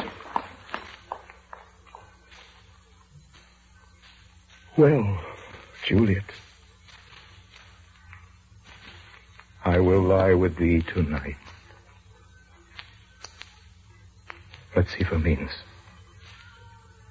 I do remember an apothecary, and hereabouts it dwells. Meager were his looks. Sharp misery had worn him to the bones. Noting his penury to myself, I said, and if a man did need a poison now, here lives a caitiff wretch would sell it him, as I remember this should be the house. What ho! Apothecary! Who calls? Come hither, man. I see that thou art poor. Hold. There is 40 ducats. Let me have a dram of poison. Put this in any liquid thing you will and drink it off. And if you had the strength of 20 men, it would dispatch you straight. Come cordial, and not poison. Go with me to Juliet's tomb, for there must I use thee.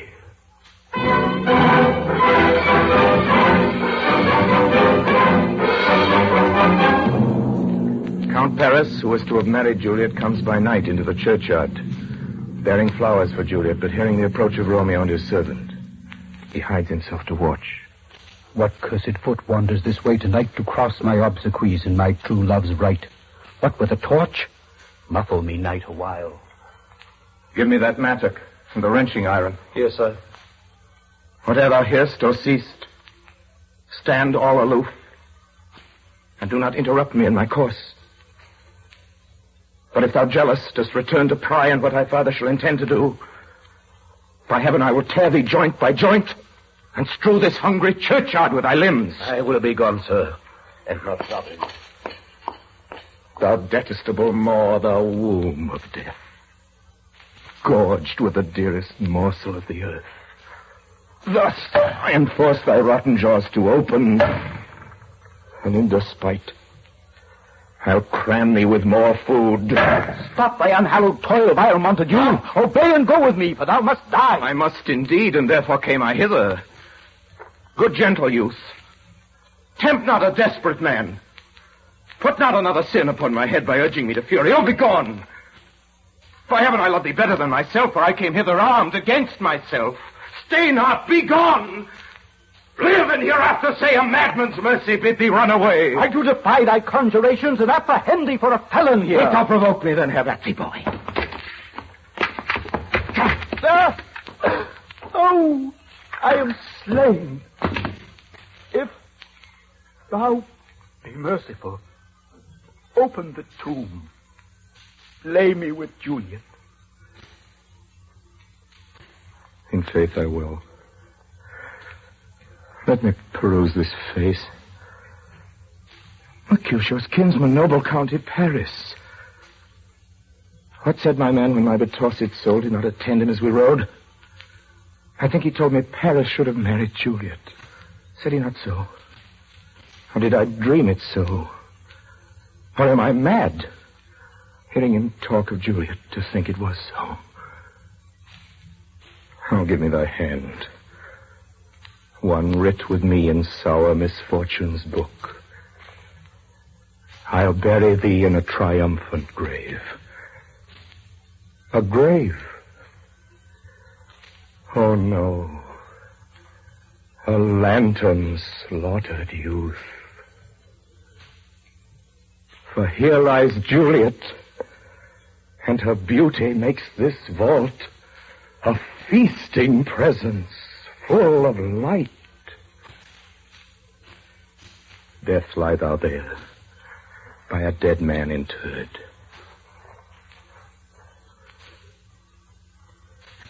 Oh, my love. My wife. Death, that hath sucked the honey of thy breath, hath had no power yet upon thy beauty. Thou art not conquered. Beauty's ensign yet is crimson in thy lips and in thy cheeks, and death's pale flag is not advanced there. Oh, dear Juliet, why art thou yet so fair? Shall I believe that unsubstantial death is amorous, and that the lean, abhorred monster keeps thee here in dark to be his paramour?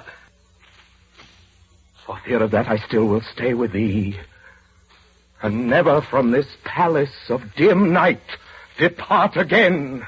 Here will I remain, with worms that are thy chambermaids. Oh, here will I set up my everlasting rest, and shake the yoke of inauspicious stars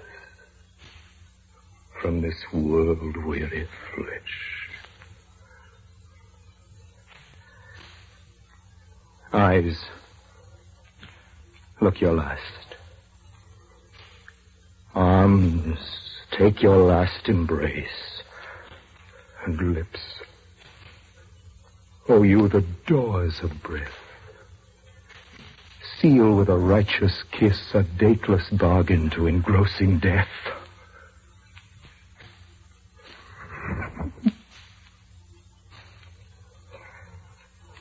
Come, bitter conduct.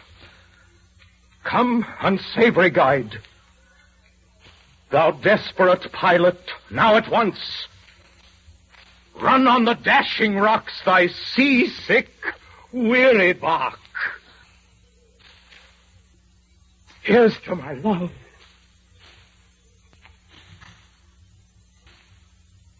O true apothecary,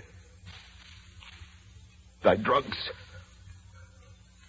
Ah, quick.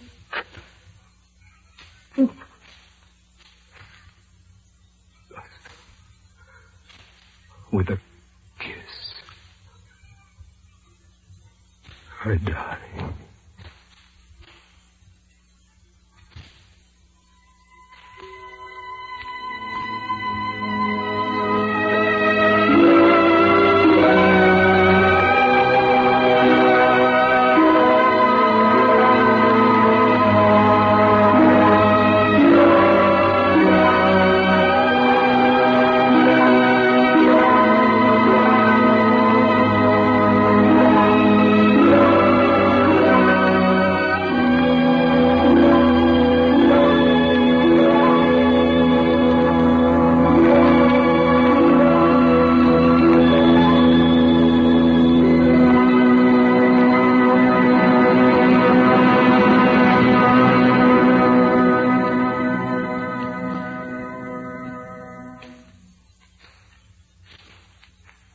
Gentlemen, we've just performed for you 3 scenes from William Shakespeare's Romeo and Juliet. I'd like to tell you about next Friday's broadcast. But first, a word from Jim Amici. First, let me again remind you to be patient with your dealer when, occasionally these days, he's unable to supply you with all the Pabst Blue Ribbon you'd like. He's doing his best, you can be sure of that. Yes, and here's something else you can be sure of. Every single bottle of Pabst Blue Ribbon you do get will, as always, be the happy blending of never less than 33 fine brews. Yes, every foaming, frosty glass you enjoy will, as always, have that famous Pabst Blue Ribbon flavor. Not too heavy, not too light, but fresh, clean, sparkling, with the real beer taste coming through the way you like it. So keep asking for blended, splendid Pabst Blue Ribbon. We'd like you to join us next week, ladies and gentlemen. There's several more of these broadcasts on this special series. We hope you enjoy them. If you are enjoying them, we'd appreciate it much if you'd write us about it and tell us what kind of story you'd like us to do for you. We have enough time left to represent most of your choices, at least for the sort of thing you like to hear us do. So please just write us a postcard or something. You don't have to suggest a title, just a tone. Thanks again for listening. Please join us next week. Until then, I remain, as always, obediently yours.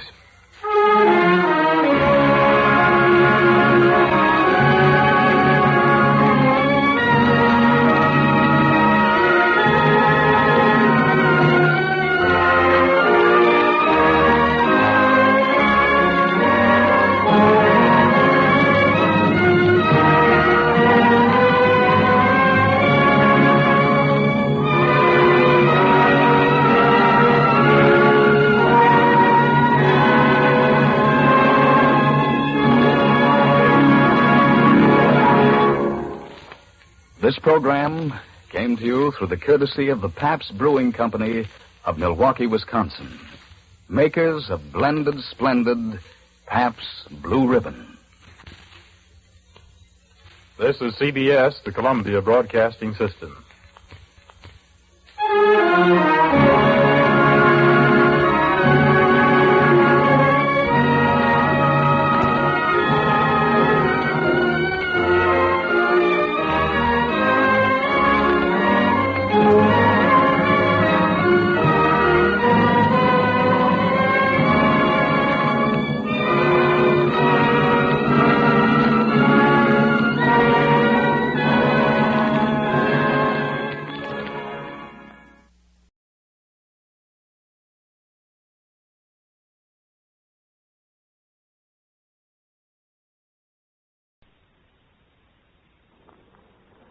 Good evening. This is Orson Welles. Just saying hello before the show starts.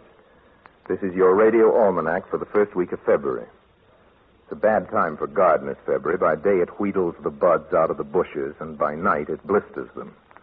God only knows why this aborted addle egg among the months, this wayward, leap, catarrhal, sly, and stunted, altogether unreliable month should get another day on leap year. Doesn't deserve it. February 2nd is Candlemas, and a very good day for beautiful music. Two of the greatest violinists the world has ever known, Fritz Kreisler and Jascha Heifetz, were born today. Jack Benny was born in March.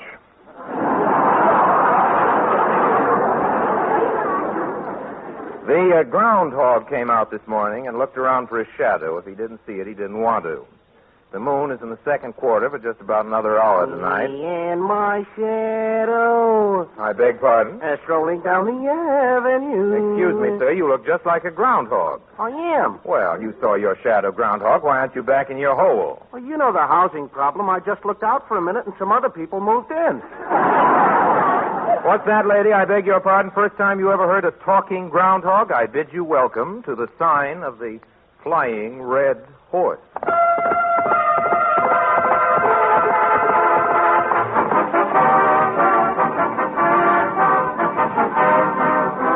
Tonight and every week at the same time over these same stations, the makers of Mobile Gas and Mobile Oil bring you Orson Welles.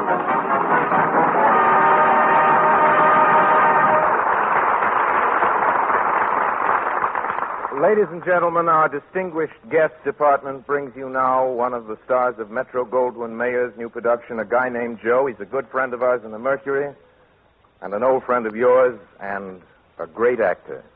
Lionel Barrymore.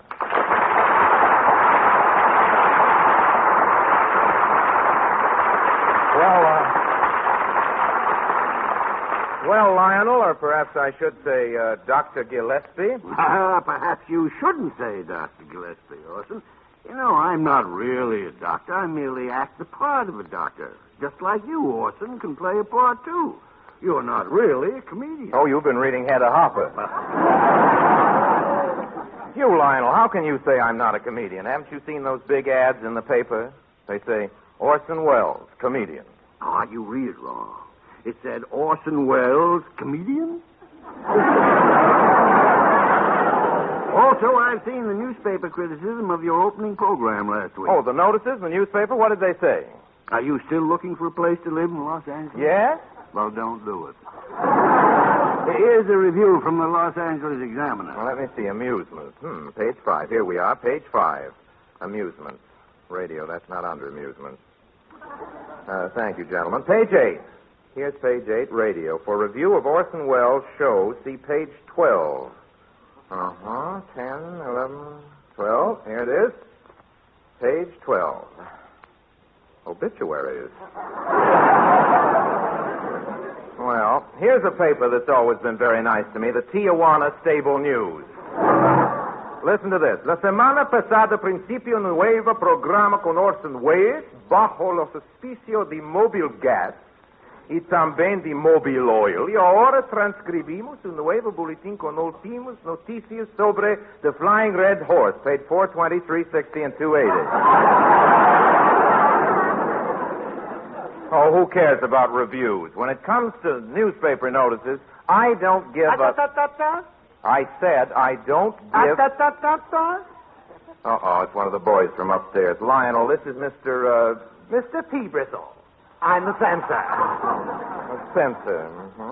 Censor. Oh, yes, censor. Better known as vice president of... Oh, you can't say that. People are having dinner. Well, Mr. P. Bristle, what's on your evil little mind today? You know very well what's on my mind, Mr. Wells. It's those love scenes of yours. You've been breathing heavy again. Well, what if I do breathe heavy? What harm does it do? What harm? Last week, 6,000 Sinatra fans who were just recovering swooned all over again. It's very disheartening. Well, now, look here, P. Bristle. Look here, Mr. Wells can't help the way he breathes. What would you do if you had to play a love scene with Eddie Lamar?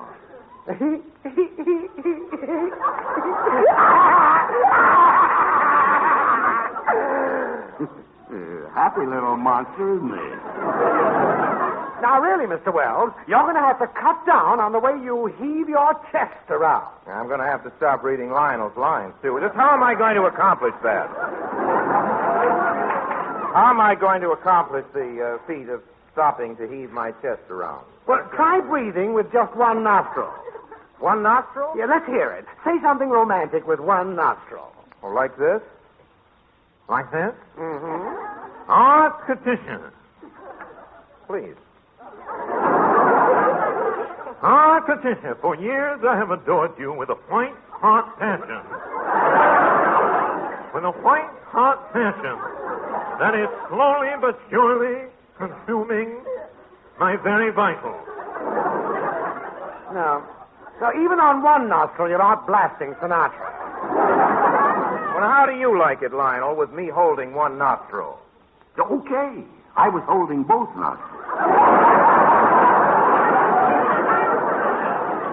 Mr. Wells, I'm afraid you'll have to stop breathing altogether. Now, whatever gave you the idea there was too much romance in his voice? Oh, I can tell just by watching my wife. The first time she listened to Mr. Wells, she just sort of glowed a little bit. Glowed? Yes, but lately you got her lighting up like a pinball machine. There's tilt, too. P. Bristle, I'm afraid I can't be held responsible for the voltage of your wife. Any other complaints? Yes, well, this scene here, this has got to come up. What scene? You know, where you show the girl your stamp collection? Yes. Then you start to play gin rummy? Yes. Then you ask her if she'd care for a glass of ginger ale? Yes, what about it? Just what are you leading up to? No, I'm afraid I'll have to cut the whole thing.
we on this program have a friend, a real peach of a fellow, who always picks up the check, the sponsor. Now, this sponsor of ours has been so very nice to us in the Mercury. We took a vote earlier this evening, we members of the cast, and we voted unanimously in favor of allowing a commercial to be heard on this program. There are, of course, many types of commercial announcers. There's the friendly type. You've heard him. Friends. Friends, you see spots before your eyes. Do your tonsils backfire on hills? Well, pal, light up a Midgie. Midgies come in a choice of 3 distinctive tips: plain, cork, and sandpaper. Smoke a Midgie and file your nails at the same time. You see, friends, Midgies are a rare blend of the finest aromatic Turkish towels. The makers of Midgies found that most smokers throw away the last half-inch of cigarette. I should throw away this script. Throw away the last half-inch of cigarette, and this is a waste of tobacco. That's why Midgies are made 3/4 of an inch shorter. And here's the saving. Midgies are 6 inches in diameter. And remember, friends, Midgies come scented, not like other faintly scented cigarettes. Midgies really smell. Now, ladies and gentlemen, we don't have that sort of announcer. We have Jack Mather, and here he is. Hello? Well, you see, he's almost sulky. Come on, Jack, tell us what the mobile gas you buy today is packed with, and try to be nice about it. Well, everybody knows that mobile gas is packed with miles. You mean the 1944 mobile gas gives you all the mileage that you got from peacetime mobile gas? That's right. Mobile gas today is still the uncontested champ. It's still America's favorite gasoline. Now, mobile gas would like to help you smooth the bumps of wartime driving. So take these tips, folks. 1, when your engine's cold, warm it up for 30 seconds before you drive away. 2, don't tramp on your accelerator. That wastes gas. Press down easy. 3, drive a pace that's neither middle road nor speed nor crawl. You'll get more mileage. 4, don't leave your motor idling. That can eat up gas. 5, this is mine, folks. Switch to mobile gas and get your coupons worth. Get every wartime mile it's possible to give you. Drive in, that's the sign of the Flying Red Horse. Drive out with mobile gas. Don't go, lady. There's another commercial later in the evening. Thanks, Jack. There's one thing I'd like to add. We don't make any wild claims for our products. We realize our listeners appreciate honest advertising. However, mobile gas does contain sulfanilamide. Quiet, P. Bristle. Your motor will never catch pneumonia.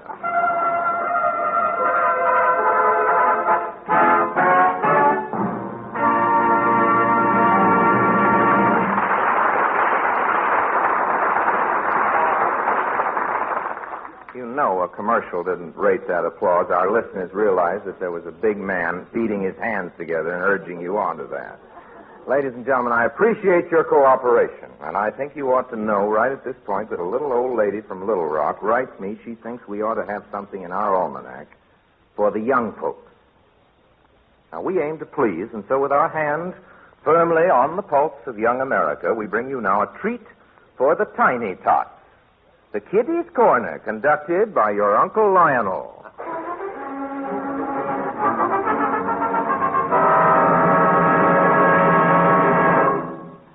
Good evening, kiddies. You know how Uncle Lionel loves you, little kiddies. Oh, by the way, Jackie Cribbletaver of 134 South Flores Street, he has a 5th birthday today. Congratulations, Jackie.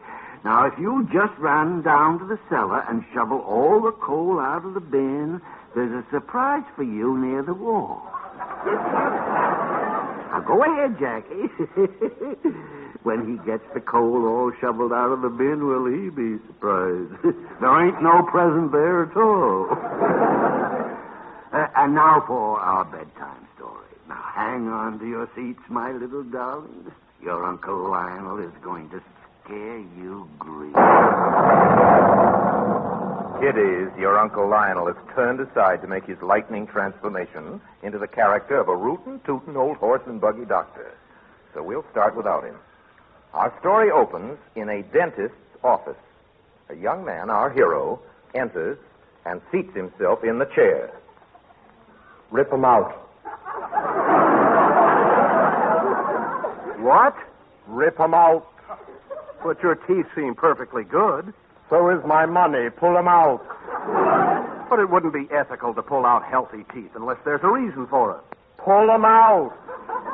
And so the dentist pulls them all out, and the young man is equipped with his temporary grinders, which he sucks at and gnashes and pays for with almost his last dollar. He goes out, gets into his roadster, and drives out of town as if pursued by the finance company, as he certainly would be if they caught sight of him.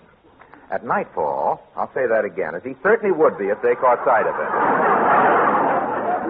Thank you, Mother. At nightfall, he arrives at that part of the country where old, miserly uncles live in remote, dilapidated farmhouses. Our young man is fortunate in possessing one of the oldest and richest of these uncles, whose house is the remotest and most dilapidated of all. Arriving at this secluded dwelling, our hero drives up before a porch upon which no money has been squandered for years. So much the more in the old sock. What do you want? The young man is horrified to see a plump blonde whose mouth is wide and red, slice of watermelon. She is dressed in what might be called a nurse's uniform, but the fact that her garters are bright puce and magenta causes him to wonder if his dear uncle is getting the very best professional care. Good evening. I have driven all the way from the big city to see my poor, dear, bedridden old uncle. I did not expect to see so charming a nurse. Oh, yeah? At this moment, a peculiar sound, like the croaking of giant bullfrogs, arises in the dim depths of the house. This is the good old uncle himself vociferating toothlessly. The old boy knows very well that his relative is after money, and he is eager for the pleasure of turning him down. My dear uncle, what a pleasure it is to see you again. But why are you so thin and pale? You're not so rosy yourself. Hard work, Uncle. It isn't easy to make good these days without any capital. Don't you drink anymore? No, Uncle, I never drink now. Well, that's tough.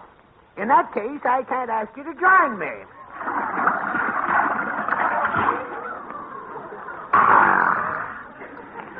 I have, thank heaven, a good doctor. A typical tough, bluff, hard-hitting, straight-shooting country doc of the old school. We call him the horse and buggy doc. He recommends me this as medicine. I suppose you still have your frolic with the girls? Girls? What an odious suggestion. It's years since I've even looked at a girl. That's too bad. The old horse and buggy doc has up-to-date view. It was he who sent me Birdie. And turning to the nurse, who happens to be arranging the old man's pillows, he gives her a certain sort of caress, such as is far better imagined than described. You don't go away, Birdie. I'm coming back, honey boy. No wonder, my poor old uncle, you are so thin and pale. No paler than you, and you're half my age. Well, perhaps your doctor is right. His system is costly. I suppose, dear uncle, you would not care to give me a little money. No, I would not. I thought as much. If you really want to know, I've left it all to the old horse and buggy doc. A true, downright, straight-living, hard-faced, crusty, soft-hearted country sawbones of the old school. And you cannot imagine how agreeable his treatment is to me. Is that really so? Fortunately, I have made my plans against just such a contingency. Allow me, my dear uncle. Here, the young man twitches the pillow from his uncle's head and presses it over his face. The old uncle gives a kick or two, but what with one thing and another, there's very little life left in him, and soon that little is gone. The nephew undresses, borrows his uncle's nightshirt, then stowing the shrunken body under the bed, he climbs into Uncle's place between the sheets. Finally, placing his false teeth into a clean pocket handkerchief, which he has brought especially for that purpose, our hero leans back upon the pillows, the very spit and image of the old man. Birdie! Birdie! Why, honey boy, where's your worthless nephew gone? Well, he's just slipped out for a stroll. I've misjudged that young man. I want you to send for the lawyer so that I can do him justice in the will. Why, Daddy, what's made this change in you? Change? Well, there's no change in me, my dear, except perhaps I feel my latter end approaching. Otherwise, I'm just the same.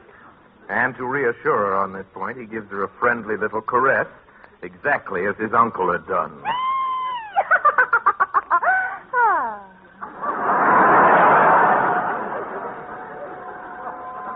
Where's Mr. Feversel?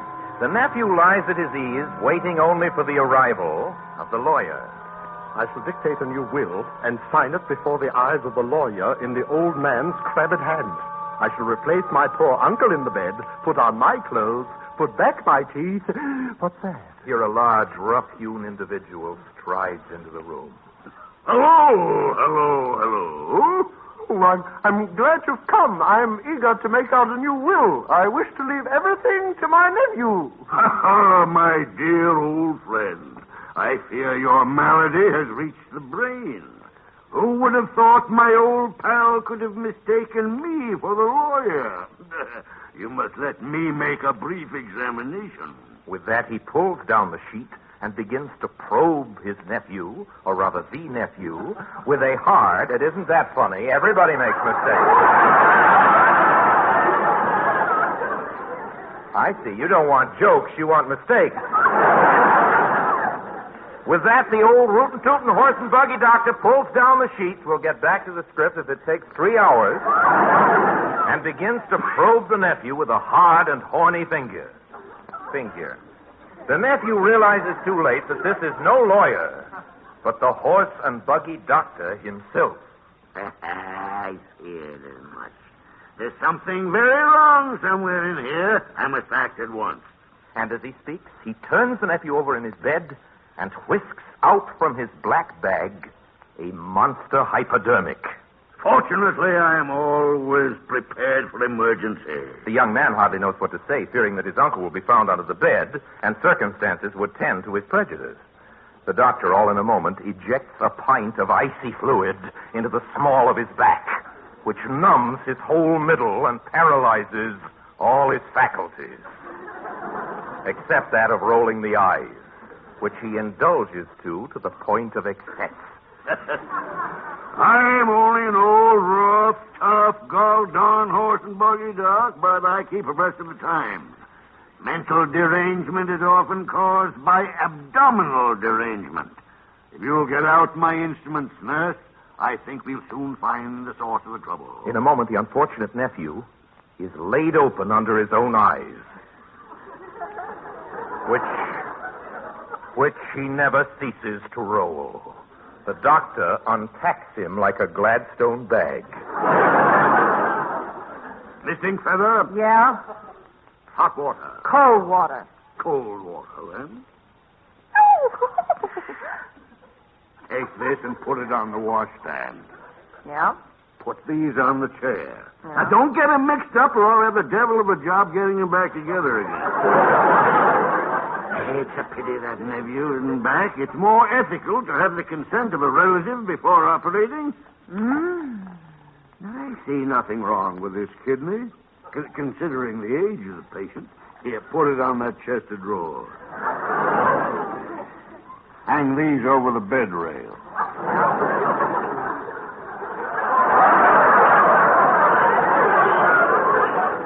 Hold the candle a little closer.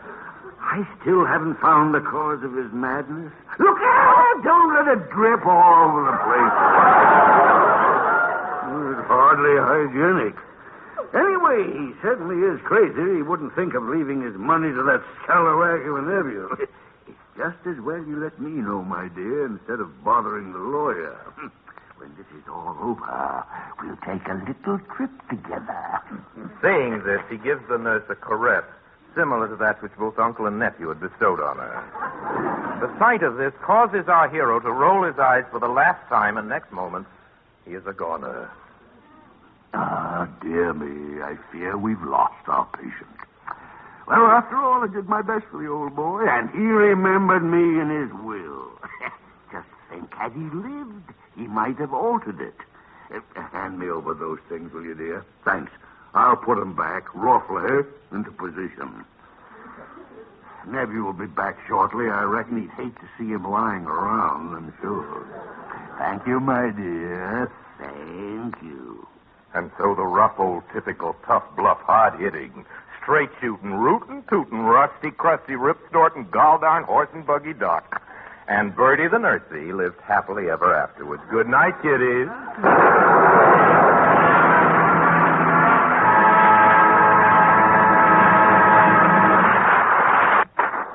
Folks, 4,000 cars are being scrapped each day.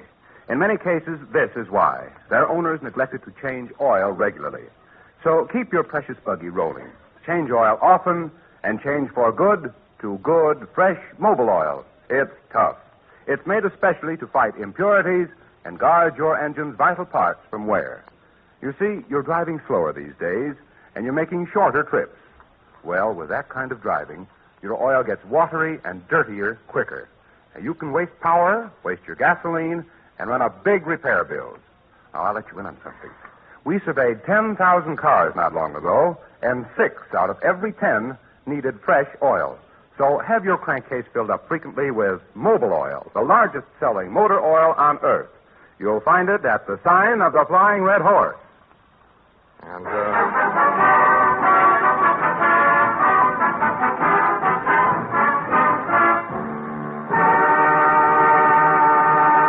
That was Split Second Lud Gluskin and his Merry Melodians, ladies and gentlemen. And our astrology department, by the way, says tomorrow is a good day to set eggs. That's really what they asked me to tell you. And here's a fine old recipe for clearing the skin. Rub it with a tomato twice a day. That's really an old recipe. This being an almanac, Lud Gluskin, if he can pull his little scripts together, is celebrating with a Victor Herbert song the anniversary of Victor Herbert's birthday.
Carnegie once said that his idea of heaven would be to hear... Thank you, Mrs. Gluskin. Andrew Carnegie once said that his...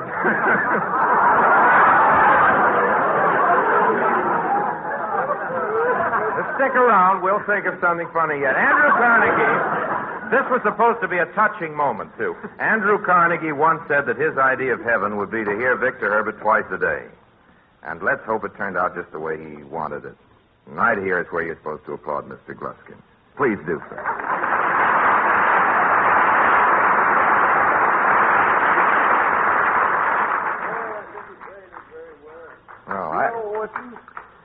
I guess I was one of the first people ever to hear that song. You know, Victor Herbert plays it for me himself. Well, while we're on the subject of music, Lionel, I'd like to invite you to come around next week and hear a new composition we're playing on this program. The music was written by somebody called Lionel Barrymore. Really was. Come around next week, Lionel, hear what we do with it.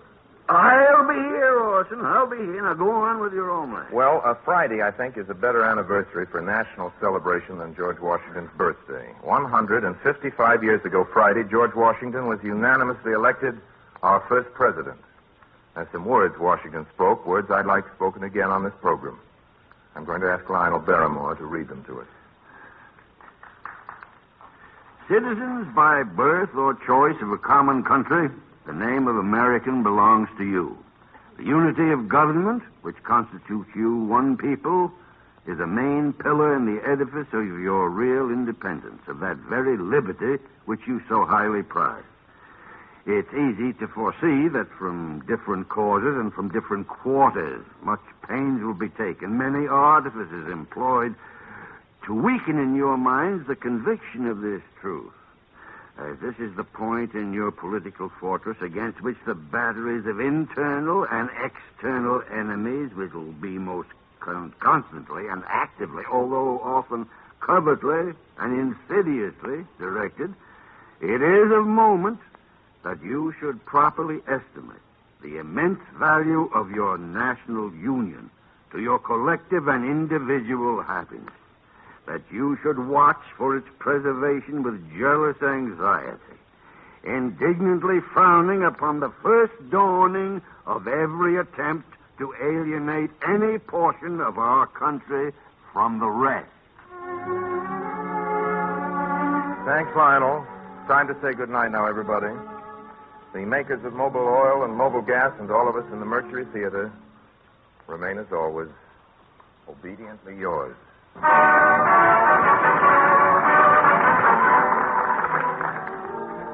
This is the Columbia Broadcasting System.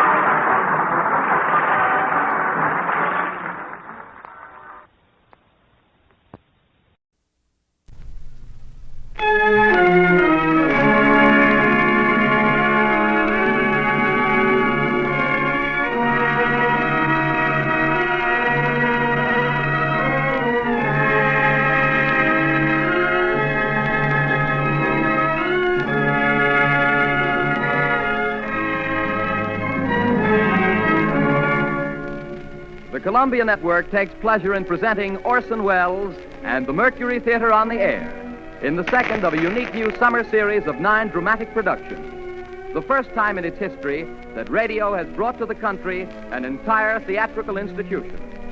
Columbia is proud to welcome Orson Welles to its roster of stars and to give him the opportunity of bringing to the air those same qualities of vitality and imagination that have made him the most talked of theatrical director in America today.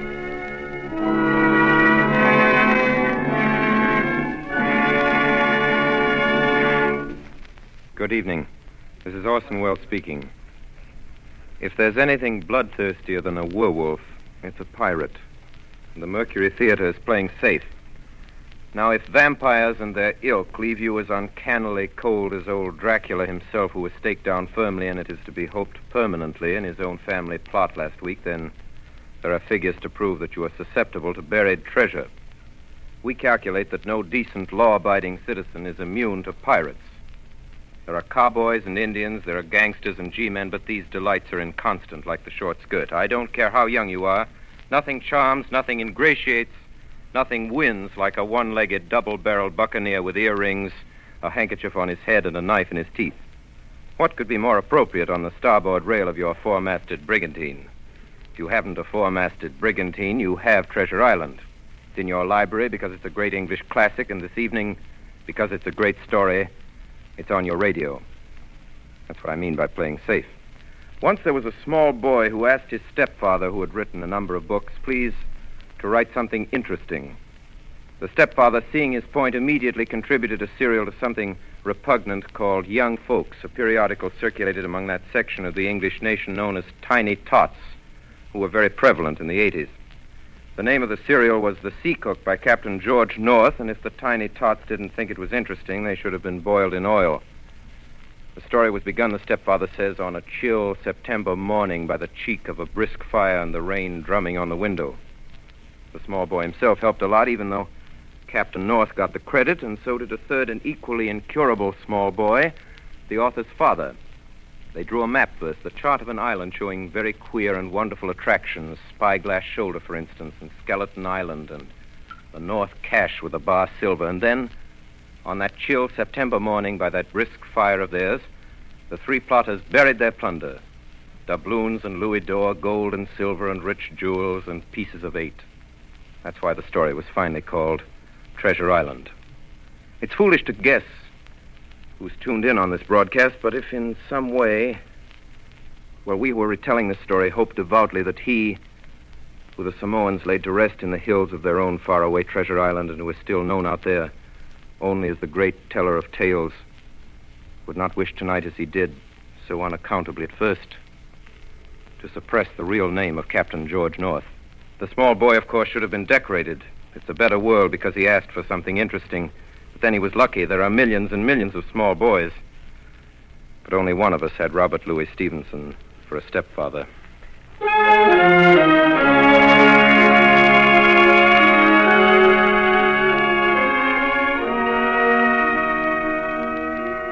Treasure Island by Robert Louis Stevenson with Orson Welles as Long John Silver and as Jim Hawkins who tells the story. Treasure Island.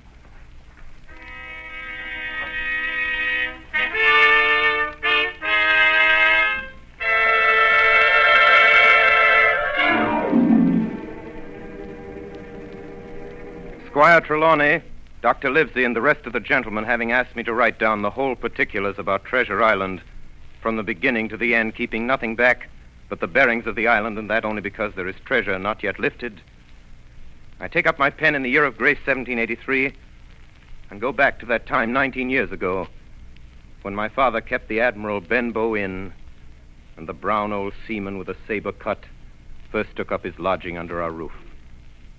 I was 14, but I remember him as if it were yesterday. 15 men on a dead man's chest. Mother called to me from upstairs. Jim? Yes, Mother? Jim, there's a man coming up the road. Go out and see what he wants. He came plodding to the inn door, his sea chest following behind him on a hand barrow. A tall, strong, heavy, nut-brown man, his tarry pigtail falling over the shoulders of his soiled blue coat, his hands ragged and scarred with black broken nails, and the saber cut across one cheek, a dirty, livid white, singing that old sea song that he sang so often afterwards. Oh! Open up in there! Now then, boy. Yes, sir? What do you call this place? The Admiral Benbow Inn, sir. Admiral Benbow, eh? Nice, lonely-looking, pleasant-situated grog shop. Folks don't come here much, do they, boy? Not much company? No, sir, more's pity. No? Well, then it's the berth for me. I'm a plain man, rum and bacon, eggs, all I want, and that head up there for to watch ships off. I have a mind to stay here a bit. Here, you matey, you with the wheelbarrow. Bring up alongside, help up my chest. You two boys, heavy. Yes, sir. Call me Captain, boy. Captain. Yes, Captain. Just one thing more. Yes, Captain? You ain't seen him, have you? No, sir. Who do you mean? Along the road, maybe. You might have seen him somewheres you can't tell. Let me know if you do, boy. A seafaring man. Yes, sir. With one leg. Yes, sir. Captain! Yes, Captain. Bring me a noggin of rum, boy.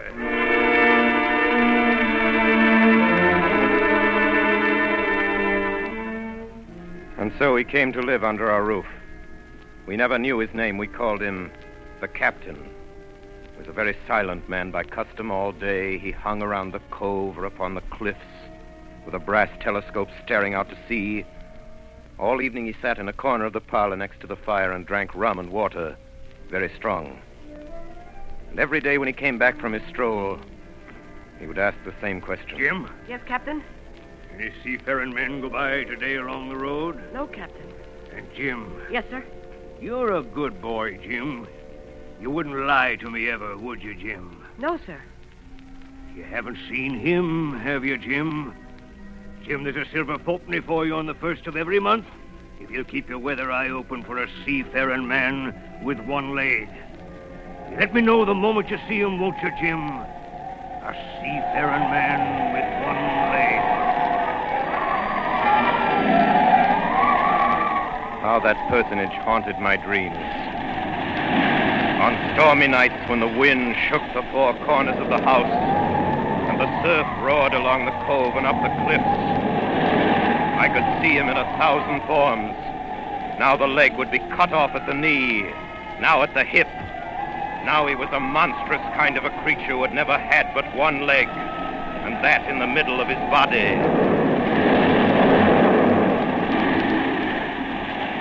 You'll keep your weather eye open, won't you, Jim? For a seafaring man with one leg. A seafaring man with one leg.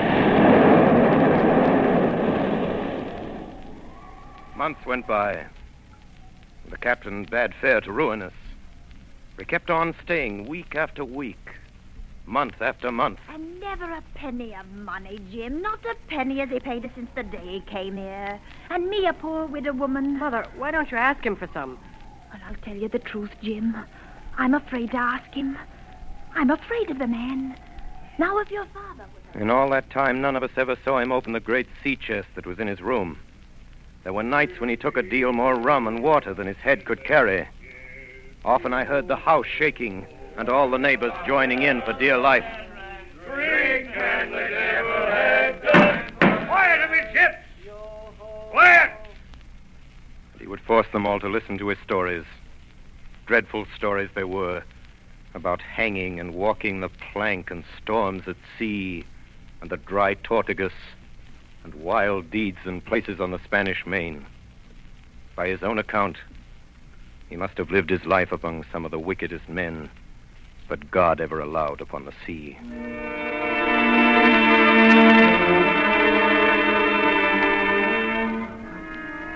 The captain had been living with us almost a year when there occurred the first of the mysterious events that rid us at last of his presence.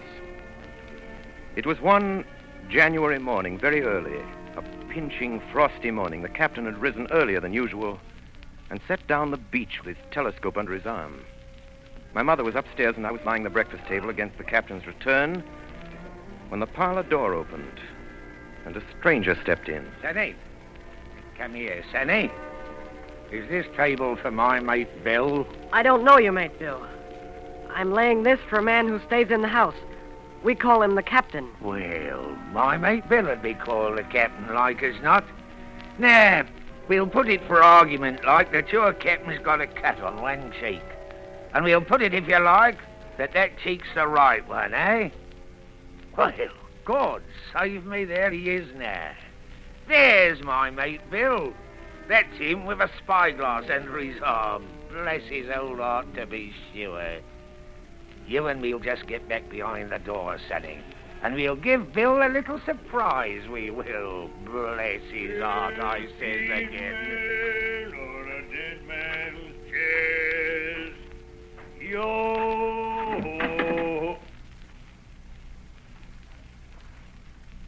Hello, Bill. Come, Bill. You knows me. You knows an old shipmate, Bill, surely. Black dog as ever was. Bill. We seen a sight of times, us two. So you run me down. Here I am, we'll speak up. What is it? That's you, Bill. You're in the right of it, Billy. I'll have a glass of rum from this dear child here, what I've took such a liking to. And we'll sit down, if you please, and talk square like old shipmates. Sit down, Bill. And you, Sonny, get out. Yes, sir. And none of your keyholes on me, do you hear? For a while, I could hear nothing but a low gabbing. Suddenly, the voices began to grow higher. No. And an end on it. If it comes to swinging, swing all. Say aye!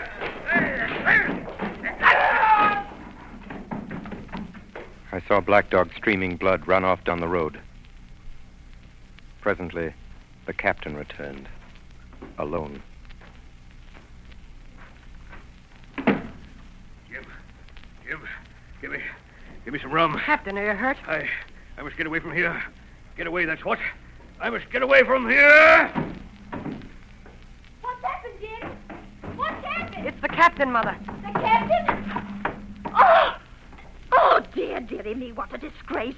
I've been afraid of something like this ever since he came into the house with that old chest of his. I got the rum and tried to put it down his throat, but his teeth were tightly shut and his jaws were as strong as iron. An hour later, Our friend Dr. Livesey came. Doctor, what shall we do? Where is he wounded, Doctor? Wounded? A fiddlestick's end.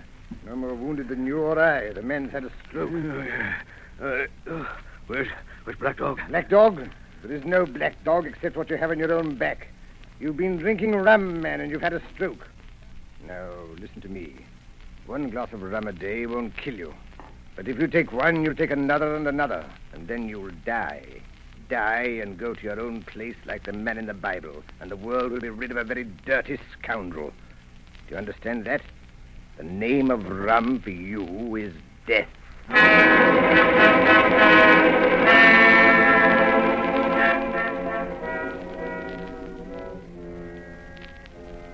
About noon the next day, I stopped at the captain's door with some medicines.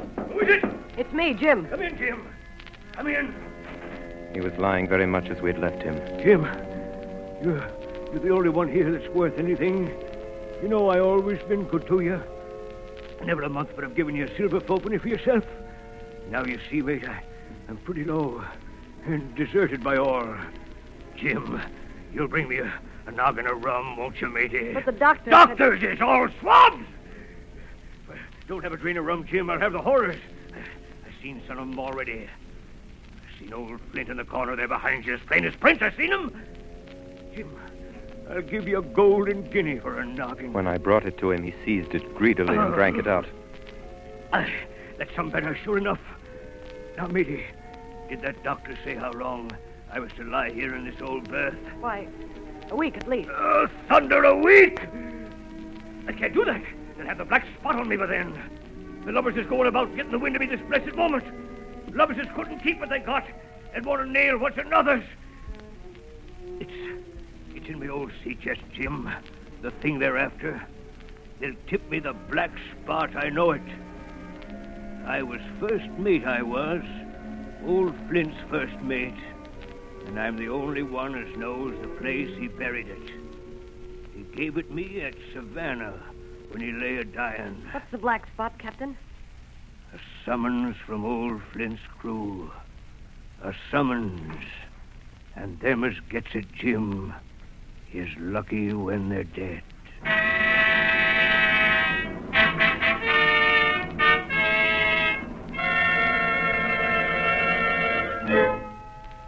So, a week went by.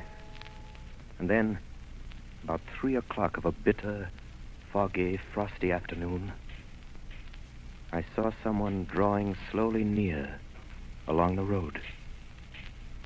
He was plainly blind, for he tapped before him with a stick, and he wore a great green shade over his eyes and nose, and he was hunched as if with age or weakness, and wore a huge old tattered sea cloak with a hood.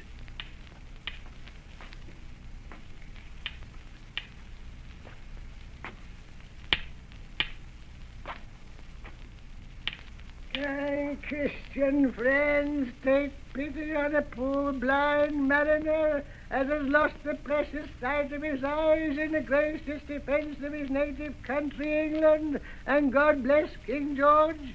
Where or in what part of his country he may now be? You were at the Admiral Benbow Inn, sailor. Eh?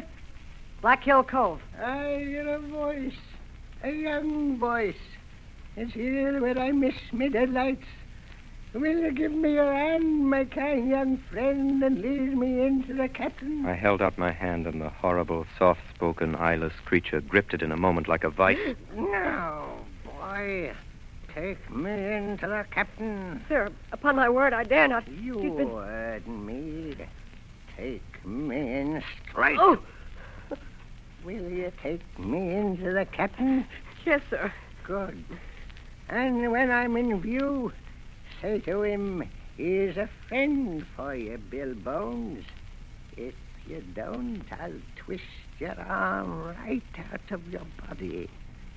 Do you hear? Yes, sir. Stash your patter, damn you. Now, forward march.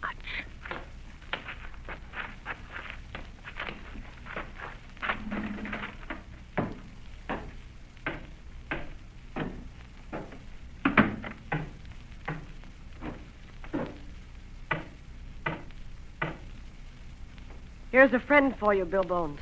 Now, Bill, sit where you are. Business is business. Hold out your left hand, Bill.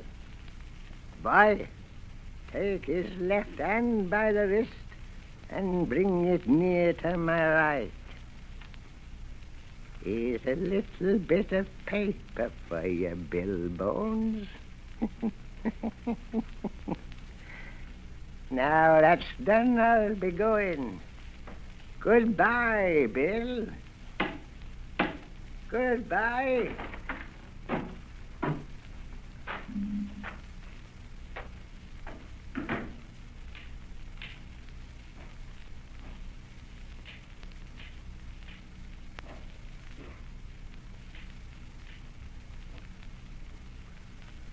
Jim? Yes, Captain? What time is it, Jim? 10 o'clock. 10 o'clock.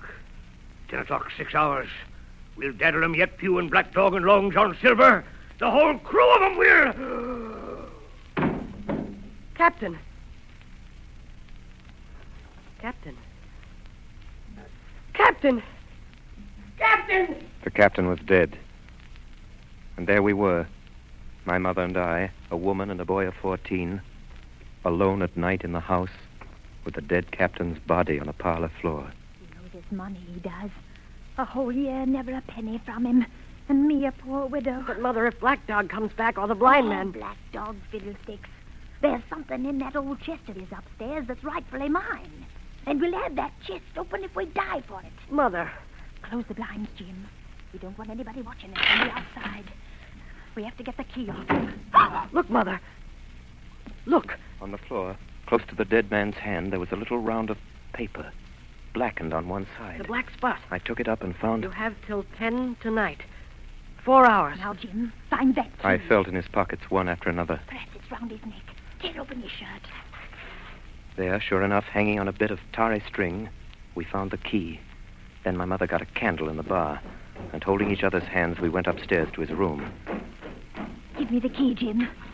Now then. Oh, nothing in here. Not a thing of value, not a penny. Mother, look. There, before us, lay the last things in the chest. A bundle tied up in oilcloth looking like papers, and a canvas bag that gave forth at a touch the jingle of gold. You see, Jim, I knew we'd find it. But I'll show these rogues that I'm an honest woman. I'll have me do and not a farthing over. Here, Jim, hold this bag. The coins were of all countries and sizes. Doubloons and louis d'or and guineas and pieces of 8. Mother. What is it, Jim? Mother, listen.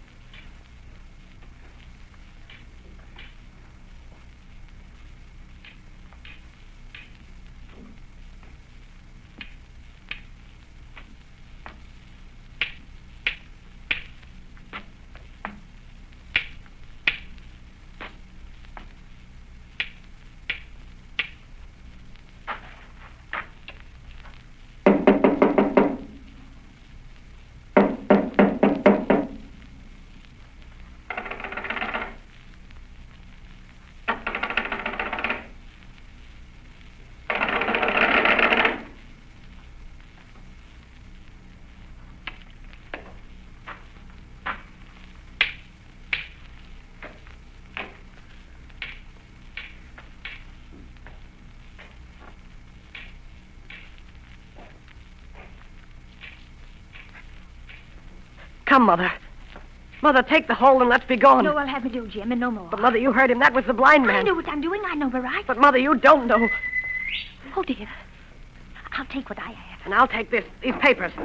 Quick, Mother, quick. Take my hand. Next moment, we had opened the door and were in full retreat toward the village. Look, Jim. Over the hill. There they come. Run, Mother, run. Oh, Jim. Jim, I'm going to faint.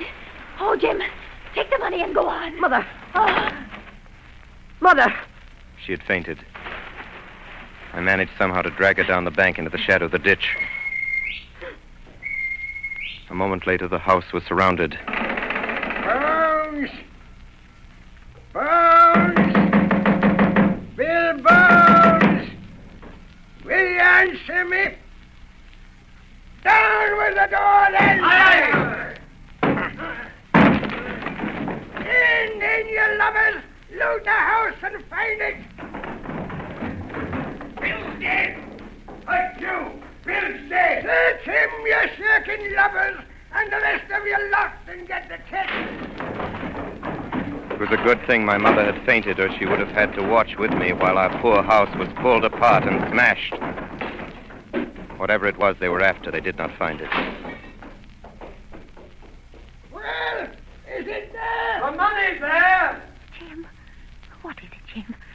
What are they after? The map, Mother. Flint's map. Hey, you! That's the signal!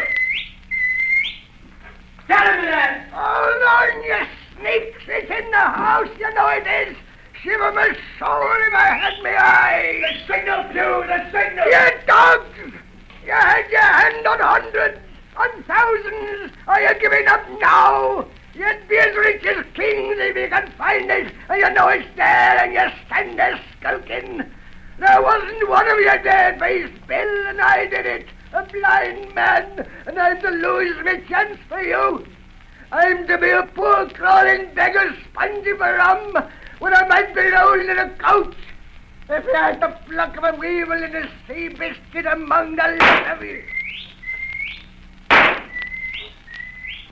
That's the last signal. Get him!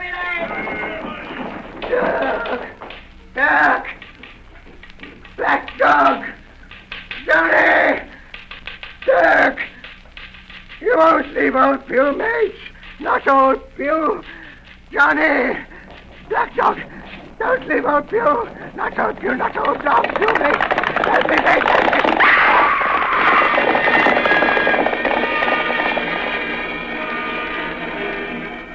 When they picked him up where he lay on the road on his side, Pew was stone dead. The horsemen, as it turned out, were revenue officers who had some news of a strange lugger in Kit's Hole, and had set forth that night in our direction. They took my mother to a neighbor's house. Well, Hawkins, they got the money, you say? Well, what in fortune were they after? More money, I suppose. No, Sergeant. Not money, I think. In fact, sir, I believe I have the thing in my breast pocket. And to tell you the truth, I should like to put it in safety. To be sure, boy, quite right. I'll take it. I thought perhaps Dr. Livesey... Yes, Dr. Livesey. Perfectly right, perfectly right. A gentleman and a magistrate. Dogger! Yes, sir. You have a good horse. Take this line up behind you. Yes, sir.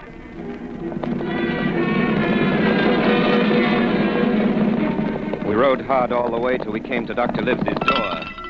Dr. Livesey, the doctor's supping tonight at the Squire's. Squire? So there we go, boys.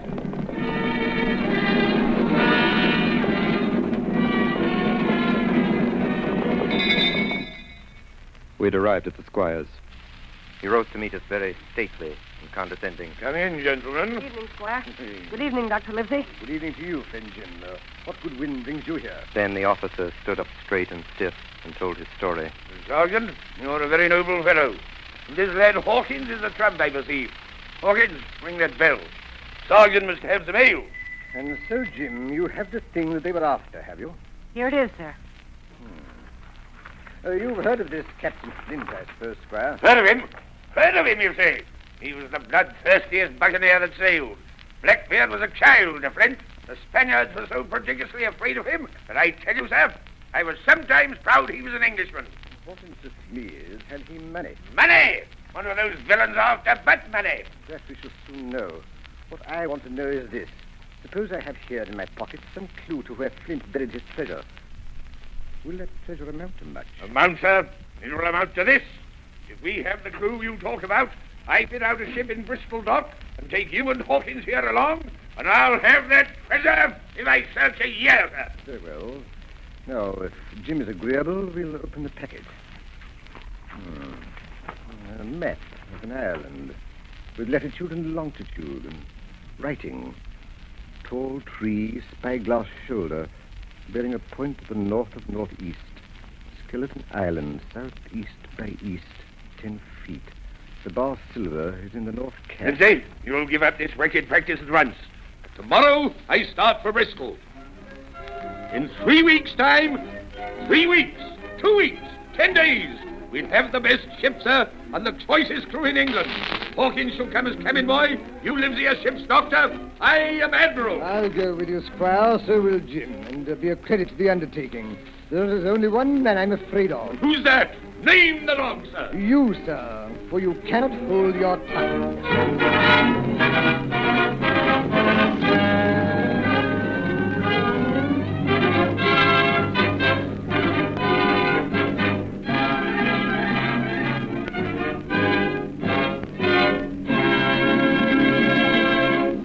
In a few moments, we shall be bound for Treasure Island with Dr. Livesey, Squire Trelawney, and Jim Hawkins. We pause now for station identification. This is the Columbia Broadcasting System. WABC, New York. Tonight, the Columbia Network is bringing you Orson Welles and the Mercury Theatre on the air in Robert Louis Stevenson's Treasure Island. As Jim Hawkins was telling us, we are eager to leave the Benbow Inn behind and set out for the docks in Bristol. It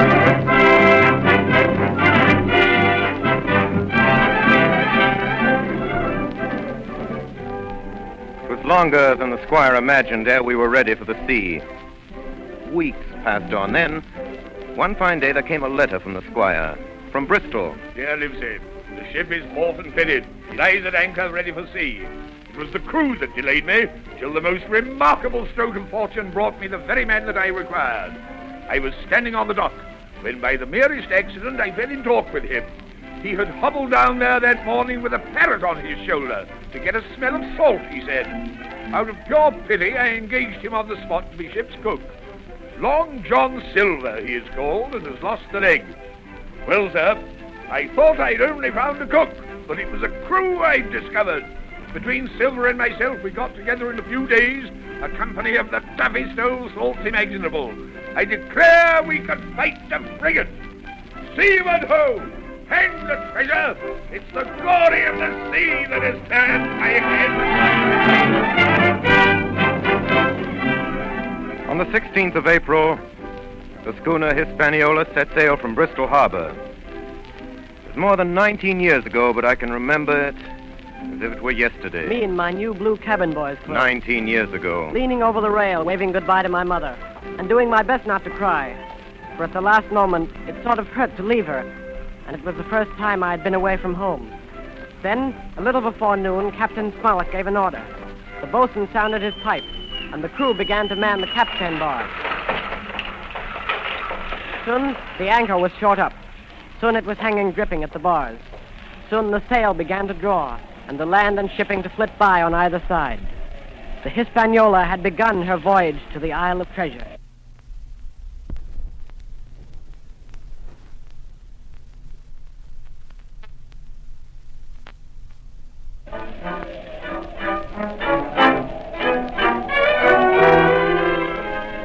On the second day out, I made the acquaintance of our one-legged ship's cook, Long John Silver. Hey there, boy.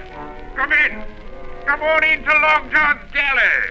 To tell you the truth, at the very first mention of Long John Silver in the squire's letter, I had taken a fear in my mind that this might be the very one-legged sailor that I had watched for all those months at the Benbow Inn. But one look at him was enough. I had seen Captain Bones and Black Dog and Blind Pew, and I knew what a buccaneer looked like. Very different from this clean and pleasant-looking sea cook. His left leg was cut off close to the hip, and under the left shoulder he carried a crutch, which he managed wonderfully, hopping about on it like a bird. Pieces of eight! Pieces of eight! Pieces of eight! Are you Mr. Silver, sir? Yes, me lad, such is my name to be sure. And you're Hawkins, eh? Nobody more welcome than yourself, me lad, in old John's galley. Sit down, hear the news. Your first trip to sea, Hawkins? Yes, sir. Well, there's a lot of things you're going to learn before this here voyage is over. What do you think, Hawkins? And if there's anything you want to know, Hawkins, you just come to old John Silver and ask him, see? He'll tell you. His galley was as clean as a new pin. The dishes hanging up burnished, and his parrot in a cage in one corner. Yes, Captain Flint. I call my parrot Captain Flint. Yeah, the parrot, that's the famous buccaneer. Yes, Captain Flint, predicting success to our voyage. Wasn't you, Captain? Yeah, she's a powerful old bird, is Captain Flint. 200 years old if she's a day, and if anybody's seen more wickedness, it must be the devil himself. She sailed with England, the great Captain England, the pirate, on the old Walrus. It's Flint's old ship.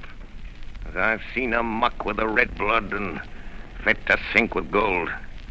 She's been at Madagascar and at Malabar and Suriname and Providence and Portobello. To look at her, you'd think she was a baby, Hawkins, but you smell powder, haven't you, Captain? Stand by to go about. And blood, eh, Captain? Order amidship. Animal hands. And pieces of eight, eh, Captain? Pieces of eight. Pieces of eight. Pieces of eight. Pieces of eight. Pieces of eight. 2 At the end of the 3rd week, we left Madeira behind us. The ship proved to be a good ship. The crew seemed to be capable seamen. There was only one man aboard who was not satisfied, and that was the ship's master, Captain Smollett. I'll speak plain. I don't like it. I don't like this cruise. I don't like the men. I don't like me officers. That's short and sweet. But nobody paid much attention to him. Every man on board seemed well content. Double grog was served on the least excuse.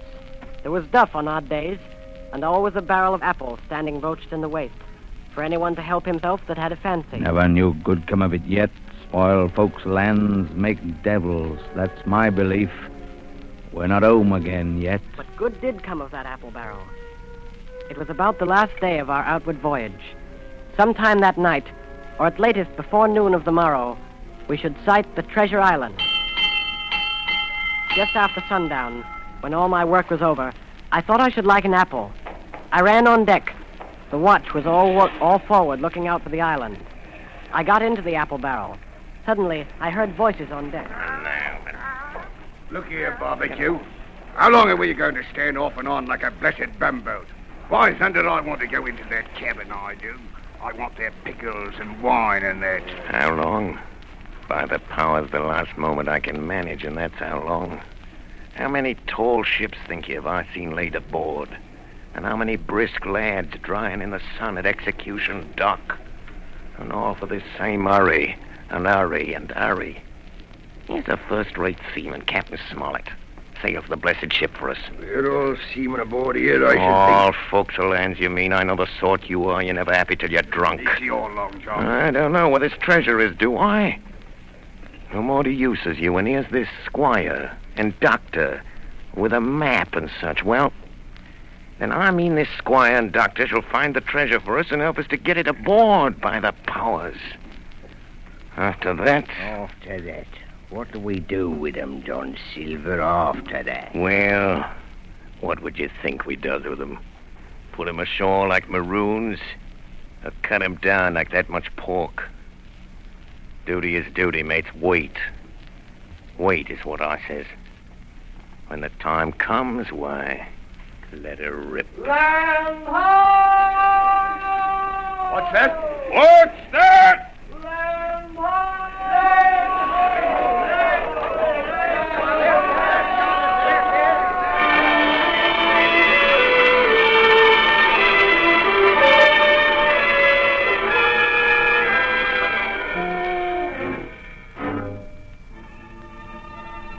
Away to the southwest of us, we saw it. Treasure Island. 10 minutes later, we were gathered in the cabin. The squire, Dr. Livesey, the captain, and myself. Now, Hawkins, you have something to say. Speak up. I did as I was bid. I told them the whole story of Silver's conversation. When that was done, all three, one after another, and each with a bow, drank my good health. Then the squire rose. Captain Smollett, you were right and I was wrong. I own myself an ass, and I await your orders, sir. Silver is a remarkable man. Here's the way I see it. We must go on because we can't turn back. And what I propose is that we don't wait for them to surprise us, but that we come to blows at our own time and when they least expect it. There must be some faithful hands left. Well, we must find out who they are. Jim here can help us more than anyone. The men are not shy with him, and Jim is a noticing lad. Hawkins, I put prodigious faith in you.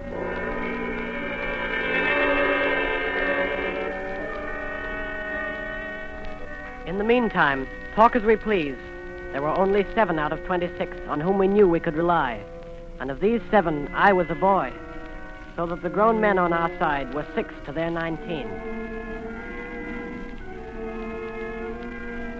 Next morning, there was not a breath of air moving, nor a sound, but that of the surf booming half a mile away along the beaches.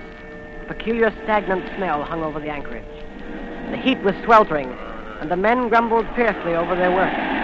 Mutiny, it was plain, hung over us like a thundercloud. Around noon, Captain Smollett came up on deck. Lads, we're not dame, we're all trying not a sort. Quick to the shore and let nobody, so you can take the gig. And as many as please may go ashore for the afternoon. Hey! Hey, wait a bit, Ben. What's the hurry? John Silver suspected a trick.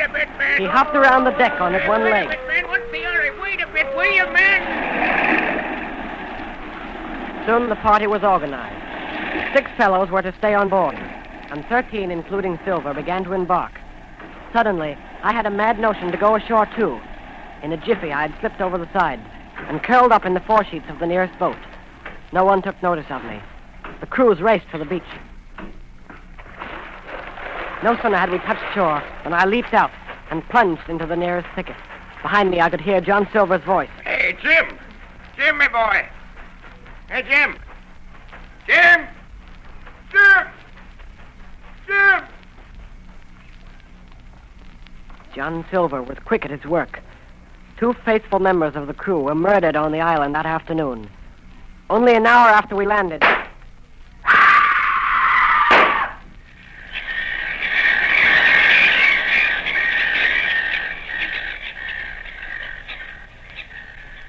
second killing I saw with my own eyes. From where I lay hidden among the trees. Will you tell me you let yourself be led away with that kind of a mess of swabs? As sure as God sees me, I'd sooner lose me hand than turn to get me duty. Mate, it's because I think's gold dust of you. Gold dust. John Silver, you're mate of mine no more. If I die like a dog, I'll die in me duty. You've killed Alan, have you? Kill me too if you can. But I defy you. He started to walk away. Try this, then. Long John whipped the crutch out of his armpit and sent it hurtling through the air. It struck him in the back and killed him. Then Silver brought out a whistle. I didn't wait. I ran. I ran as I never ran before.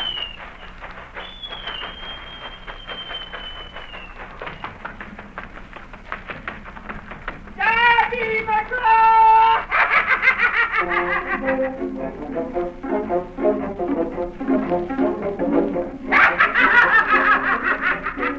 I looked up the side of a hill. Far above me, I saw something leap behind the trunk of a tree. It seemed dark and shaggy. I turned and began to run. Suddenly, the thing appeared in front of me, and running forward, threw itself on its knees before me, and held out its clasped hands in supplication. Who are you? I'm poor Ben Gunn, I am. I haven't spoke with Christian these 3 years. 3 years? Were you shipwrecked? No, mate, maroon. 3 years. Lived on goats since then, and berries and oysters. Mate, my heart is sore for Christian diet. You mightn't happen to have a piece of cheese about you now? No? Well, many's a night I've dreamed of cheese, toasted mostly, and woke up again, and here I was. What'd you call yourself, mate? Jim. Jim? Jim. Well, now, Jim, you wouldn't think I was rich to look at me, would you now? Why, no, not in particular. Oh, well, but I am, Jim. I'm rich, powerful rich. Oh, Jim, you'll bless your stars, you will. You was the first that found me. Oh! Suddenly his eye fell on the Hispaniola lying far below us. Between it and the land was the jolly boat, with 5 men moving toward shore. But I could not tell if they were our men or the mutineers. Jim, tell me true. That ain't Flint's ship? It's not Flint's ship, and Flint is dead. There are some of Flint's hands aboard, worse luck for the rest of us. Not a man with 1 leg? Silver? Whoa! If you were sent by Long John... Oh! I'm as good as pork, I know it. I was in Flint's ship with John Silver when old Flint buried the treasure. He and 6 along, 6 strong seamen. They was ashore nigh on a week. And then one day, here come Flint by himself in a little boat, and the 6 all dead. Dead and buried along with the treasure. How he done it, not a man of us could make out. I told him the purpose of our voyage and the predicament in which we now found ourselves. Oh, that Long John, he's a bad 'un. And you're all in a clove hitch, ain't you? Well, you just put your trust in Ben Gunn. Ben Gunn's the man to help you. You tell that to your squire, Jim. Ben Gunn's the man, that's what you'll say. And Ben Gunn says you has ideas of his own. Ah! Look at that. Far below us, we saw a Union Jack fluttering in the air above the woods. There's your friend, sure enough. More likely it's a mutineer. No, mate, Silver'd fly the Jolly Roger. That's your friend, sure enough, ashore in the old stockade made years and years ago by Flint. Whoa! What's that? That's the ship's cannon. They're shooting at the stockade. Come on. Wait a minute, Jim. Wait. Ben Gunn is fly. Rum wouldn't bring me down there. But remember, Jim, Ben Gunn's the man to help you. And when Ben Gunn is wanted, you knows where to find him. Just where you found him today. I started to run towards the flag. Hey, Jim! Jim! Yes, sir? Yeah, you won't forget that piece of cheese, will you, mate?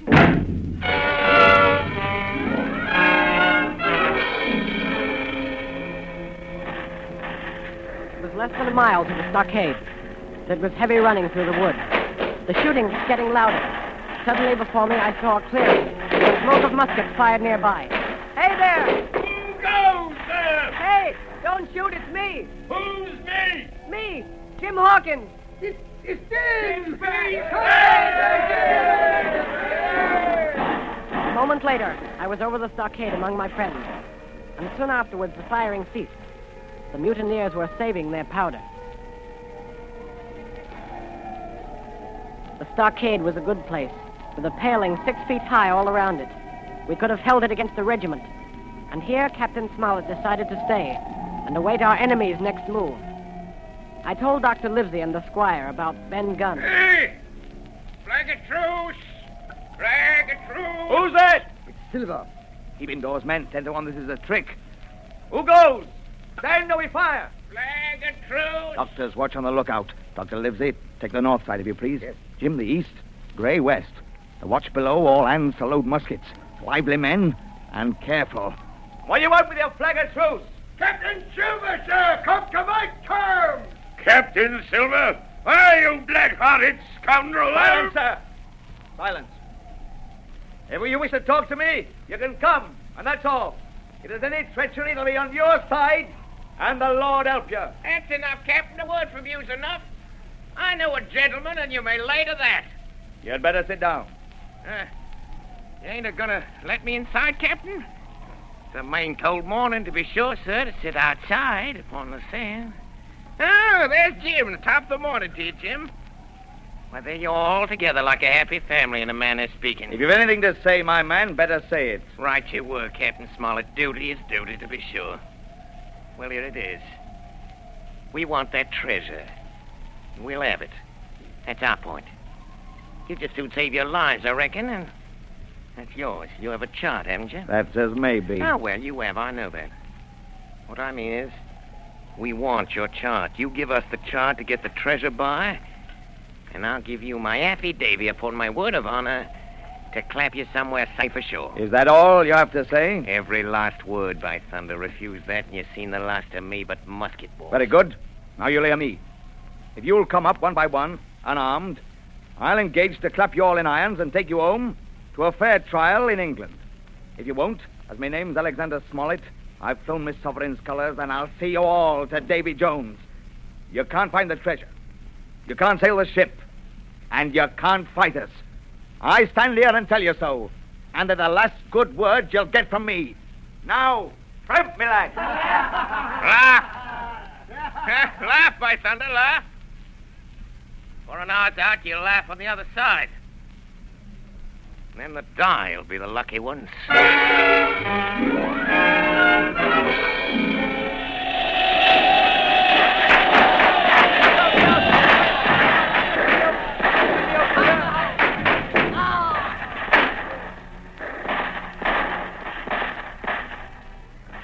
10 minutes later, nothing remained of the attacking party but the 5 who had fallen. 4 on the inside and 1 on the outside of the palisade. The mutineers did not come back that night. They had got their rations, as the captain put it. The next day was stifling hot. After dinner, Dr. Livesey sent for me. Jim, was it cheese you said Ben Gunn had a fancy for? Yes, sir, cheese. Well, Jim, just see the good that comes of being dainty in your food. You've seen my snuff box, haven't you? And you never saw me take snuff. The reason being that in my snuff box I carry a piece of Parmesan cheese. A cheese made in Italy, very nutritious. Well, that's for Ben Gunn. Oh, goodbye, my lad. Then he took up his hat and pistols, girt on his cutlass, put the chart in his pocket, and set off briskly through the trees. That afternoon, the blockhouse being stifling hot, and the little patch of sand inside the palisade ablaze with midday sun, and so much blood about me, and so many poor dead bodies lying around, a new idea came into my head. This was to swim out under cover of the night, cut the Hispaniola adrift, and let her go ashore where she fancied. The mutineers, after their repulse of the morning, had nothing nearer their hearts than to up anchor and away to sea. This, I thought, would be a fine thing to prevent. It was evening when I reached the east coast of the island. I could see the Hispaniola lying at anchor offshore. And there was the Jolly Roger, the black flag of piracy, flying from her peak. The last rays of daylight dwindled and disappeared. Absolute darkness settled down on Treasure Island.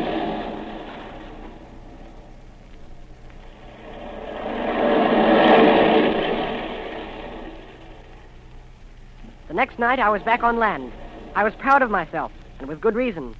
I had grounded the Hispaniola, beached her up tidily in the North Inlet with no harm done, safe from the mutineers. I had no trouble finding the stockade. Coming in from the shore, keeping close in shadow where the darkness was thickest, I crept into the blockhouse. I could see nothing. The doctor and the squire must have worried about me. I should lie down in my own place, I thought, and enjoy their faces when they found me in the morning. I felt for a place to lie down. Pieces of eight! Pieces of eight! Now go! Pieces of eight! Now go! Bring a torch, Dick. Well, shiver my timbers. Jim Hawkins. Dropped in like, eh? Quite a pleasant surprise for poor old John. I've always liked you, I have, Jim, for a lad of spirit. I picked her my own self when I was young and handsome. Always wanted you to join my camp and take your share and die a gentleman, and now, my cock, you've got to. You can't go back to your own lot. Where are they? Now, where do you think, my son? Have you killed them? What do you think? Well, I'm not such a fool, but I know pretty well what I have to look for. But there's a thing or two I have to tell you. And the first is this. Here you are in a bad way. Ship lost, treasure lost, men lost. And if you want to know who did it, it was I. I was in the apple barrel the night we sighted land. And I heard you, John, and you, Dick Johnson, and Hans, who is now at the bottom of the sea, and told every word you said before the hour was out. And as for the schooner, it was I who cut her cable. And it was I who brought her where you'll never see her more, not one of you. I no more fear you than I fear a fly. I'll put one to that, and here goes, you sneaking son of a scrub. So will I. Come on, sir! Who are you, Tom Morgan? Maybe you thought you was captains here, perhaps. I'm gonna kill the boy. Did any of you gentlemen want to have it out with me? Him that wants it shall get it. You won't fight, then by thunder you'll obey. You may lay to it. I like that boy now. Never seen a better boy than that. He's more a man than any pararati in this here house. What I say is this, let me see him that'll lay a hand on him, that's what I say. And you may lay to it. Seem to have a lot to say. Pipe up and let me hear it, or lay to. John. What? We got something for you, Jordan. Step up, I won't bite you. Hand it over, lubber. The black spot. I thought so. What's on it? Deposed. Deposed, that's it, is it? Very pretty wrote, to be sure. Like print, I swear. But it ain't one bit prettier wrote than this. What's that? And what does it look like, lads? A chart, that's what it is, a chart. A chart of this island, old Flint's chart. Now, what do you say to that? Yes, that's Flint, sure enough. That's it. Jaya, and a clovage to it. So we done ever. Silver's the man. Silver. John Silver, our captain, lad. Barbecue forever. Barbecue for captain. John Silver, the captain.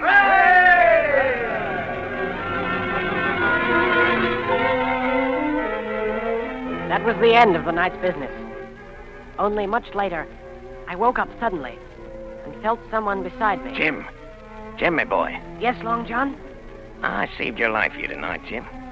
Now, you and me stick close, Jim, back to back like, in case of trouble. And talking of trouble, Jim, why did those friends of yours leave that chart behind when they cleared out of here? They did, though. I came in here this morning and found the place empty and the chart lying there on the table where I couldn't miss it. And there's something under that. Something under that. Good or bad. The next morning, we set out after the treasure. Tall tree, spyglass shoulder, bearing a point to the north and northeast. Skeleton Island, east, southeast, and by east, 10 east. Hey, over there! Come quick! At the foot of a pine, half covered with green creeper, a human skeleton lay on the ground. A skeleton, by God! It lay perfectly straight, the feet pointing in one direction, the hands raised above its head like a diver's, pointing directly in the opposite. It ain't natural. It ain't natural, but you know, lads, I've a notion in my old numbskull. Now, here's the compass. There's the tip-top point of Skeleton Island sticking out like a tooth. Just take a bearing, will you, along the line of them bones? East, southeast, and by east. I thought so. There's the pointer. Right up there's our line for the Pole Star and the Jolly Dollars. This is one of Flint's jokes, and no mistake. Him and these 6 was alone here. Alone. He killed 'em. Every man. And this one he hauled up here and laid down by the compass, yes. 6 they were, and 6 we are. And Bones is what they are now. I saw him dead, old Flint. There he laid with penny pieces on his eyes. Dead, aye, sure enough he's dead. But if ever spirit walked, it'd be Flint's. Dear heart, but he died bad, did Flint. Oh, that he did. May not it were. And the windy was open, and I hear that old song of his coming out clear as hell. And the death all on man already. Listen.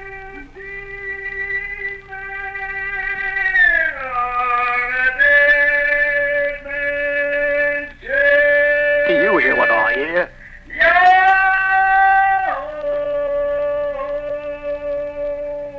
That's Flint, begad. Old Flint. Oh, Lord.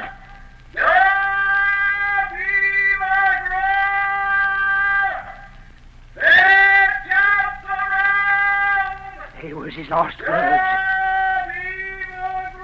Old Flint's last words about. Oh, Lord, have mercy on us. Shipmates! Shipmates! They're 750,000 pound, not a quarter of a mile from here. When did a gentleman of fortune show his star under that much dollars for a boozy old seaman with a blue mug? And him dead, too? Hello there, John. Don't you cross a spirit. Spirit? Well, maybe. You know whose voice that was? It was like somebody else's. It was like a... By the powers! Ben Gunn! Aye? Aye. Aye. So it were. Ben Gunn it were. Why, nobody minds Ben Gunn. Dead or alive, nobody minds it.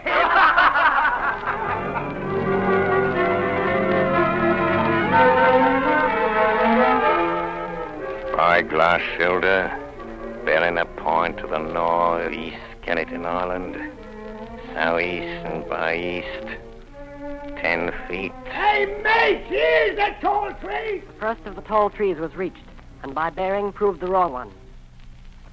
So did the second. So the third. Here it is. Aye, Long John, Mary, here it is. Before us was a great excavation. In this was the shaft of a pick broken in two, and the boards of several packing cases strewn around, all branded with the name Walrus, the name of Flint's ship. The treasure had been found and rifled. The 700,000 pounds were gone.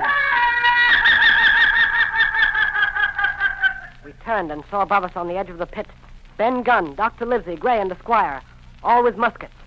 The doctor's plan had worked. The pirates had fallen into his trap.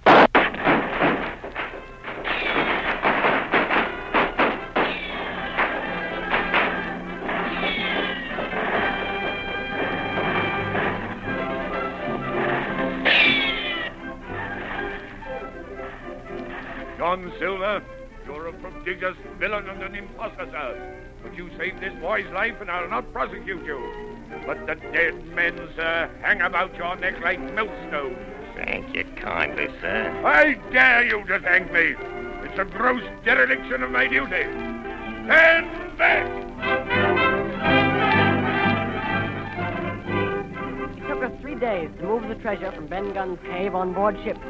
On the 8th day of December, the Hispaniola reached Bristol. 5 men only of those who had sailed returned with her. Well, that was 19 years ago. All of us had an ample share of the treasure and used it, wisely or foolishly according to our natures. Captain Smollett is now retired from the sea. As for Ben Gunn, he got 1,000 pounds, which he spent or lost in 19 days, for he was back begging on the 20th. Silver vanished on the voyage one night off the coast of Mexico, and we heard no more of him. The bar Silver and the arms still lie, for all I know, where Flint buried them. And certainly they shall lie there for all of me. oxen and wain ropes would not bring me back again to that accursed island. The worst dreams that ever I have are when I hear the surf booming about its coast or start upright in bed, with the sharp voice of Captain Flint still ringing in my ears. Pieces of 8, pieces of 8, pieces of 8, pieces of 8, pieces of 8, pieces of 8, pieces of 8.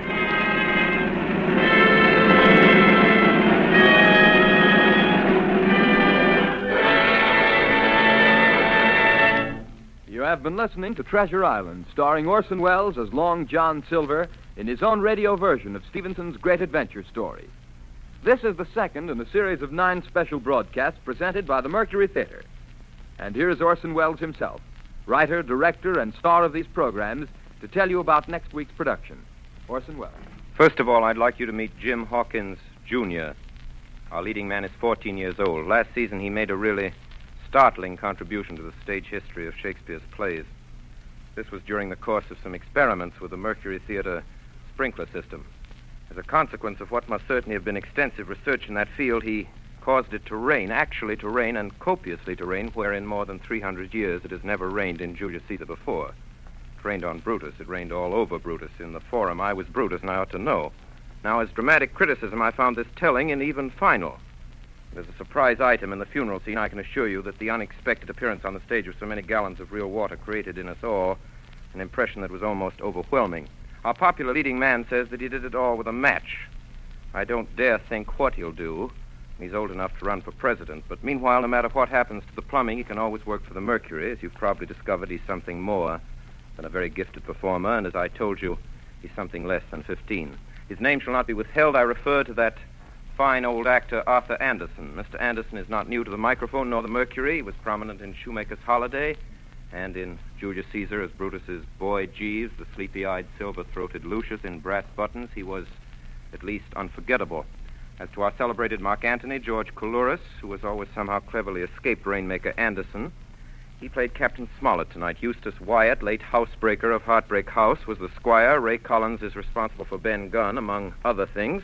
And that was Alfred Shirley as Blind Pew. Then you heard Stephen Fox and Agnes, guess what she played, Moorhead, and a Mercury roundup, William Allen and Richard Wilson inclusive.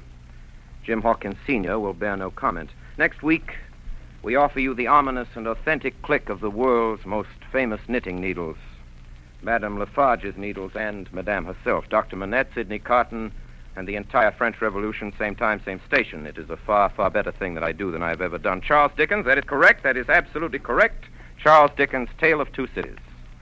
There is at this moment a disturbance in the sub-control room, and if it isn't a tumbril, it's Arthur Anderson. It's a good thing the program's over. Good night, everybody.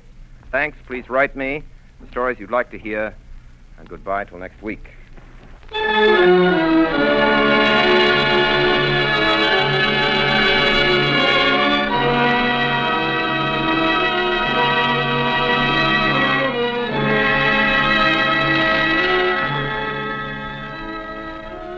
Remember, 9 o'clock Eastern Daylight Saving Time next Monday night for the Mercury Theatre on the Air with A Tale of Two Cities by Charles Dickens.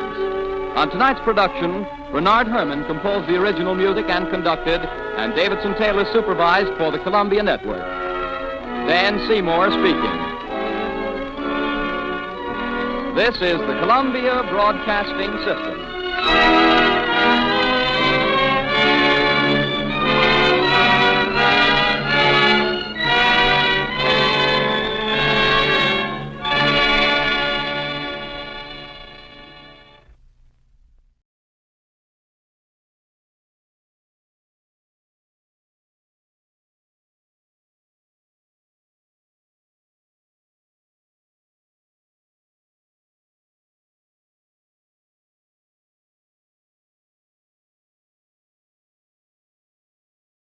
A new program, a great program. The Moore Durante Show is coming to CBS. Tune in every Friday at 10 p.m. Eastern Wartime, beginning tomorrow night, for laughs with Jimmy Durante and Gary Moore, and music with Georgia Gibbs and Roy Bargy's orchestra over most of these same stations.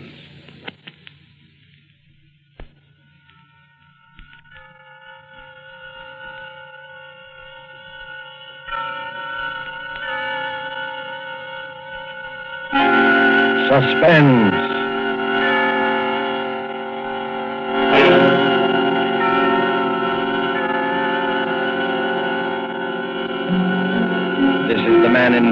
here again to introduce Columbia's program, Suspense. With us again as star is Mr. Orson Welles in the third of 4 successive appearances for the Suspense audience. And sharing honors with Mr. Welles this evening is a lovely and distinguished Hollywood leading lady, Miss Geraldine Fitzgerald. Our play tonight is from a short story by Agatha Christie. And so with Philomel Cottage, and with the performances of Geraldine Fitzgerald as Alex Martin, and of Orson Welles as her devoted husband, Gerald, we again hope to keep you in suspense.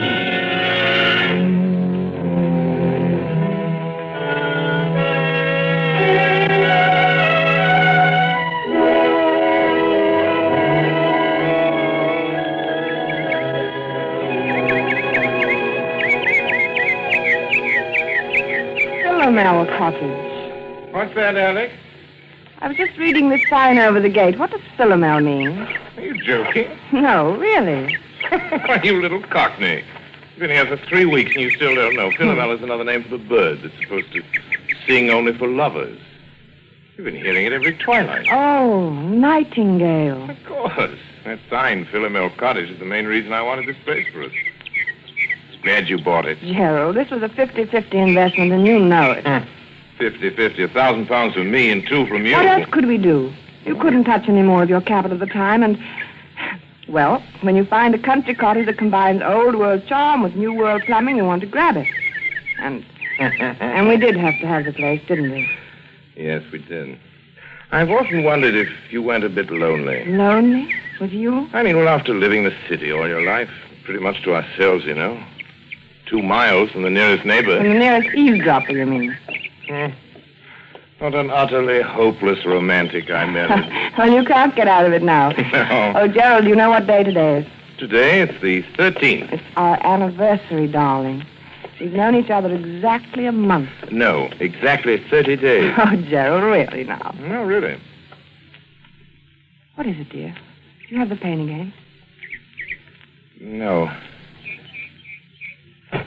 Just a little indigestion, I think. There. Do you want me to get you your pill? No. Well, dear, it's 11:25. Better get on to the village.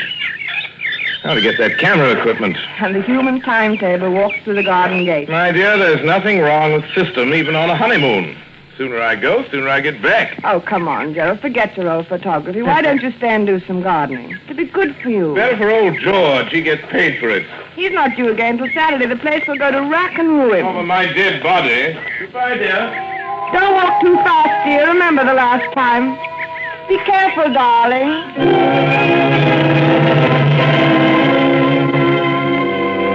Be careful. It had just slipped out. Be careful. Alex Martin swinging there on the garden gate, smiling out her happiness across a part of England that was as remote and placid as any you'd care to find, wondered why she'd said such a ridiculous thing. If this were London, say, that would have... London.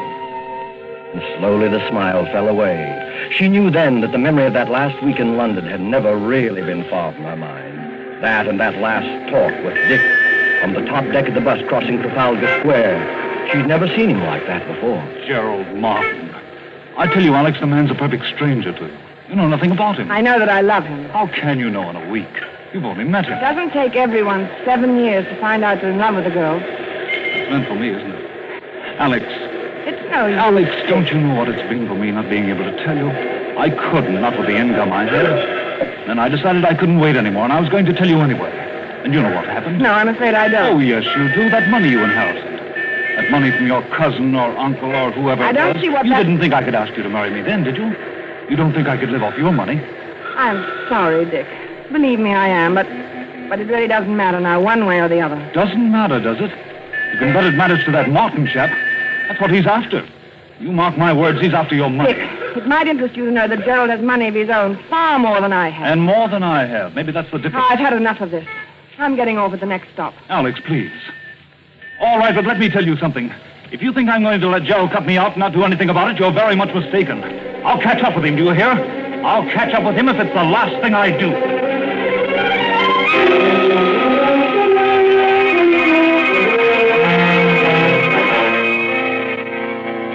catch up with him if it's the last thing I do. To Alex, that threat of just 1 month ago was merely a heat-of-the-moment outburst of hurt pride. And yet as she leaned on the gate of Philomel Cottage, it kept echoing in her mind. What swept it away, what brought her back to the rustic idyllic happiness of her life with Gerald Martin, was the ring of the telephone inside the cottage. Who could be calling? Couldn't be Gerald. Gerald had hardly had time to get beyond the turn in the road. Except if something had happened to him. If he'd had another attack. Maybe one of the villagers was trying to call to say that he... Well, she hurried then, and her hand shook a trifle. Hello? Alex, this is Dick. What? Who did you say? Dick? Why, Alex, what's the matter with your voice? I wouldn't have known it. It's Dick. Dick Wonderford. Oh, well, where are you? At the Traveller's Arms. That is the right name, isn't it? Or aren't you acquainted with your village pub? Do you mean you're here? Yes, I'm on a holiday doing a bit of fishing. Any objection to my looking up you two good people this afternoon? Oh, no. No, you mustn't. Why, Alex. I beg your pardon. Of course, I won't bother you if you'd rather I didn't. I'm sorry, Dick. I only meant that we'd be away this afternoon. Won't you come this evening? Thanks very much, but I'll probably be away by then. Depends upon whether a pal of mine turns up or not. Goodbye, Alex. Goodbye, Dick, and I hope that... Best of luck.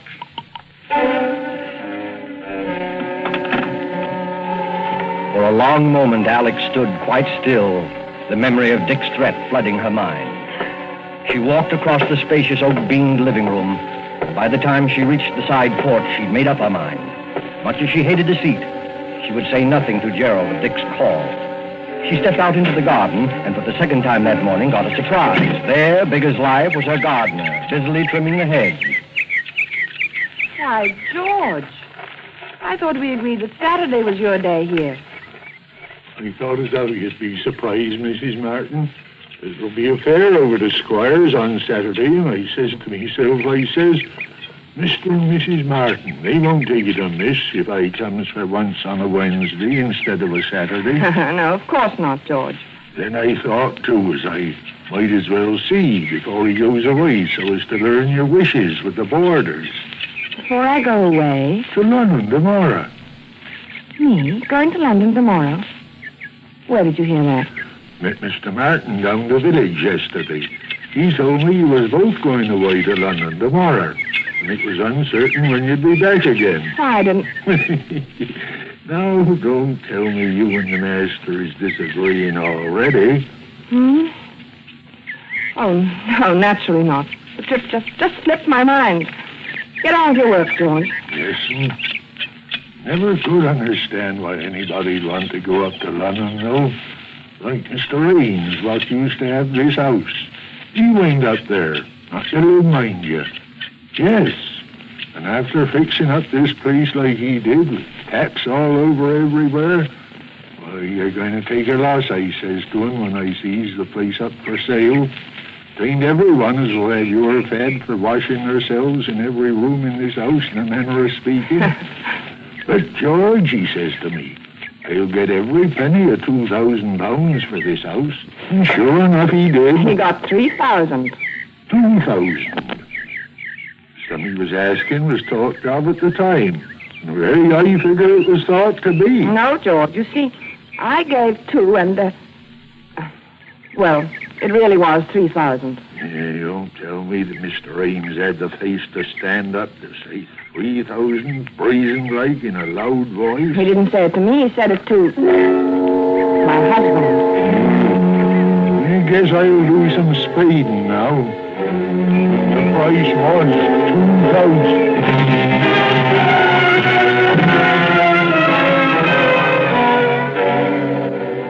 As Alex strolled on across the garden, she was conscious of a thin, vague thought struggling to make itself heard. Then, abruptly, it was gone.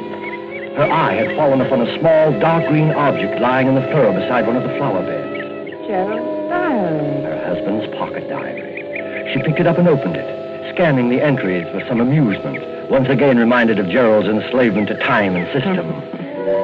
It was the entry on page 21 that brought the smile to her face. April 14th. Marry Alex at St. Peter's Church, 2:30. And it was the entry on page 30 that took that smile away. She stared, puzzled, at the date on the page. Wednesday, May 13th. Why, that's today. Only one thing was written there, in red pencil. 6 p.m. What did it mean? What was to happen at 6 p.m.? As she stood there, that small, vague thought struggled to be heard once more. It was something Dick Winterfeld had said. Not the threat, not that wild, silly promise of vengeance, but something else. And then it came. That's a perfect stranger to you. You know nothing about him. Nothing about him. It was true. What did she know about him? After all, This is ridiculous. Gerald, my husband. I love him. I trust him. But Then she thought once again of that cryptic entry. 6 p.m. It was just 3 o'clock when Gerald, his arms laden with packages, walked up the garden path and came onto the side porch. Oh, Alex! The moment he opened the door into the living room, he noticed the rather odd kind of excitement about him. There you are. Miss me, darling? why wouldn't I? You've had time to buy out the whole village. Only the camera shop. No. If I don't have the best equipped darkroom this side of London, it won't be my fault. If you're not careful, that darkroom of yours is going to overflow the whole cellar. Oh, incidentally, here's something you've been watering the flowers with. Catch. My diary. I dropped it in the garden, did I? I know all your secrets now. Not guilty. Oh, I'm not so sure. What about your assignation at 6 p.m. today? Why, Oh, that. Well, you've caught me at last. It's an assignation with a very handsome young woman, quite remarkably like you, in fact. You're evading the issue. Not at all. Simply a reminder that I want you to help me develop some negatives this evening. At 6 o'clock? That's rather a peculiar time, isn't it? Peculiar? Yes, I'm usually preparing dinner at that hour. Well, no harm in delaying it a bit. We might have a sandwich or two and some coffee out on the porch. Before we work on the negatives, you mean? Yes, that'll be pleasant, won't it? You know something, Alex? I've never found anybody yet who could touch your coffee. Oh. Really? That covers Australia and Canada, Oh, too. you and your mysterious past. Why do you say that? No reason. Oh, Gerald, I do wish I did know more about you. Alex, you're serious. I know it's silly, but Darling. I've told you all about me, my boyhood Yes, in Sydney, my life in Canada. Yes. I see. You mean love affairs. You women are all alike. Well, but there must have been. There must have been other women. I mean, if only I... Do you think it wise, Alex, this Bluebeard's chamber business? Let's put your mind on such a subject anyway. Never mentioned it before. I don't know, Gerald. I've been rather upset all day. I imagine I can thank old George for that. The gardener, you mean? He had some ridiculous idea we were going away to London. He said you told him Where so. did you see him? He came to work today instead of Saturday. You fool! Why, Gerald. I didn't get this collar off. Oh, Gerald, lie down. Look, lie down here. Here's some water. Here, darling. I'm all right. Oh, I'm sorry, darling, getting you all upset. That's Well, because the stupid old gardener. I made some weak joke to him about go off to London in the morning. He must have taken it seriously, else he didn't hear properly. You straightened him out, I suppose. Hardly. You know what a gossip he is. I didn't want the whole village to think my husband was leaving me in the dark about his plans. Are you all right now? You told him we were going then. Naturally. Yes, of course. Sorry you were placed in that kind of a situation, darling. I don't suppose you ran into anybody else today. This far from the world, Gerald? It isn't very likely, is it? Gerald. No, not another word. No, not another word. You aren't yourself now. It's quite plain. I want you to have a little rest. You'll be right as rain by 6 o'clock. Must you do those photographs tonight? After all, you don't seem so well yourself. Dear, when one sets a time to do something, one should stick to it. It's the only way to get through one's work. All right, up with you. Upstairs to your bed now. Very well, dear. I'll be getting things arranged in the dark room.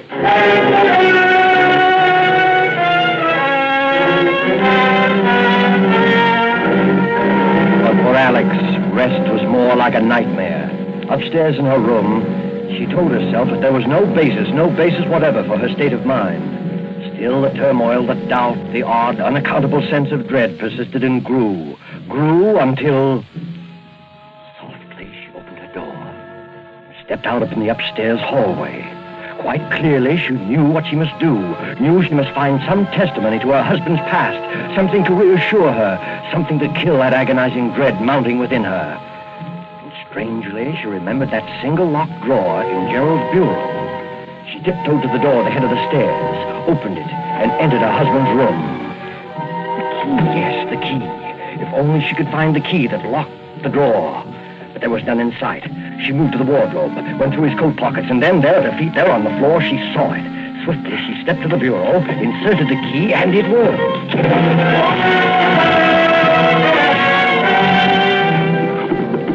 Alex Martin opened the drawer, looked down upon a small packet of letters tied with a light blue ribbon. And when she saw the uppermost envelope, her face reddened with shame.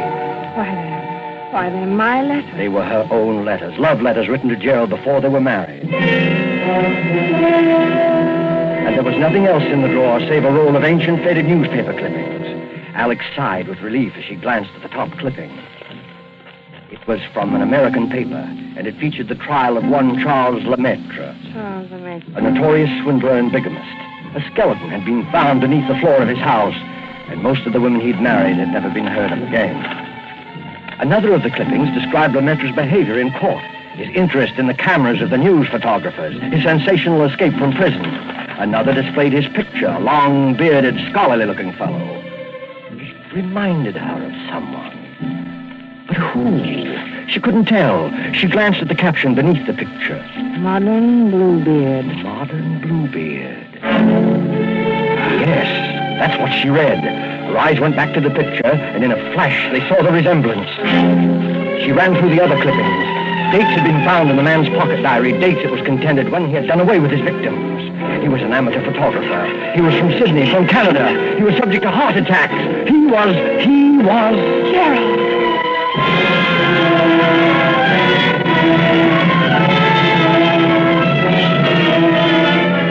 The room whirled around her.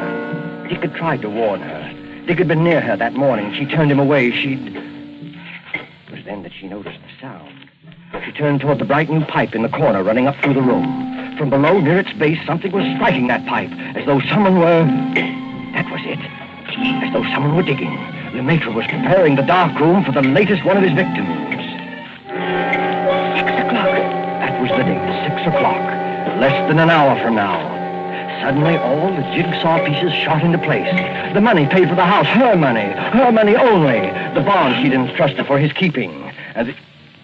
Suddenly, she heard no sound. The digging had stopped. She must escape from this house at once before he came up. The clippings, the light back in the drawer. Don't lock it, don't bother, just get away. She rushed to the door, out to the hall, and stopped frozen.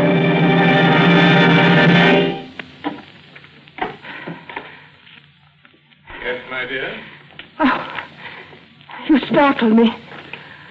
I was just trying to find your nail file. Were you, dear? Well, that's nothing to look so guilty about now, is it?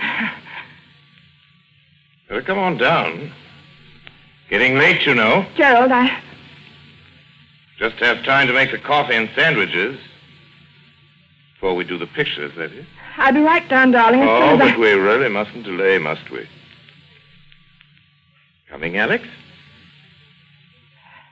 Very well. Now, that's better. Here, let me give you a hand. Never mind, Why, Gerald. Alex, how cold you are. Cold. Yes, I am rather. Well, that'll soon pass away, I'm sure. Hurry along, dear. Hurry along? Yes, into the kitchen. Alex, what is the matter? Nothing. I'll be all right. The kitchen. Yes, I'll fix us something in a second. You just sit here in the living room and... No, the porch. That'll be more comfortable, won't it? And I'll be right with you. Splendid, Alex. I'll just... No, of course not. What, Gerald? How rotten of me not to have suggested it. Since you're feeling a bit under par, you can probably do with some help. I'll come with you.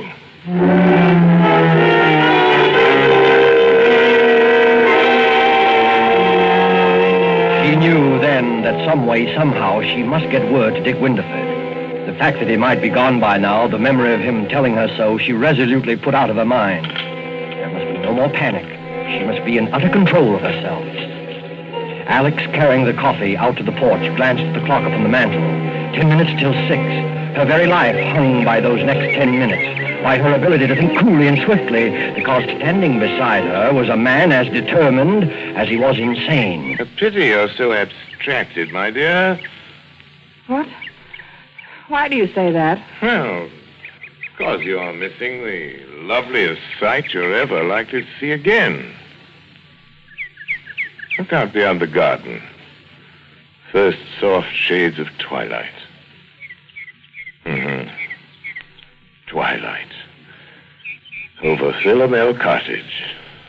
Now, I say, Alex, you are below par. What do you mean? First time you've ever slipped on the coffee. You must have tossed in the entire canister. I'll be more careful after this. Oh, dear. That reminds Alex, where are you going? Nothing to get excited about, Gerald. I forgot to order meat for tomorrow. I'm just going to phone the butcher. The butcher this time of evening? He generally stays late on Wednesdays. I'll be right back, darling. Don't shut the door, Alex. It keeps the insects out of the living room. You're not afraid I'm going to make love to the butcher, are you?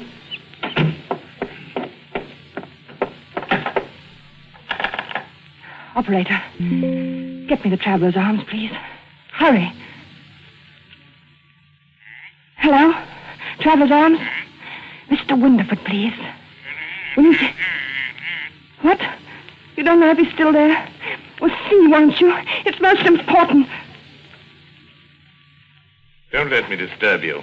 Well, darling, you do. I hate anyone listening when I telephone. But I do, Gerald, truly. You're quite sure you're really calling the butcher? Why, as a matter of fact, I'm not sure. What? What I mean is... What are you talking about? I'm afraid I've got the wrong person. A perfect stranger. Don't understand. Someone I know nothing about. You know nothing about, then why don't you hang up? Here, what's at the end of that wire? Hello? Hello? Dead. All right, my girl. Might as well get started. We're late now. Late? It's precisely 3 minutes past 6. Why, Gerald, it won't be 6 o'clock for 8 minutes. Look at the clock there on the mantel. I don't go by that relic. I go by my own Gerald, wristwatch. Listen. Stop pacing and listen to Well? me. I don't feel up to it tonight. I'm upset. I'm tired. Alex, I promise you, you won't be a bit tired after it's over. I'm not going to wait 1 minute longer. I won't do it. Come along, Alex. I'm with you. Come along. No. I'll carry you there. You will, you hear? Stop. You will. I've got something to tell you. Something to confess. Confess? Yes, to confess. Something I ought to have told you before. I've had my secret past, too. Former lover, I suppose. In a way, but something else. You'd call it... Yes, I expect you'd call it a crime. Crime? You? Yes. I don't believe it. Yes. You better sit down, Gerald. There. I told you I'd never been married before. That wasn't entirely true. There was a marriage. When I was 22, he was an elderly man with a little property. I induced him to insure his life in my favor. At one time, I was a nurse with access to a number of poisons. There's one poison, a white powder. You know something about poisons, perhaps? No, I know very little about them. This one is very much like... It's absolutely untraceable. Any doctor would give a certificate of heart failure, and that... No, I can't tell you. No. Another time, Gerald. Another time. Now I want to hear. How did you get him to take it? How did I get him to take it? Yes. Well, I always made his coffee for him. Coffee? Yes. One night I put a pinch of this poison in his cup. I remember that evening how very much like this it was, how peaceful. He gasped a little, tried to move from his chair, but he couldn't. Presently, he died. How much was the insurance money? About £2,000. I speculated. I lost it. It was over 2 years before I married again. He was a much younger man, quite well off. There was a will in my favor. He liked me to make his coffee, too, just as my first husband had done. I make very good coffee. Alex! It was the same, along about twilight. Alex! I remember it perfectly. How nervous and upset I'd been all day, wondering if it would turn out all right. Coffee. But it did. It was the same as the other. He just sat there in his chair, and he died. Our village doctor pronounced it heart failure. Alex! My husband did have a weak heart, you see, and that helped a great deal. Alex, listen! That netted me over £4,000. I didn't speculate. Coffee! That's why it tasted that way. You devil, you poisoned me! You poisoned me! Yes, I poisoned you! And already the poison is working. You see? You can't move from your chair. You're lying. You're lying. I'll kill you! You can't move. You're helpless. I'll kill you.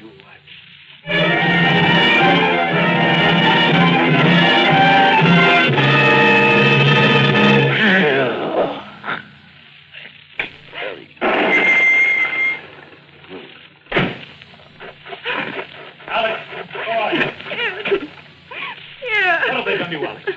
Constable, go see what's been happening in that room. Right, sir? You came. You did hear me. Oh, you silly girl. You went to the trouble to call me up and talk about someone you knew nothing about. I certainly knew enough to come. Excuse me, sir. What did you find, Constable? A man sitting in a chair. Heart trouble, it looks like, sir. And yes? Well, sir, he's dead. Your husband, ma'am? You might say a perfect stranger. He was just sitting in his chair, and presently he died.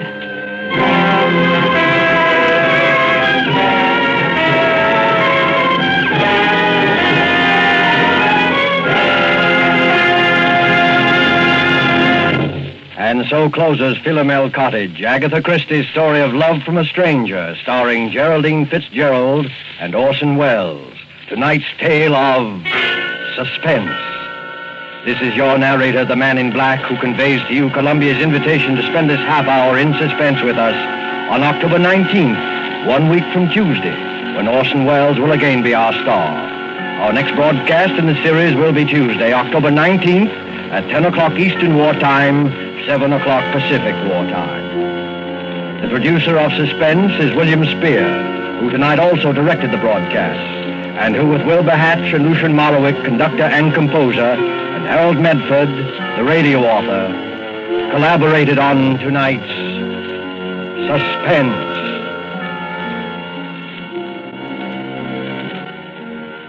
This is CBS, the Columbia Broadcasting System.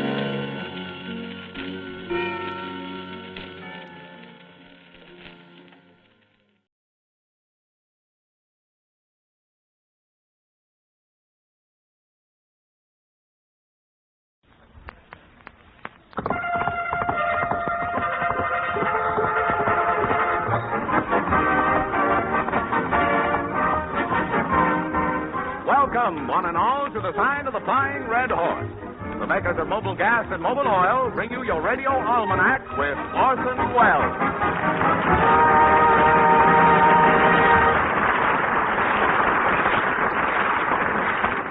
Good evening, ladies and gentlemen, this is Orson Welles. If you'll excuse me, I'd like to say just a word to our studio audience. Folks, I know our listeners won't mind if you interrupt this program occasionally for hearty laughter. You will, I know you will. If you don't, I'll tell the OPA how you got here.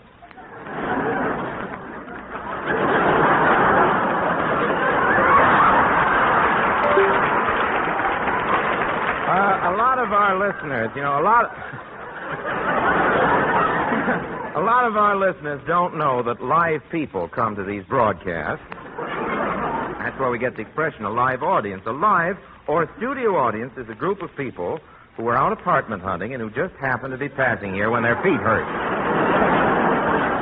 Oh, I'd appreciate it if you don't spread this around, but a cousin of mine on my mother's side has a brother-in-law who knows a girl who goes out with a fella who prints for rent signs.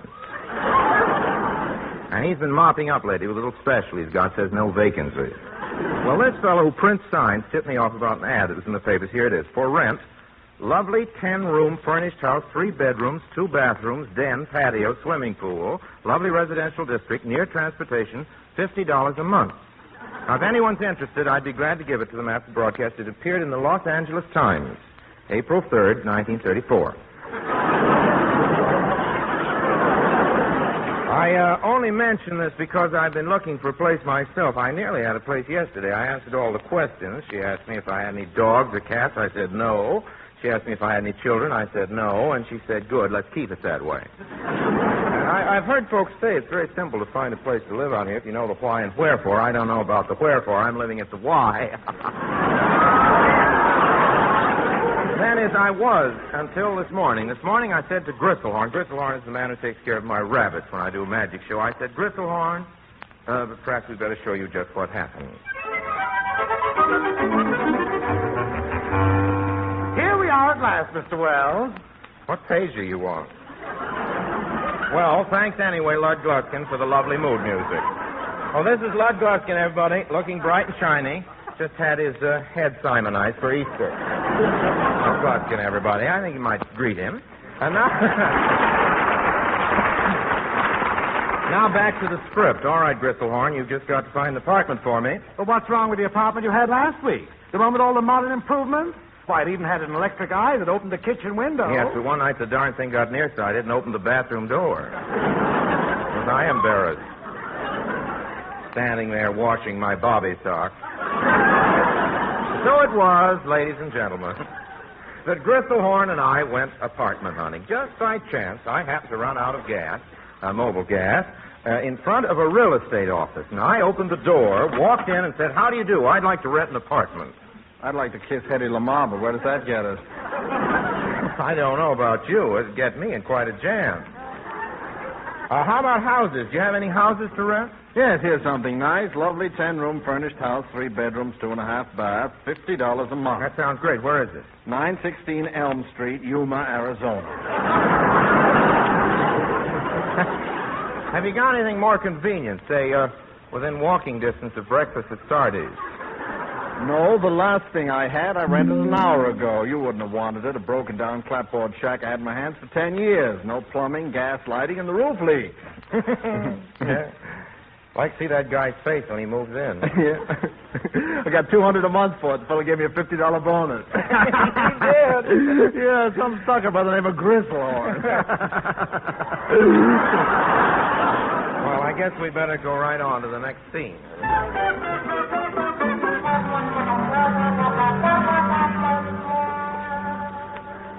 Well, here we are at last, Mr. Wells. You finally got the right page, I think. Well, Mr. Wells... Mr. Wells, here's the house. Well, that's your line.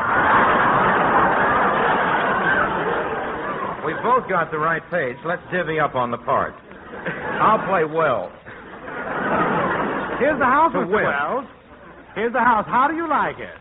Looks like a hideout for Mrs. Pruneface. But, Mr. Wells, the rental agent assured me that this place was only 15 years old. 15 years old. Look at those 2 hearts carved on the porch. Well, that only means a couple of lovers with spooning. Yeah, but look what it says. John Smith, I love you. Signed, Pocahontas. Let's go in.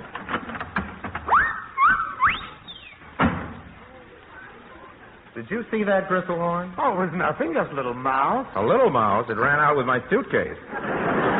Let's look the place over. What are those sawdust trails all over my front lawn? Oh, your next-door neighbor, Jack Benny, sprinkles that sawdust from his house to this house every morning. Oh, what for? He sends his termites over here for breakfast. I wish he sent over a couple of his writers. I really shouldn't have said that. No, my writers work like beavers. As a matter of fact, 2 of them are beavers. Wish I could figure out which 2. I'll talk to him. Get me Crestview 92911. Sprinkle sawdust over my... Hello? Most Delicatessens? Will you please run around the corner and call Jack Benny to the phone? Oh, he's there now? Thank you. Hello, Mr. Benny. This is Orson Welles, your new next-door neighbor. I wonder, could you lend me a lawnmower? Well, yes, it is necessary. You see, the grass is so high your termites can't follow the sawdust trail. But then you send it right over? Yes, I understand. 25 cents an hour. Thank you. Say, Mr. Wells, just come over here and look at this master bedroom. The agent told me that this bed belonged to Whistler's mother. Let's see what it feels like. Now I know why she always sits on that rocker. Gristlehorn, this place depresses me. It's so dark and dreary. Well, at least you've got a roof over your head. Knock wood.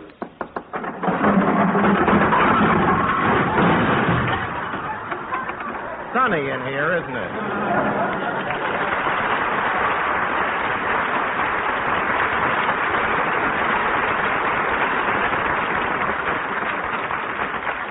Remember the good old days when you used to drive into a gas station and say, sort of careless, fill her up? Well, today you say, please, mister, give me what's coming to me and tear that coupon gently. Gasoline. Boy, it's a fabulous fluid these days. So now what matters most is mileage. Every gallon of your gasoline has got to spread the miles out thin as paper. That's where Mobil Gas comes in. Mobil Gas, the nation's favorite. Mobil Gas today is giving all the miles it gave in peacetime. All the miles you got in peacetime. In the making, Mobil Gas is balanced just so. It will make a ration coupon do its utmost. That's why Mobil Gas gets around, down to the store and out on the state road and heavy traffic on your way to work. Try it. Try this mileage-packing gasoline. You know where to find it. At the sign of the Flying Red Horse.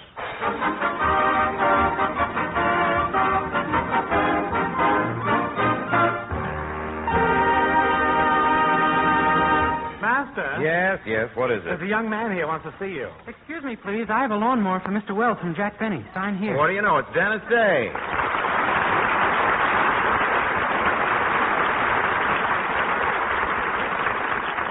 Will somebody take this lawnmower off my back? Why, certainly. Thank you. Say, which one of you two is Orson Welles? Well, I'm Orson Welles. Glad to know you, kid. Well, here I am, ready to start. What do you want me to do? What do I want you to do? Yeah, don't you remember? You won me from Mr. Benny in a crap game. Oh, I did? I must have been using Rochester's dice. Dennis, how... I'm sorry I said that now. Sorry I said that about Rochester, and I'm sorry I said it. Dennis, how can you allow that man to make a chattel of you? How can you allow him to make a chattel of you, to put you up on the auction block and to toy with your very life? Oh, you have no idea what a jerk I am. What's a chattel? Well, Dennis, you'd better start mowing the lawn. What? Me mow the lawn? Nothing doing. I'm a chattel. Gee, I hope it's not dirty. Dennis, all I want you to do is to cut the grass. I'm sorry, Mr. Wells. I gotta go now. I've got a date. A date? What's a date, Dennis? After all, what is a woman? A rag, a bone, a hank of hair?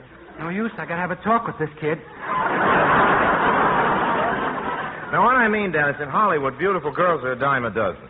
If that's the ceiling price, I'll take 8 cents worth. Look, Dennis, if you do a good job on my lawn, I'll arrange a date for you. You've heard of Betty Hutton, haven't you? Oh, sure. I once worked in a picture with Betty Hutton. She's a nice girl, very cooperative. I like her attitude. Her longitude isn't bad either. Ooh, what he said. Oh, come now, Dennis. Really, you're old enough to be thinking about girls, settling down, getting married. Oh, I can't get married now. Why not? My mother hasn't finished shellacking my hope chest. But, Mr. Wells, there's just one thing I'd like to ask you. Excuse me, Dennis. I was just looking up in that window. Where? Oh, not bad. I'll say. That's Mr. Benny, you know. What'd you spoil it for? I'm nearsighted. Come on, Dennis. You mow the lawn now, and I promise you there'll be something in it for you. Really? What? All the gophers you find, you can keep. Oh, boy, you've got a deal, Mr. Wells. Good. Where's my secretary, Miss Grimmett? Here I am, Mr. Wells, and I'm quitting. Quitting? Oh, Miss Grimmett, you can't do this to me. You're the best secretary I ever had. I didn't want to be a secretary. You told me you'd get me in the movies. You promised me a part in your next picture. Well, Miss Grimmett, the feminine lead in my next production calls for... They're laughing at the thought that I'll have a next picture. Well, Miss Grimmett, the feminine lead in my next production calls for a young person. Really, Mr. Wells? There's nothing wrong with my figure. And it has been said that I have the face of a girl of 20. She's going to be awfully upset when she sees what you've done to her.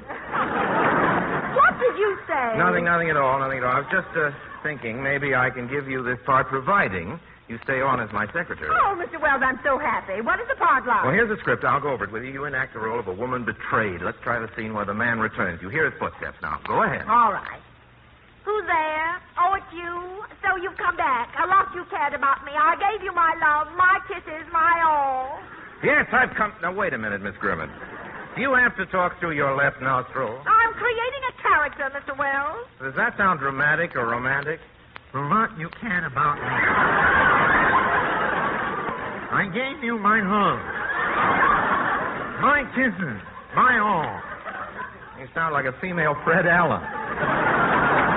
I can't help it if I talk through one nostril. Neither can Fred Allen. Yes, you can. Now try it. Try it again and give it to me with both barrels. Our marriage was a farce, a cruel jest. That's my line. I'm sorry. Don't change the subject. You took everything from me, my youth, my beauty. I never would have believed it. So I've changed that much, have I? Oh, how could you go and leave me when I was expecting a baby? Now, please, Miss Grimmett, please. This man left you when you were expecting a baby. Read it that way, not like you were expecting a floor mop from Bullock's basement. Let me read it for you. Now, listen. Oh, Mr. Wells. Don't bother me now, Bristlehorn. Listen to me, Grimmett. How could you go and leave me when I was expecting a baby? Master, I'm so happy for you. Congratulations.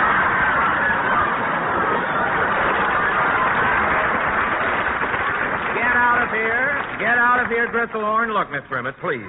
Please, the character you're playing is a vicious woman. You know, wild, mean, a troublemaker, like the character of Iago in Othello. Now, go ahead. Let's hear you play it like Iago. I'll go to your mother. I'll tell your father. I'll shout it from the rooftop. I said Iago, not Umbriago.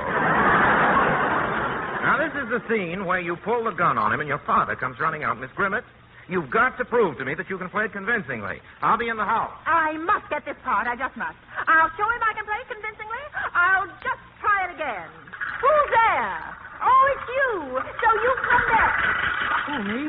I always knew you'd come back. Where have you been? Right over here, mowing the lawn. Don't change the subject. You took everything from me. My youth, my beauty. I did? Look, I never saw you before in my life. I changed that much, have I?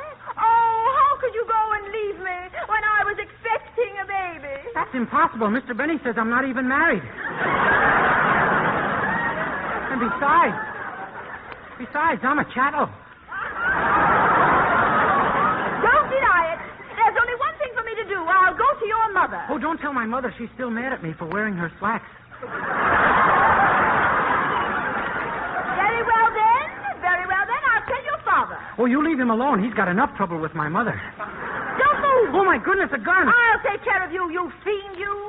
Lady, please, if you put a hole in Mr. Benny's lawnmower, I'll have to pay for it. What's going on here? Father.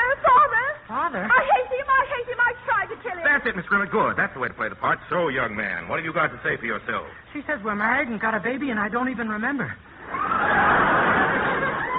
I worry about things like that. He was a wretch, Father. He always thought only of himself, telling me he loved me, while he went out with one chorus girl after another. It gets around, don't it? Dennis, we were just rehearsing a play. Nice work, Miss Grimmett. You've got the part. Thanks, Mr. Wells. You mean she's not your father and I haven't got a baby and I'm not married to her? Of course not, Dennis. Oh, shucks. Now I have to give back all the wedding presents.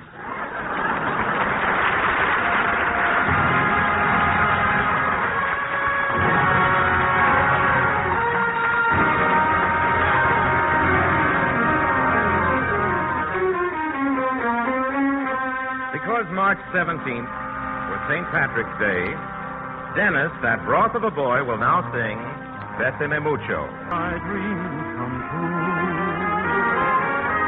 This joy is something new. My arms enfolding you. Never knew this thrill before. Whoever thought I'd be holding you close to me, whispering it's you I adore. Dearest one, if you should leave me, each little dream would take wing and my life would be through.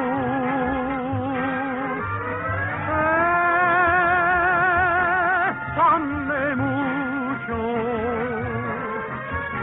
love me forever and make all my dreams come true.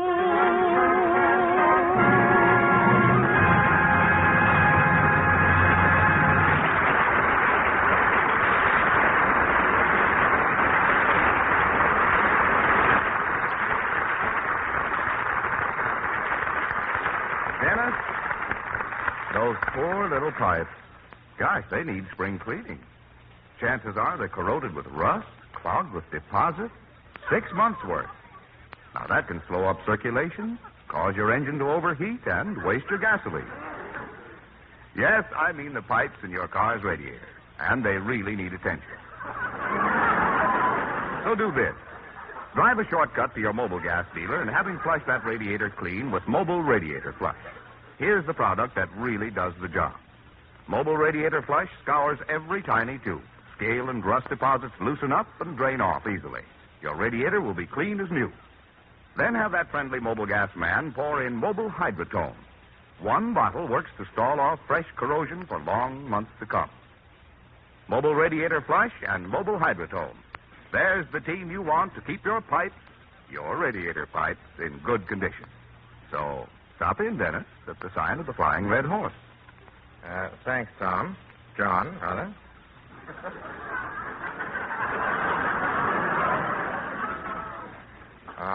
And thank you, Dick and Harry. Dennis, I suppose you, too, use mobile gas? Oh, sure. I have a big bowl of it every morning with my grape nuts. All right. Thank you, Dennis. Thank you very much for coming to see us. Hand for Dennis, please, everybody.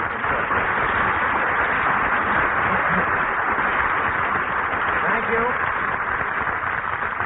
Thank you for applauding again. I thank you for Dennis, and I thank you for me because I had to find my place. Ladies and gentlemen, you wrote us so many nice letters about the Shakespeare we did a few weeks back. Tonight we're going to bring you a little more of the same. The play is Hamlet.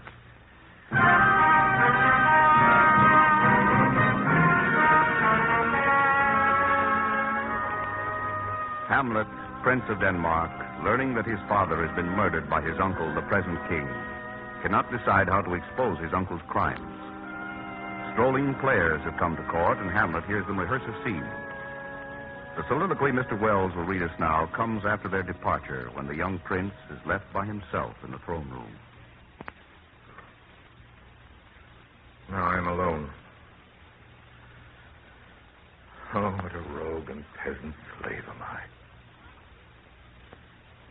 Is it not monstrous that this player here, but in a fiction, in a dream of passion, could force his soul so to his own conceit that from a working all his visage wan, tears in his eyes, distraction in suspect, a broken voice, and his whole function suiting with forms to his conceit, and offer nothing for Hecuba. What's Hecuba to him, or he to Hecuba, that he should weep for her?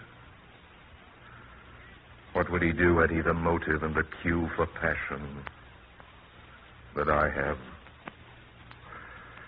Why, he would drown the stage with tears and cleave the general ear with horrid speech, make mad the guilty and appall the free, confound the ignorant, and amaze indeed the very faculties of eyes and ears. Yet I, a dull and muddy, metalled rascal, peak like John a Dream, unpregnant of my cause, and can say nothing. No, not for a king, upon whose property and most dear life a damned defeat was made.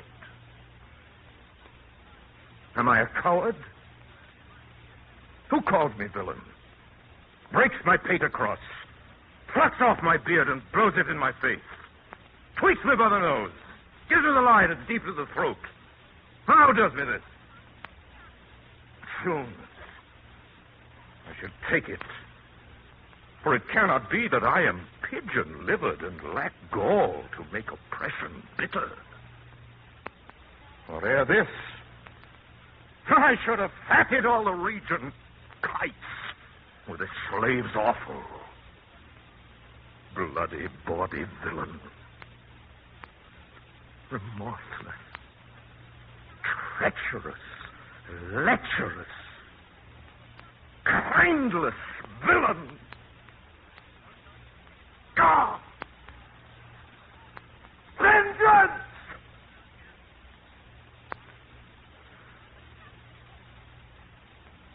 What an ass am I.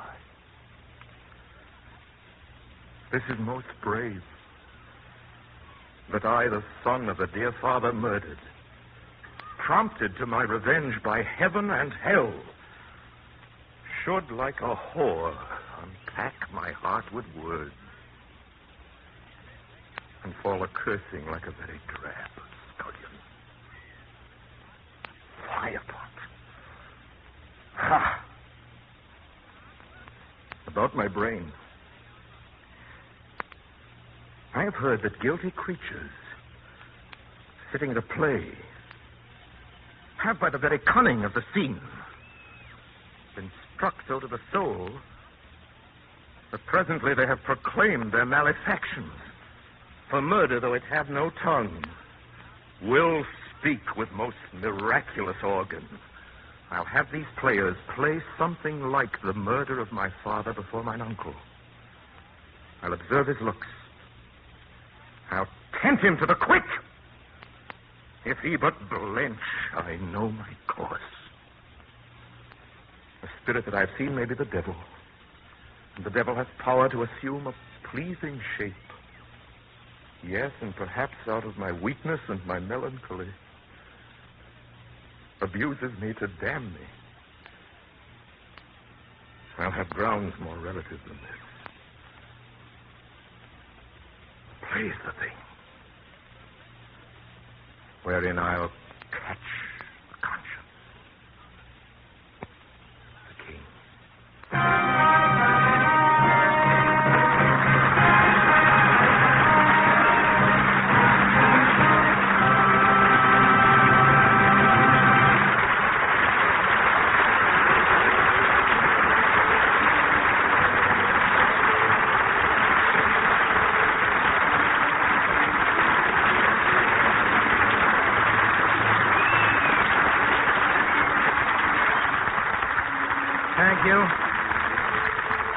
Thank you very much, ladies and gentlemen. Time to say good night now. Speaking for all of us in the Mercury Theatre and for our sponsors, the makers of mobile gas and mobile oil, I'd like to say, as always, that we remain, as always, obediently yours. Makers of mobile gas and mobile oil invite you to listen in next week, same time, same station for your Radio Almanac. Mr. Wells' guest is Monty Woolley. Dennis Day appears to the courtesy of Jack Benny. It is now starring in the RKO production Cocktails for Two. John McIntyre speaking. This is CBS, the Columbia Broadcasting System.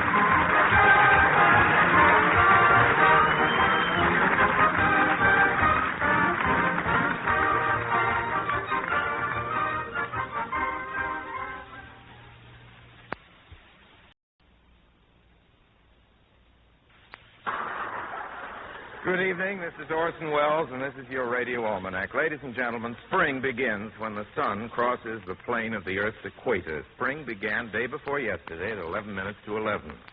One of our almanac listeners writes in to ask how to boil a cracked egg. Prudence Pratt? To boil a cracked egg, crack it a little on the other end, and it will boil like a whole egg. If it was already cracked on the other end, stop bothering me. Scramble it. Professor Frugalizer? Scientific information. This shine can be removed from the seat of blue serge trousers by rubbing with a piece of emery paper. When the trousers appear to be quite light in color, stop rubbing, that's you.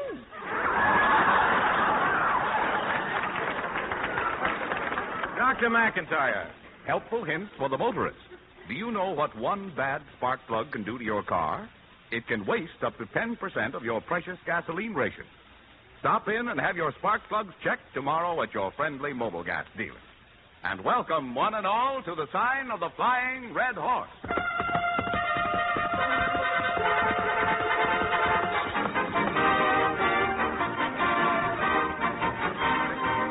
Tonight and every week at the same time, over these same stations, the makers of mobile gas and mobile oil bring you Orson Welles.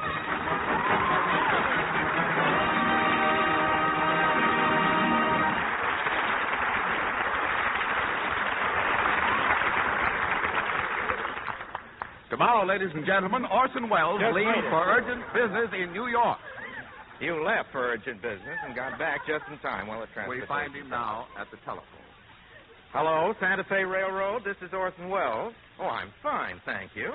Now, look, I'm leaving for New York tomorrow. Oh, no, a special car won't be necessary. A couple of adjoining drawing rooms will be quite sufficient. No, I won't need more than 5 or 6 porters. Don't bother putting on a special dining car. I'm sorry I called you on such short notice. Well, it's very sweet of you. Goodbye.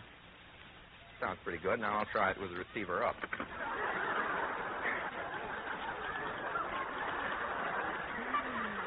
Hello? Hello, Santa Fe Railroad. What sleeping accommodations can you give me to New York tomorrow? Where? Well, I don't mind, but all those people coming in and out all night.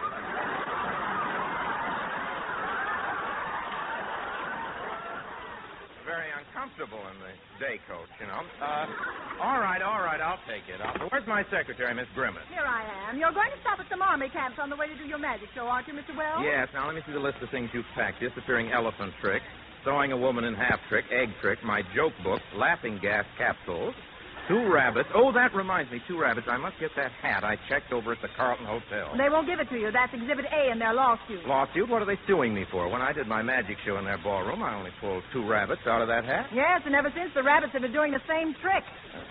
Well, get the Hotel Carlton on the phone, please, Miss Grimmett. They can't hold that hat. I need it for my magic show. Here's your party. Well, that's remarkable, considering the sound effect man hasn't finished dialing yet. Hello? Hello? Carlton Hotel, hutch number 7. Look, hello, Carlton Hotel. I left my hat in your check room. Oh, there is a hat here. Can you identify it? What's the number inside the hat? 14. 14? I never heard of a hat size 14. Oh, the size. I thought you meant the number of rabbits. Look, I've just got to have that hat. This is Orson Welles, and I... Wells, I'm so glad you called. Isn't it true that rabbits eat nothing but carrots? That's right. I told you, you crazy rabbit. Leave go my leg.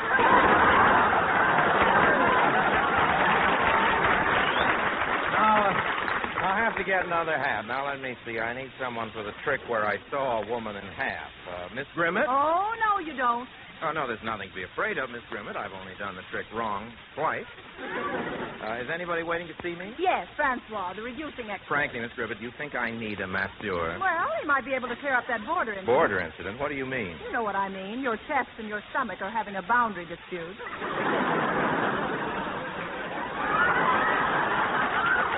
My chest and my stomach are having a boundary dispute. If I'd known that was funny, I would have said the line myself. Get back to your cubbyhole, Miss Grimmett, and send in Francois. Oh, bonjour, Monsieur Wells. Oh, my. I'm made up for the part. He's playing it. You have been dissipating. Dissipating? Yes, you have circles under your eyes. I have no circles under my eyes. Oh, come, Monsieur Wells. From where I'm standing, your nose looks like it is riding a bicycle. You don't say. Then how do you account for the fact that I've been pestered all day by autograph hounds? Autograph hound? What breed is that? An autograph hound is a person who jumps out of an alley, kicks you in the shins, twists your arm, pulls your hair, tears your shirt, and says, up close you ain't so hot.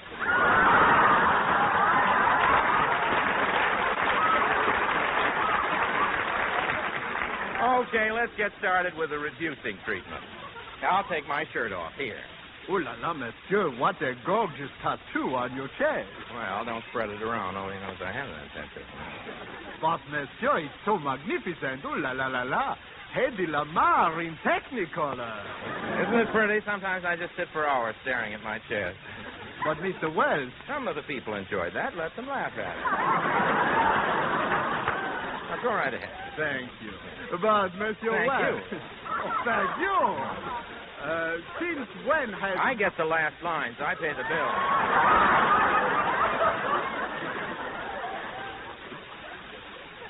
Mr. Wells, since when has Hedy Lamarr got a dimple on her chin? Oh, well, that dimple was there before she was. Anyway, it's cute. Mr. Wells. Oh, where's my shirt? Miss Grimmett, knock before you come in.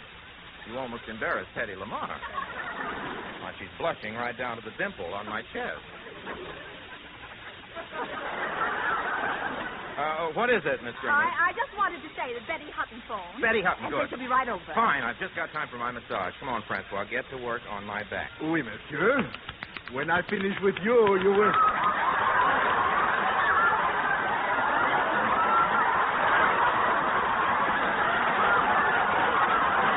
Ladies and gentlemen of the radio audience,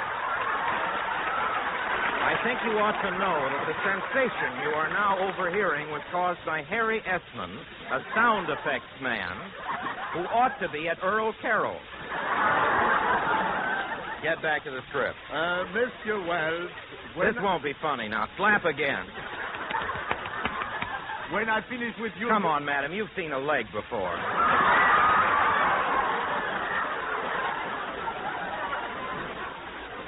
Back to the script. When I finish with you, you will be a new man. And whoever you are, it will be an improvement. Just a moment, please. Can you name one movie star that has a better physique than mine? Oui, Gary Cooper, Walter Pidgeon, Humphrey Bogart, George Raff, Joseph Cotton, Charles Boyer, Ronald Colman. Mr. Wells, are you going to let him get away with that? Wait till he gets to Sidney Greenstreet. What an argument he'll have on his hands. You may go now, Miss Grimmett. Oh, thank you. Thank you what? Thank you, Master. You may continue, Francois. Merci. Look, I'm the boss around here. Merci what? Merci donc. That's better. Mr. Wells? Yes? Mr. Wells, your guest, Betty Hutton, is here. Hand me my shirt, Francois. Say, I've got an idea. Wouldn't it be wonderful if I could do my sawing a woman in half trick with Betty Hutton? I hope she's insured. Have her come in, Miss Grimmett. Don't tell her I want to use her in my sawing a woman in half routine. Will you come in, please, Miss Hutton? Hello, Betty.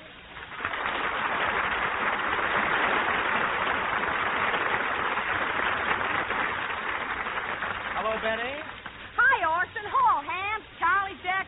Hello, Lud. Hiya, fellas. Hi, Betty. Oh, Betty, I see you like men, I gather. Are you kidding? I like men anybody gathers. Betty, the reason I asked you over is because I'm very anxious to have you appear with me in my next production. Ooh, you and me performing together? That'll be solid murder. You know, Orson, since I've been in the movies, I've had a problem. Half of me wants to be a comedian, and half of me wants to be a dramatic actress. This may be your big opportunity. Well, what about costumes? Well, there's nothing to worry about. Wear a nice pair of shoes. We'll put a ribbon in your hair. Oh, what about the rest of me? What about that line? What'll I have on from my neck to my knees? Oh, a little creation I kind of bang together myself. Well, I hope it's a sport outfit, Orson. A suit with box shoulders. That's close. Tell me something about the plot. Well, it's rather conventional. The first scene, you're on the stage. And then you come out and see me? No, I come out and saw you. Orson, your grammar. Well... You know, we'll have to rehearse a lot because I go to pieces very easily. I'm counting on that. waltzing sequence, I can just see myself waltzing with someone when you come over and cut in. That's the plot, Betty. And, by the way, our starting date is March 25th. Oh, I'm afraid I won't be able to make that. I have another engagement that day, and one can't be in two places at the same time. After one has appeared with me, one can. You know, the way you talk, you'd think you were going to saw me in half. I am. What? I mean, well, Betty, now, wait a minute. I might as well confess I want to use you in my sawing a woman in Why, half. Now, well, it would be a terrific team. I can see the headline. Wells works with Hutton, does sensational cutting. I can see... Didn't know there was a answer. I can see... I brought my friend. Wells works with Hutton, does sensational cutting. Ronnie, Wells works with Hutton. I enjoy saying it. Wells works with Hutton, does sensational... I can see the headline, too. Wells finishes cutting Hutton. No love, no nothing. Oh, really, Betty, we'd be great together in my magic show. And just think, after every performance, I'll drive you home. Oh, no. I don't let anybody drive me home. I found out Lincoln knew what he was talking about. What do you mean? Well, you can fool all the boys some of the time, and you can fool some of the boys all the time. But you can't fool all the boys all the way home. Some truth in that. Betty, we don't only do magic, we do a wonderful love scene together. Oh, we will? Yeah, sure. I know what you like. I can read you like a book. Well, don't skip chapter 15. It's a pip. Picture us in a romantic setting. I take you in my arms like this. I whisper...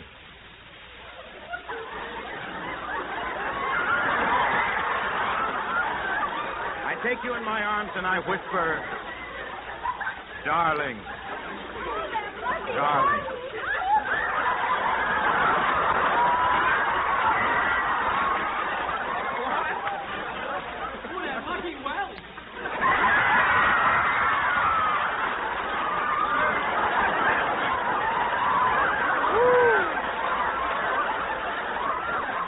No coaching from the audience. Look, there's nothing I can do to top this. I think the only thing is for you to go right ahead and sing your song. There's no use staying on the script at all.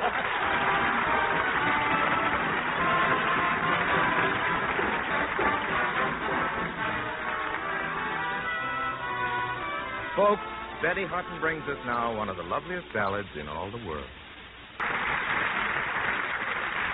Ladies and gentlemen, this is your radio almanac for the third week of March. The war news looks pretty good today, but 2 years ago it wasn't so good. Jap planes were bombing Australia, and in the Philippines, our American forces were presented with an ultimatum demand for unconditional surrender. This offer was ignored by General Jonathan Wainwright 2 years ago today. In his honor, and in tribute to his men, I'm going to read you now Norman Roston's Ballad of Bataan.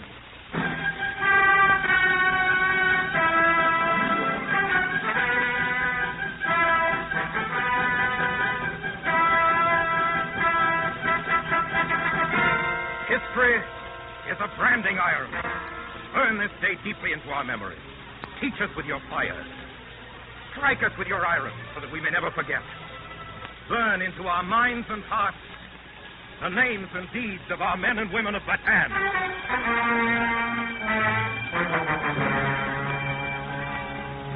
This is a day we will always remember. This is the day they came out of the east like poisoned arrows and struck. Starting this day, we sing of a new spirit, of new heroism made by our men and women in battle.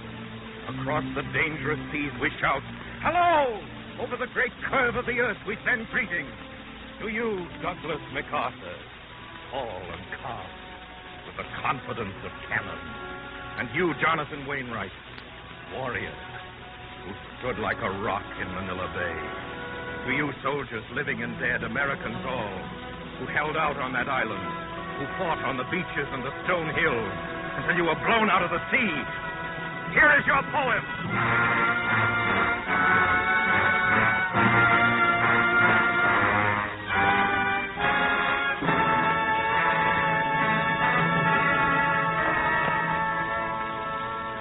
Traveling high and blue over the Pacific, bomb racks fully loaded, business strictly confidential, no advance notice, so sorry. A beautiful morning, too, Sunday. The day of rest, the sleepers for prayer. They're smiling diplomats in Washington, the dagger behind the smile, the knife hidden in the sleeve, the strike. That's how it sounded by air. But they moved on the ground swiftly. No sound effects for that. The reptile moving through his jungle makes no noise. They were as reptiles moving through the Philippine underbrush, with cotton pads around their bodies. Others painted green, hidden in trees, with their green telescopic rifles. As others, the smiling tourist type. The command comes through. Attack Bataan in force. Take Corregidor in a week. Bataan, Corregidor.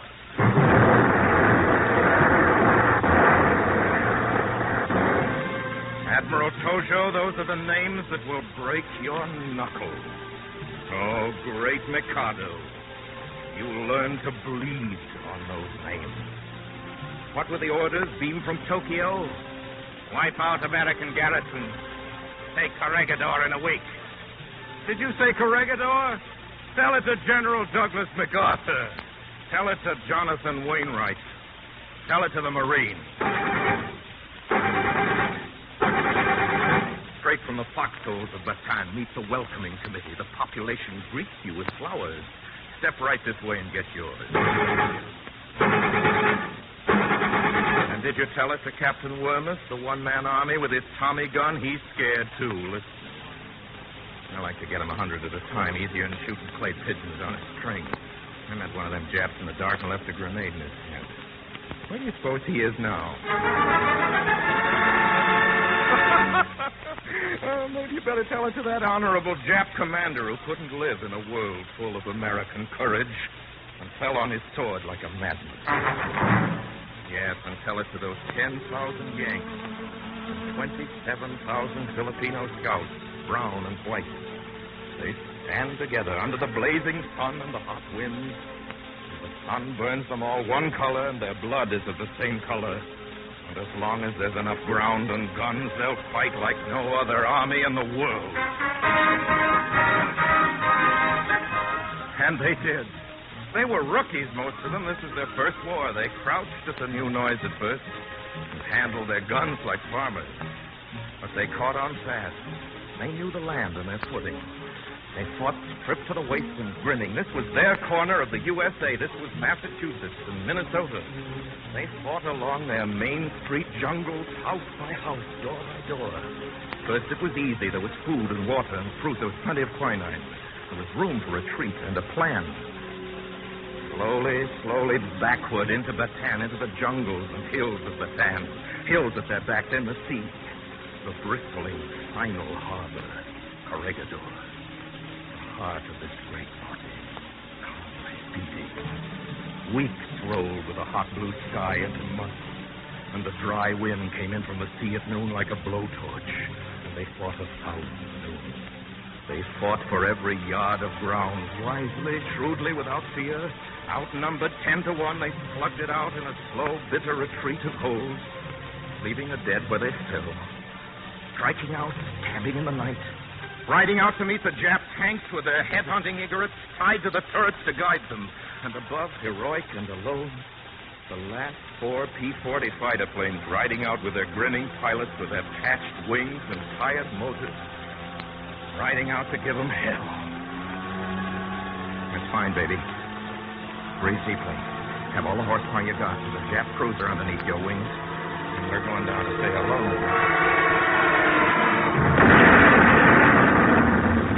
There were others, all brave Army doctors who worked with the ground rocking, Dr. Adams and Dr. Schwartz and others, and the women nurses. Fought alongside the men without food or sleep, yes, even with malaria and the quinine gone. Quinine, precious food of the jungle, gone. Malaria striking with its silent terror. They rammed the short finger of Bataan at point-blank range day and night. They pounded the sky like a brick. Hour after hour, day after day, they controlled the sky and the sea filtered through the lines like locusts. They kept on coming. They took their time. They had plenty of time. And corpses. This was only an island, a target. And there was no road back for us. Home was the ground beneath them. Their life was the length of this island. There was still some time left. Time to think of Mary and Pop and the green lawn ready for mowing, and lakes in the summertime, and love, and how the Brooklyn Dodgers were hitting. Time to sing a little.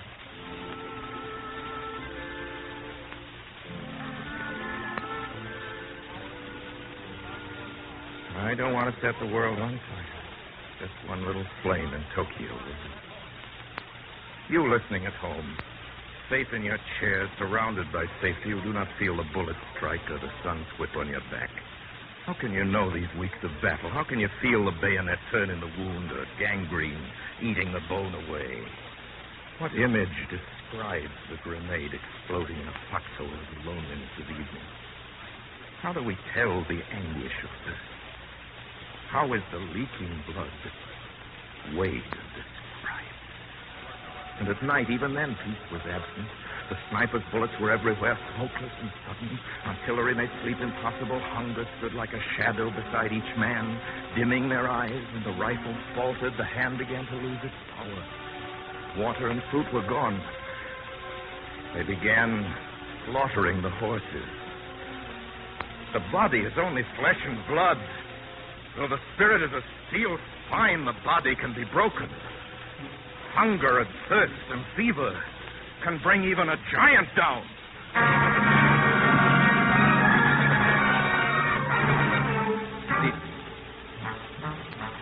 The enemy broke through, pushing them back to the water. Still they fought along the wild strip of beach, fighting till the waves went over them. Those who had the strength, men and nurses, tried to swim the 3-mile bay to Corregidor, tried to fight the shark-infested waters under the roaming eye of flames. Oh, you flying assassins in your armored sky, look away this time. Do not see them. Does anyone say mercy? Does the new order deal in sentiment? Did the swimmers expect any mercy, even in the cool, wonderful water? Does one ask mercy from murderers?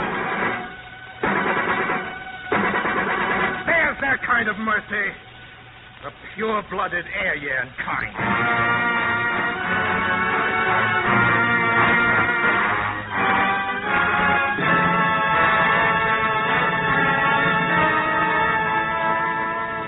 They tried to take Corregidor by sea, but the sea was another wall. They tried to take it by air, but the sky held. They took it by the back door of hunger and thirst, the back door of disease. They took it only after the men were stunned by bombardment, 10 days and 10 nights, until the island seemed to crack in half, with the ground smashed beneath them and the sun darkened by flames. Our fathers of the living past, these are your sons. Remember them with Bunker Hill and Valley Forge. Tom Paine, Jefferson, Lincoln, your words live again. Our words are poems shining on our bayonets. And our bayonets are fixed. Our first heroes, sleep. Sleep where you fell. In the warm waters of Subic Bay or on the sands of Lingayen Beach. In the gum tree forests of Bataan, in the tall grass, or on the hard road, whether painfully or swiftly taken. You left a message taller than yourself. You have destroyed the lie that free men die easily in our time. Soldier, can you hear the sound of men marching?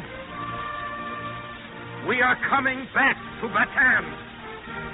We are marching over land and water to strike with our continent of power and smash them to earth and clear the earth forever of its hate, its killers, once and for all time and forever.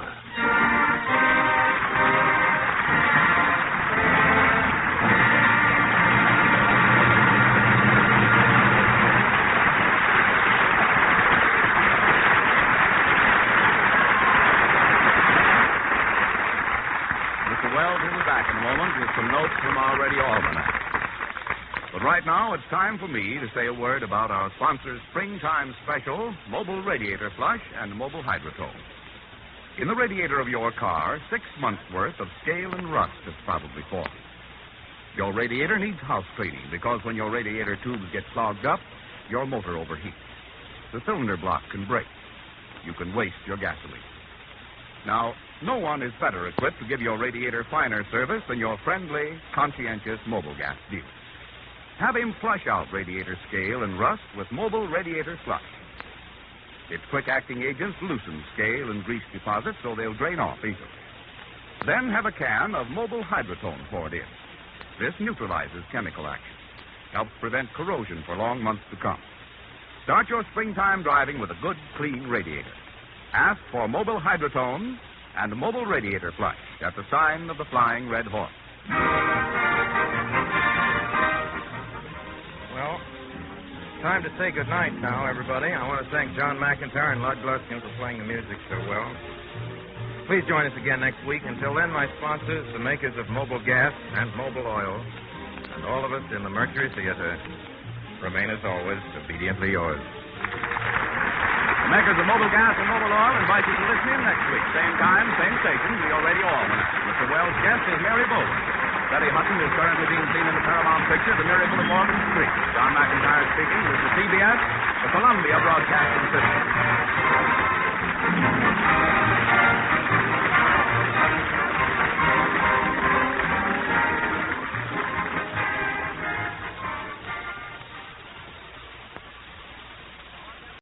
Theater on the Air.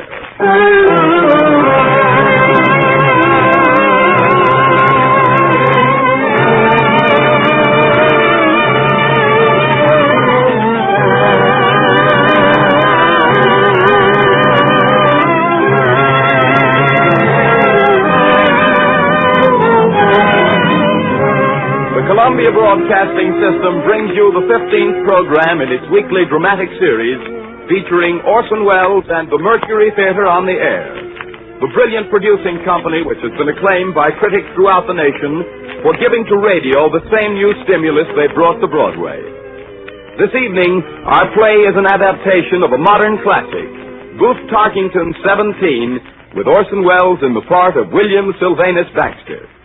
But first, a word from the director of the Mercury Theatre, the writer, star, and producer of these broadcasts, Orson Welles.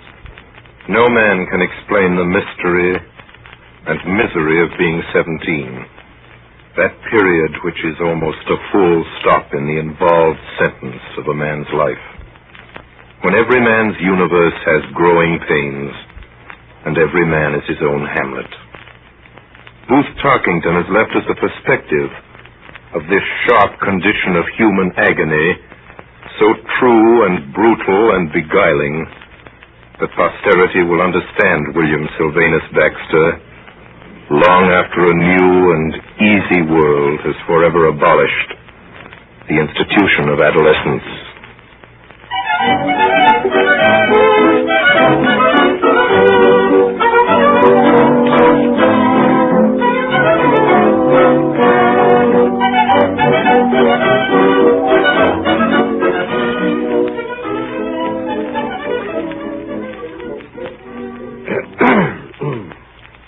My name's Parcher, Henry Parcher. I live on Maple Street, number 42. Wife and one daughter, May, 18 years old. On one side of us is Doc Watson's house, vacant now. On the other is George Baxter's, Mr. and Mrs. and two children. Little girl, about 10, I forget her name. Boy, Willie, 17. Just now we've got a visitor, a friend of May's, staying with us. Lola Pratt. Talks baby talk. Well, I guess we can stand it for a weekend. Anyway, the young folks don't stay around the house these days. In this town, they spend most of their time at the Main Street Pharmacy.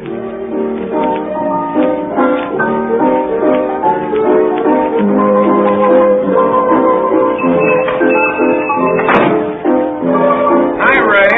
Hello, everybody. Hello, man. How's Pig? Oh, nothing new. Town's dead. Well, Mr. Baxter, what'll it be? Make it a banana split, Ray. Yours, Mr. Bullitt? Same. Wow. The boys must be flesh today. Oh, we got enough.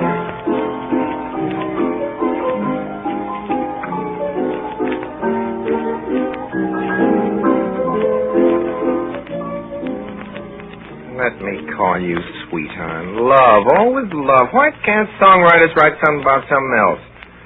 Say, Will, I heard May Parcher has come back to town yesterday. Well, let her for all I care. Well, they say she's brought a girl to visit her. Said she was a regular ring-dinger. What if she is? Makes little difference to me, I guess. Oh, no, it don't. You don't take any interest in girls. Oh, no. No, I do not. I never saw one in my life. I cared whether she lived or died. Honest? Honest? Is that so? Yeah, honest. I could all die. I wouldn't notice. Why, I didn't know you felt that way about it, Will. I always thought you were kind of... Well, I do feel that way about him. You can tell him so for me if you want to. Say, would you look what's walking down the street? Isn't that May Parcher? Yeah. Say, who's that with her? Carrying the parasol and the little dog. Well, that must be the girl. Isn't she a ring-dinger?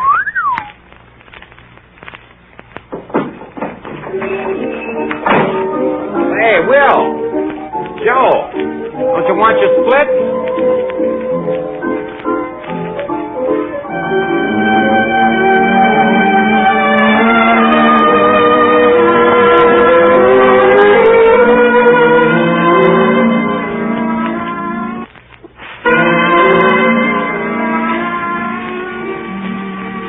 To Milady with the little dog.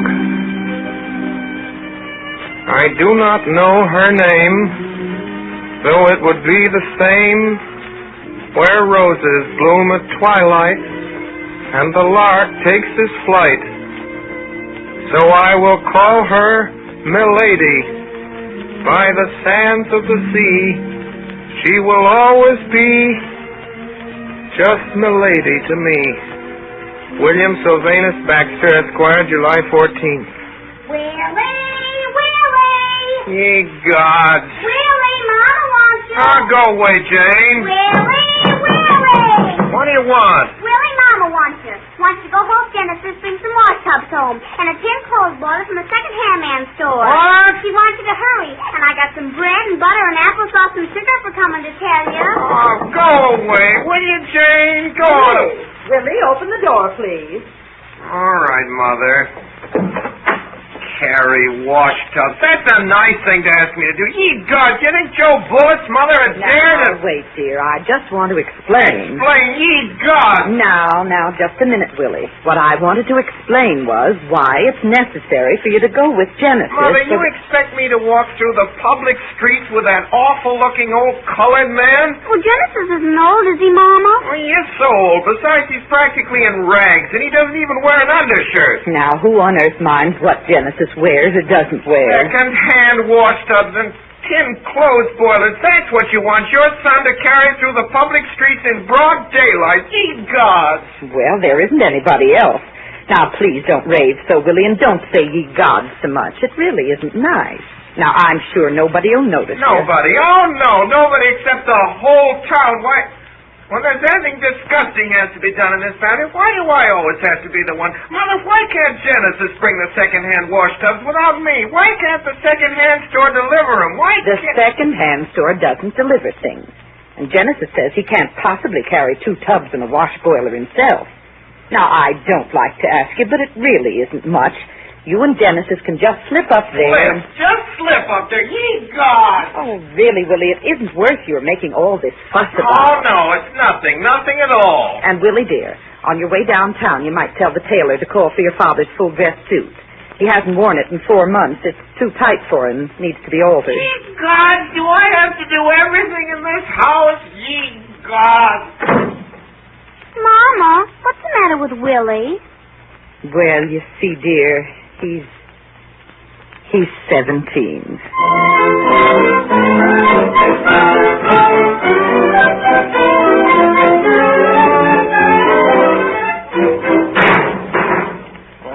Land sakes, Mr. William, watch out. You can't see where you're going with that tin boil over your head. I don't want to see, and I don't want to be seen. You sure is fixing to get run over. Well, carry the big tub between us like this, and you can guide me. Now, come on, Genesis. Hey, is that Muddy you're still following us? Sure is. Let him never stop following me yet.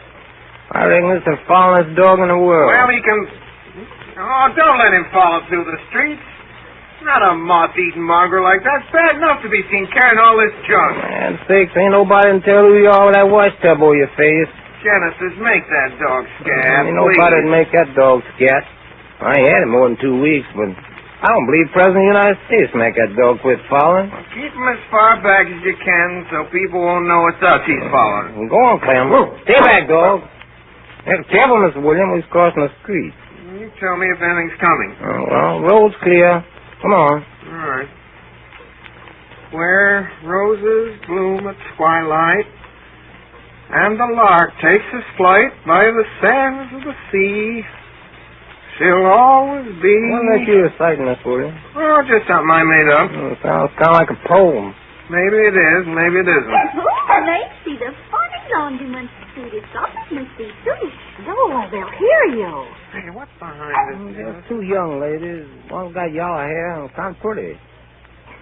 Carrying a funny little dog. Looks like a caterpillar. Bet Clem could eat him in one swallow. Now, the dance office must have $1 nickel rotten. Now she got that little bird walking. Hurry, Genesis, hurry. Man, what you in such a rush for? I got plenty of time. How close are they, Genesis? Ladies? About 20 feet. Mr. Williams, stop pulling on this tub. My handle's most worked through my hide. Molly, you better not let Floppet near that awful-looking dog. Little dog better not mix with old man Clem. Doggy must belong to Sonny Laundryman. Hey, near me, precious Floppet. Hurry up. Get Floppet. Let me go. Let me know. Such a horrible dog. I'll have you arrested. There, precious darling, come to Mama. Is he all right, Lola? Isn't Bickle hard to beat him so sloppy? Hey, you! Fuck me, ma'am. Where's that other laundryman? It's his dog, isn't it? Laundry, ma'am? What? He ain't no... I'd like to get my hands on him. I'd have him arrested. Tom, precious. Don't Mumsy make them all white and precious floppy? Oh, Miss Willie. Miss Willie. You come behind that hedge now. He's gone. We better be getting on home with these tubs. Oh, Genesis. Isn't she wonderful? Hey, Genesis. Did you ever see anyone like her, Genesis? Huh?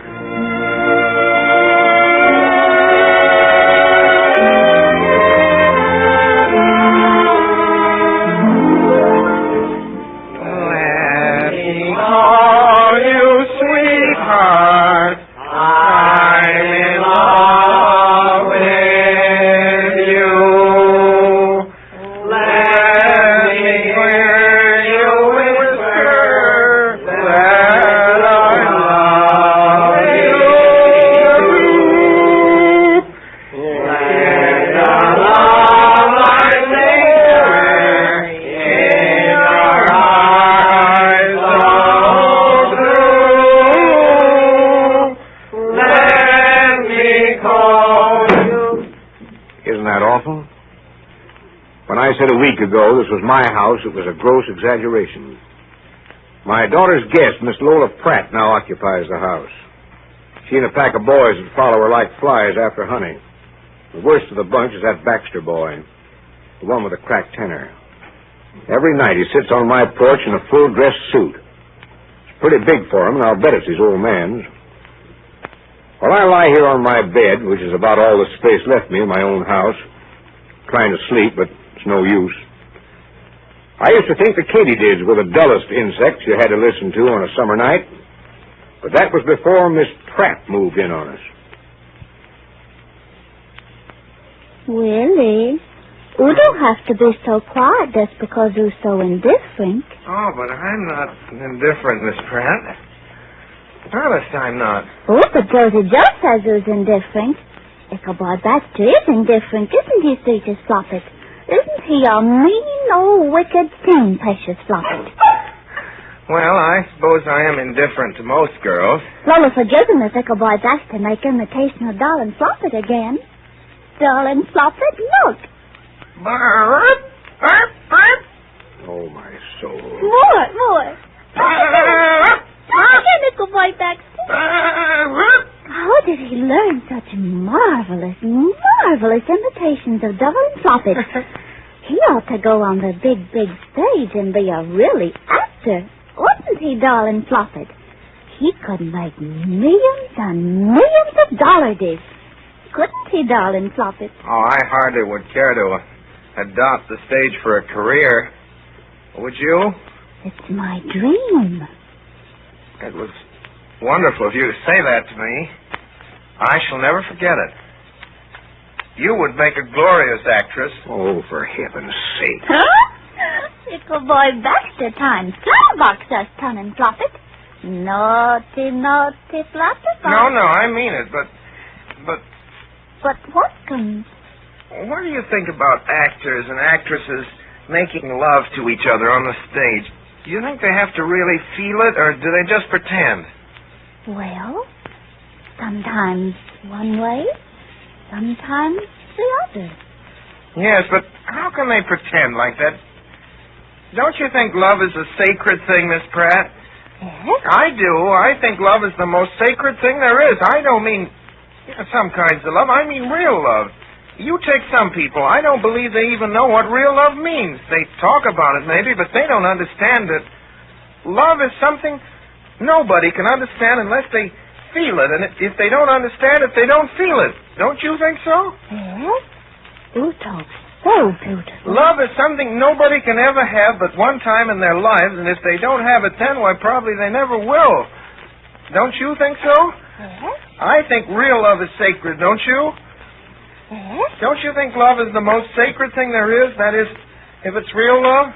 Yes. I do. I'm glad you feel like that, because I think real love is the kind nobody could have but just once in their lives, because the real love a man feels for a girl and a girl for a man, if they really love each other. And you look at a case like that, of course they would both love each other. It wouldn't be real love. Well, what I say is, if it's real love, well, it's sacred, because I think that kind of love is always sacred. Don't you think love is sacred if it's the real thing?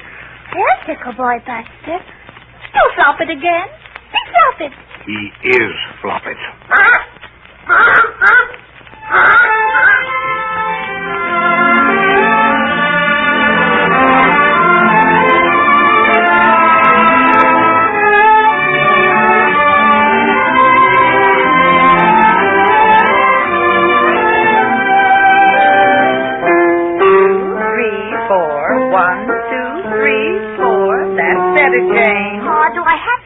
Much longer, Mother? Until your hour's up. Now try it again. 1, 2, 3, 4. 1, 2, 3, 4. 1. You've got to do something about that child. I cannot stand it. Oh, you've been gone all morning, Willie. I thought your father mentioned at breakfast that he expected you to put in at least 2 hours a day on your geometry. That's neither here nor there. Mother, I just want to say this. If you don't want to do something about Jane, I will. Just look at her. I ask you, that's the way she looked half an hour ago out on the public sidewalk in front of the house when I came by here with Miss Pratt.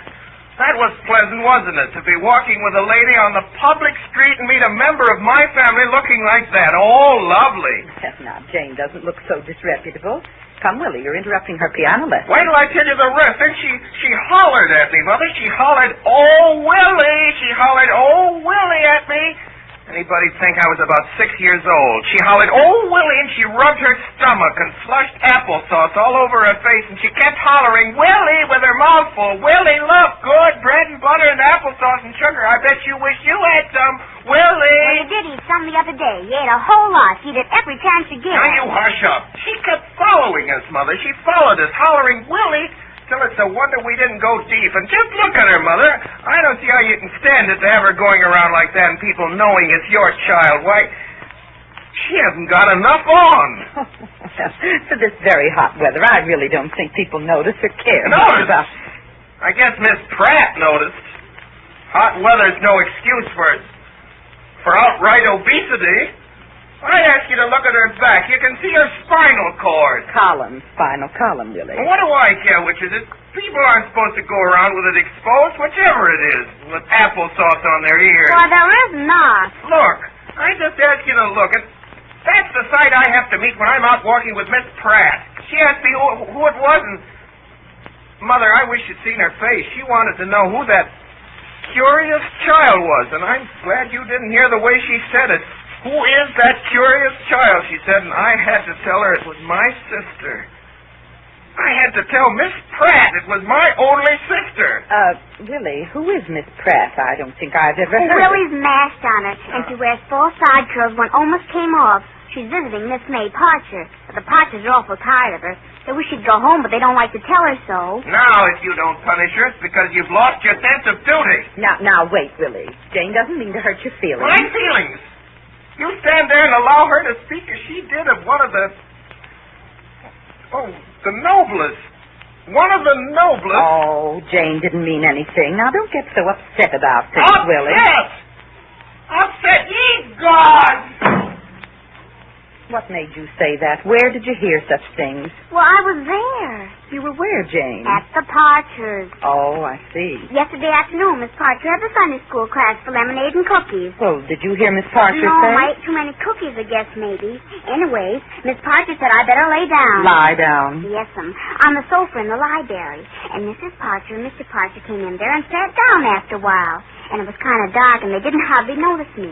And Mr. Parcher said since Miss Pratt came to visit, there wasn't anywhere he could go because Willie Baxter and Johnny Watson and Joe Bullitt and Miss Pratt were always arguing something about love. It made him just sick at the stomach. And he said Willie was the worst. What? And he said he couldn't sit even in the library, but he had to hear either Willie Baxter or Joe Bullitt or somebody or other arguing about love. He said, Mama, he said he couldn't stand those... Jane? You mustn't say such things. Well, I didn't, Mama. Mr. Parcher said it.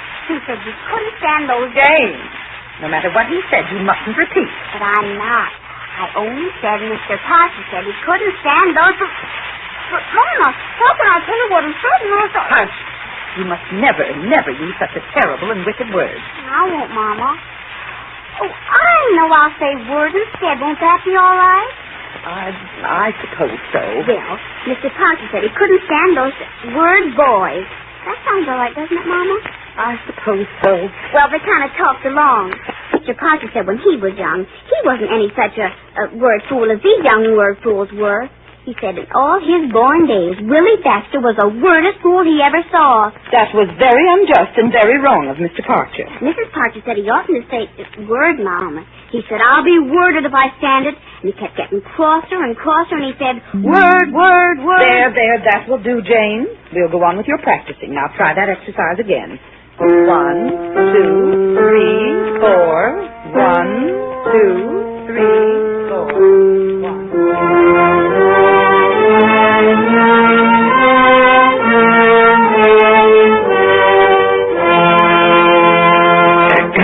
Jabber, jabber, jabber, jabber, jabber, jabber, jabber. On and on. That's the way these young folks talk. Same things over every night like finger exercises. No sense, no rhyme, no reason. Just jabber, jabber, jabber, jabber, jabber. Wonder what they find to talk about.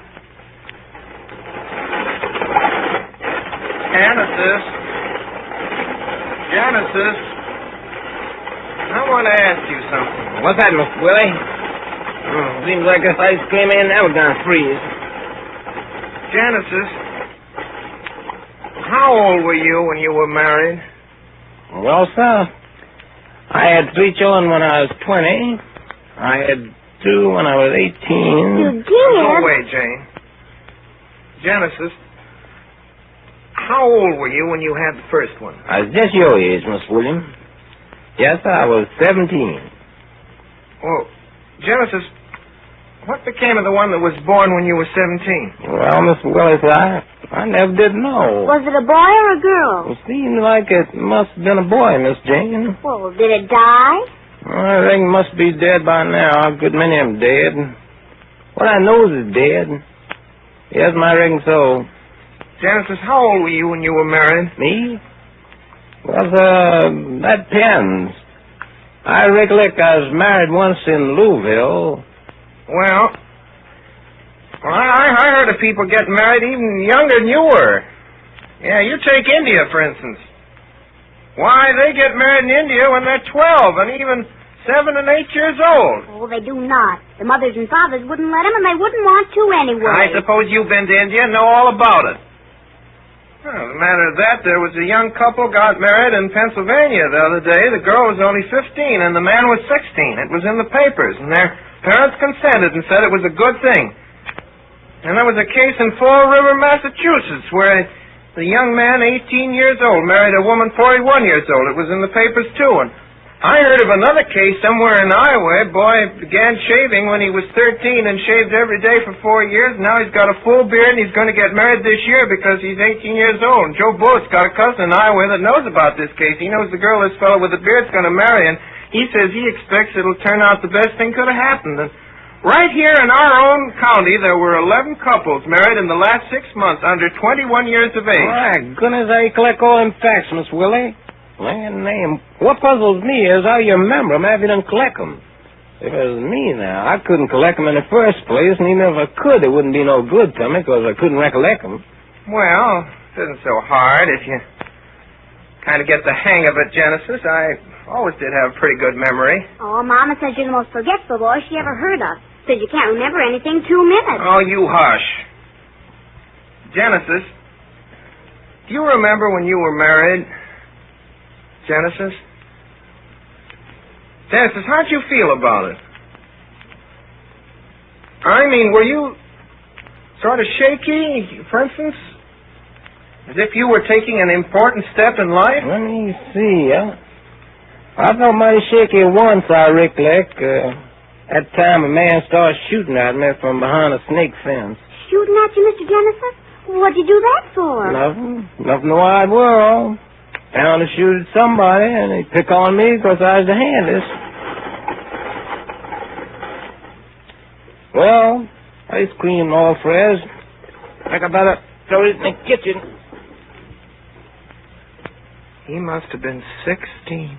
When, Willie? When he was married.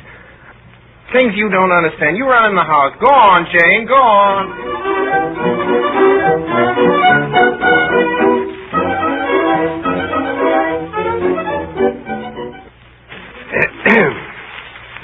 Between Willie Baxter, Lola Pratt, and the heat, I'm slowly losing my reason. This morning, I discovered my tobacco box behind a bench in the backyard. When I took the lid off the box, I found a faded rose, girl's silver shoe buckle, a tortoiseshell hairpin, white ribbon faintly smelling of violets, 3 withered 4-leaf clovers, other vegetation now indistinguishable, and a note on lavender paper addressed to Ickle Boy Baxter. What ickle sanity I still have left I owe to the sudden appearance this evening of a small, frank-faced child, munching on a piece of bread and butter, applesauce, and powdered sugar. Mr. Parcher! Mr. Parcher! Good afternoon, Mr. Parcher. Good afternoon. Mr. Parcher, my brother Willie's been at your house all afternoon. I suppose so. Listen, Mr. Parcher, my brother Willie isn't coming back to your house tonight, but he doesn't know it yet. What? Willie isn't going to spend any more evenings at your house at all. He isn't, but he doesn't know it yet. Are you sure he isn't? I know he isn't. On account of something I told Mama. Told your mama what? What you said. What about? About Willie. You know. No, I don't. It was when I was laying in the library that day of the Sunday school class. You and Mrs. Parker was talking in there about Miss Pratt and Willie and everything. Good heavens, did you hear all that? Yes, I told Mama all what you said. Murder. Well, I guess it's good I did because, look, that's the very reason Mama did something so he can't come anymore except in daytime. He hasn't found out yet. Found out what, please? He hasn't found out he can't come back to your house tonight, nor tomorrow night, nor day after tomorrow night. Is it because your mama's going to tell him he can't? No, Mr. Parcher. She just did something. Huh? What? What'd she do? Well, it's a secret. Oh, I could tell you the first part of it, up to where the secret begins, I expect. Do. Well, it's about something Willie's been wearing. I can't tell you what you were because, well, that's the secret. But he had them on him every evening when he came to see Miss Pratt. But they belong to Papa, and Papa doesn't know a word about it. Yeah, I thought he didn't. Well, one evening Papa wanted to put them on. Mama couldn't find them, and she rummaged and never did find them. Until, don't you believe, I saw Willie inside of them only last night. So I told Mama, and she said it has to be a secret. So that's why I can't tell you what they were. Well, this afternoon I was with her in Willie's room, and... Yes. So there she found them under Willie's window seat, all folded up. You found what? Well, I told you it's a secret. Oh. So she wrapped the secret up, and we took it to a tailor. And she told him to make it bigger, because then it'll fit Pop again, Mr. Patcher. She said he must let the secret way out.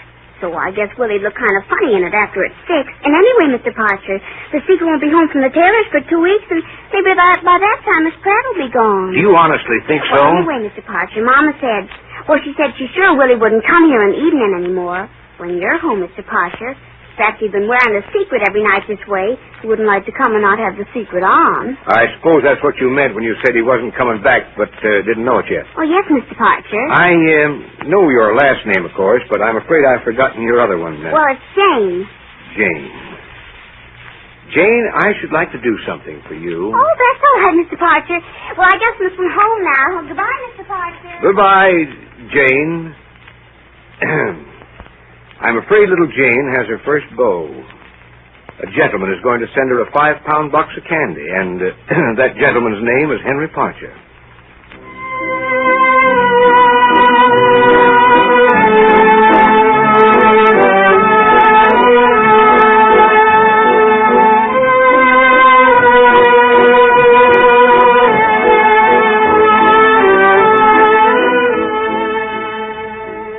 You are listening to a CBS presentation of Orson Welles and the Mercury Theatre on the air in an original adaptation of Booth Tarkington's 17. The performance will continue after a brief intermission. This is the Columbia Broadcasting System.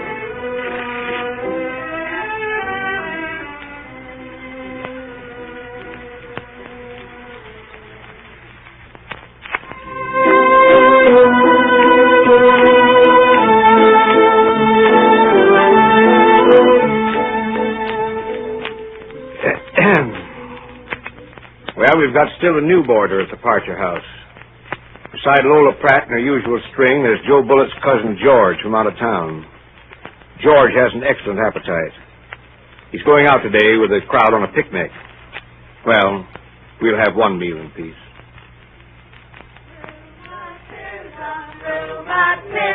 How it pains, up and down the system, when it rains. Oh, boy! Pass the corn, Johnny. Hey, I want some of those cucumber pickles. Say, who's hiding the gravy? Joe just lost his fork. Got an extra fork, anybody? Oh, somebody lost his girlfriend. Hey, has anybody seen Willie Baxter's girl? Yeah, you think Willie was at a funeral? Ah, hush your mouth. Joe Bullitt looks kind of sick, too. What you voting for, Joe? Oh, stop teasing him, boy. Hey, why aren't you sitting next to Lola, Willie? Dry up, will you? She looks kind of occupied. Joe Cousin's rushing her. Pass the chicken, will you, man? You've had 3 helpings already. Why aren't you eating, Willie? Oh, 'cause I'm not hungry, that's why. Me, I can't keep up with Joe's cousins. Look at that George eat. What did you have to invite the big lummox for, Joe? How did I know George was going to hog Lola and eat his fool head off? Oh, look at that goop. I tell you, I'm a... Floppet, want to snuggle J, big man? Want to hold little Floppet, Uncle George? Why, you bet I do, Lola. Dogs are always crazy about me. Dogs and children. I don't know why it is, but they just take right to little Georgie. Floppet looks so tootin' tunnin' on J, big enormous man's lap. Well, he does look kind of small compared with good old George. Well, I always was a good deal bigger than the fellas I went with. I don't know why it is, but I was always kind of quicker, too, as it were. Take me in an automobile now. I got a racing car home. Ooh, Georgie can drive like J, big racing man. Lola, I'd like to have you see how I handle that little racing car. Girls over home, they say they like to go out with me just to watch the way I handle it. They say it ain't so much just the ride, but more the way I handle that little car. Yes, I don't know why it is, but that's what they say. Oh, pass me more potatoes, Lola. Ooh, Uncle Floppet, watch Uncle Georgie can beat enormous dinner. Why, you haven't seen me start. Hey, here, don't take out that pie. I'll finish the platter. Oh, precious Floppet. And J, big Georgie, 3 pieces of pie. That's too Georgie can... Well, I only wish I had something to top it off with, like champagne or ice cream. How'd you like a smoke, George? Oh, say, I don't smoke papers and old carpets. Not me. Oh, but cigarettes so lovely smell.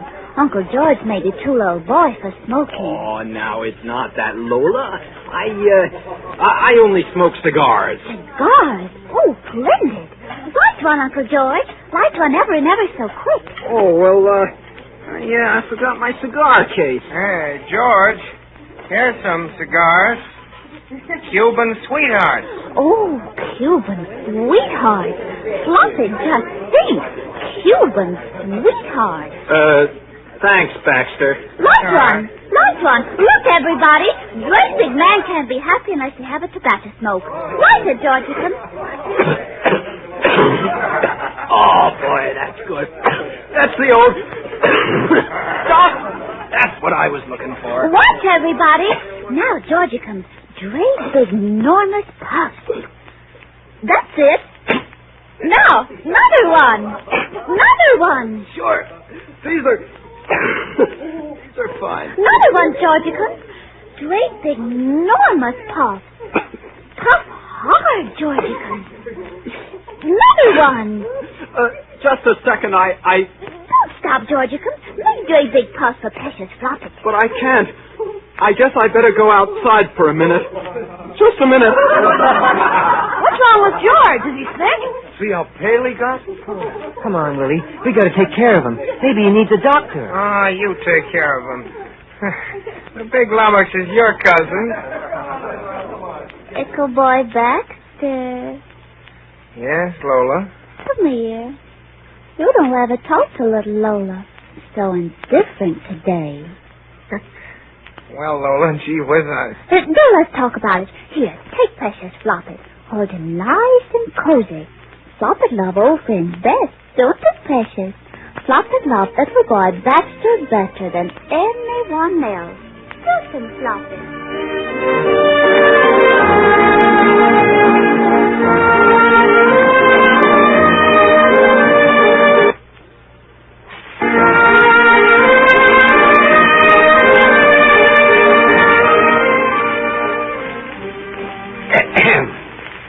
Well, I guess the happy day's in sight. Saturday night, we're giving a farewell party at the Parcher household for Lola Pratt, our weekend guest, who stayed for the summer. Never has a party meant so much to me as this one. Farewell party, farewell Lola, farewell silly boys, mixed quartets, farewell Willie Baxter, farewell party. Father. Yes, Willie? Dear me, Willie, you do look pale. You better rest up for the party Saturday. Father. Father. I suppose you got Miss Pratt safely home from church. She might have been carried off by footpads if you three boys hadn't been along to take care of her, huh? Father, I have come to... What on earth's the matter with you? Father, I have come to place before you something I think it's your duty as my father to undertake, and I have thought over this step before laying it before you. My soul. At my age, there's some things that ought to be done and some things that ought not to be done. If you ask me what I thought ought to be done, there's only one answer. When anybody as old as I am has to go out among other young men his own age that already got one, like anyway half of them have, who I go with, and their fathers have already taken such a step because they felt it was the only right thing to do, because at my age and the young men I go with's age, it is the only right thing to do, because that is something nobody could deny. At my age, I have thought over this step because there comes a time to every young man when they must lay a step before their father before something happens that they would be sorry for. I have thought this undertaking over, and I am certain it would be your honest duty... My soul. I thought I knew you pretty well, but you talk like a stranger to me. Now, what's all this? What do you want? A dress suit. A dress suit? Well, I'm glad you're talking about something, because I honestly thought it must be too much sun. Father, I got to have one. Got you? At your age, I thought I was lucky if I had any suit that was fit to be seen in. You're too young, Willie. I don't want you to get anything like that on such stuff on your mind, and if I have my way, you won't have a dress suit for 4 years more, anyhow. Father, I got to have one. I got to have one right away. I don't ask you to have it made or to go to expensive tailors, but there's plenty of good ready-made ones that only cost about $40. They're advertised in the paper. Father, wouldn't you spend just $40? I'll pay it back when I'm in business. I'll work. Not the money, son. It's the principle that I'm standing for, and I don't intend... Father, won't you do it? No, I will not. Oh, ye gods! Poor boy. He won't feel like going to the party in his everyday clothes. Poor boy, nothing. Think of his coming out here and starting a regular debating society declamation before his mother and father. I guess he can wear the kind of clothes most of the other boys wear. What's the world getting to be like? 17 years old and throws a fit because he can't have a dress suit.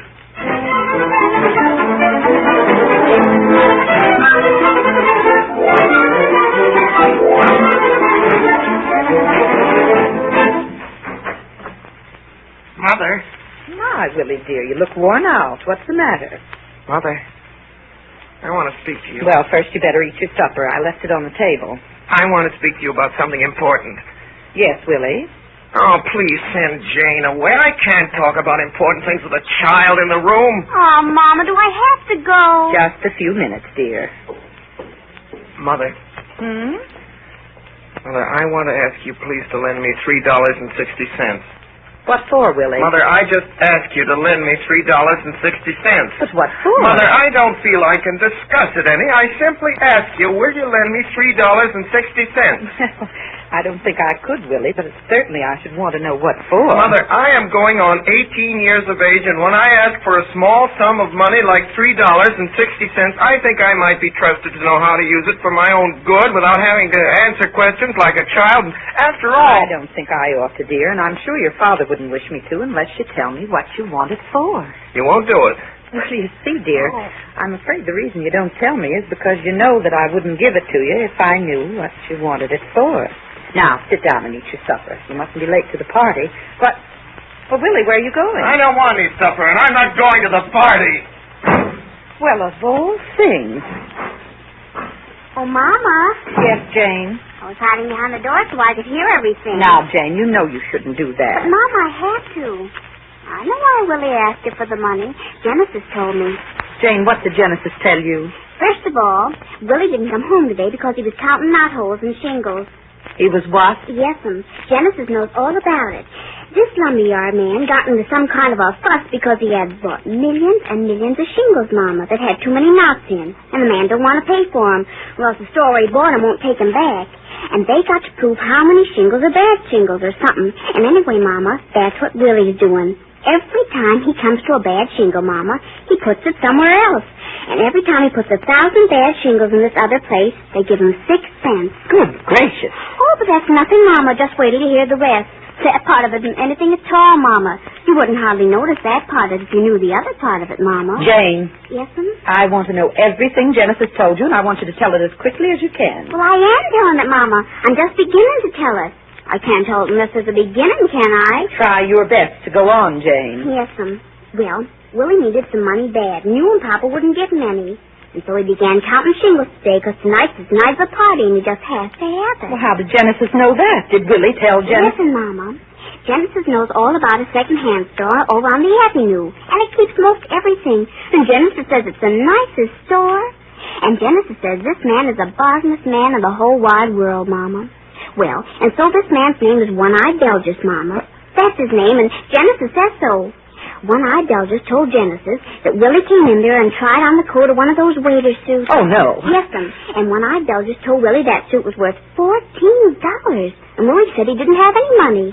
Well, and so they bargained and bargained and bargained. And then after they bargained and bargained, One-Eyed Belgis said Willie should give him $3.60 for Willie to pay before he'd get the suit. Well, and so the worst part of it is, Genesis says the suit is haunted. What? Yes'm. Genesis says that suit is haunted. Genesis says everybody over on the avenue knows all about that suit. And he says that's why One-Eyed Belgis could never sell it before. Genesis says One-Eyed Belgis tried to sell it to a colored man for $3. The man said he wouldn't put it on for $300. And Genesis says he wouldn't either, because it belonged to a waiter that... Mama, this waiter, he lived over on the avenue. And he took a case knife he sharpened, and he cut off a lady's head with it. Oh, and he got hung, Mama. If you don't believe it, you can ask One-Eyed Belgis. I guess he knows. Hush. And he sold this suit to One-Eyed Belgis when he was in jail, Mama. He sold it to him before he got hung, Mama. Hush, Jane. And he had that suit on when he cut the lady's head off, Mama. And that's why it's haunted. They cleaned it all up except for a few little spots of... Jane, You must not talk about such things. And Genesis mustn't tell you stories of that sort. Well, how could he help it if he told me about Willie? Never mind. Did that crazy child... Did Willie bring that suit into this house? Yes, Mama. Well, I'm going right down to Mr. Belgis's. He'll turn back Willie's money or I'll have him arrested. Arrested? Mama, can I go along? No. You stay here and finish the dishes. Oh, dear. Jane, yesterday I took your papa's evening clothes back to the tailor to get them pressed and, well, I guess he must have misunderstood because he took them way in again and now they're much too tight for Papa. They just about fit Willie, I guess. So there they are, hanging in the hall closet upstairs, all pressed. But don't tell anyone what I said, Jane. Oh, no, Mama. Willie! Oh, Willie!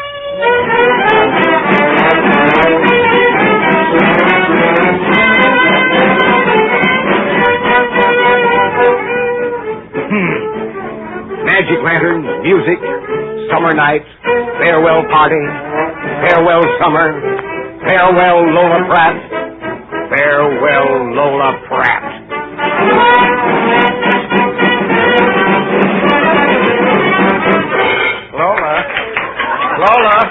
Lola, I gotta have a dance. Yeah, I got it, Lola. Echo boy Baxter, naughty. Come late to Lola's party. Lola. Lola's little dance card all filled I up. couldn't help it, Lola. Honest, I couldn't. Honest. Sorry. Lola promised boy comes all her dances. Listen just a second, Lola. Hey, Lola, please. Lola must go. Boy comes waiting for his little party.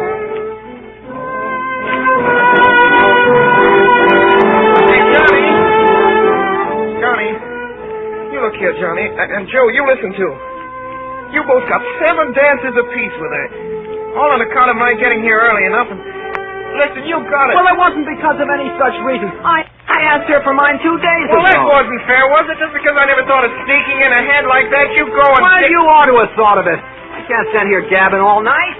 Joe, I've done a good many favors for you. I gotta go and see a man. Now, let me go, Willie. Oh, Joe. Somebody I gotta see right away before the next dance begins. Honest, I have. Can't you wait a minute? You gotta give me anyway 2 on all the dances with her. You heard her tell me yourself that she'd be willing if you or Johnny or... Well, I only got 5 or 6 with her and a couple of extras. Johnny's got 7. Listen, Joe, listen. If I'd got 6 regular and 2 extras with Miss Pratt last night and you got here late and it wasn't your fault, I couldn't help being late, could I? It wasn't my fault I was late, I guess, was it? Well, if I was in your place, I wouldn't act the way you and Johnny do. Not in 1,000 years I wouldn't. I'd say, you want a couple of my dances with Miss Pratt, old man? Why, certainly. Yes, you would. Oh, now, look here, Joe. Don't you realize this is the very last night of Miss Pratt's going to be in this town? Well, you bet I do. Joe, you and I have been friends ever since you and I were boys. Well, when I look back, I expect I've done more favors for you than for anyone else, Joe. There's other girls here you can get dances with. There's 1 or 2 of them sitting around the yard. Oh. You can have a bully time, even if you did come late. Joe, you gotta give me anyway 1. Look, sitting yonder over under that tree all by herself.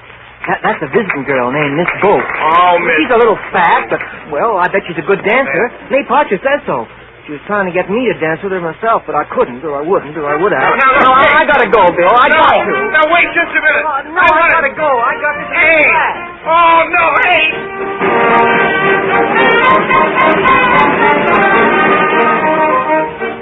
Hey, Mother. Yes, dear? Look at that Baxter boy. Must have got hold of his father's dress suit again. Now, how do you know it's his father? That's a secret between Miss Jane Baxter and myself. Say, that boy's face has more genuine idiocy in it than I've seen around here yet. And I've been seeing some miracles in that line this summer. He's looking at Lola Pratt. Yeah, that's the trouble with him. Why doesn't he quit looking at her? I think probably he feels badly because she's dancing with one of the other boys. Of course, he ought to be dancing with somebody. There are 1 or 2 more girls here than boys. He's the only boy not dancing. I believe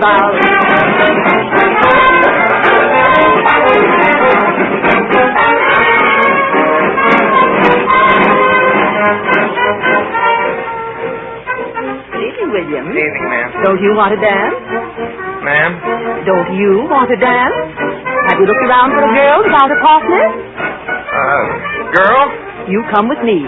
I'll fix you up. But, ma'am, Miss Bolt, this is Mr. Baxter.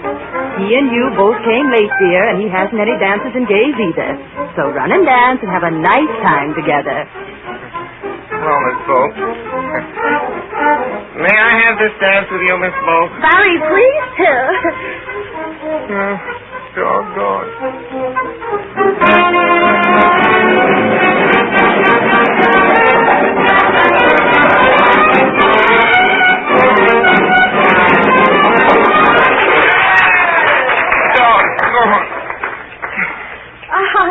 Oh, you mustn't be discouraged with yourself, Mr. Baxter. You know, I've met lots of men that had trouble to get started and turned out to be right good dancers after all.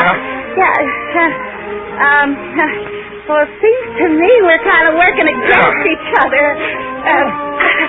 I'll tell you.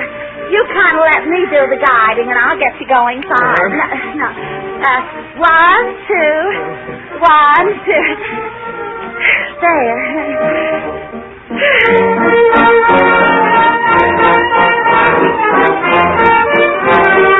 Oh, I just love dancing, don't you, Mr. Baxter? What? Yeah. It's a beautiful floor for dancing, isn't it? Yeah. I just love dancing. Don't you love it, Mr. Baxter? Yeah. It's lovely. Oh, dear, I hope they don't play Home Sweet Home very early at parties in this town. No, I could keep on like this all night. I think those musicians would be dead. Well, let's go out on the porch, Mr. Baxter. All right. Oh, just look at those stars. Aren't they just glorious? Yeah. You can sit closer. Come over here. You know, we used to dance a lot up at the lake. It's a floor like this is tonight, just about early enough and as nice a floor as I ever danced on. Of course, there weren't so many men like this here tonight, and I must say I am glad to dance with a man again.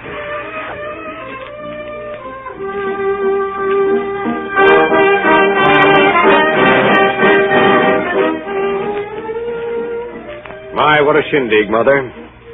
Genesis adds just the right touch with that waiter's uniform. I'll bet it's borrowed, too. Well, everyone's having a grand time except that Baxter boy. I've been watching him all evening, and I never saw true misery show plainer. By George, I've begun to feel sorry for him. Can't you trot up someone else so he can get away from that fat girl? I've tried, and I've tried, and I've tried. Well, do something. We don't want to find him in the cistern in the morning. I know. I'll make May and Lola and their partners come and sit in this little circle of chairs here. Then I'll go and bring Willie and Miss Boat to sit with them.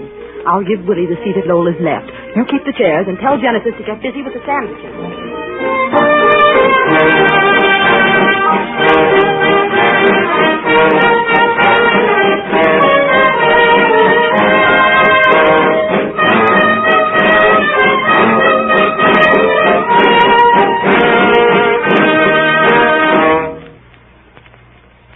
Naughty Ickle Boy Baxter.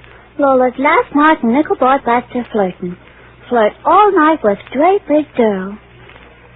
Now, Lola, if you let me explain. Lola saw that boy Baxter under great big tree flirting with great big girl. Lola. Flirting all night with great big enormous girl. Lola, it wasn't. Oh, 'twas? Oh. 'Twasn't my fault that dancing. Bad boy. What made you come so Oh. late? Who'd be so tossed all about talk to nice men who glad to talk to her?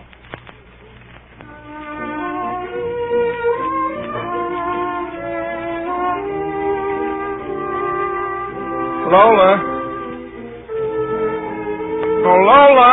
Naughty boy, that's a troll. I dance with Josie Wosie. Come on, Josie. Let's get started, Mr. Baxter, before the floor gets crowded. Don't let's waste a single moment. You know, when I meet a person whose step fits in with mine the way yours does, Mr. Baxter, I love to dance straight through an evening with one Lola.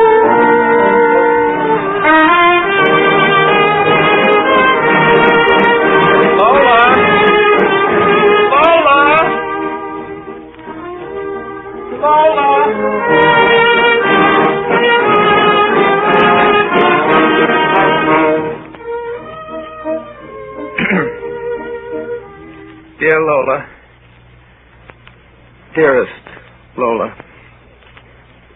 Just after you left, I went up to my room and began writing this poem to you.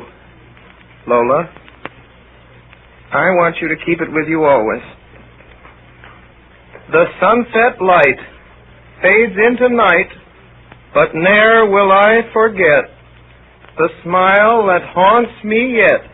Willie! Willie! Look who's down here playing with me. What? Her name's Rennie Kirkwood. She just moved to Mr. Watson's house next door. Now, what do I care? Let me alone. Jane, who's that? It's Willie. Is he your papa? No, it's Willie. Rennie, let's play follow the leader. You do everything I do. Come on, you run after me. The smile that haunts me still, whate'er my name and station, whilst receiving my education, though far away you seem, I will see thee in my dreams. Rennie, stick your stomach out like this. Now walk with it all out of joint. I'm walking. Look, my stomach. Jane. What? Stop that putting your stomach out in front of you like that. It's disgraceful. Why doesn't he like it, Jane? Oh, I don't know. He doesn't like much of anything. Come on, stick out your stomach again. I will see thee in a dream. Signed, William Baxter. Darling, when you read this poem, you'll really understand me. And remember, I shall be your Echo Boy Baxter, always and always, just for you. That is your father in the window, isn't it, Jane? No, I told you 5 times it's my brother, Willie. That's kind of crazy. That's because he's in love with Miss Pratt. She just went home after Mr. Parker pretty near died. She stayed so long. I'll see to you. Oh, run, Red. He's coming after us. Run. I won't run, not for him. I'll stay right here. You get out of here, hear me? You get out of here. I won't. I won't.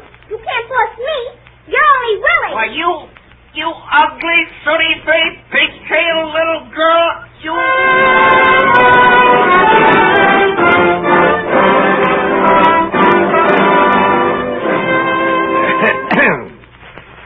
Yes, sir, that's what he called her. I was standing on the porch at the time, and I heard it with my own ears.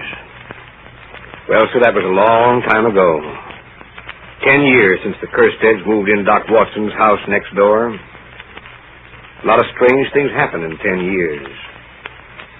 For instance, you'd never believe it when I tell you Willie Baxter, age 27, is finally doing a sensible thing. He's doing the only sensible thing he ever did in his life. Yes, sir, he's doing it right this minute, over at the Stone Church on Grove Street. He's standing kind of straight, his head up, at the end of a long aisle. There's a fine-looking girl got hold of his arm. Ranny's not got pigtails anymore. But she's still got good sense. And that's something Willie can count on for the rest of his life.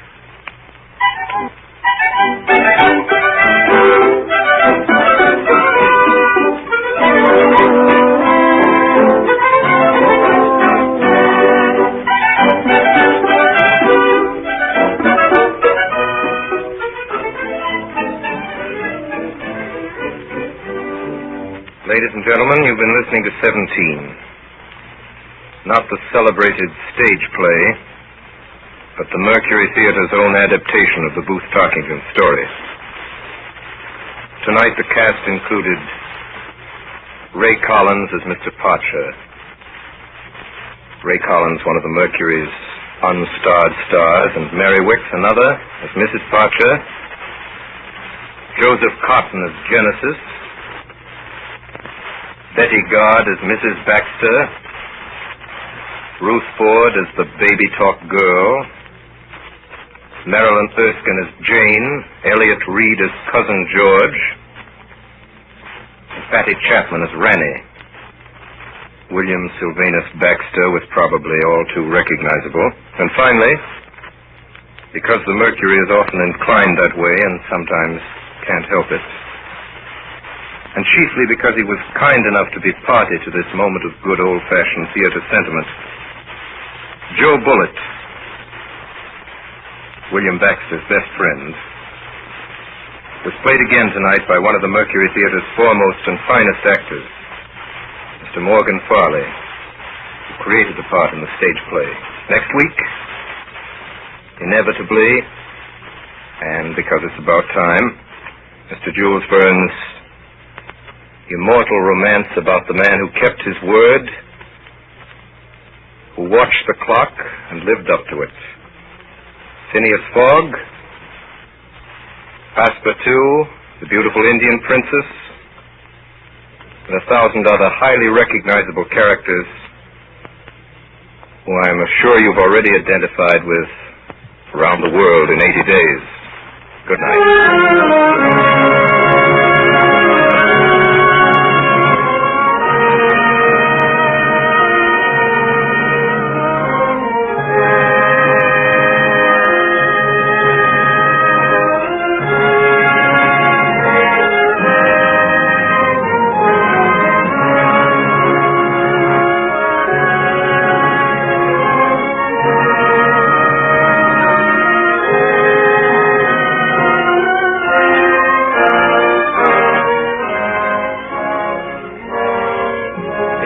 Mercury Theatre broadcast, the orchestra was conducted by Bernard Herrmann, and Davison Taylor supervised the production for CBS. This is Dan Seymour speaking. We invite you again to listen next week to Orson Welles and the Mercury Theatre on the Air in Around the World in 80 Days by Jules Verne.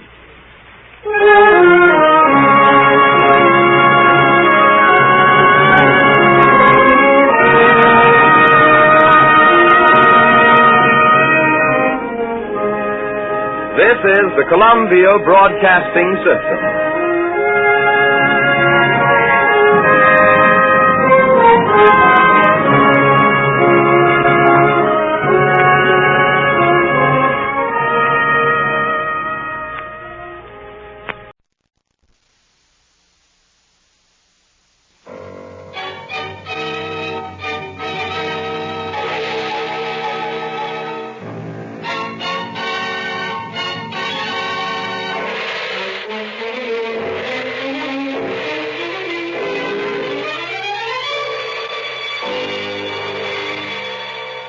Presenting Orson Welles as the Third Man.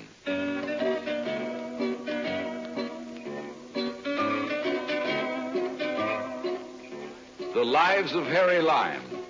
The fabulous stories of the immortal character originally created in the motion picture The Third Man, with zither music by Anton Karas.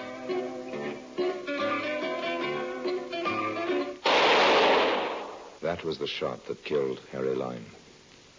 He died in a sewer beneath Vienna, as those of you know who saw the movie The Third Man. Yes, that was the end of Harry Lime. But it was not the beginning. Harry Lime had many lives, and I can recount all of them. How do I know? It's very simple. Because my name is Harry Lime.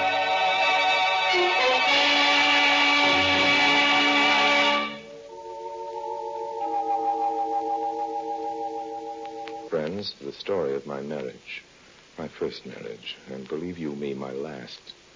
It all began in the funny little city of Beccarata. There isn't much to do there except get married. Principal local occupation, of course, is getting rich, and that's what brought me to Beccarata. It's hidden away, as you probably know, in a remote corner of Saudi Arabia.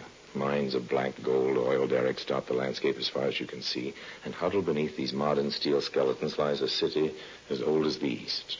Curio dealers hawk their wares in the narrow, winding streets. Beggars doze in shadowed doorways. Robed Arabs mingle with Europeans in soiled whites. And the city drowses with all the indolence of Asia. An ideal place for a murder